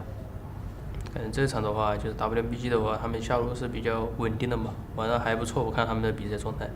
然后中野的话，他们就是很会找节奏吧，然后很会开团什么的，就是感觉得注意他们中下。Welcome back, everyone. A little bit quick on the trigger there, but we are back for our final game of the day, our final game of week number 2 here as well. I'm Mazel, I'm joined by Kitty, and we are into the culmination of Top Esports versus Weibo Gaming, where Top Esports awoke from their slumber and destroyed that game number 2. Jackie Love specifically on the Lucian after saying at the beginning of the series that he wanted to overwhelm this bot lane. Overwhelm he did. And with champions like the Draven and Lucian, he is coming into these series with absolute confidence in the 2v2 matchup. But it all started off with just the junglers ensuing absolute chaos and specifically shutting down Light on a champion like the Zeri, where you know, and it's very clear that Weibo Gaming, they were trying to slowly scale towards that late game. But Jackie Love having all these items online, first strike and Imperial Mandate in hand as well. Chris was just not having a very fun time on this loop. He's just, this is a crisp dying montage, honestly. Come come on, directors. But we also have to talk about how we need to see more out of Xiaohu and Weiwei coming into this game 3, because we keep talking about the importance of the presence of the mid and jungle of both of these teams. But Rookie having this Nico 2 games in a row now, and for the second game, I mean, you can already see that he was finding the flank angles and successfully shutting down Light and Xiaohu in the backline. So that's really great stuff for him as well. And I don't know the priority on that Cassante in the game 2, because we know that the Shy, yes, he's good on Cassante, but is it worth trading over OP champions for only Cassante? Very true. And I want to go back to Mark's points as well in that last little shot that we had, because it's very curious, right? Top Esports, they went from being top of the table consistently last year to going 7th place in regular season in spring, and then getting knocked out in the second round. Like, that is not success, as Top Esports knows it when they grabbed such a powerful roster like they have, right? Getting Rookie for this mid lane was a huge influx away from Knight, and we just haven't seen them come to fruition yet. And Weibo on the other side, they were lacking permanent success last split as well, finishing 4th in the regular season and out in their first series of playoffs. So this split is a new becoming for both of these rosters, and so far there's been some chaos influxed into that. And speaking of chaos, we do have some of our primary picks taken off the board early on in this one. Top Esports will be on the blue side for this third game with that Yuumi, the Aphelios, and the Maokai ban. Weibo on the other side in red will ban away the Cassante, the Melio, and that dreadful Nico. Dreadful Nico indeed, as we have both the Wukong and Nani left for Weibo Gaming to desire. But like you said, the biggest difference for Top Esports, I feel like, compared to Weibo Gaming and their whole spring split to the playoffs run, is that Top Esports, they always showed that type of inconsistency even throughout the regular split, and that kind of trend continued into their playoffs performance. But on the other hand, Weibo Gaming, they had a very loud start to the spring split, honestly surprising all of us, as there were very high expectations in the Shy Xiaohu and Crisp as well. Also Karsa, who was the previous jungler for Weibo Gaming, and now he's currently subbed out for Weiwei. But when it came to the playoffs, I mean, consistency once again, they started to show cracks, and you really saw that disconnection out of all the players, and they're starting to kind of find themselves again, especially with the addition of Weiwei into the summer split. So hopefully we get to see Weibo Gaming to really show up in the summer. And what I still think is so incredibly stressful about the LPL is that it is a single round robin. Both of these teams have already faced top competition. LNG, EDG were the previous opponents from Top Esports. JDG, LNG were the previous opponents for Weibo. So one time's the chance, one time's the charm, and you've got to try to take away wins from these very, very lofty opponents every time you can. And now that we've gotten through just about the first phase of picks, we have that bye with the Ari and the Gragas combo actually for Top Esports, and the Annie that made it through finally in the end after being banned away in the previous games. Also the Wukong combo, and a lot of engage potential for Weibo as they will lock in the Rakan yet again. I like something that LPL teams have adapted throughout the previous weeks of playing, is that now it's no longer Zeri being permabanned in the first banning phase. It's Aphelios that is getting taken off the board by Top Esports for 2 games in a row. But yes, we saw how Chris was able to pilot this champion in game 1. I wouldn't be surprised if he locks in something like the Zai, just to kind of stop Jackie Love and Mark's ability to lock in another strong 2v2 bottom lane in that game 3. But we'll have to wait and see. Lucian taken off the board once again. We didn't see that for the game 2, and we saw how Jackie Love was kind of enjoying himself in that lane. So I'm kind of wondering, are they going to bring out something that is more traditional, like the Jinx and Nautilus, for this game 3?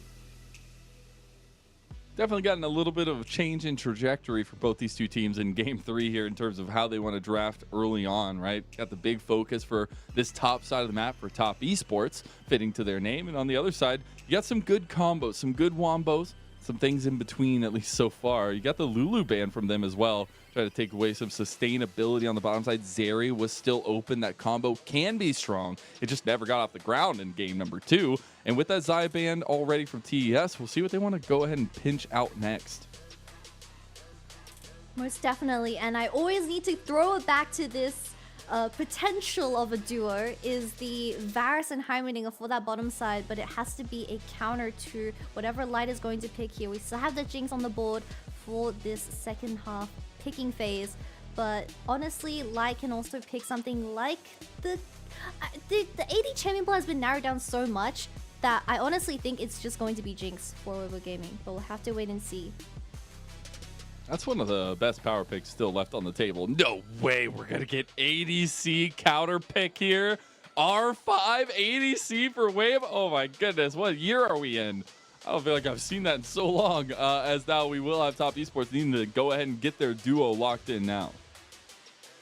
Zeri is also still available, so maybe we just get a Jinx Nautilus versus Zeri Rakan towards that bottom side, but I wouldn't want Light to pick Zeri with Rakan because we've seen this champion only paired alongside Enchanters for the time being, and with the current build, it's Titanic and Triforce and Runan, so I feel like just having that bit of Enchanter ability that can buff you up and speed you up, creating that space is ideal. But we'll have to wait and see what this final counter pick, save for Light, is going to be. I love the hover of the Thresh Crisps World's skin. It is ending up just the same. We're right It's back a Zeri, to no it. way! It's Shocker! a Zeri! No way! But this does set up for something interesting in game number 3. While Light on the Zeri last game with the Lulu combo and Crisp, I think did have a lot of oppression their way. That's not going to change in this next game. So now it's about the game plan from Weiwei on the Wukong for the first time in the series and how he can be proactive like Tian was. Yeah, and both of these teams kind of want to aim for the same thing where you have amazing setup from both your top side and your supports, and you have really great scaling ability in these two ADCs of Zeri and Jinx. But I feel like coming into this game 3, you have to play with how this Jinx needs to go of those resets and play front to back, while on the other hand, we have something like the Zeri and the Annie where you do have a lot of that kind of, I wouldn't say scaling ability because I feel like Ahri at the very end has that pick potential, but the Annie and the Wukong for this game 3, playing around those chokes and playing with Zeri in those chokes is going to be most ideal. But after such a flashy start in game 1 from Crisp on this Rakan, I'm expecting the exact same results for this game 3.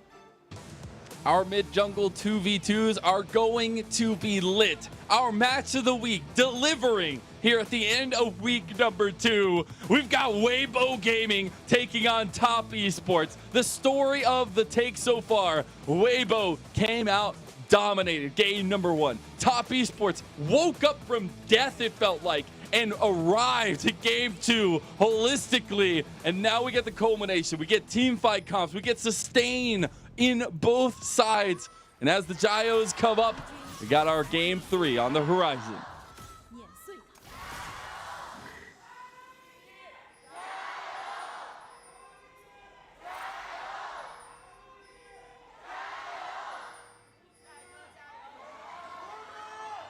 And cheering going back and forth between the two crowds.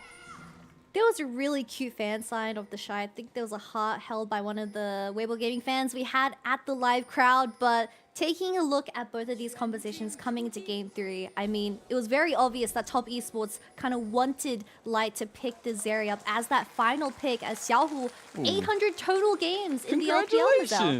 Congratulations! Number 2. He's the, he said he was one of 2 oldest players in the league.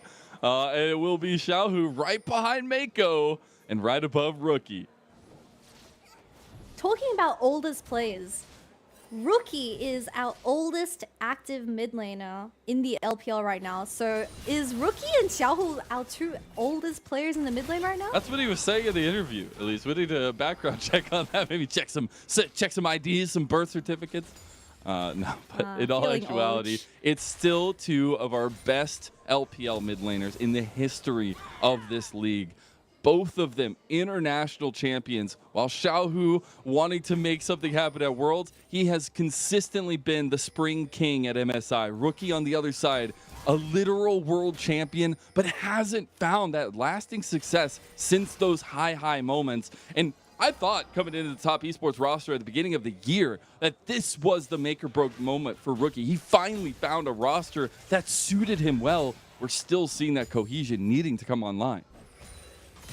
Yeah, with so many great achievements in the pockets of these top esport players, you really expected the best in terms of expectations, especially now coming to Summer Split.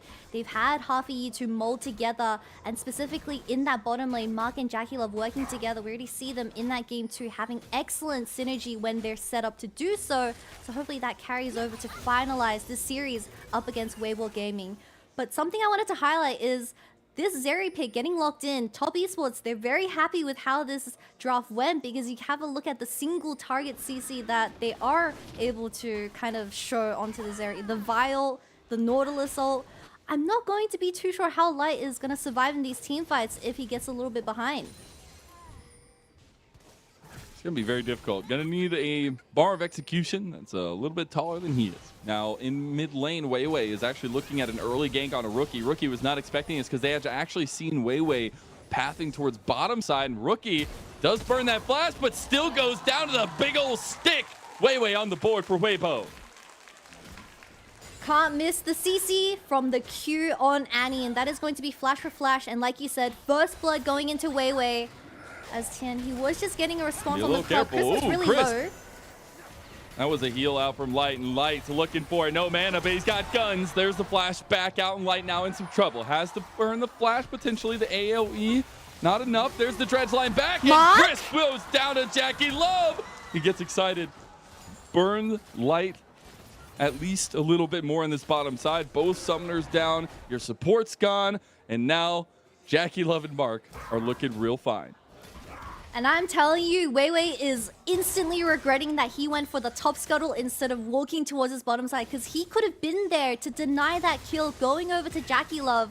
But there was a really slick detail going into that 2v2 where Mark flashed in front of Zeri to block the autos. The shy solo guess we kill? just got some skirmishing heavy game 3 action going on right now. Everybody playing with it a breath of their life. Fridge versus Fridge, but we often see these two champions being on extremely low HP and then getting disappointed as there won't be a solo kill towards that top side, or at least we hope for one, as the hook starts off and gets Chris to such a low HP, as we have cleanses just to get rid of those ignites from these aggressive supports. But look at this final flash coming out of Mark, which also blocked some of the Zeri auto attack as well. But Mark landing the 2 hooks is just great things for top esports. God, and I Mark said, is so good. Imagine if Weiwei was bottom side. This would have been 2 kills going to the hands of Weibo Gaming, but unfortunately, double scuttle instead. Yeah, they put a lot of their focus towards Rookie in the mid lane, so a bit of an adaptation where we've seen Tien on this Wukong put continuous focus down bottom lane earlier on. Now, though, Top Esports with this kill on the Jinx will feel very nice to pressure this bottom lane, and Tien's going to need to hover down this side as well, just to make sure Weiwei can't capitalize on it.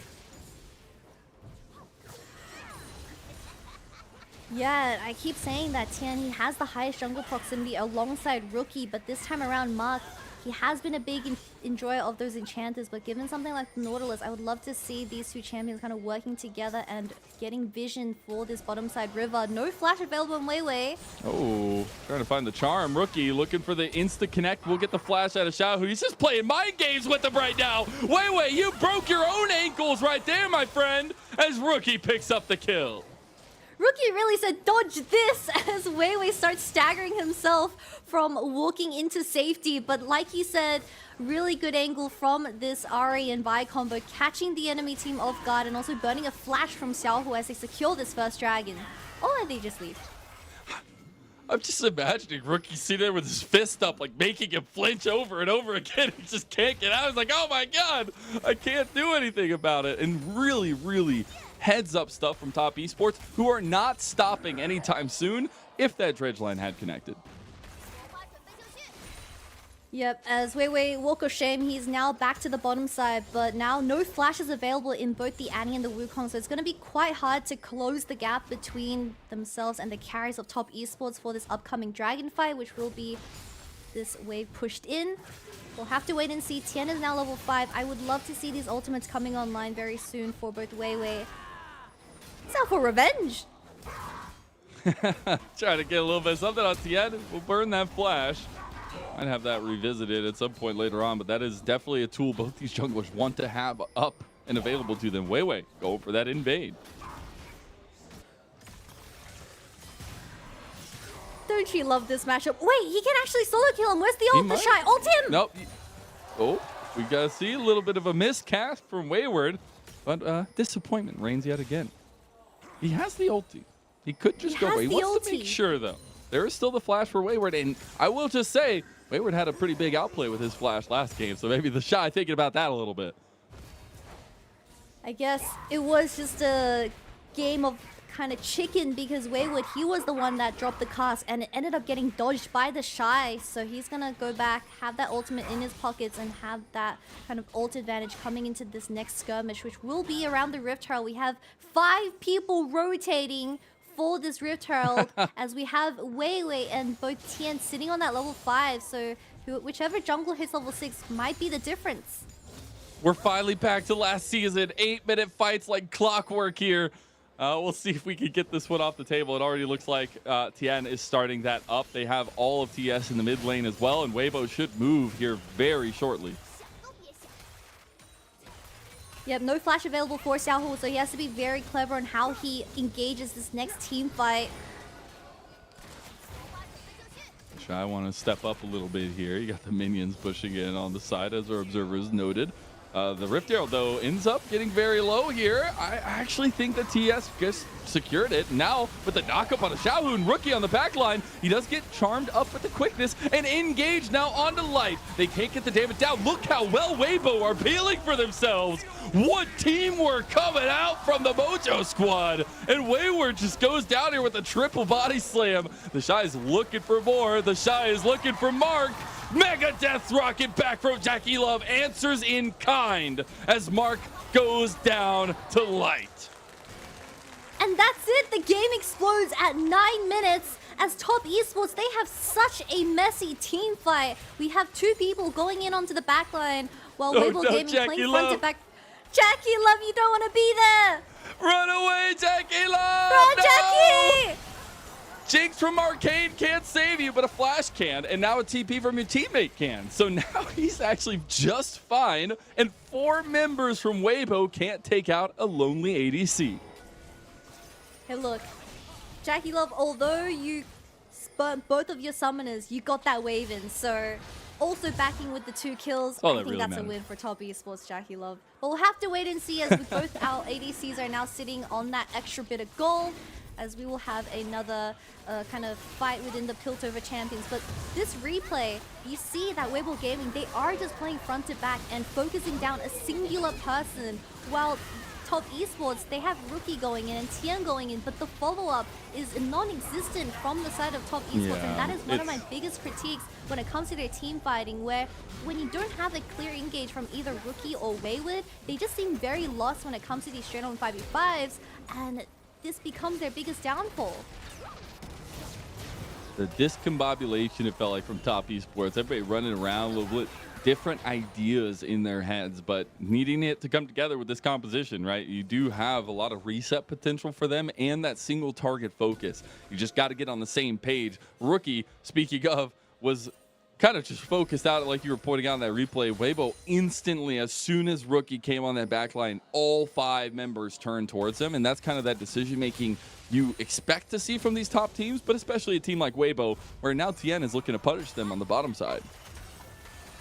Especially when target selection is so important. Jackie Love just needs 1 kill to pop off to get excited and start using that spacing and get the Weibo Gaming roster to be in a sticky situation. But now the game will die back down as the Rift Herald is in the hands of Tian. He can just put it towards his bottom side and get Jackie Love even further ahead, as we have to wait and see.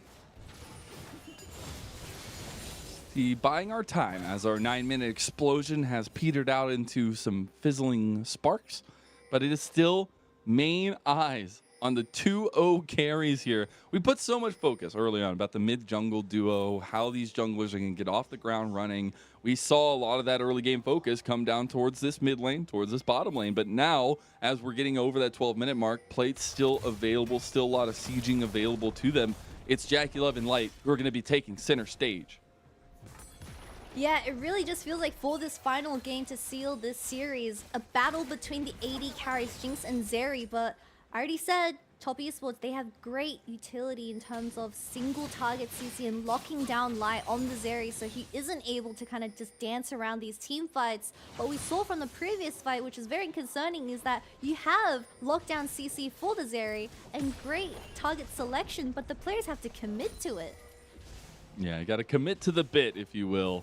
We'd actually see the Everfrost completed for Xiaohu here. So going with that extra CC lockdown. As the Trinity Force also comes online, we look at those item spikes across the board. First items. For the time being, I think Top Esports, they're more willing to go for those picks, playing around the vision, let Rookie and Mark get the initial CC onto the enemy team and create a numbers advantage. With no major objectives available, just quiet. We have the Jinx rotating towards this top side, and the plates are going to go into the hands of Jackie Love. Well, Light, he can get 2 plates himself, but it's not going to be the same effect. Yeah, Jackie Love escorting Rift Herald #1 up to the lane. He actually has a TP to the other side as a response from Wayward, but this should be present from Top Esports on top side to get Jackie Love even more gold on this Jinx. It's 2 more plates here, but it's actually Weibo moving to answer here. Look at and this it's TS flank. that need to get out of dodge. They need to get away. Jackie Love in a 1v1 against the Shy says, old teammate, old brother, let's go at it. But now he's on the wrong side of town and said the Shy, maybe we could reminisce a little bit about our old times. The Shy says no. Mark and Tien just ditched Jackie Love in top lane. As you saw Xiaohu, he saw Mark kind of escaping through that tri-bush, but he's like, no, I don't want this one. I want this one. And Jackie Love not having the flash available from the previous dive does mean with 2 ultimates committed, or at least 1 from the Shy, that is going to be the shutdown going over towards Weibo Gaming. But that was so funny. What? I never It seen really was. the support. It's like, oh, okay, I'm out. See you later. Bye bye, Liu. And now we actually get onto a state of the map where we have our lane swaps full in effect. Lights hovering over this mid lane. We have another Rift Herald coming up very shortly, but as well as a Dragon Timer. So our timers are very close together right now. Yeah, now Rift Herald is up and available, but like you said, Weibo Gaming being able to secure that vision from earlier, having the entirety of Crisp and Xiaohu working together through this top side is going to secure this priority. I don't think Top Esports have the correct game state to fight for this, but they're going to look for a pick. Everfrost versus Everfrost. Who's going to be colder? Did somebody bring a winter jacket? I guess not. But we actually see Rift Herald being started up by Weiwei, being contested now by Top Esports.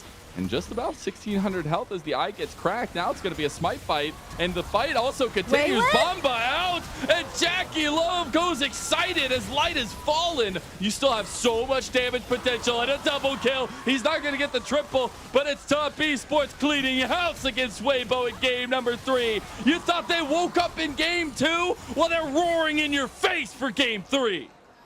If Top Esports wins this 3rd game and Wayward doesn't get MVP, I'm going to be very mad and having some conversations, because that was the cleanest Gragas combo I've ever seen in my life. He got his hands onto Light, cast the Zeri as well, pushed the Zeri towards Top Esports, and that's the ADC gone. Also a double body slam onto the front line of Weibo Gaming. Wayward's too clean. He is indeed. This Greg is starting to level up here for him. And again, those question marks were there for Wayward. Again, he was subbed out for Qing Tian because Qing Tian brought more stability on these fighters. Well, you got team fight potential with Wayward. He's looking real damn good. Can we just have the camera zoom in on this Gragas as Light just couldn't play the game? The amount of CC and lockdown that Top Esports had, the target selection was beautiful in this team fight. The second body slam from the Gragas denied the Shy from landing a huge stun onto the enemy team as well. And reset after reset, this was the perfect fight for Top Esports to take. The fact that Charm also lands in the middle of the Raptor pit there just feels bad. I love shouting out all this crazy, but the fact that Mark hit the an insanely long ranged hook to start all of that off, incredible stuff. Look at the lack of participation there was for Weibo because they just didn't have an answer. They truly didn't. And like you said, now Having a 4-on-1 Jackie Love on this Jinx. Weibo Gaming, they're getting a little bit desperate with how these team fights have been coming out. And now we're actually looking at bot lane hover over the Shy. As Jackie Love wants to get down here, maybe get a little revenge on him as rookie Jackie Love looking at their old teammate in the Shy with 4 members strong. They're going to try to take down this beast and see who gives Gifted the kill. Rookie will make good on his old solo lane partner. But it's okay, Weibo Gaming, they're going to respond with 2 towers. Hopefully they get this mid lane, but no, Wayward on the Gragas, he's too thick.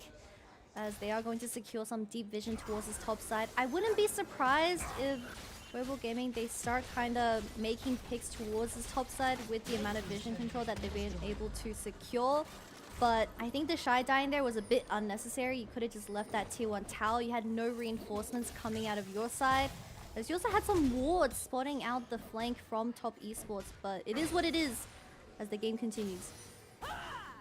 It is what it is. We got the second item completed for Jackie Love here as well. That's going to be nice, but still obviously waiting for that third. 1840 in, though, not too shabby. On the other side, we're just buying time. Again, as feels like has been the theme for Weibo at this point, as trying to stop the back there before he gets off. Just trying to edge out every victory. But it really is going to continue to be about Light and Jackie Love, but now specifically Xiaohu getting involved. I want to see some of these Flash Tibbers plays and the follow-up afterwards for Weibo if they want to try to lift themselves up a little bit off this 3K gold deficit. Yeah, Shadow Flame getting picked up by Xiaohu as well. He is going to have massive damage coming to this team fight. Rookie also picked up the Shadow Flame himself as well. But like you said, this flash on the Annie is going to be so incredibly important coming into these team fights. We saw that Weibo Gaming, once you play front to back, that's exactly what you want for the Zeri to pop off. But if top esports, they're going to be able to land that CC onto Light through 10 people, then I don't know what Xiaohu can do. But now with the stopwatch available as well, they can realistically start forcing onto people like Mark and Rookie who don't have that cleanse available. But Rookie has the Merc Tread, so it's going to be pretty hard to do that. I think it's just going to be a 5v5 ARAM in this mid lane until Baron.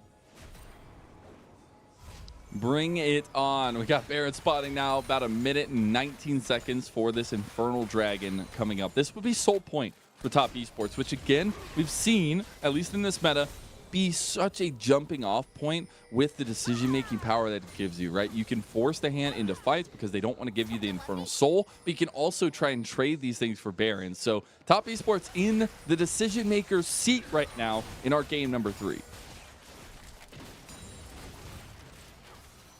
Most definitely, as I think Weibo Gaming, they need to be a little bit careful. Of course, the Dragon Soul Point is going to be spawning in 40 seconds, but the Baron is also available. So if they're not too careful with how they set up this vision, the Kraken Slayer Jinx can realistically take this Baron under Weibo Gaming's noses. As we have a zoom in of the map, complete darkness for the side of Weibo. No vision whatsoever. So I have no idea how they're going to contest for this, especially when you want Xiaohu to be finding those angles on this Annie to the backline. You gotta find a way to make it happen. At least, I will just say that the movement from Weibo trying to get into the pit position is good for them. I think they still need to push out this mid lane a little bit and are really waiting on a third item for Light, but we are not waiting any longer. A 5v5 has been initiated by top esports. Everyone has their summoners checked. As top esports, they just need to play off those picks from Mark through Rookie or Tien, but Weibo Gaming, if they're going to be able to play off front to back with the Shy on the Scion and working alongside that vision, it should be their victories as they want to deny this Inferno Soul Point going over towards top esports. Charm does connect onto the Shy. Still very tanky boy. He is the frontliner. Dragon now started up by top esports. We're moving in. Light has come through now as well. Xiaohu, that flash tippers. It's big. The Cyclone on the back though. Xiaohu's gone. And TES, they're taking the front to back. They're taking exactly what they wanted. And Rookie plus Jackie Love equals wins as a double kill for Rookie. And the rest of Weibo are sent packing as not a single kill will go over and top esports destroy them. A Hail Mary coming out of Weibo Gaming. Xiaohu landing that double tibbers onto Jackie Love, but the instant cleanse And the friendship between Jackie Love and Rookie instantly shut down Xiaohu from every single I guess, opportunity of coming back into this game. And now Inferno Soul Point and the Baron available on the map as well. But look at this flank from Xiaohu. It landed onto 2 people, but Rookie instantly shutting down this Annie. And pick after pick, and the resets coming online for Top Esports. They're definitely awake for this 3rd game. And we, highlighted the decision making from Weibo earlier on, even in this game, on how they turned inside of a team fight to find target selection. Well, Top Esports' turn was just now, because that was incredible, the way they dissected that fight. And now, looking to continue fighting, and a Xiaohu flash charge from Rookie, and they're putting the pain on Weibo. Look, Rookie might be your oldest mid laner in the LPL, but these mechanics, he's as young as ever. As another pick goes into this Ahri's pocket. I'm surprised that he didn't go the Dark Seal. 8-1 now. This Ahri is going to be a huge threat for Light, as if you take a look at these team fights, Light hasn't been able to do anything when it comes to pure DPS, but now Weibo Gaming down. How much gold is They that? saw him. I'm really bad at maths. Don't do maths on broadcast, but they're down a lot of gold. They are indeed, and we got to see the pick out there on the bottom side of your screen as well. And it was just calculated from Top Esports, using a lot of the momentum that they've already had. And also, just there, we got to go through the screens of all the cameras. TES are having fun, man. I saw big old smiles on Jackie Love's face, on Rookie's face, as well as Wayward's. So they are definitely feeling this game number 3, and they should. They're 6,000 gold in the lead, 24 minutes in. 3 minutes for a soul for them, and right now Weibo have to find a way to cash some checks. Weibo Gaming, they do have a sneaky ward towards that left-hand side, so if Top Esports want to start with this Baron, they will be aware of that, but I'm not too sure how they're going to be able to stop Top Esports from forcing onto them, because you have Vi, you have the Nautilus, no flash available, however, on all of these carries on the side of Top Esports. So they do need to fight for the vision, but top sideways are just, at least the sideways for Weibo Gaming is really terrible, so they need to respond to that ASAP. And I think big momentum for not only TES in this series, but as a whole. They're on a 3-win streak, right? They came into the split losing to LNG, and now they could go into 4 in a row to start off Summer Split. I want to put some final touches on this game against Weibo with this monumental lead they have, and they're pushing up this tier 2 tower. Yeah, Light sitting on 2 items, not even the 3rd, so there's no Titanic Hydra available for this Zeri just quite yet. There is a huge difference in damage when it comes to these 5v5s, specifically through the 80 carries. And that is going to be such a worrying sign for Weibo Gaming, because once Xiaohu flashes in with that stopwatch available as well, there's going to be no follow-up whatsoever. The Shy! Oh no, unstoppable onslaught no. used out. Crisp going in. This is a decisive moment from Weibo. They need to force something here. Crisp can't get the kill on Jackie Love. And Tien has arrived in the back line. As it's still actually Weibo fighting well forward. Zeri has come online, and Zeri is doing Zeri things. Light gets hit by the charm, and the rest of TES pounce at the moment.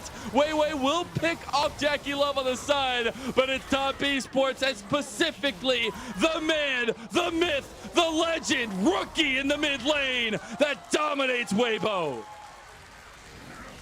And Rookie landing that final charm to seal the deal. They're now going to work towards this Baron without an 80 carry, but it doesn't matter because Weibo Gaming, they have 4 dead, as Rookie now sitting on 10-1 for this game 3. A huge performance from the man who, again, just has been reaching, searching for success in any form since that World Championship. He hadn't found it. He hadn't found a team. We thought this year on Top Esports, this could be the year. And this man is popping the hell off in this series. And you see in this replay, everyone committed all their spells onto this Jinx, but unfortunately she lived for an extra few seconds, while Rookie, on the other hand, he is just DPSing and having so much damage on this Ahri, and finding that final charm onto Light in the middle of a wave of his teammates, just turned this entire tide towards the side of top esports. Yeah. And they were able to just kill everyone up. Now with the Baron, they're going to slowly work towards the base as that 5-man unit. Yeah, and the Shy's sitting there like, yep, that's, you know, that's the rookie I know. He's like, I guess it just happens. But it is something where Weibo are reeling right now. Top esports are pushing the momentum, and Dragon is up, so Soul is on the table. Top esports, they don't want the soul, they want the fight. One more clean ace out of this team, and that could be game for top esports. As Rookie and JackieLove, they're trying to find their revenge onto the Shy, where he won that series in the spring split. The Shy, get out of there, buddy, you're alone. Pretty tanky, but maybe not tanky enough. Dragon started up by Weibo, just decided to try to set the stakes here. As now TES moving again. TES looking a little bit scary, getting very close to that Dragon. The Shy trying to get some backline access, but it's top esports that are going for the fight. You got the Dragon down low. Wei doesn't get it. It's actually going to be JackieLove. You just can't approach this as he goes golden, buying so much time for top esports. And like, you might have guns, you might be Zeri, but you got nothing against the top of the table. 4-win streak, top esports. It's a massacre, Mazel. 22-6 for this final game as JackieLove secures the Dragon Soul with that auto. But Rookie and JackieLove, they finally found their revenge on the Shy, and they'll take the series away 2-1. Took a wake up in game number 1 to get them ready and raring to go, and since then they did not look back a single second. There's no rear view mirror in the top esports van because it's all forward. And with 4 wins under their belt in a row, with a gauntlet of a season moving forward, and this team starting to come online in the ways we need them to, this carry duo of Rookie and JackieLove, this is a team that can fight for the top of the table. Specifically Rookie on that Ari, man. In these team fights, man just found every single charm onto light. I think the Zeri really struggled in those team fights. First, it was Mark finding that hook to shut down the Zeri. Second, it was the charm landing onto this Zeri for that final deciding fight. I mean, Weibo Gaming, they need to reconsider what they want in those drafts because Light was really struggling to deal the same amount of DPS compared to JackieLove as well.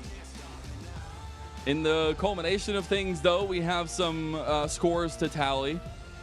JackieLove and Rookie will go even now against the Shy, at least in this year. They'll take the win over their previous teammate. Tien will beat Crisp as well. So some brotherly love gone to abandoned here in our 3rd game being over. What a way it was. Match of the week definitely delivered here, Kitty.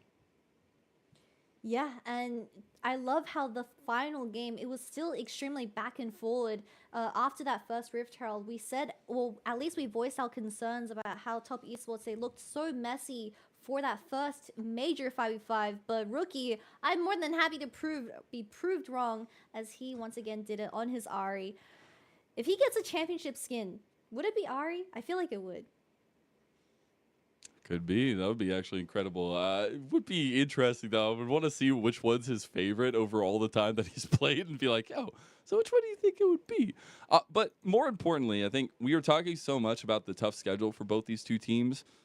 TES now have taken off 3 members of the top tier echelon of LPL, right? They had lost to LNG. They took a win against EDG, and they took a win against Weibo as well. So I think moving forward, this top esports, I know there was a lot of doubters coming into the split for this roster because of the lack of success we saw from them last split, but I think we should kind of readjust our expectations.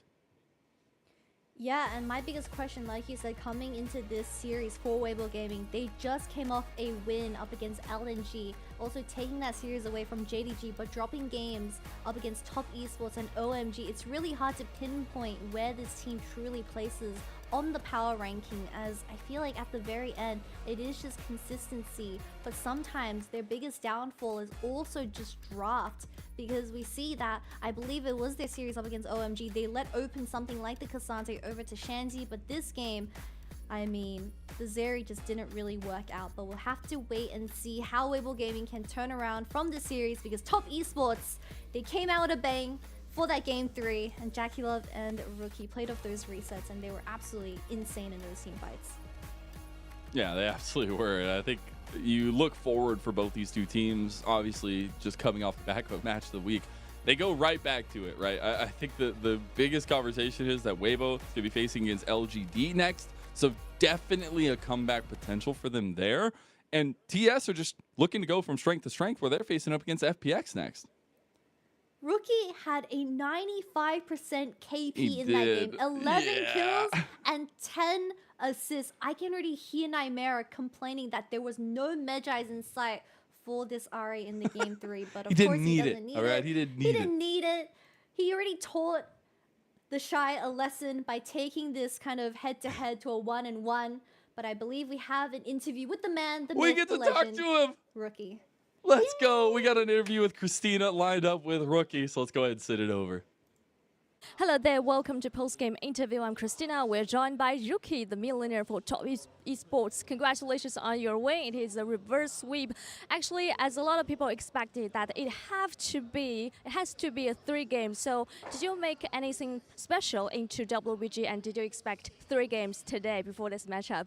欢迎 Rookie 来到我们的赛后采访。恭喜滔博今天让1追2获得了比赛的胜利。其实很多人都会预测今天的这样强对决会是拉满3局的焦灼战况，所以 Rookie 选手有没有预料到今天也是会有3局精彩的表现，并且在应对 WBG 之前有做什么样特殊的准备吗？首先我们现在也是在4连胜的状态，然后今天因为是拿下了那个 WBG 嘛，我跟德帅分开之后好像没这么赢过他，然后就这一场拿下来让我觉得很开心。然后就是跟微博打之前，我们就会想着去，只要保持好我们个人的状态，跟我们选手之间的配合，我们还是有信心拿下来的。然后还有什么问题？对，再问。So first of all, actually, I think that before this matchup, if we can keep in our form and perform well and manage to coordinate it well with my teammates, we can have a better chance of winning WBG. And that, as you can see, we are on a 4 winning streak right now. It shows that we have a really great momentum, and especially it is such a dominant way for me since last time I played with the Shy last time. Today it's a massive way for me to play against him and beat him. So the second question I want to talk about Nico. It is a very powerful champion in this meta on Melee, and we know that you are a very signature Nico champion players, but maybe in most cases, especially in this summer split, your opponent never let Nico open for you. So how do you feel about playing Nico in game 1 and game 2, and in terms of her strengths and in terms of his ability in team fights, especially for you on Nico? 那么接下来我们想聊一下 Nico 这个英雄。我们都知道这是 Rookie 选手的招牌英雄之一，同时在这个版本的中路也是非常 OP 的英雄嘛。其实有看夏季赛开赛之前，你的对手基本上是不会让你拿到这样强势的英雄的，给到这个机会。但是今天1、2局拿下来之后，感觉这个 Nico 在这个版本的强度啊，或者说是在他的游戏当中的作用，整体来说感觉怎么样呢？因为这个英雄就是这个赛季开始之前，我都觉得很强。然后特别符合我们现在就是这个版本中单的生态，然后但是我到现在都没有拿到过，所以我们也去年赛的时候也没有怎么使用这个英雄，因为是我们默认是我拿不到。今天终于拿到这个英雄，然后第一把感觉自己表现一般嘛，因为很久没用过了，然后第2把再继续拿一下，然后证明一下打得还行。我觉得这个版本的Nico就是很强，就是完全没有英雄能代替的中单英雄，对。So firstly, I do think Nico is very overpowerful in this meta, melee, and actually we haven't played a lot of Nico in Scrim because that we know that our opponent must ban this champion. So maybe in the most of the cases, I can't get Nico as champion, so that we didn't played very well Nico in through scrims, and in terms of my performance in game 1, I think I just performed normally. So I continued to pick Nico in game number 2 to prove myself, to show that I still can play these champions very well. And the third question, I want to touch on your game 3, because that it is obvious that WBG got a very strong mid jungle duo in laning in Bampy phase. And so how did you manage to snowball the leads in those very early game skirmishes and team fight? What was your focus point on it in game 3 in mid to early game? 那么其实在第3局的时候，可以很明显的看到 WBG 对面是把中野的优先级提升的非常非常高，选到了强势的组合。那么滔博这边是怎么确保在前中期的一些资源团战就获得了一些经济优势，然后滚起雪球的？在那些团战当中，或者说你们的重点是放在哪些部分呢？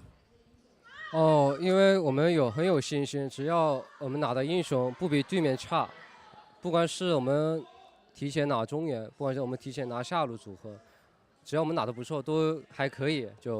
所以他们就算把猴子跟安妮一起选，我们还有一手狐狸，也是不比对面弱。所以就是一整个 BP 就是做下来之后，我自己觉得这把只要我们稳住，很好赢，有这种感觉。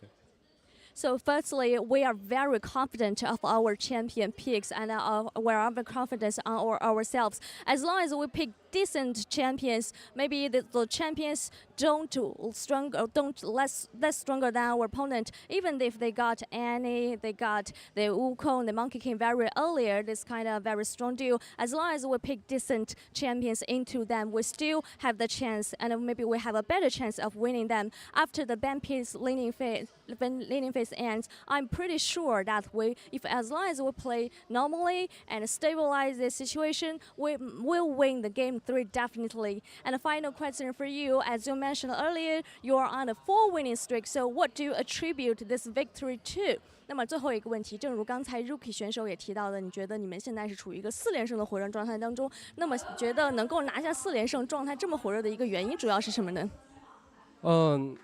首先我并不觉得我们现在的状态就很好，因为我们好几场也是第一把输了之后，我们后面就1追2这样拿下的比赛比较多。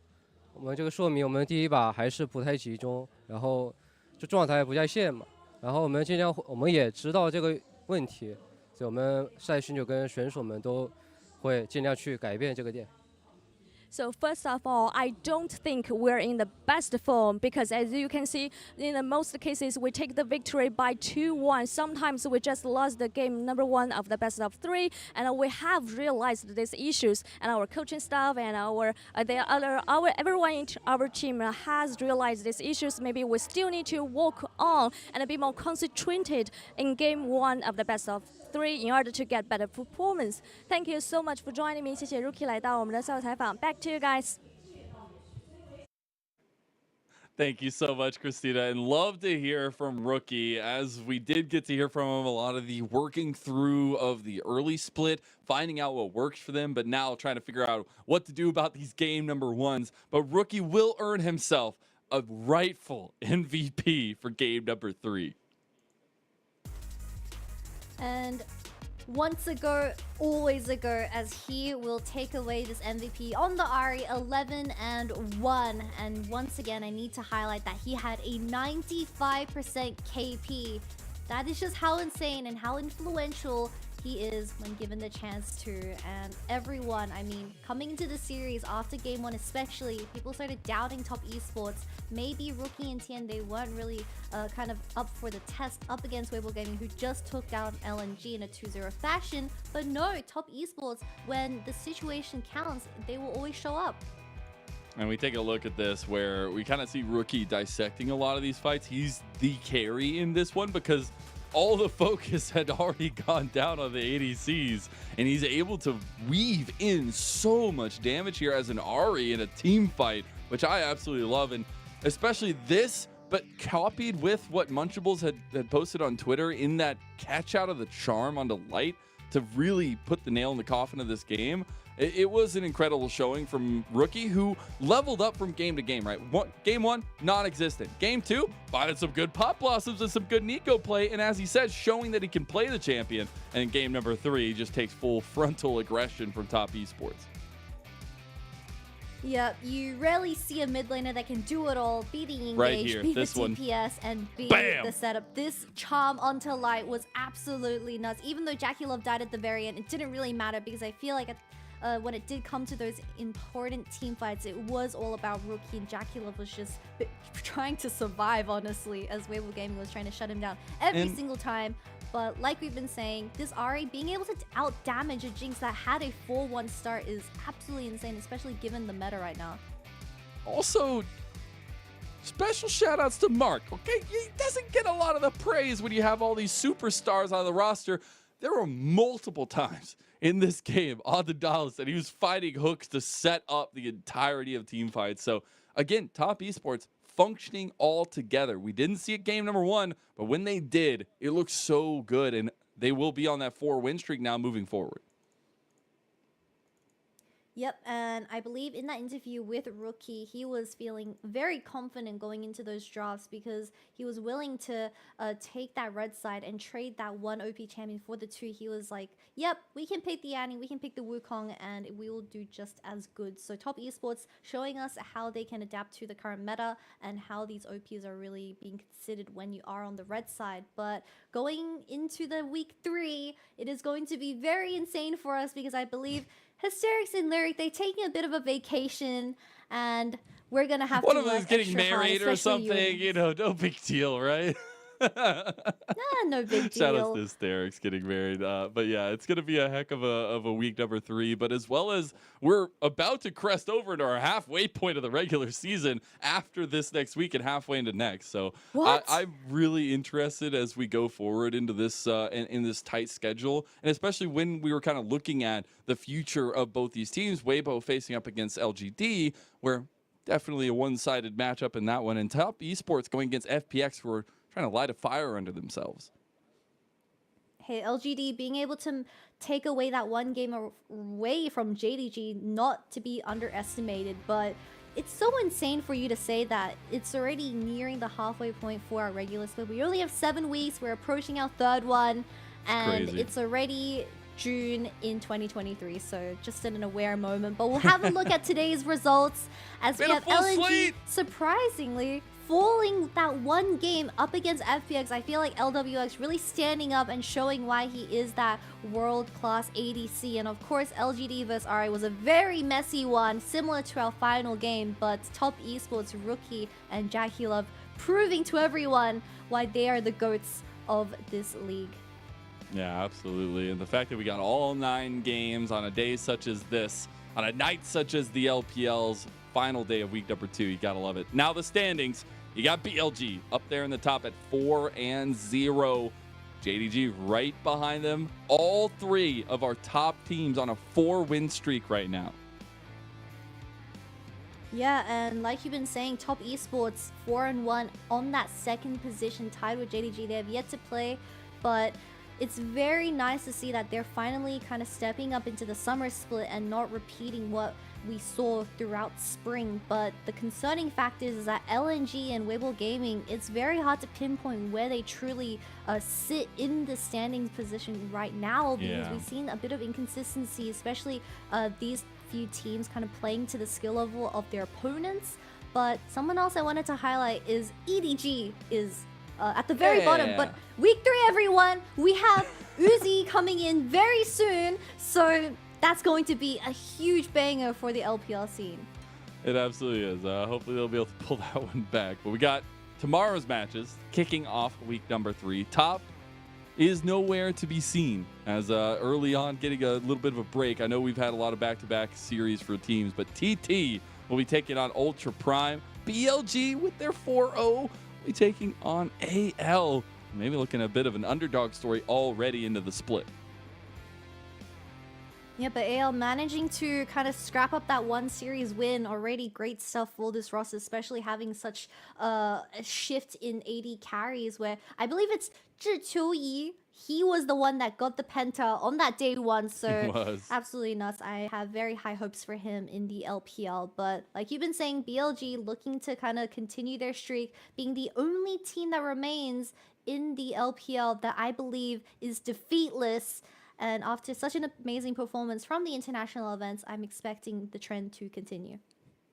I'm just saying, I had a lot of doubters on my my power rankings. My power rank is looking really good right now, Kitty. All right, just saying, going in 3 weeks here, everybody needs to adjust their expectations. But that is it for our day here, our final day of week number 2. Kitty, it's been an absolute pleasure to get to cast the match of the week with you, and we got delivered an absolute banger between Weibo and Top Esports. But that's gonna do it for us. We'll be kicking off week number 3 tomorrow with 2 best of 3s. So make sure you're there, and we'll see you on Summoner's Rift.